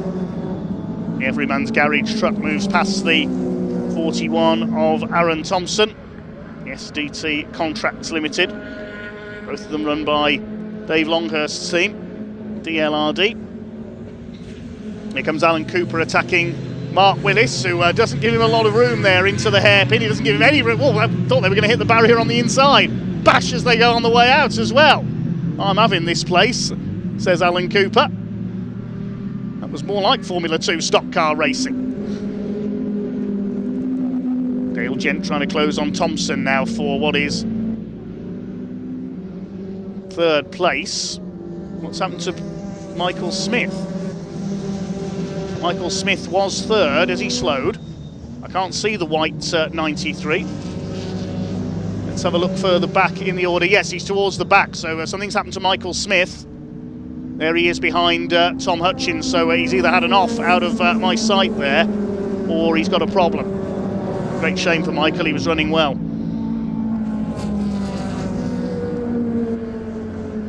Here come your leaders. Still your leader is Jonathan Hadfield. Can he hang on in front? Oh, Ryan Hadfield's just rejoined out of the pits there, just alongside the leaders. They're going to have to deal with him as well, so two Hadfields for the opposition to deal with. As Ryan has rejoined from the pits, having fixed that front end. He's got rid of the bodywork that was fouling the tyre, presumably put a new tyre on. He's now under fire from Dale Gent, who's trying to lap him. He does get out of the way there, but that's let Alan Cooper through on the inside. Oh, Dale Gent was concentrating on the back marker, didn't see Alan was there. And the 72 makes up the place. These two fighting for the points lead, of course, along with Aaron Thompson a bit further back. Michael Smith is still going. His last lap was a 1:11 as opposed to 1:03, which is the quickest lap of the race. So I'm not sure what the problem is for Michael Smith. He's dropped to the tail of the field. Maybe he's got a misfire. Here comes Aaron Thompson. All over the back of Chris Brockhurst for second place. It's a tighter line through the hairpin.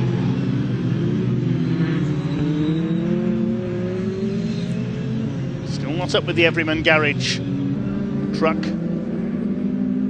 Still, Jonathan Hadfield holds the lead. The RM Hadfield recovery sponsored machine. That's Rob Hadfield, the two brothers' father. Mark Willis all over the back of Dale Gent. This is for 5th position.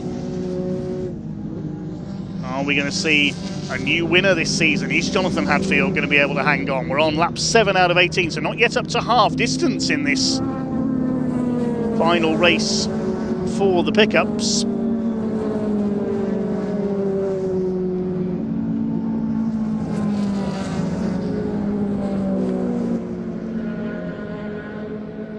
Completing another lap. Hadfield leads by 0.6 of a second over Chris Brockhurst. Thompson a further 3/10 back, less than a second covering the first 3. Mel Collins having a go at James Goldstraw. They're battling at the back of the field. This is for 8th position. Through goes the 27, past the Cold Trickle lookalike. There's still a bit of smoke coming out of the 52, so all is not well with that 52 truck. And 93 Michael Smith, I'm told, has pulled into the pits, so he has got a problem. Great shame, he was running up there in the top 3.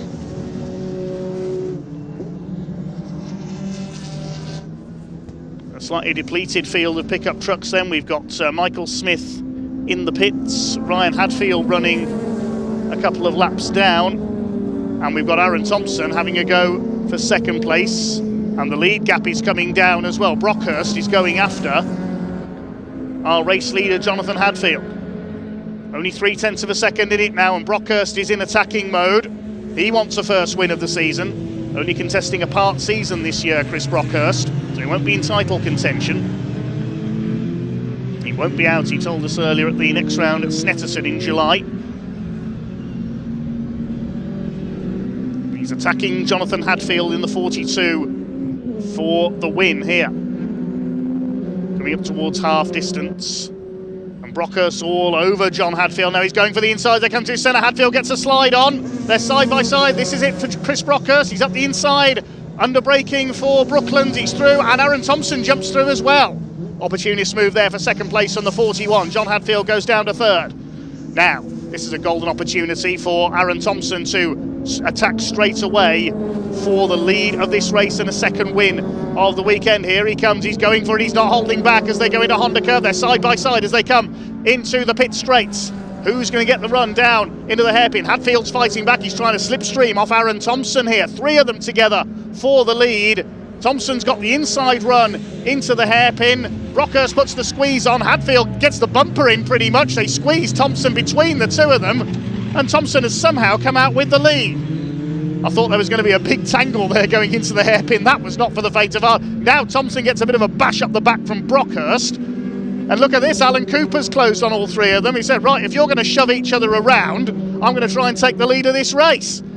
Onto the grass goes John Hadfield. Brockhurst lost out there, he's down to 4th. It was a coming together between him and Hadfield into the crossing there. That's allowed Thompson to get clear into the lead.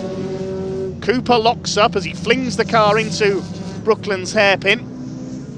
And now Alan Cooper is ready to go after his adversary from race 2. Aaron Thompson, but he's got to get past John Hadfield first of all. Hadfield won't be happy at losing the lead there. These 4 now clear of Mark Willis and Dale Gent. This is a strangely quiet race from Dale Gent. He needs to get a move on here to get up to the front. Michael Smith, I saw in the background there, is looking to rejoin. Through the hairpin they go. Aaron Thompson leads from Hadfield, Cooper, Brockhurst. If these 3 start fighting again, they'll get the next group closing up on them. Let's have a look how far behind. There's Willis and Gent. They're about 3 seconds off this group. Again, Jonathan Hadfield kicks up the dust. Worked for Aaron Thompson earlier on. There's Ryan Hadfield behind those 2. He's a lap down, so a couple of laps down actually after his pit visit to repair that front end damage. So he's not a figure in this race really. Tom Hutchins is in 7th place. Mel Collins 8th. James Goldstraw 9th. Hadfield is 10th. Michael Smith a few laps down now as well. All about these 4 at the moment. Thompson is starting to get away. What can Dale Gent do? Great shot here from the pit wall. There's Gent on the tail of Mark Willis. Onto the brakes for the hairpin. Alan Cooper gets the tighter run this time. This time he could have a run for second place. Up the inside on John Hadfield. He's surely going to go through. He's done it. Alan Cooper up into P2. There's a green light showing in the background. There's a yellow. I think Mel Collins ran wide at the hairpin onto the grass there at the back. It won't affect our leaders. And now Alan Cooper's going to get his foot down and go after Aaron Thompson. You can see, look at that, sliding through Senna. Brilliant to watch. Brockhurst's not finished yet either. He's on the tail of Hadfield. He goes for the inside. A squeal of tyres in the background. Did somebody go off there? I heard a squeal of tyres. Not sure who that was. It was Mel Collins. That's his second off of the day. He spun. I think that's coming out of Senna. Let's hope he can get going again. You don't want another safety car. He can't get the engine to fire up. Such a shame for Mel. He never has any luck. Let's have a look at that again. It's coming out of Senna. There he goes. And onto the rallycross course. Let's hope he can get going again. Aaron Thompson still leads. He's 1.9 seconds clear of Cooper now. These two busy battling for third. Cooper's not closing at the moment. Dale Gent's got ahead of Mark Willis there. And he's now going to go after the top four, but is it too little too late for the 83? Mark Willis up on the curb. Staying clear of Tom Hutchins in 7th place.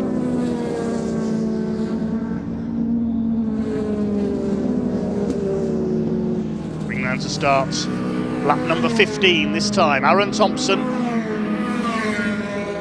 Lap number 14, I should say. There's a black and white driving standards flag out there as Chris Brockhurst goes for the outside on John Hadfield, but Hadfield's got the tighter run.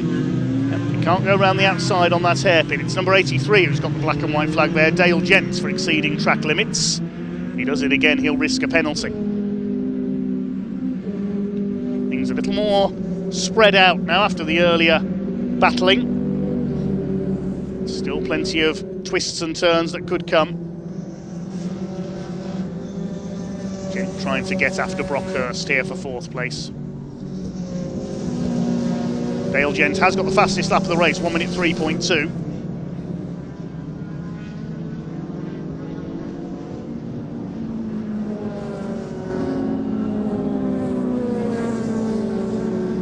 Average speed of 83.2 miles per hour around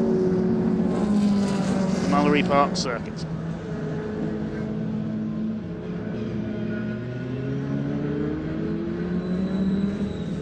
Three laps to go.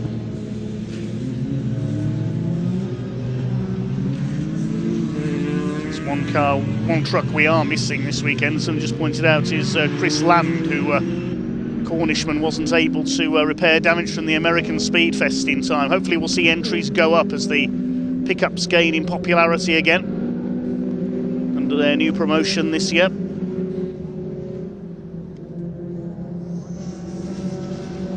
Still your leader is Aaron Thompson. Can Alan Cooper catch him? The gap is 2 seconds.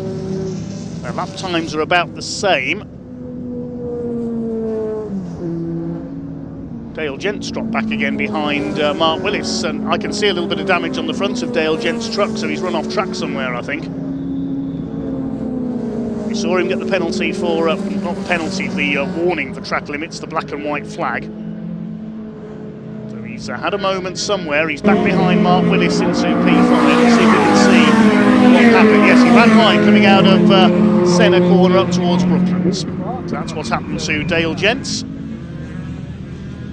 Meantime, here is our leader, Aaron Thompson. He's coming up to lap the slightly struggling James Goldstraw in the 52. Tough weekend for Cole Trickle, but at least he hasn't hit the pace car.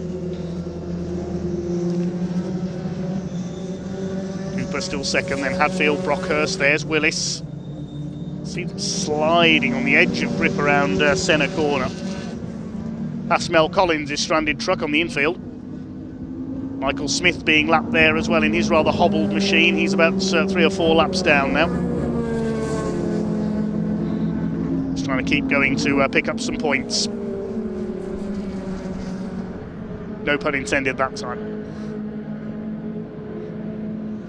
That's the line they go, and Mark Willis goes off. Great cloud of dust, he just clips the barrier. Now what's happened there? I reckon he's blown a tyre. The truck suddenly went straight on. I reckon that's either steering problems or Mark's got a puncture. He's ploughing the grass as he makes his way along there, but he's not turning back towards the track. I think that's end of race for Mark Willis. Does look down on the front corner. We can't quite see from this angle. Has he blown a tyre? Either that or something in the suspension has broken. And yeah, Mark is parking it. What a shame for Mark Willis. He never seems to have much luck in this championship. But they're coming round to start the final lap, and Aaron Thompson looking good for victory in the number 41. Alan Cooper giving chase. Now what's the gap going to be? It was just under 1.8 seconds last time around. It's down to 1.3 seconds, so he's taken nearly half a second out of it. Can Cooper close it up? Could be a repeat of race 2. Here he is closing it up. This race is not finished yet. It's never finished until that checkered flag goes down. They're clear of the third place truck of John Hadfield. There goes Mark Willis. Just suddenly ran wide, so he has got going again. So I'm wondering if a tyre has gone down. He's just trying to make it to the line. We couldn't quite see from our angle. He has got going again though. The leader's up towards Brooklands for the last time. I don't think Alan Cooper is quite going to catch Aaron Thompson rather. Jonathan Hadfield still up there in third place. Here they come towards Honda Curve for the final time. It's going to be a double for Aaron Thompson to get his championship challenge well and truly back on track. Lightning McQueen, aka Aaron Thompson, takes the win. Cooper second, Jonathan Hadfield excellent third place, and Chris Brockhurst fourth. That may change though. Jonathan Hadfield's got a 5-second penalty. Chris Brockhurst will inherit third. Dale Gent will take fifth. Tom Hutchins comes through for sixth. And then it's just the walking wounded really to make it over the line. There's the lapped trucks of James Goldstraw and Michael Smith.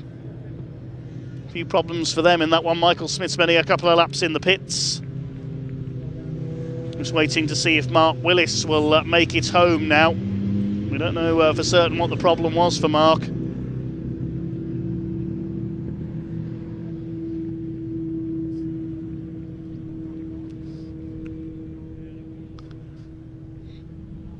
See if we can see where Mark has got to. I'm not sure he's going to make the finish line here. There's Mel Collins on the left of your picture. We saw him spin out earlier on. He couldn't get the truck fired up again. I don't think Mark Willis is going to make it home, unfortunately. So Aaron Thompson takes his second win of the day, just under a second clear. Alan Cooper was closing. I reckon a couple more laps there, and we would have had a battle to the line. Chris Brockhurst inherits third because Jonathan Hadfield picked up a penalty. Fifth place for Dale Gent ahead of Tom Hutchins. James Goldstraw ends up a lap down in seventh. Mark Willis didn't make the line, so I don't think he'll be classified. So it should be Ryan Hadfield eighth, Michael Smith ninth, and we also lost Mel Collins. Thank you very much indeed to the pickup trucks. And well done indeed to all their drivers. There is Mark Willis looking at the left front corner. He'd looked down on the left front, so it's either suspension or steering that's gone. I think such a shame for Mark. Battling away with Dale Gent. Let's head down to Pointy in Parc Ferme.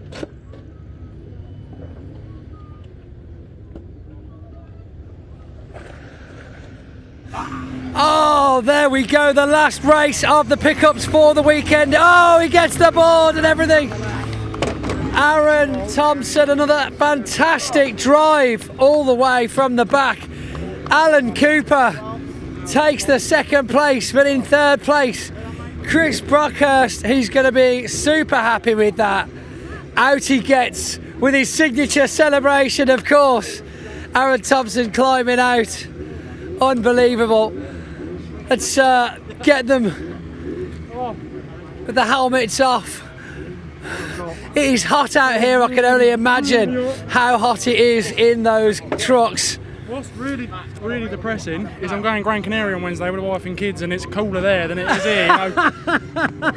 Of course, that's the first thing he thinks of. This is how our brains work. You've just won a race, but did you know the weather's going to be nicer here than Gran Canaria? Ooh. But no, you know, that was just a race of management. Front brakes got so hot, no matter how much I wound the rear bias. Feel the heat coming off them now. Yeah. It's burning my leg. No matter how much I wound the bias towards the back, I was struggling with front lock up in turn 1, rear lock up coming onto the back straight. So, you know, I'd like to say, you know, it was all casual when we just, you know, managed the gap. We weren't, mate. We were fighting for really absolute hard life. work, And then like, when I saw last lap board, I thought, oh, thank God for that. And then I couldn't stop it for turn 1, couldn't stop it there, couldn't stop it there. And I thought, just finish it. Yeah, so could you just quickly back onto that technical thing you mentioned, because it's something new to me. I don't know whether the guys at home will know about this. So you're saying you're controlling the brakes whilst you're going around. What does that actually mean? So hit down here, and on there we have a bias lever.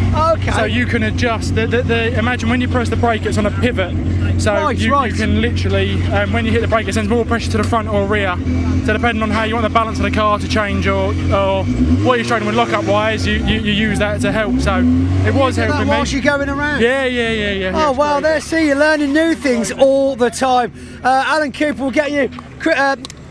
Aaron, well done, buddy. Another great result. We'll get you some silver in a minute.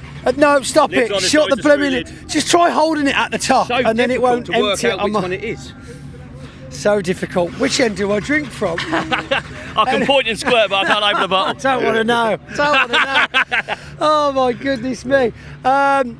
Great finish for the weekend. You know, shame for John Hadfield obviously getting dropped back with that penalty. Thought he had the third, but you were just flying out there again. Yeah, I don't know what happened with Hatfield. Obviously, I think his car went off a little bit. He just had no legs down the straight. So yeah, he was so fast around the corners, but down the straight it was just quite easy picking, really. My goodness me. So a good weekend for you overall. Absolutely amazing weekend. This is my worst track of the season. Oh, really? Yeah, I really wasn't looking forward to coming here. Every time I've been here, I've been 8th and 9th and stuff like that. This year, I've been on the podium every single race, so you couldn't wish for a better meeting. You've got the Pembrey bug. I mean, a lot of the drivers that I speak to, you know, although they don't like driving all the way here, it's one of their favourite circuits to race around. Yeah, like I say, we've come to every single meeting there is, but every time I either get taken out or get smashed up. Bad luck, but this weekend, no damage. I've done it. No damage and podium every single race, so I'm over the moon. That is a win in its own right. No damage all weekend. Well done to you. Good job. We'll get you some silverware shortly. Let's go and have a quick word with Chris Brockhurst. Chris, great result, buddy. You know, you've got to still, regardless of the 5-second penalty, you've still got to be in the right position to move up that into that third, haven't you? Yeah, it did come over the radio though on the last lap out the back there, I believe it was. I just got a bit squirmy and went beyond track limits. He did come up with a 5-second penalty, but whether that still puts me in front of Jonathan, I don't know. Fingers crossed, but I'll take the result while it stands. 0.3 in it at one point when I looked, and I was like, you two like so close to each other. Yeah, no, it was a good hard race. Yeah, I can't say any more really. So watch this space, you might not even be third. Well, good job anyway, buddy. Right then, well, we have now got the British Truck Racing Championship and the last race of the weekend. So, yeah, we're going to take a couple of seconds in the shade and get the big rigs out on the track.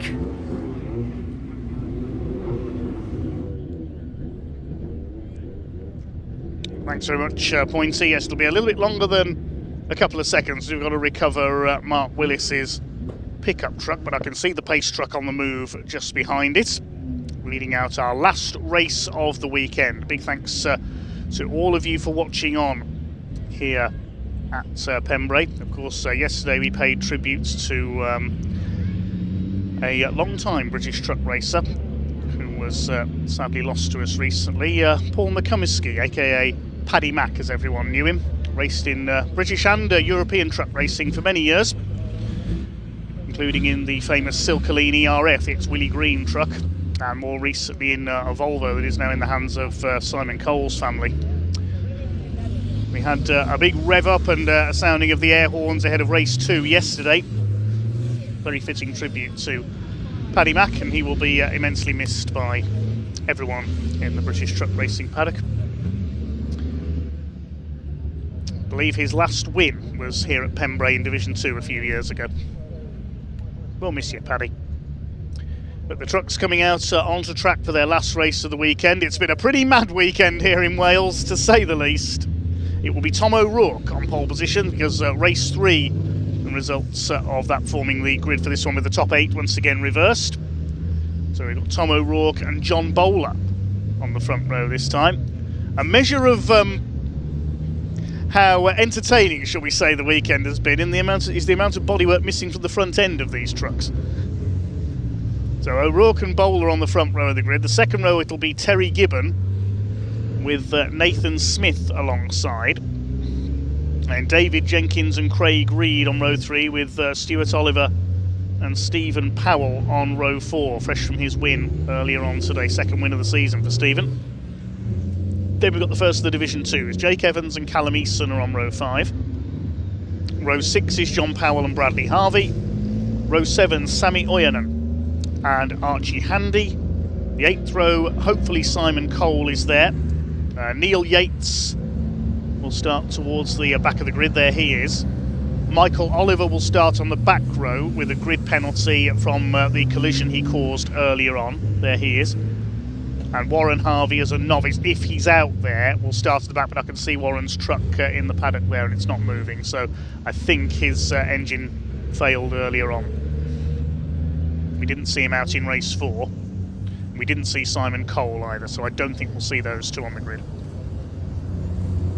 Such a shame for Simon Cole, one of the nice guys of the championship. He just has endless mechanical problems.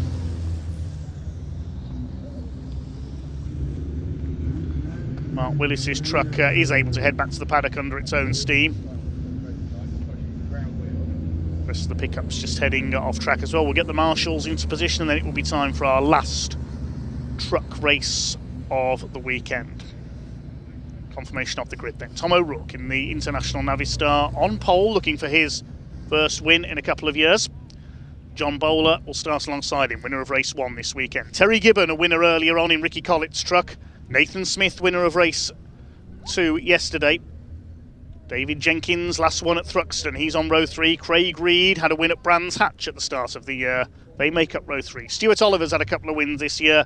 He's on row 4 alongside Stephen Powell, 2 wins to his name so far this season.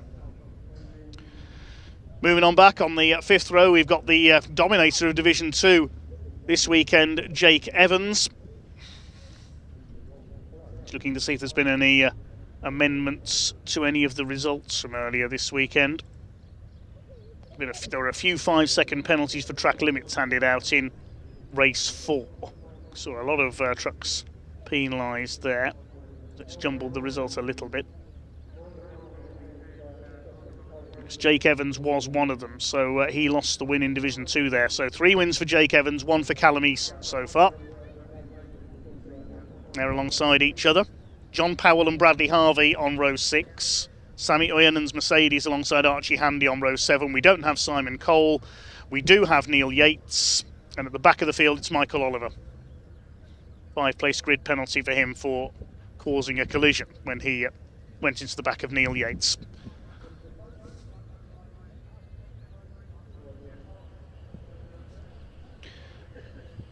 Who knows what's going to happen in our final truck race of the weekend. Big thanks to all the partner sponsors.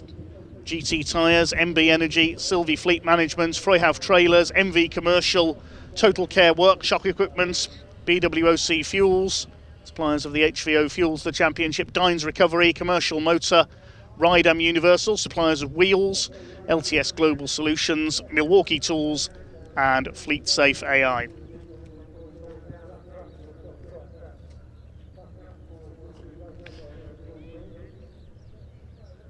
And a big thanks to everybody else who supports the championship behind the scenes and has for many years. So the truck's about to be released onto the rolling lap behind the DAF pace truck. That's the 30-second board.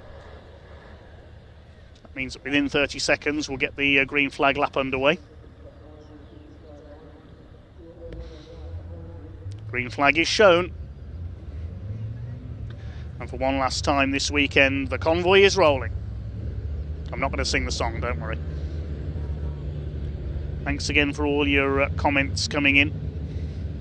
Right to Aidan Hills Motorsports supporting Aaron Thompson.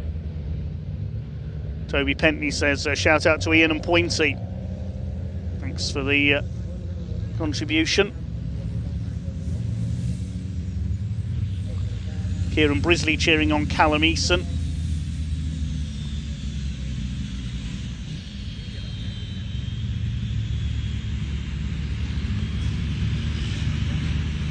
Caitlin Penny looking out for John Bowler. He has had a win this weekend, Caitlin. He won race 1 yesterday.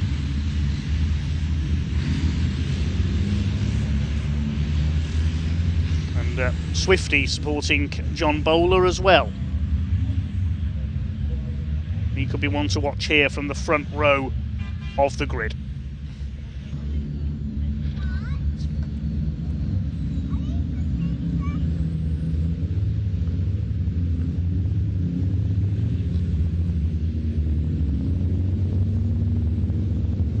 Our Division 2 contenders.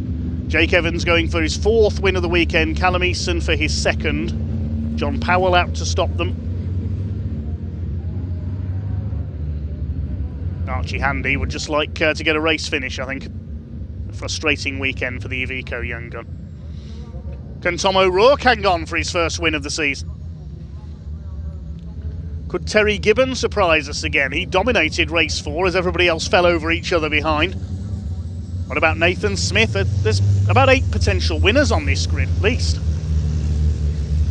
We haven't seen a Division 2 truck take an overall win for a couple of years. That was Paul Rivette at Brands Hatch.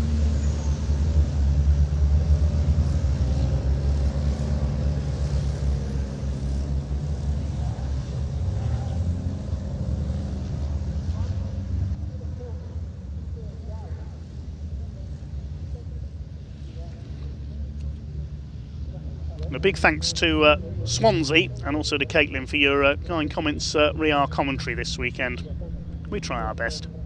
Thank you very much. Harry Davies wishes Richard a happy Father's Day.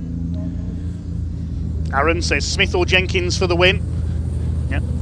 Once again, a happy Father's Day to all the dads out there. This race is for you.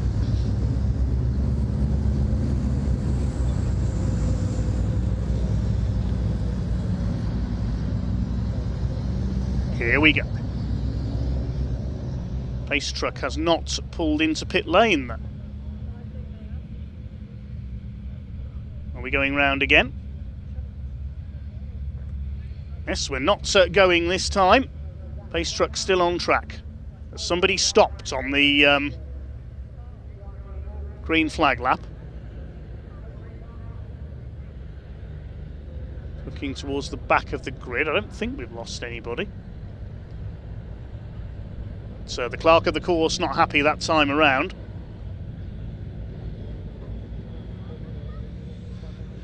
One of our commenters supporting David Jenkins, reckon he could take a win here. So far we've had wins for John Bowler, Nathan Smith, Stephen Powell, Terry Gibbon. When was the last time we had 5 different winners in a weekend in Division 1? There's one for the statisticians. It looks like everybody is there.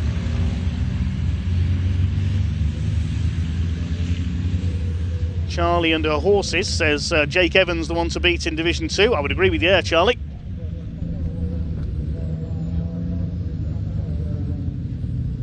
Pace truck taking them round again.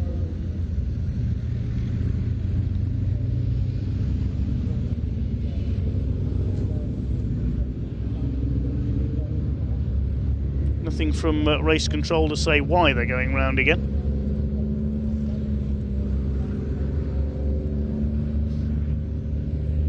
Green lights are now on though, so we should be unleashing the pack this time.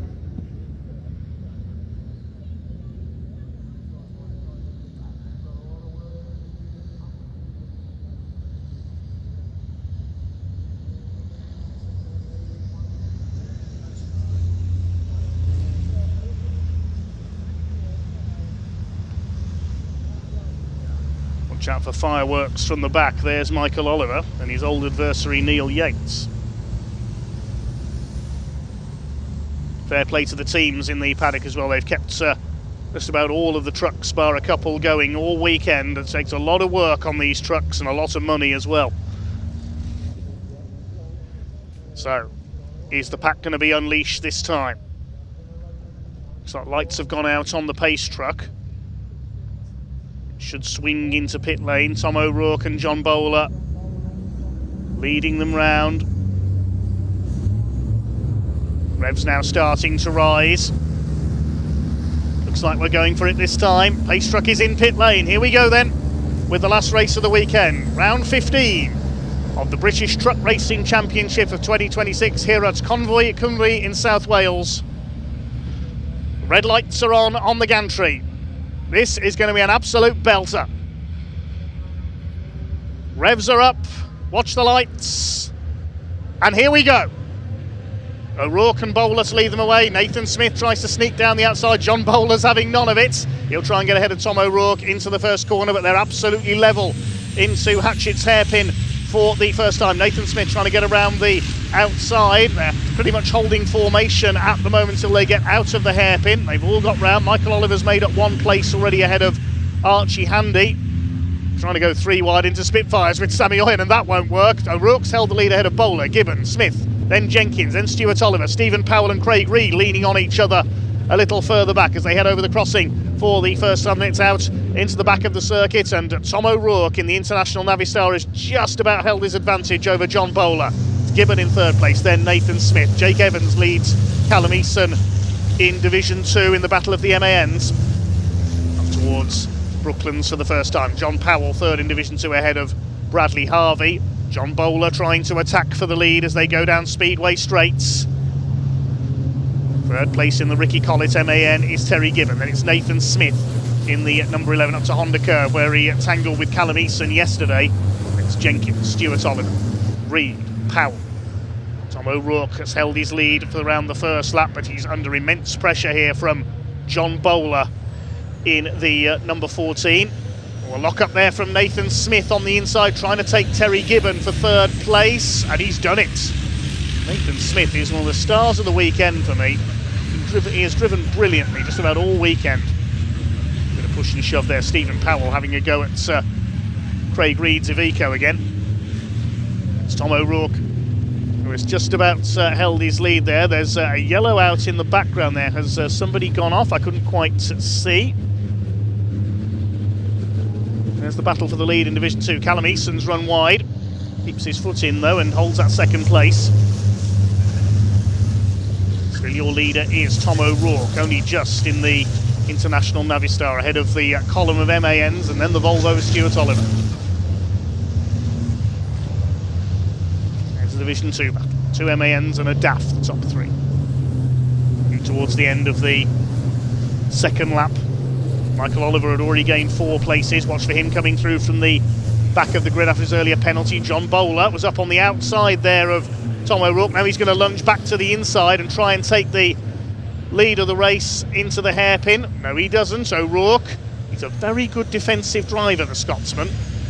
Learned very quickly on his introduction to truck racing. He started off as a sponsor through MV Commercial. He became the title sponsor for a year or 2 of the British Championship and then switched to competing. Had a very big accident at Thruxton a few years ago, which he thankfully recovered from fairly quickly. Still got that yellow out at the hairpin there. I'm not too sure why that is, whether it's just a general safety measure. We'll pick up on that if Pointy can find out for us perhaps.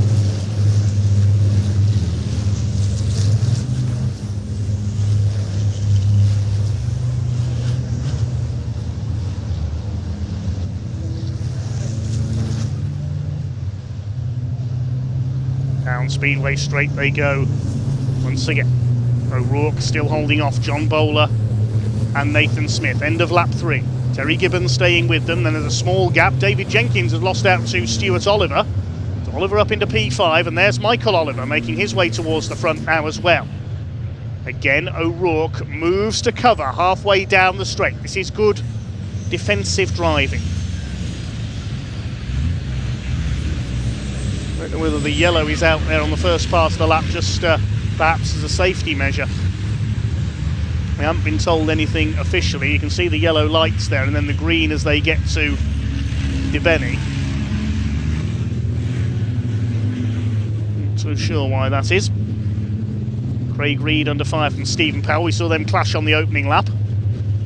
Looks like all 16 trucks are still running. Here are the first 3. John Bowler trying everything he can to get ahead of Tom O'Rourke. Won't get down the inside into Brooklands there. It's allowing Gibbon, Oliver, Jenkins, Reed and Powell to close up. We could have 8 of them for the lead shortly in Division 1. Look at this. It's like the M4 on a Friday night, doesn't it?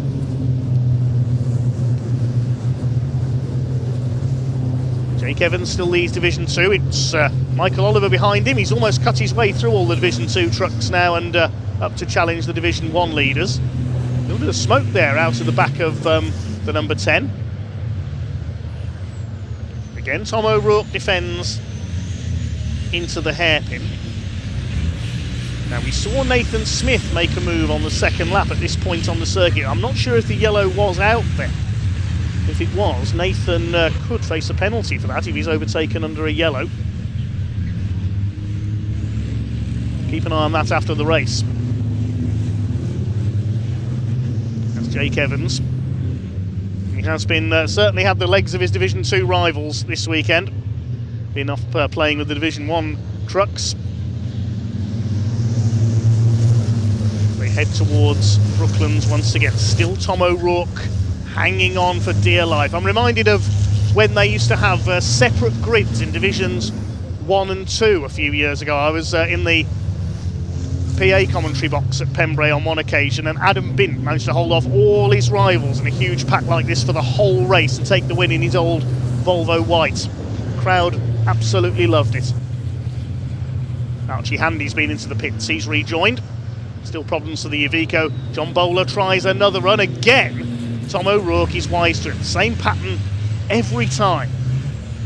Of course, if they have the yellow still out at the hairpin, which I think they have, yes, the yellow light is on there on the marshal's post, you can't pass there anyway. Maybe it's just to reduce the risk of any pile-ups. Have to wait to the second part of the lap. Speedway Straight is your best bet for a pass at Pembrey in a truck. Bowler's close right up now and trying to get alongside the number 86. He's got to be mindful all the time that Nathan Smith is there behind him. Nathan has been, I would reckon, the driver of the weekend for me. Terry Gibbon has impressed as well, taking a win on his comeback. I wonder if we'll see him out at Snetterton in a few weeks in Ricky Collett's truck as well. It wouldn't surprise me, with Ricky still recovering from surgery. Stuart Oliver staying ahead of David Jenkins. There's the Division 2 battle. Evans still ahead of Callum Eason by just under a second. Again, that little bit of smoke as he lifts off Honda Curve. Hope that's not a sign of impending engine problems. Neil Yates behind them has come through from the back. Third in Division 2 is John Powell ahead of Bradley Harvey. Sammy Oyen further back, and Archie Handy, we saw, had been into the pits.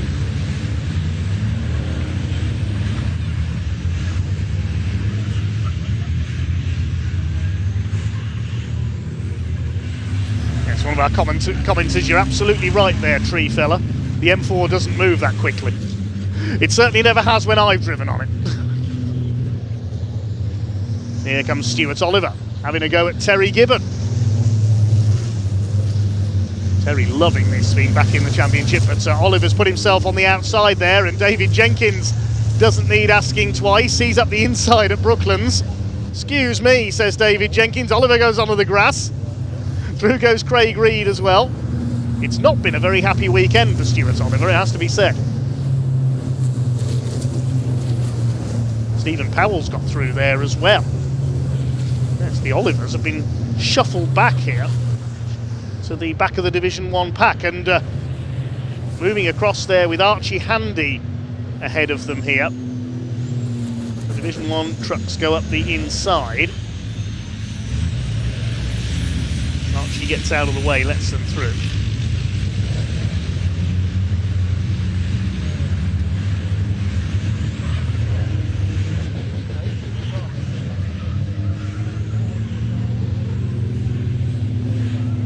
Nathan Smith still holding off Terry Gibbon. Just under 6 minutes of this race still to go. The first two have got away slightly because the third place group had to hold back through the yellow zone against the back marker, and David Jenkins and Stephen Powell now battling it out. Jenkins has dropped back into the clutches of the number 3 now, so that means Craig Reed has got through, I think. No, Craig Reed's further back, so there's been a bit of a shuffle in there. There goes the top 2. They've broken away now. O'Rourke against Bowler.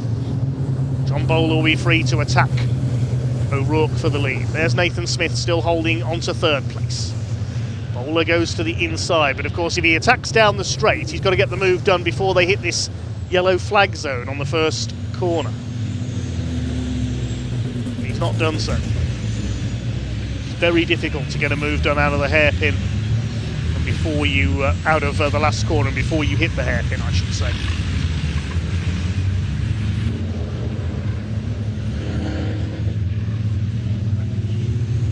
Over the crossing they go. Craig Reed has been given the black and white warning flag for track limits.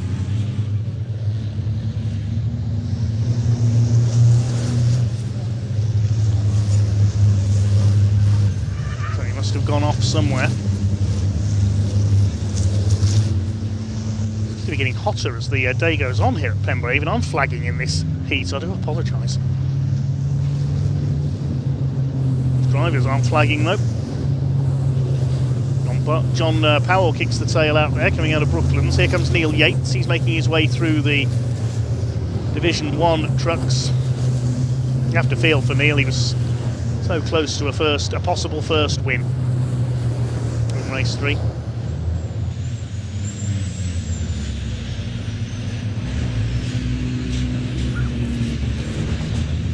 Jake Evans continues to lead Division 2. Having a look to the inside here as the trucks go through. Can't see if there's any alteration to the barriers or anything like that might have led to that yellow flag. I'm not sure why that is.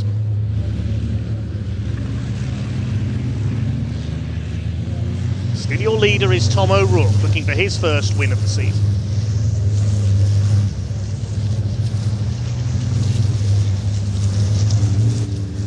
Away a little bit there from John Bowler onto the straight. He's certainly able to get the power down nicely from the International. Scottish flag proudly displayed on the grille. Waiting back Stuart Oliver on the back of Stephen Powell. Powell holds him off. Archie Handy has gone back into the pits, unfortunately.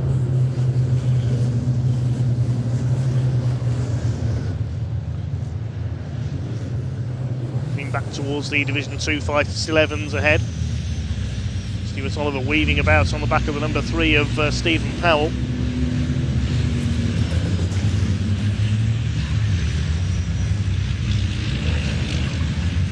Nathan Smith has started to drop Terry Gibbon now. He's more than dropped Terry Gibbon. He's up with the 2 leaders. Nathan Smith with 2 minutes of the race to go. I was just about to say he was putting a spurt on. His front tyre's blown. Look at that. The front tyre explodes on Nathan Smith's truck. That could have been nasty. Luckily, there was a clear area of runoff for him to go into. That must have made a hell of a bang in the cab of the MAN. And Nathan is sadly out of the race from third place. What a shame for Nathan Smith, who's driven so well all weekend. Can John Bowler get through for a second win of the weekend? There'll be, I think, 2 laps to go this time.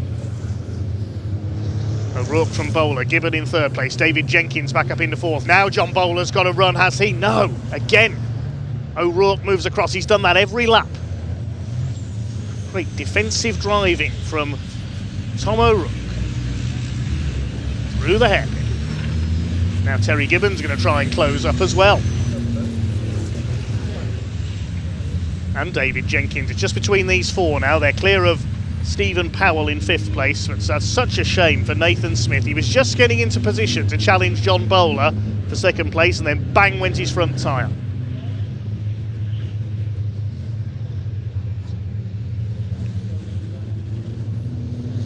towards the back of the circuit. It'll be, I think, 1 lap to go this time.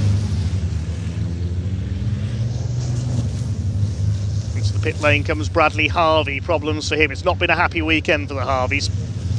We saw Warren drop out earlier. Let's watch again. Watch the right front on Nathan Smith's MAN. Watch the tyre. He brakes for the corner. Kaboom!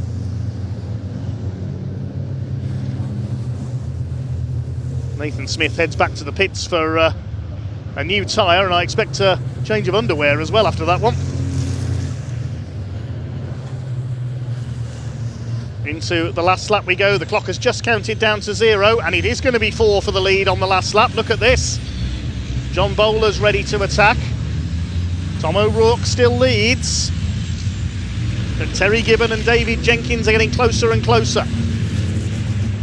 Jake Evans still ahead, and he has a buffer behind him to Callum Eason. There's a Division 1 truck in between the two of them, that of Neil Yates. So Jake Evans is going to make it 4 in Division 2. John Bowler attacks. Tries to force Tom O'Rourke to go wide, but O'Rourke will have the inside line for Senna. Well, we've had a first win this season for John Bowler in race 1 of the weekend. We had a first win in race 2 this season for Nathan Smith. A second win for Stephen Powell. A first win in goodness knows how long for Terry Gibbon in race 4. Are we going to have a first win of the season for the number 86 International Navistar? John Bowler is trying to keep up through the final bend. I don't think he's going to do it. Through Honda Curve for the last time. We have a first win of the season for Tom O'Rourke in the 86. Bowler second, Gibbon third, Jenkins fourth, Stephen Powell is fifth, then the Olivers and Craig Reed.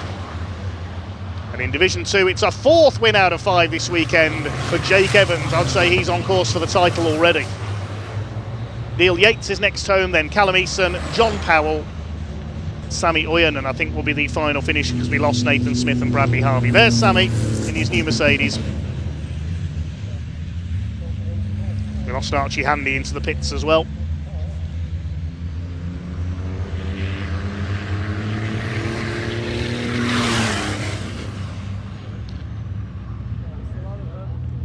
So there we go, Sammy Oyen, the last man to take the checkered flag. We'll give you the provisional result in a second. Another first-time winner this season, Tom O'Rourke, holding off John Bowler all the way to win by 0.28 of a second. Terry Gibbon on the podium again in 3rd, then David Jenkins, Stephen Powell in 5th, then the Olivers, Stewart ahead of Michael doing well to come through from the back of the grid for 7th. Craig Reed in 8th place, then Jake Evans wins Division 2. Neil Yates 10th overall, then Callum Eason, John Powell and Sammy Oyenan, the final finishers. Nathan Smith retiring of the blown tyre, Bradley Harvey and Archie Handy both pulled off into the pits. All the trucks head round on their slow-down lap, sounding the air horns. And that's just about all from me, so all it remains to say is a big thank you to all the Orange family here at Pembrey. We could not go racing without our volunteer marshals, also the medical staff, the recovery crews, the timekeepers, the race control staff, everybody else here at Pembrey Circuit, and everyone from the British Automobile Racing Club and the various championships here this weekend. A very big thank you to all of them. Thank you to the drivers for their entertainment, and their teams and mechanics for keeping all the cars and trucks and pickups running over the course of the weekend. Most of all, thank you to you, the fans, for your support of BARC TV, and a very big thank you for watching. Big thanks to Ian and Pointy down on the ground as well. A big thanks to all our camera crews braving the heat this weekend, and to Dan, our director, behind the scenes as well. Thank you for all your kind words as well. This weekend's commentary is dedicated to a very close friend of mine who very sadly and very suddenly passed away recently. Her name was Liv Bell, and she recently passed away at a young age. She'll be greatly missed by all her friends. She was primarily a Formula 1 fan, but I know she regularly watched BARC TV, and this weekend is dedicated to you, Liv. You'll be greatly missed by us all. So thank you very much indeed for listening, everybody, and that's about all from me. So I'll hand you down to Pointy and Ian for the final word, and I'll see you for Thruxton Retro in 2 weeks' time. Thanks for listening, everyone. I don't believe it. We made it, ladies and gentlemen. We got to the last race of the day. And what an absolute result for Tom O'Rourke. Come on, get out of the way, get out of the way, get out of the way. Move.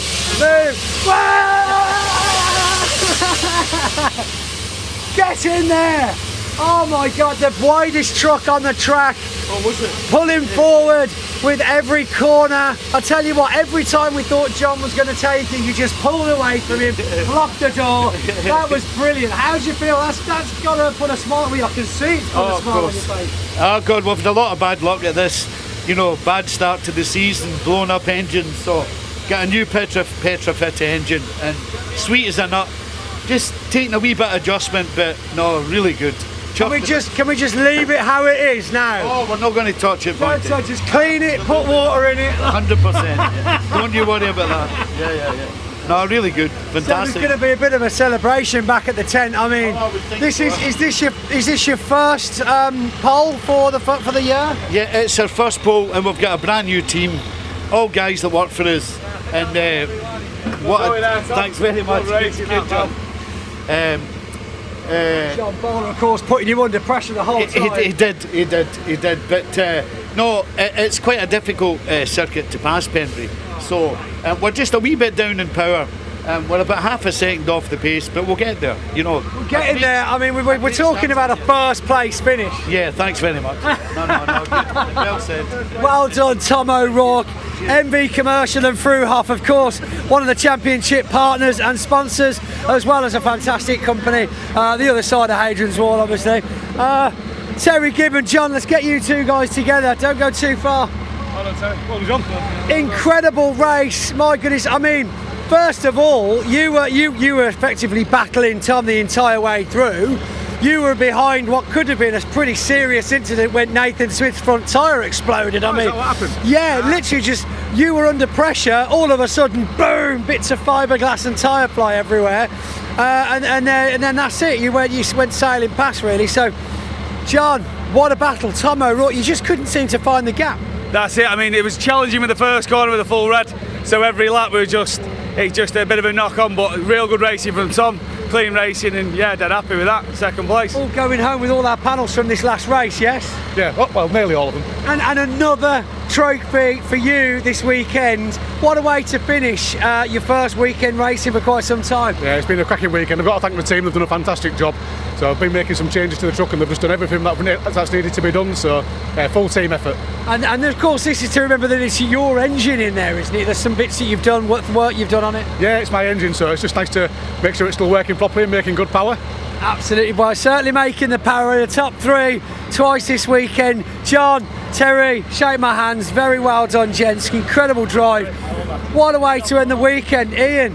It's been absolutely glorious, hasn't it?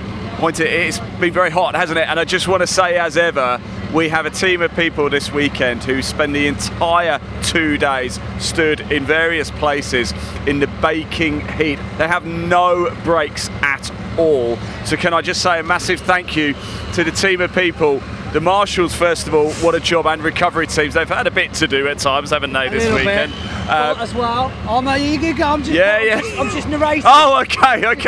Yeah, I didn't realise it took two of us, but It does now, I'm here. The pictures we bring are completely live and free for you to tune in every single weekend on the BARC YouTube. Then it does bring a team of people to bring you those live pictures. So out around the circuit, can we please say a massive thank you to our camera operators, Richard, Zolly, Jimmy, Jay, of course the wonderful Danny, who's been holding the roaming camera all weekend for us. He's very burnt as well, is poor Danny. I want to say a big thank you to our producer Dan as well, of course the wonderful Dave Goddard, the commentator. Pointer, I want to say a massive thank you to you as ever. And I want to say a massive thank you to you. Thank you, I really do appreciate it. That wraps it up from here at Pembrey. There is only two things left to do, just to let you know that we will be back in action at Thruxton. Thruxton Retro, the 4th and 5th of July. But from me, Ian Woodhouse, from him, Pointy, it's time to say goodbye. Until next time, cheerio. Can't believe you didn't shake my hand.